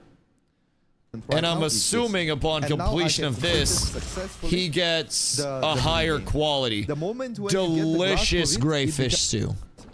So the first one that he did is really low. was a So then regular gray I- fish. Oh wait, no, it was delicious. It was delicious as While well. The temperature is really low. When Interesting. we start the game, you're gonna see this. This is. Do you like these the minigames for meter crafting where and we gathering? need to have the current temperature. This shows. I the current like the temperature. So this is at crafting least ones, you can honestly, keep it that way, especially but if it impacts quality. I think having crafters that not only have to have the best crafting gear and crafting skill from a level standpoint, but also having a crafter that's like guaranteed 99% hit rate on quality or your money back. I like the crafting side a lot. I think that brings a good element to it. For gathering, it can get real tedious. For gathering, it can get tedious, yes, but I think gathering is tedious regardless is my kind of counter to that. I think the largest thing that I've seen so far, like I like the fishing one with the AD to keep the fish within the thing. The mining one where it pops up at different times, I like that as well. I think the tree one would be best served being something completely different than just time it and interact with it. Because the way Venny talks about it is like you hold and then release on the tree side at the same time to cut the tree in the best way, but you're just clicking on the mining one, so therefore they feel very different. And I don't think that's going to be enough to make them feel different. I think trees and minables will feel very similar. I think the mining one is cool where it gives you a different click timing, but I think the tree one is going to be the most, I don't know, similar to everything else. And I also think that's the most bottable, where it's just like I'm trying to hold right click and release it at the same time every time to make sure that I have a perfect cut on the tree so I can get the tree cut faster. Doesn't really do too much. Any open world PvP systems? It's Alliance and Horde, basically. So you've got Sacred Order versus the Domination. Seemingly open world PvP there. Open world PvP over what? Who knows? But depending on how well you cut the tree, depends on if it's an epic piece of wood or not. That'd be interesting. So I believe that if you do cut the tree in a better way, or mine the thing in a better way, then you will potentially get a better reward from that. Jefferson, thank you for the hydrate, my boy. I appreciate you. Much love. So, yes, that is something that could be very interesting. Same thing with crafting. With the crafting minigame, if we're looking at the actual quality of an item output being impacted by the crafting process and the crafting minigame, then I'm actually in favor of that, if I do say so myself. I actually fully support that. I think that would be fucking splendid. If crafters had to lock in and it wasn't just I have all my gear, now I make money all the time. If you brick my craft, I'm gonna be pissed. If you fucked up and I gave you all the best mats, you had all the best gear, I came to you and then you bricked that. I think that's kind of nice, if I do say so myself. I think solid middle ground is make it if cable play minigame for best outcome. I don't know. I think people will adjust, personally. I would rather, instead of see developers change every system that seems slightly odd, immediately say, hey, get used to it, and then readdress it maybe 6 months in if there's still negative feedback after 6 months. Because when we're looking at any system that's new-ish or seems like it could be a little weird or clunky, it's going to be very natural to look at that system and be like, I don't know if I'm going to like you. Oh, I'm going to like that. I don't know if I want to go through that 10 to 25 second minigame for every potion. See, that's something where I'm very glad that there's not processing in this game. But yes, that minigame when you're looking at mass producing potions, it's pretty intriguing to think about. Now, who's to say that when you level your trade skills more that you're not producing up to X amount per minigame, right? Maybe there's a level where it's like per level you can do 1 additional potion per craft, and your minigame outcome is the outcome of all of those potions type thing, and you can batch craft as a quality of life. That I don't know. But I think that's also the advantage to communities that are willing to provide the feedback on things instead of just fucking baby rage about it, because then we can go through the systems and say, oh, maybe some form of batch crafting as we level or get, you know, if there's a crafting talent, something like that. Maybe that would be a viable option, right? That'll make potions really expensive. Possibly, yeah. If batch crafting isn't a thing, and if potions are truly like a time-consuming thing to make, now it also all depends on the usage of potions in general. I would say in most MMOs, a very small percentage, and not a very small percentage, but fewer people than you would actually think use consumables and potions as an active part of their rotation. So, like, I don't necessarily know that it's enough that it's going to blast the price up, but also in terms of a supply and demand standpoint, it always balances out, right? If potions are really finite, then they're going to be really expensive if people can't keep them in stock because they can't craft them fast enough. Then people will go and they'll craft more potions, and more people will go to alchemy because they'll see that it's a big moneymaker. And then eventually the stock will catch up, and then people will notice a stock of weapon crafters not being quite there when they need them, or, you know, something other along the line that's finite. However, the way that this is looking right now, my early prediction for trade skills is alchemy consumes, or like cooking, whatever you're trying to do there. Any form of like cooking consume that you can do, that is going to be your moneymaker. Any form of consumable. People are going to be ripping that shit like crazy. They're always going to be in demand.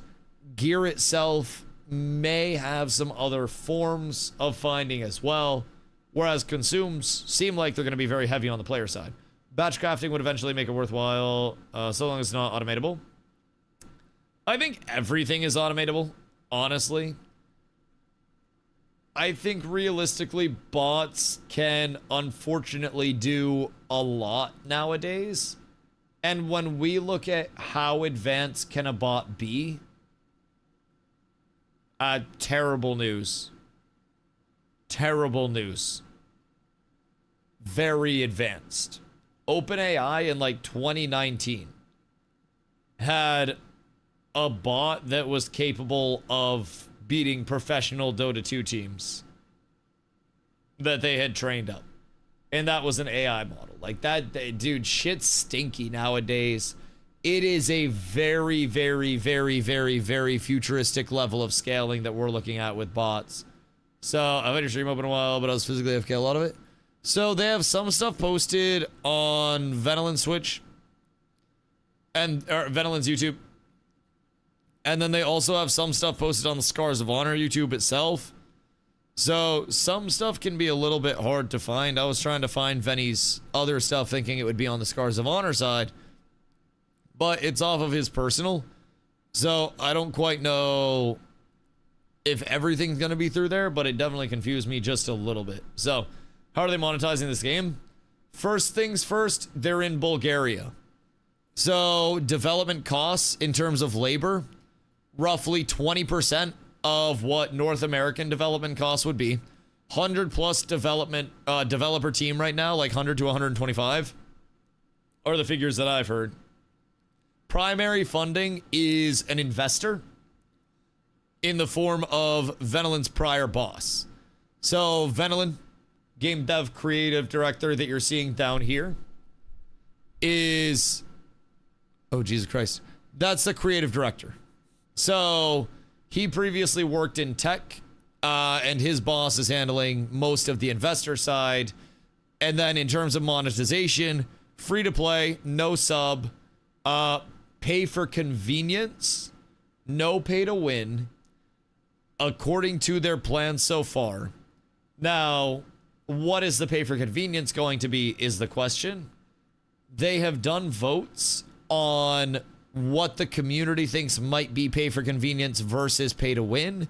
because they do not want to bring anything in that could potentially be pay to win. So they did a poll in one of the developer streams where they were like, what would you guys think of buying extra inventory space? And part of the community voted that that would be pay to win. So he was like, all right, bet. Don't have to worry about extra inventory space.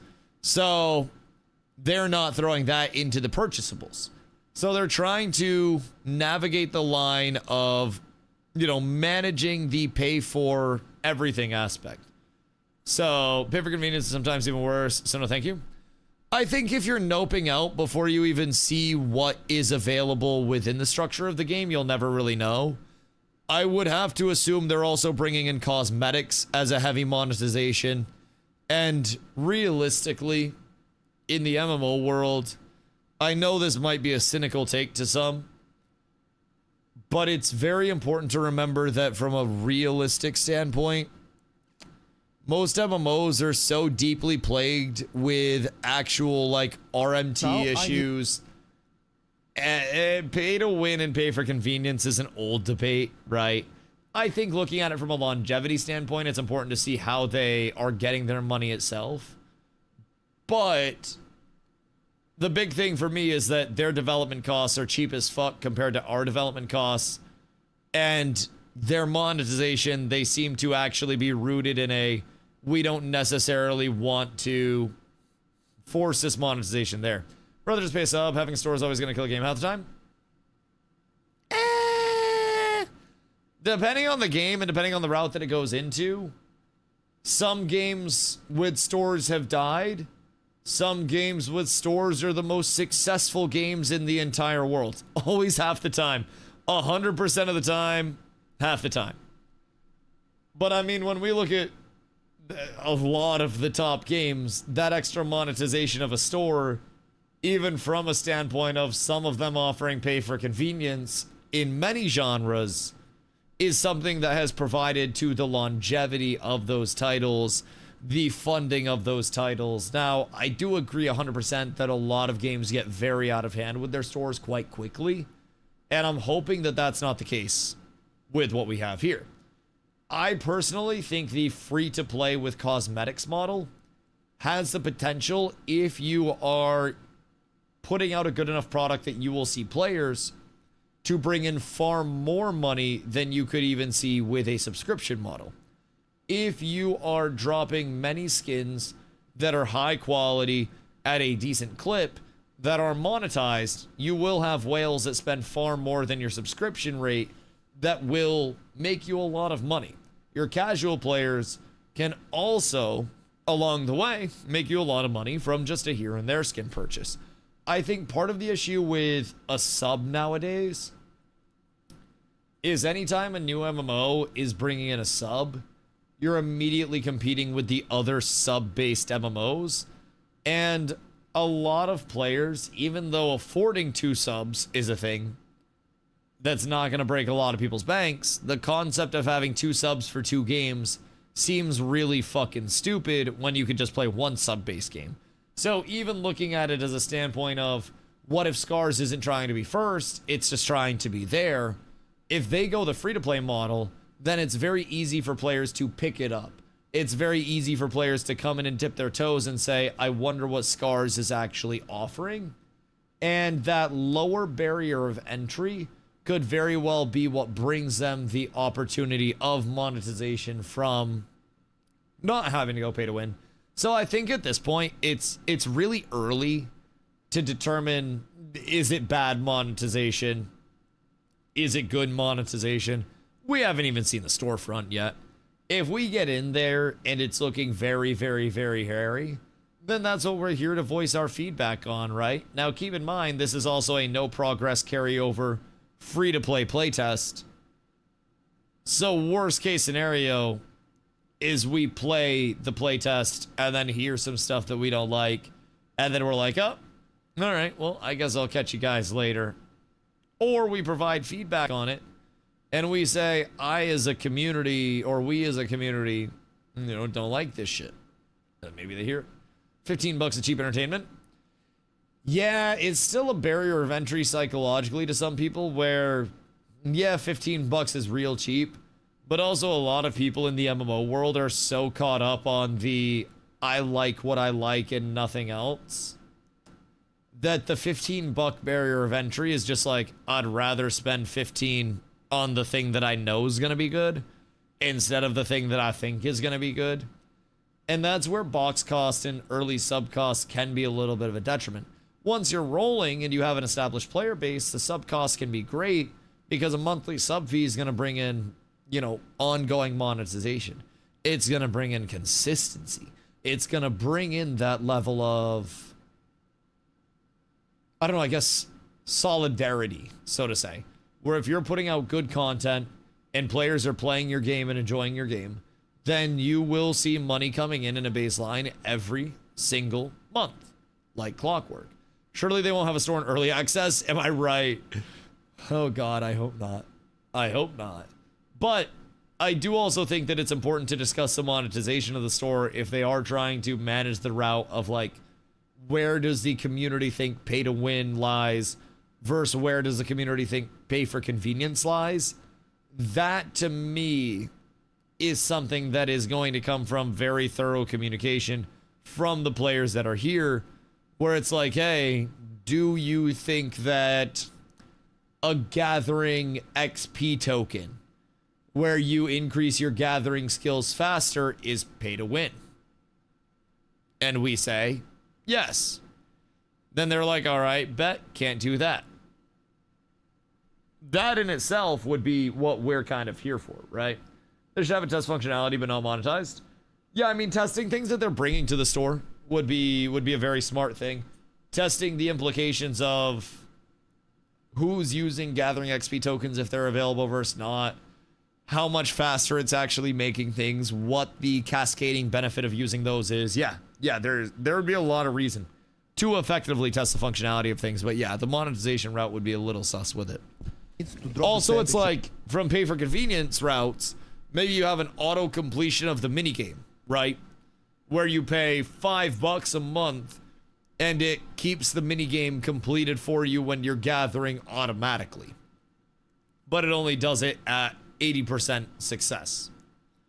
Shit like that is something that they would likely have to communicate with the community on, because if they drop something like an auto gather that's monetized when it's supposed to be a minigame based system, and the community sees that and takes it the wrong way, that's something that could be detrimental to the reputation of the company, simply because people will then be like, okay, well, you've dropped this. Well, what else are you going to drop at this point? Down, and I need to. I do like this though. To select the correct. The cooking minigame does. And the correct ingredient right now is this, and now it does kind of hit successfully.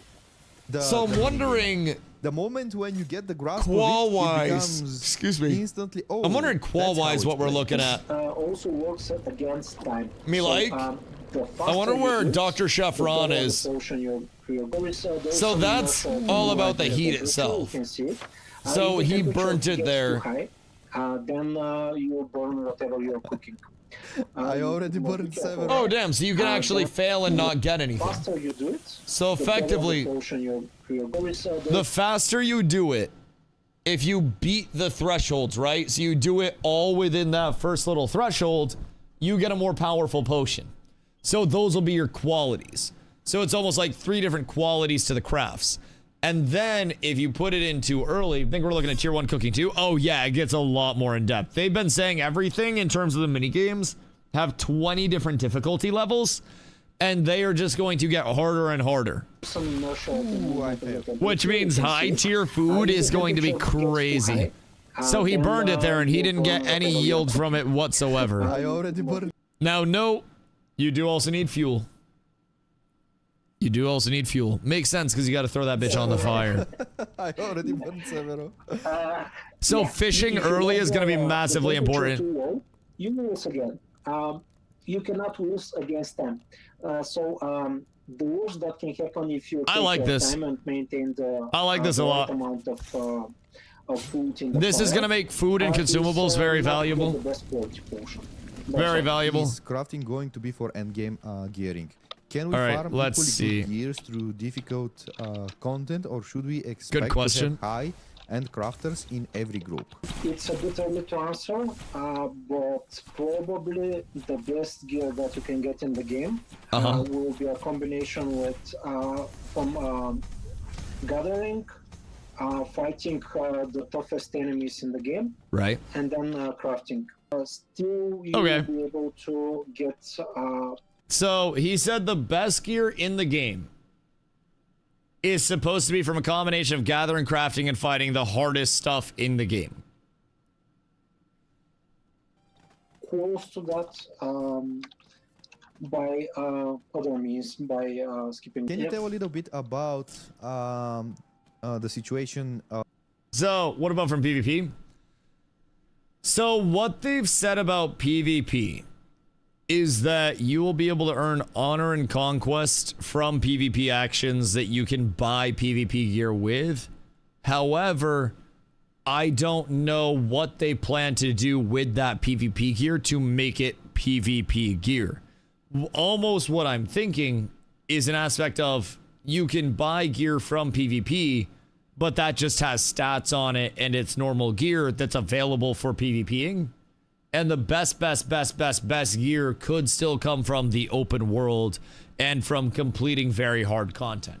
Because if they just do the best PvP gear comes from PvP exclusively, then you just completely avenue everything and nothing connects anymore. You want, in my humble opinion, to bring people into the game and retain them through a lot of different aspects. You want PvP to be somewhat dependent on the rest of the PvX loop. Your best PvP gear coming from crafting or from nuking very hard content means that people have to engage in more than one aspect, which I think is always great. Need to try to get an interview with this guy? Yeah, I will when the time's right. I will when the time's right. I don't know enough at this point to conduct a good interview. I would be asking such baseline questions, and I feel like waiting until the playtest, hitting the playtest hard as fuck, and gathering information from that playtest, and then potentially spinning one could be really good. I just don't know enough right now, you know? I'm still learning as much as everybody else. So, can't wait to not do this shit because I don't want to do thousands of reps of a dumb game just to have pods. Well, that's why you might go do thousands of reps of gathering or killing mobs and then sell stuff in econ to then buy your pods. Welcome to the economy, baby. If you don't want to sit at a conveyor belt all day and make shoes, you go to the store and you buy a pair of shoes. If you don't want to sit there and make burgers all day, then you go to Five Guys and buy a burger. Welcome to the economy, baby. Trees can we cut? Because in Scars of Wonder you cannot cut all trees, you can cut only specific trees. Okay, understood. Only specific trees get yopped. So with the lumberjacking game, you get rewarded for replicating the hit on the tree in the exact same place. Not gonna make ice cream, so I'll walk to my freezer and grab some. Yeah, exactly, that you got from the store. Yeah. That's what I did in Ashes. I just bought everything. Yeah, if you make money, you don't have to do any gathering. Or, sorry, any crafting at all. You can just, honestly, mob grind to make money if that's viable. Craft to make money or gather to make money. And then just buy everything that you need. That's how solos existed in Ashes. They would just gather all day, or they would go find a mob that was actually worth grinding for something. They would grind those mobs, they'd sell all their shit, and then they'd just buy gear. Solos were doable. They just had to go a different route. You want to but really easier to distinguish. You only have a set number of chops before you fail the tree. So he failed the tree there because he didn't get it down in the set number of chops. Easier to distinguish. So it seems like as you go up in levels from your gathering itself, you're going to have, I don't know if it's going to be more chops or if it's going to be a higher like damage done to the tree itself. But you want to make sure that you are getting every chop visible as perfect as you can.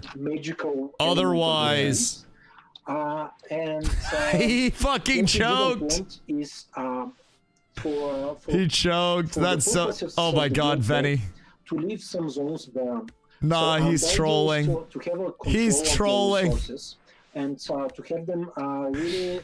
No, this as is so much as cooked. they That wasn't need even to be, half. For gameplay purposes in the game. But this would, Okay, this server would make infrastructure the might be his thing, but world timing clearly and is so not. that's why we came to that, All right, come on, Fetty. I believe. Oh my fucking god, he choked again. Hit a perfect. Dude, he's. gatherable. We don't want to use the. Yo, there's atmosphere of the no game, way. And the gameplay purposes. Alex, can you explain a little bit? They about the got to a differences? different tree. And the gameplay purposes. Alex, Ain't no fucking way they cut to a different tree, bro. That tree beat him. Oh my fucking god. This requires too much skill.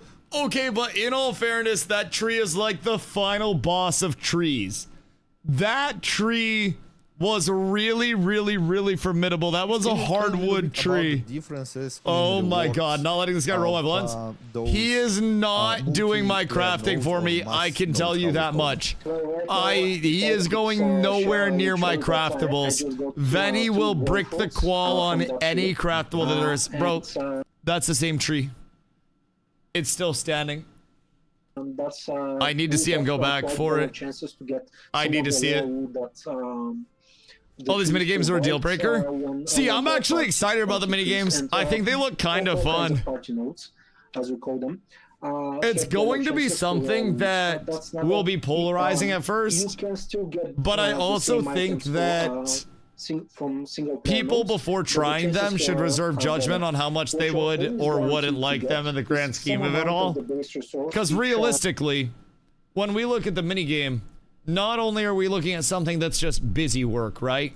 But say you're in the open world and somebody goes to gather a very expensive gatherable right near you, and you start after them, but you perfect, and snipe their gatherable from them.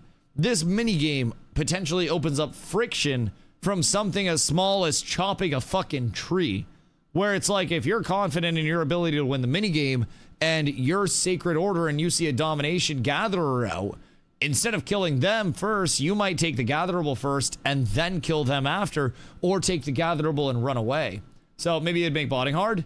Bots are really fucking good at things now, honestly. Like, I think it makes botting slightly more difficult, but I also don't really think you're ever going to stop bots. You could have a bot like measure that's like, before you hit this tree, please solve a CAPTCHA and upload a photo of your identity to Discord, and bots would still figure out a way around it. resource node provides. There's So too you much that cannot, bots can do let's say, nowadays. The follow me capabilities are and too follow fucking that, high. It's cool. unbelievable. No, I think something is better than nothing. Don't let me be cynical.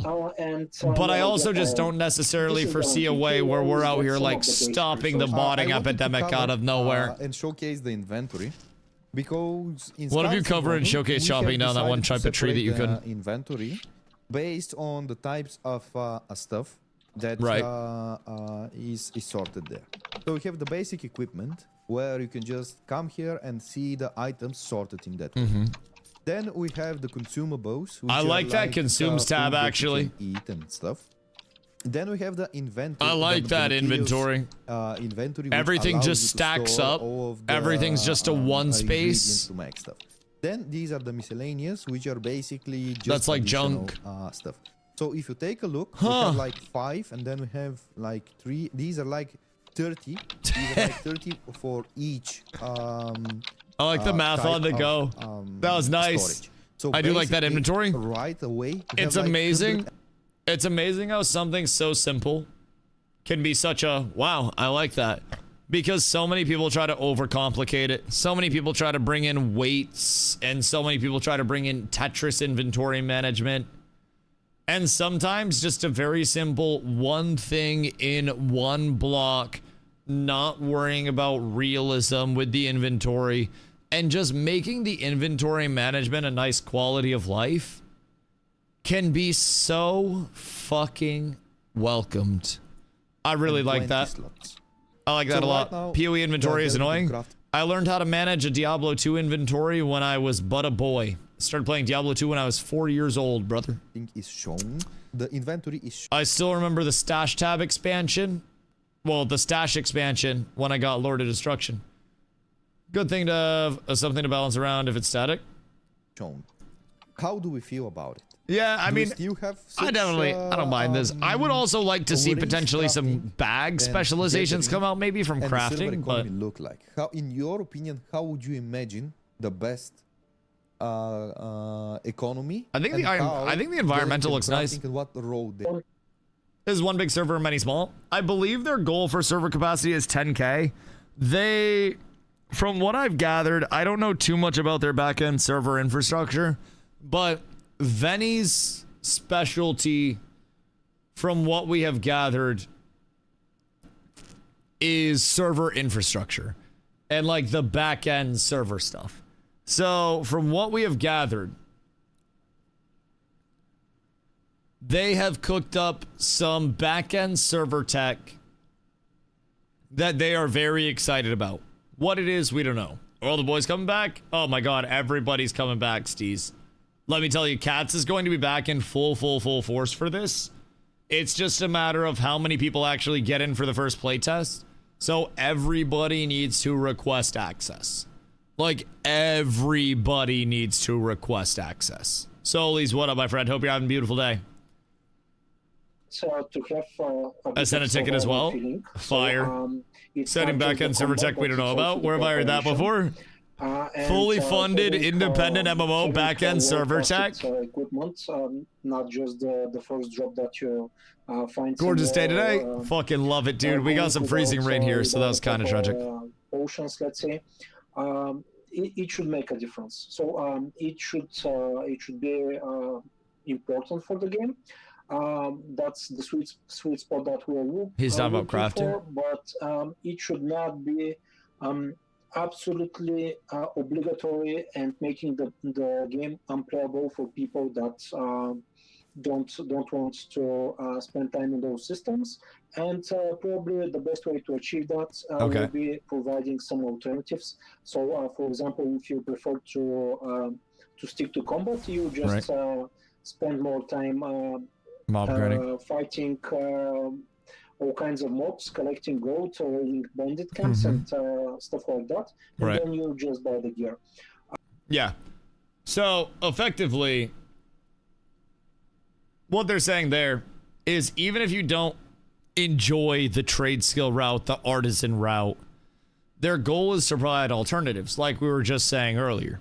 If you don't want to gather, you go and you mine, you hit trees. Or sorry, if you don't want to craft, you mine, you hit trees, you hit mobs over and over and over again. You AoE pull and you farm with an entire group, and then you sell your shit and you make a whole ton of money, and then you just ball out. So, new MMO hype. This is Scars of Honor.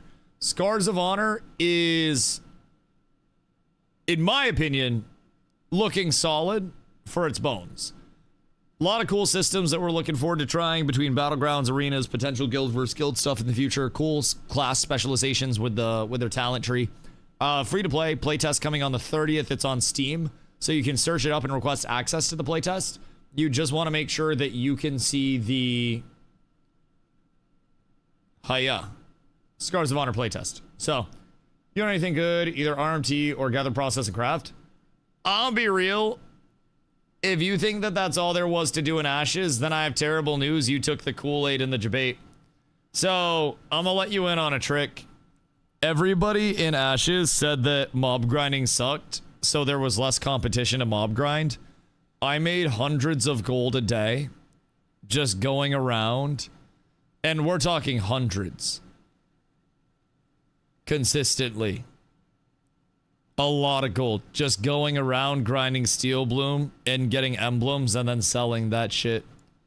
So many people took the Kool-Aid of like, you can't do anything from mob grinding, and it wasn't just steel bloom emblems, it was Carfin emblems, it was glittering metal strands from Forge, it was Thornstride emblems. Bro, mob grinding made so much money in Ashes of Creation. And nobody contested it because for whatever reason, the community telephoned itself so hard where somebody somewhere was like, hey, mob grinding sucks now. Nothing's dropping because completed items weren't dropping. And everybody didn't realize that if completed items aren't dropping, then that means everybody has to craft items, which means all of the crafting reagents that drop from the mobs just tripled in worth. So, like, I don't know, man. I don't know. Gold's easy to make when you got full groups funneling you valuable drops. Gold's easy to make when you got a group going over and just killing stuff in general, brother. Like, it wasn't even a full group funneling the drops. So, I have bad news. If you're uneducated about Ashes, then I can tell you what made us so much gold. Nobody was funneling the drops. We had a healer, a tank, and a DPS that were high level and geared that we could have 3-manned that place in. But we brought low levels to power level the low levels. They generated no more drops and did no additional damage, but they got experience for free while we farmed money. That drop was the exact same worth regardless of where you went. You could farm in many areas completely solo and make a shitload of gold as well, as many people did. Unfortunately, so many people are helpless and bad at the game where they will just put their fingers in their ears and they will say streamer man only has stuff because he's a streamer, and they won't say streamer man has stuff because he's better at me or better at the game than me. So streamer man tries to help, but a lot of people just for whatever reason think streamer man just gets handouts when I actually hand out most of my shit in MMOs. The richest people were fighters who solo farmed. Yup. You go hit crabs, you go get Goondark essences, you go up to the anvils and you farm your anvil essences, and you make bank. Bank. Yup. Bro, literally. I just made my money in Ashes running the auction house. Yup. There were so many ways to make money in that game. But so many people just went, ooh, fuck, I have to fucking craft. Well, I don't want to fucking craft, stupid fucking game. Not realizing that there's always an alternative. I never understood, like, the helplessness around some people's mentality in that game. Richest people were the high-end crafters. I think you underestimate how rich some people truly were. People that were high-end crafters made great money, but brother, econ players were fucking disgustingly rich. And I have terrible, terrible news.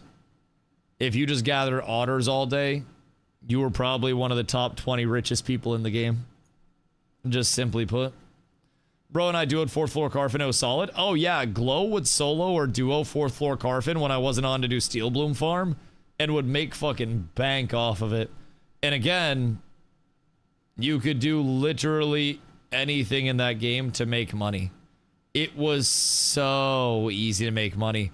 But everybody just believed whoever said that crafting was the only way to make money. And I don't get it. I got boosted by a fighter with full epic and a legendary greatsword. All he did was AoE crabs. He made 2k in a week. Oh yeah. Yeah, absolutely. I was making from Steel Bloom about 100 gold a day on average, 100 to 150 a day on average, depending on the day. And fighters were blasting the amount of money that I was making. Yeah, just no question. I was flipping entire portions of the trading post. I was truly controlling econ on our server. And even still, some people were just going, haha, crabs. It was absurd. Econ's a true endgame. Econ is the true endgame in any crafting-driven game. Because in a crafting-driven and resource-driven game, when I control a very large portion of wealth, can have 1,000 people go out and gather for me because I can pay them. If I have enough money to buy anything on the trading post, the entire trading post is doing my job for me while I wait for them to go get my stuff. So instead of me having to go out and gather and hope that I hit high rarity wood, I just have money and I let all of the poor people go hit the trees, and then they give me the wood for money, and then I just make more money after that, because while they're gathering the wood, I'm buying low and selling high and operating at a profit margin that I actually can. I'm buying high and selling higher when I can inflate a very shallow market. Whoops. There is so much. So much. I miss Ashes. I miss many things. I miss many things. Thank you for watching. And I know. Thank you, Venny. Thank you, Maiko. I appreciate you very much. Truly a fucking legend out here, if I do say so myself. Made so much gold just by being one of the first on the server to max level and farming the mobs in the field north of Ursine with white radiant weapons. Oh, yeah. Goblin Plateau. Yup, that shit was nice. Solis, great to see you as well, my friend. No more TBC? I haven't played TBC in a while. No more WoW? Probably not, if I'm being honest. I have been so much happier not streaming WoW. I really wanted to like WoW and force myself to like WoW. But even retail just, I don't know, it didn't hit for me. No more Midnight? Yeah, I think I'm probably done on Midnight. Just from a realistic standpoint, for the time being, Midnight is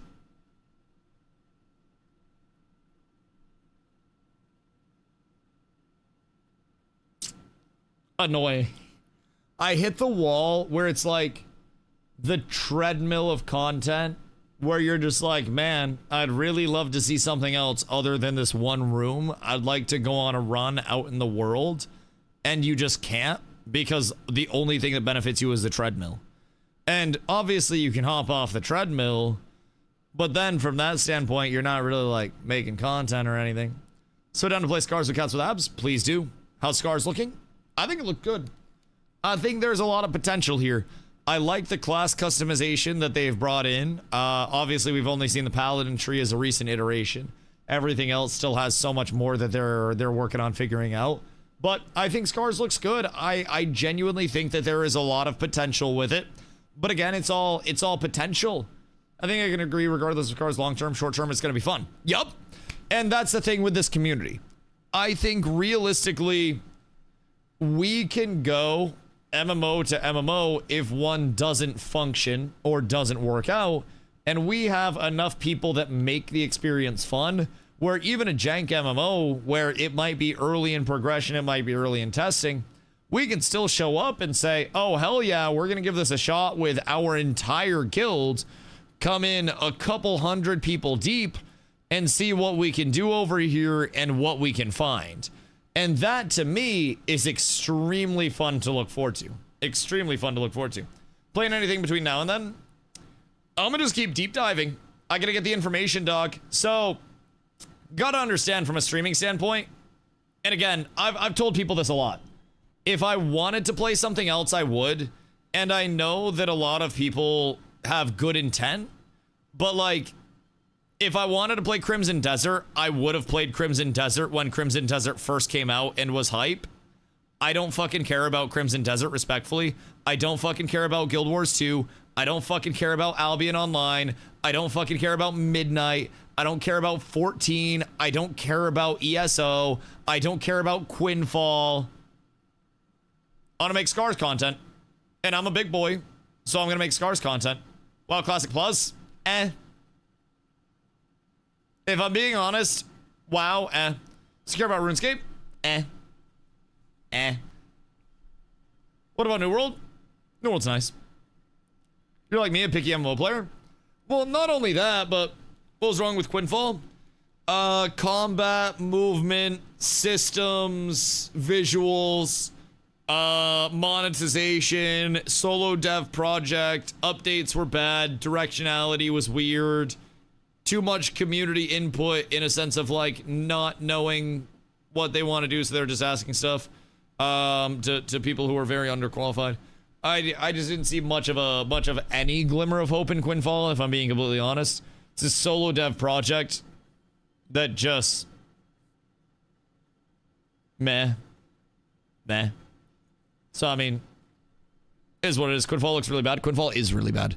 But yeah, so I mean, a lot of people have thought that I'm like in a, I don't know, in a frantic point where it's like, oh, Dusty's just sitting here yapping about scars. He must want something to play. Let me recommend something. But I'm right where I want to be. Like, if I wanted to be anywhere else, I would be, and I could be. I could just switch the directory over right now. I could buy a game and it would be a tax deduction for me when I filed my 2026 taxes. But I don't want to. Dusty's homeless needs game? No, I'm right at home, dog. My home is informing my community about projects that we think might be fun, educating people about projects, and discussing MMOs in general. And I think when you think about like Dusty needs a game, consider for a second that my most successful streams since Ashes died haven't been on a game at all.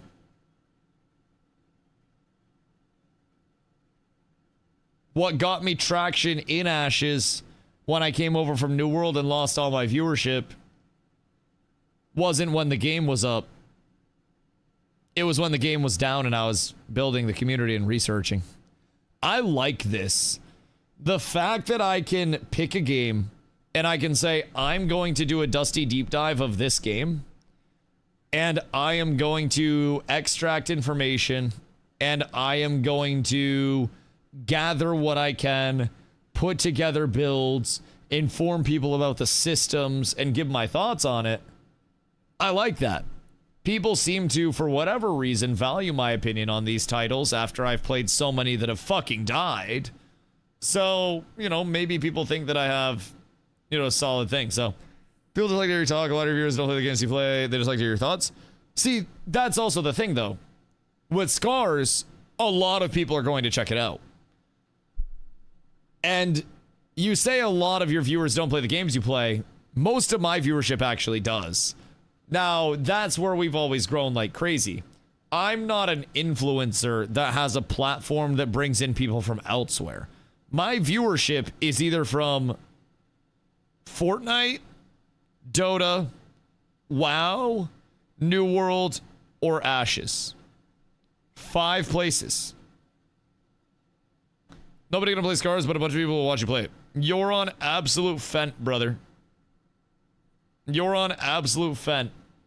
I can tell you, this is the most excited people have been for a playtest in this community.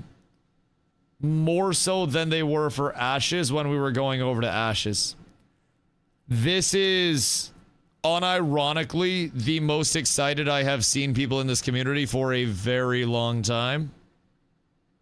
A lot of people dying to play Scars. Yeah, dog, I don't know like what fent you're on, like what crack pipe you got a hold of, but people have been coming in here all day talking about how excited they are to come through and blast Scars. And realistically, dog, I don't think that's gonna die down. What side's Cat's going? Probably Sacred Order. I need the thing he's on.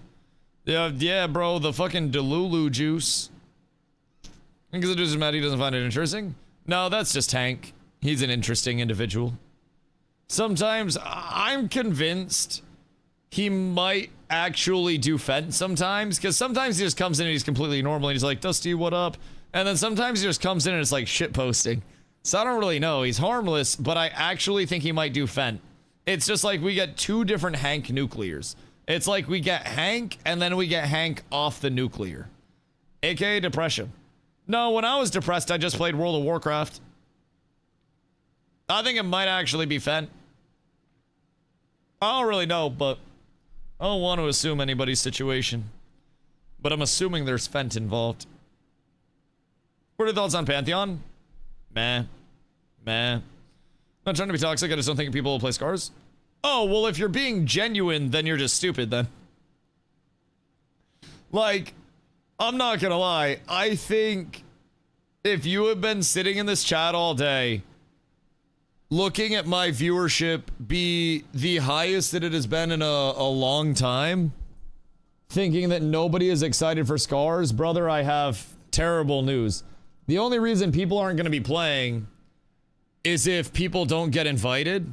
And you need to understand, like, when I'm playing WoW, I'm peaking at 60 viewers. I can't even find it on Steam wishlists. Because it's not a Zeitgeist title, it's a free-to-play in its first playtest. Brother, I don't think you understand. We're not looking for a million viewer game. We're not looking for a million player game. We're talking about this community that matters. We don't care about Steam wishlists. It has over 100K total wishlists at this point. If that's what matters to you, then evaluate off of that. But we play games that we enjoy with a community that we enjoy playing with. And the numbers don't really fucking matter. So I can damn sure tell you, my community, my guild, and my stream will have more people in Scars than we have had in any game since Ashes. We will have more interest than we have had since Ashes. And the channel will grow quite well over here. Cornwall was at the top before the first playtest, not saying you want to enter the game, saying it will not have a lot of players relative to other games. You also have no way to extrapolate that, brother. Genuinely. What is a lot of players relative to other games when you're looking at a technical test? Our expectation isn't for it to have an absurd number of players. Our expectation is to play it and watch it grow and be here for the growth. This game isn't marketed. This game isn't pushed as a release. This isn't pushed as anything that's supposed to have the large numbers. This is the baseline of it. That's like when a hotel is having a foundation poured and you're like, man, oh man, oh man, shitty fucking hotel they're building here, can't see people staying there. But the hotel hasn't even had construction beams put up yet, brother. Like, this isn't the hype phase of this game. This is legitimately just ground zero of the game. This is before it even gets built up. So, realistically speaking, when you look at Scars of Honor is 396th on all of Steam, with an unmarketed early access launch.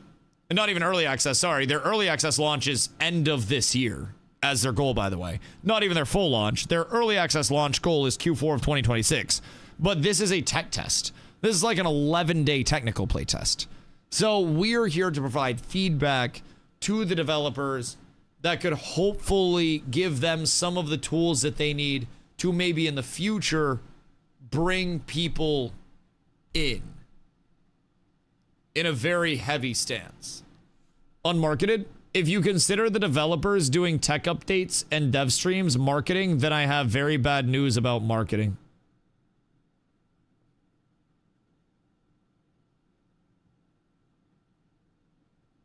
This shit is not heavily marketed at all, my dog. Not heavily marketed at all. They're not paying to do any of the interviews content creators are going to Venelin. They're not bringing in sponsored segments from content creators. Dev streams, sure, you could throw it under marketing, but they're just putting out updates. There have been some Facebook ads I've seen, but not heavy. I haven't seen jack shit on my end, which is weird.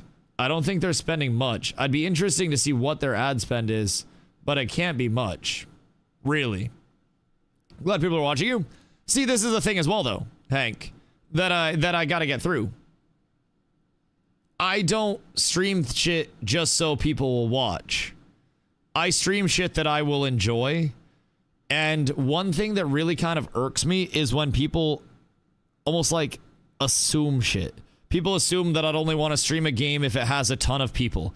People only assume that I would want to stream like the next big thing or something. People would only assume that I'd want to stream if I'm going into an established directory. Bro, I just stream what I like and people show up because I enjoy what I do, and that's such a rare thing nowadays Like, the big saying in our guild is just Dusty does what Dusty does. Exactly like Minnie said. I've heard that shit thrown around too much. To not where it's a bad thing, but truly where it is like, I go around and I truly every single day just vibe out. They're about numbers of streamer income? No, I didn't bring up streamer income at all. I brought up the fact that from a community standpoint, we've had more people interested in this from a you saying nobody's going to play it standpoint, and me countering you saying I have definitive proof people are excited about this. Not flexing, look at my viewers, correcting you being incorrect about nobody's going to play this. That, my friend, is the only reason why numbers were brought up. Because you had a misconception and I had to put that to bed very quickly because I have a lot more data about my comm than you do. So I can say, like, I know it's all respect, but I don't need people watching and backseating and being like, Dusty, I think it'd be better if you did this. I think it'd be better if you played Guild Wars. I think it'd be better if you played this game. I think it'd be better if you played Albion. I think it'd be better if I did what the fuck I wanted to do. Eagle Kid, what up, brother? What's the genre of this game? Just tuning in. Scars of Honor, it's an MMO. I only make MMO content. You will not see me making non-MMO content. I'm gonna be real. I'd rather get a job than not play MMOs. So we're looking at hopefully a fun MMO. It's only one way to change the Dusty. A whole lot of money. A whole lot of money. You gotta pay me to convince me to not like MMOs, my boys. Oh, brother, you gotta understand. Just for perspective, Hank, I have had, if we look at individual viewers, I have had 2,100 unique viewers come through the stream today. Brother, I got like 50 people that are like, oh, Dusty, you're just yapping about a game doing nothing. Why don't you go play this game? And I'm like, because I don't want to. And they're like, but it'd be so good for your stream. And I'm like, this is good for my stream. This is making me happy. I know everybody is so like, you know, they mean well with it and the intent is good. But it'd almost be like if I walked into where somebody was working and I was just like, hey, you should go work down the street instead. They're like, I'm happy working here. I'm like, yeah, but you'd like it more down the street. Trust me, toots. And then I just left. It's just, I don't know how to deal with it, dude. It's like, it just irks me. It's like, man, I know what I'm doing. You know, WoW? Well, it's because my community is not a WoW community.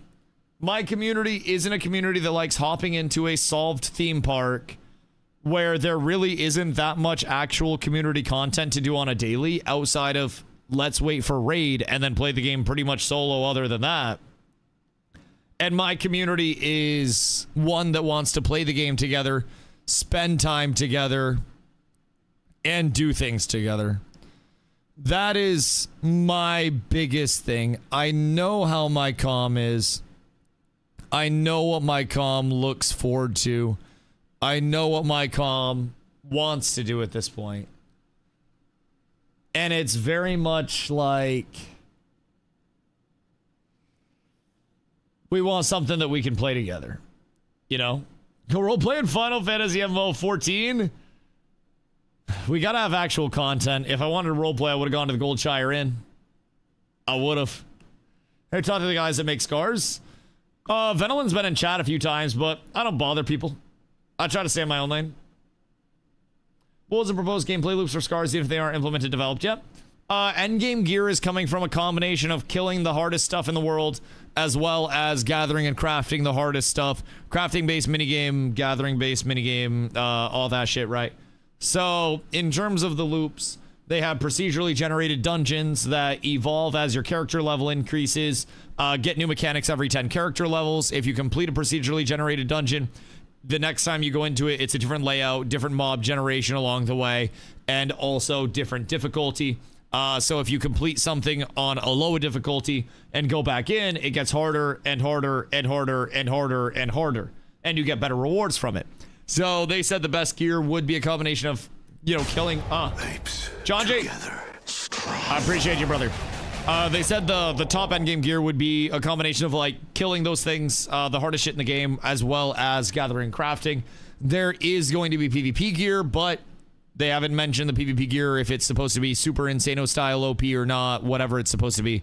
So that'll be a little bit interesting to see how they shape up the PvP gear, but Gloria Victis starting a playtest in a few hours. Yeah, I saw Gloria Victis. I don't know how I feel about it.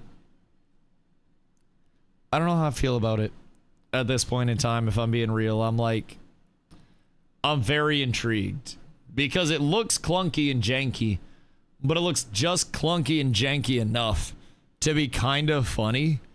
I don't know. Part of me really, again, like, I just want to keep researching scars and see how much I can find out about scars in between now and then type shit, you know? Because I think scars for me is very much where I look forward to the next potential, you know, kind of home for the community, right? And I think that's going to be a very, very, very fun time. Boys, I gotta get ready to pack up for the night. It's late already. We're up over 9 hours today. Goodness gracious me, oh my, I'm gonna lose my voice if I keep fucking going. So, if you guys are new to the channel, make sure you drop the follow if you are not already following the channel. My name is Dusty. I stream every single day starting around 2 p.m. EST. I have streamed 1,024 days in a row, I believe it is, so I am quite literally always here. And check your primers because we are a humble 69 subs away from glory. It opens April 30th, or the test is on April 30th. The test is on the 30th, but I was out of characters in my title. The testing begins on the 30th, but I couldn't squeeze everything into the title without fucking everything up. So, you know, it is what it is. You gotta be excited? No. It's just a testing. It's the 30th to the 11th, and then more testing after that. Is the test open for everyone? You have to request access in Steam. So search up Scars of Honor on Steam, wishlist it, and request access to it. And then you have a chance to get in. Excuse you. I don't know how they are doing all the access in terms of the key allocations or anything like that, but I'm sure we shall see. I'm sure we shall see. Testing is in 3 phases, 4 days, 3 main things. Yeah. I got the old bad boy up here. This one. No, I'm assuming they'll just cumulatively add stuff as well. I don't think they'll like turn the dungeons off as soon as they turn something else on. But yeah, that'll be interesting to see, if I do say so myself. Man, I wish there were more people over here streaming. There's no one over here streaming. So, I'm just gonna leave you guys. Actually, who do I raid? Raid Summit. We're gonna go say what up to Summit. Give him some love in the peanut server. Because there is nobody else over here that is even streaming anything. So, back to what I've been watching. Well, get ready to go see the peanut. Boys, I do appreciate y'all hanging out today and every day. I will be back tomorrow, right around 2 p.m. EST. And we will be trying to figure out some more about Scars of Honor, looking into some more dev videos, some more gameplay previews, and yapping and discerning all that we can about this wonderful, wonderful potential game. Boys, I appreciate y'all being here. I will catch you tomorrow, bright, squirrely, and horny as shit. Huh. I love y'all. I appreciate y'all.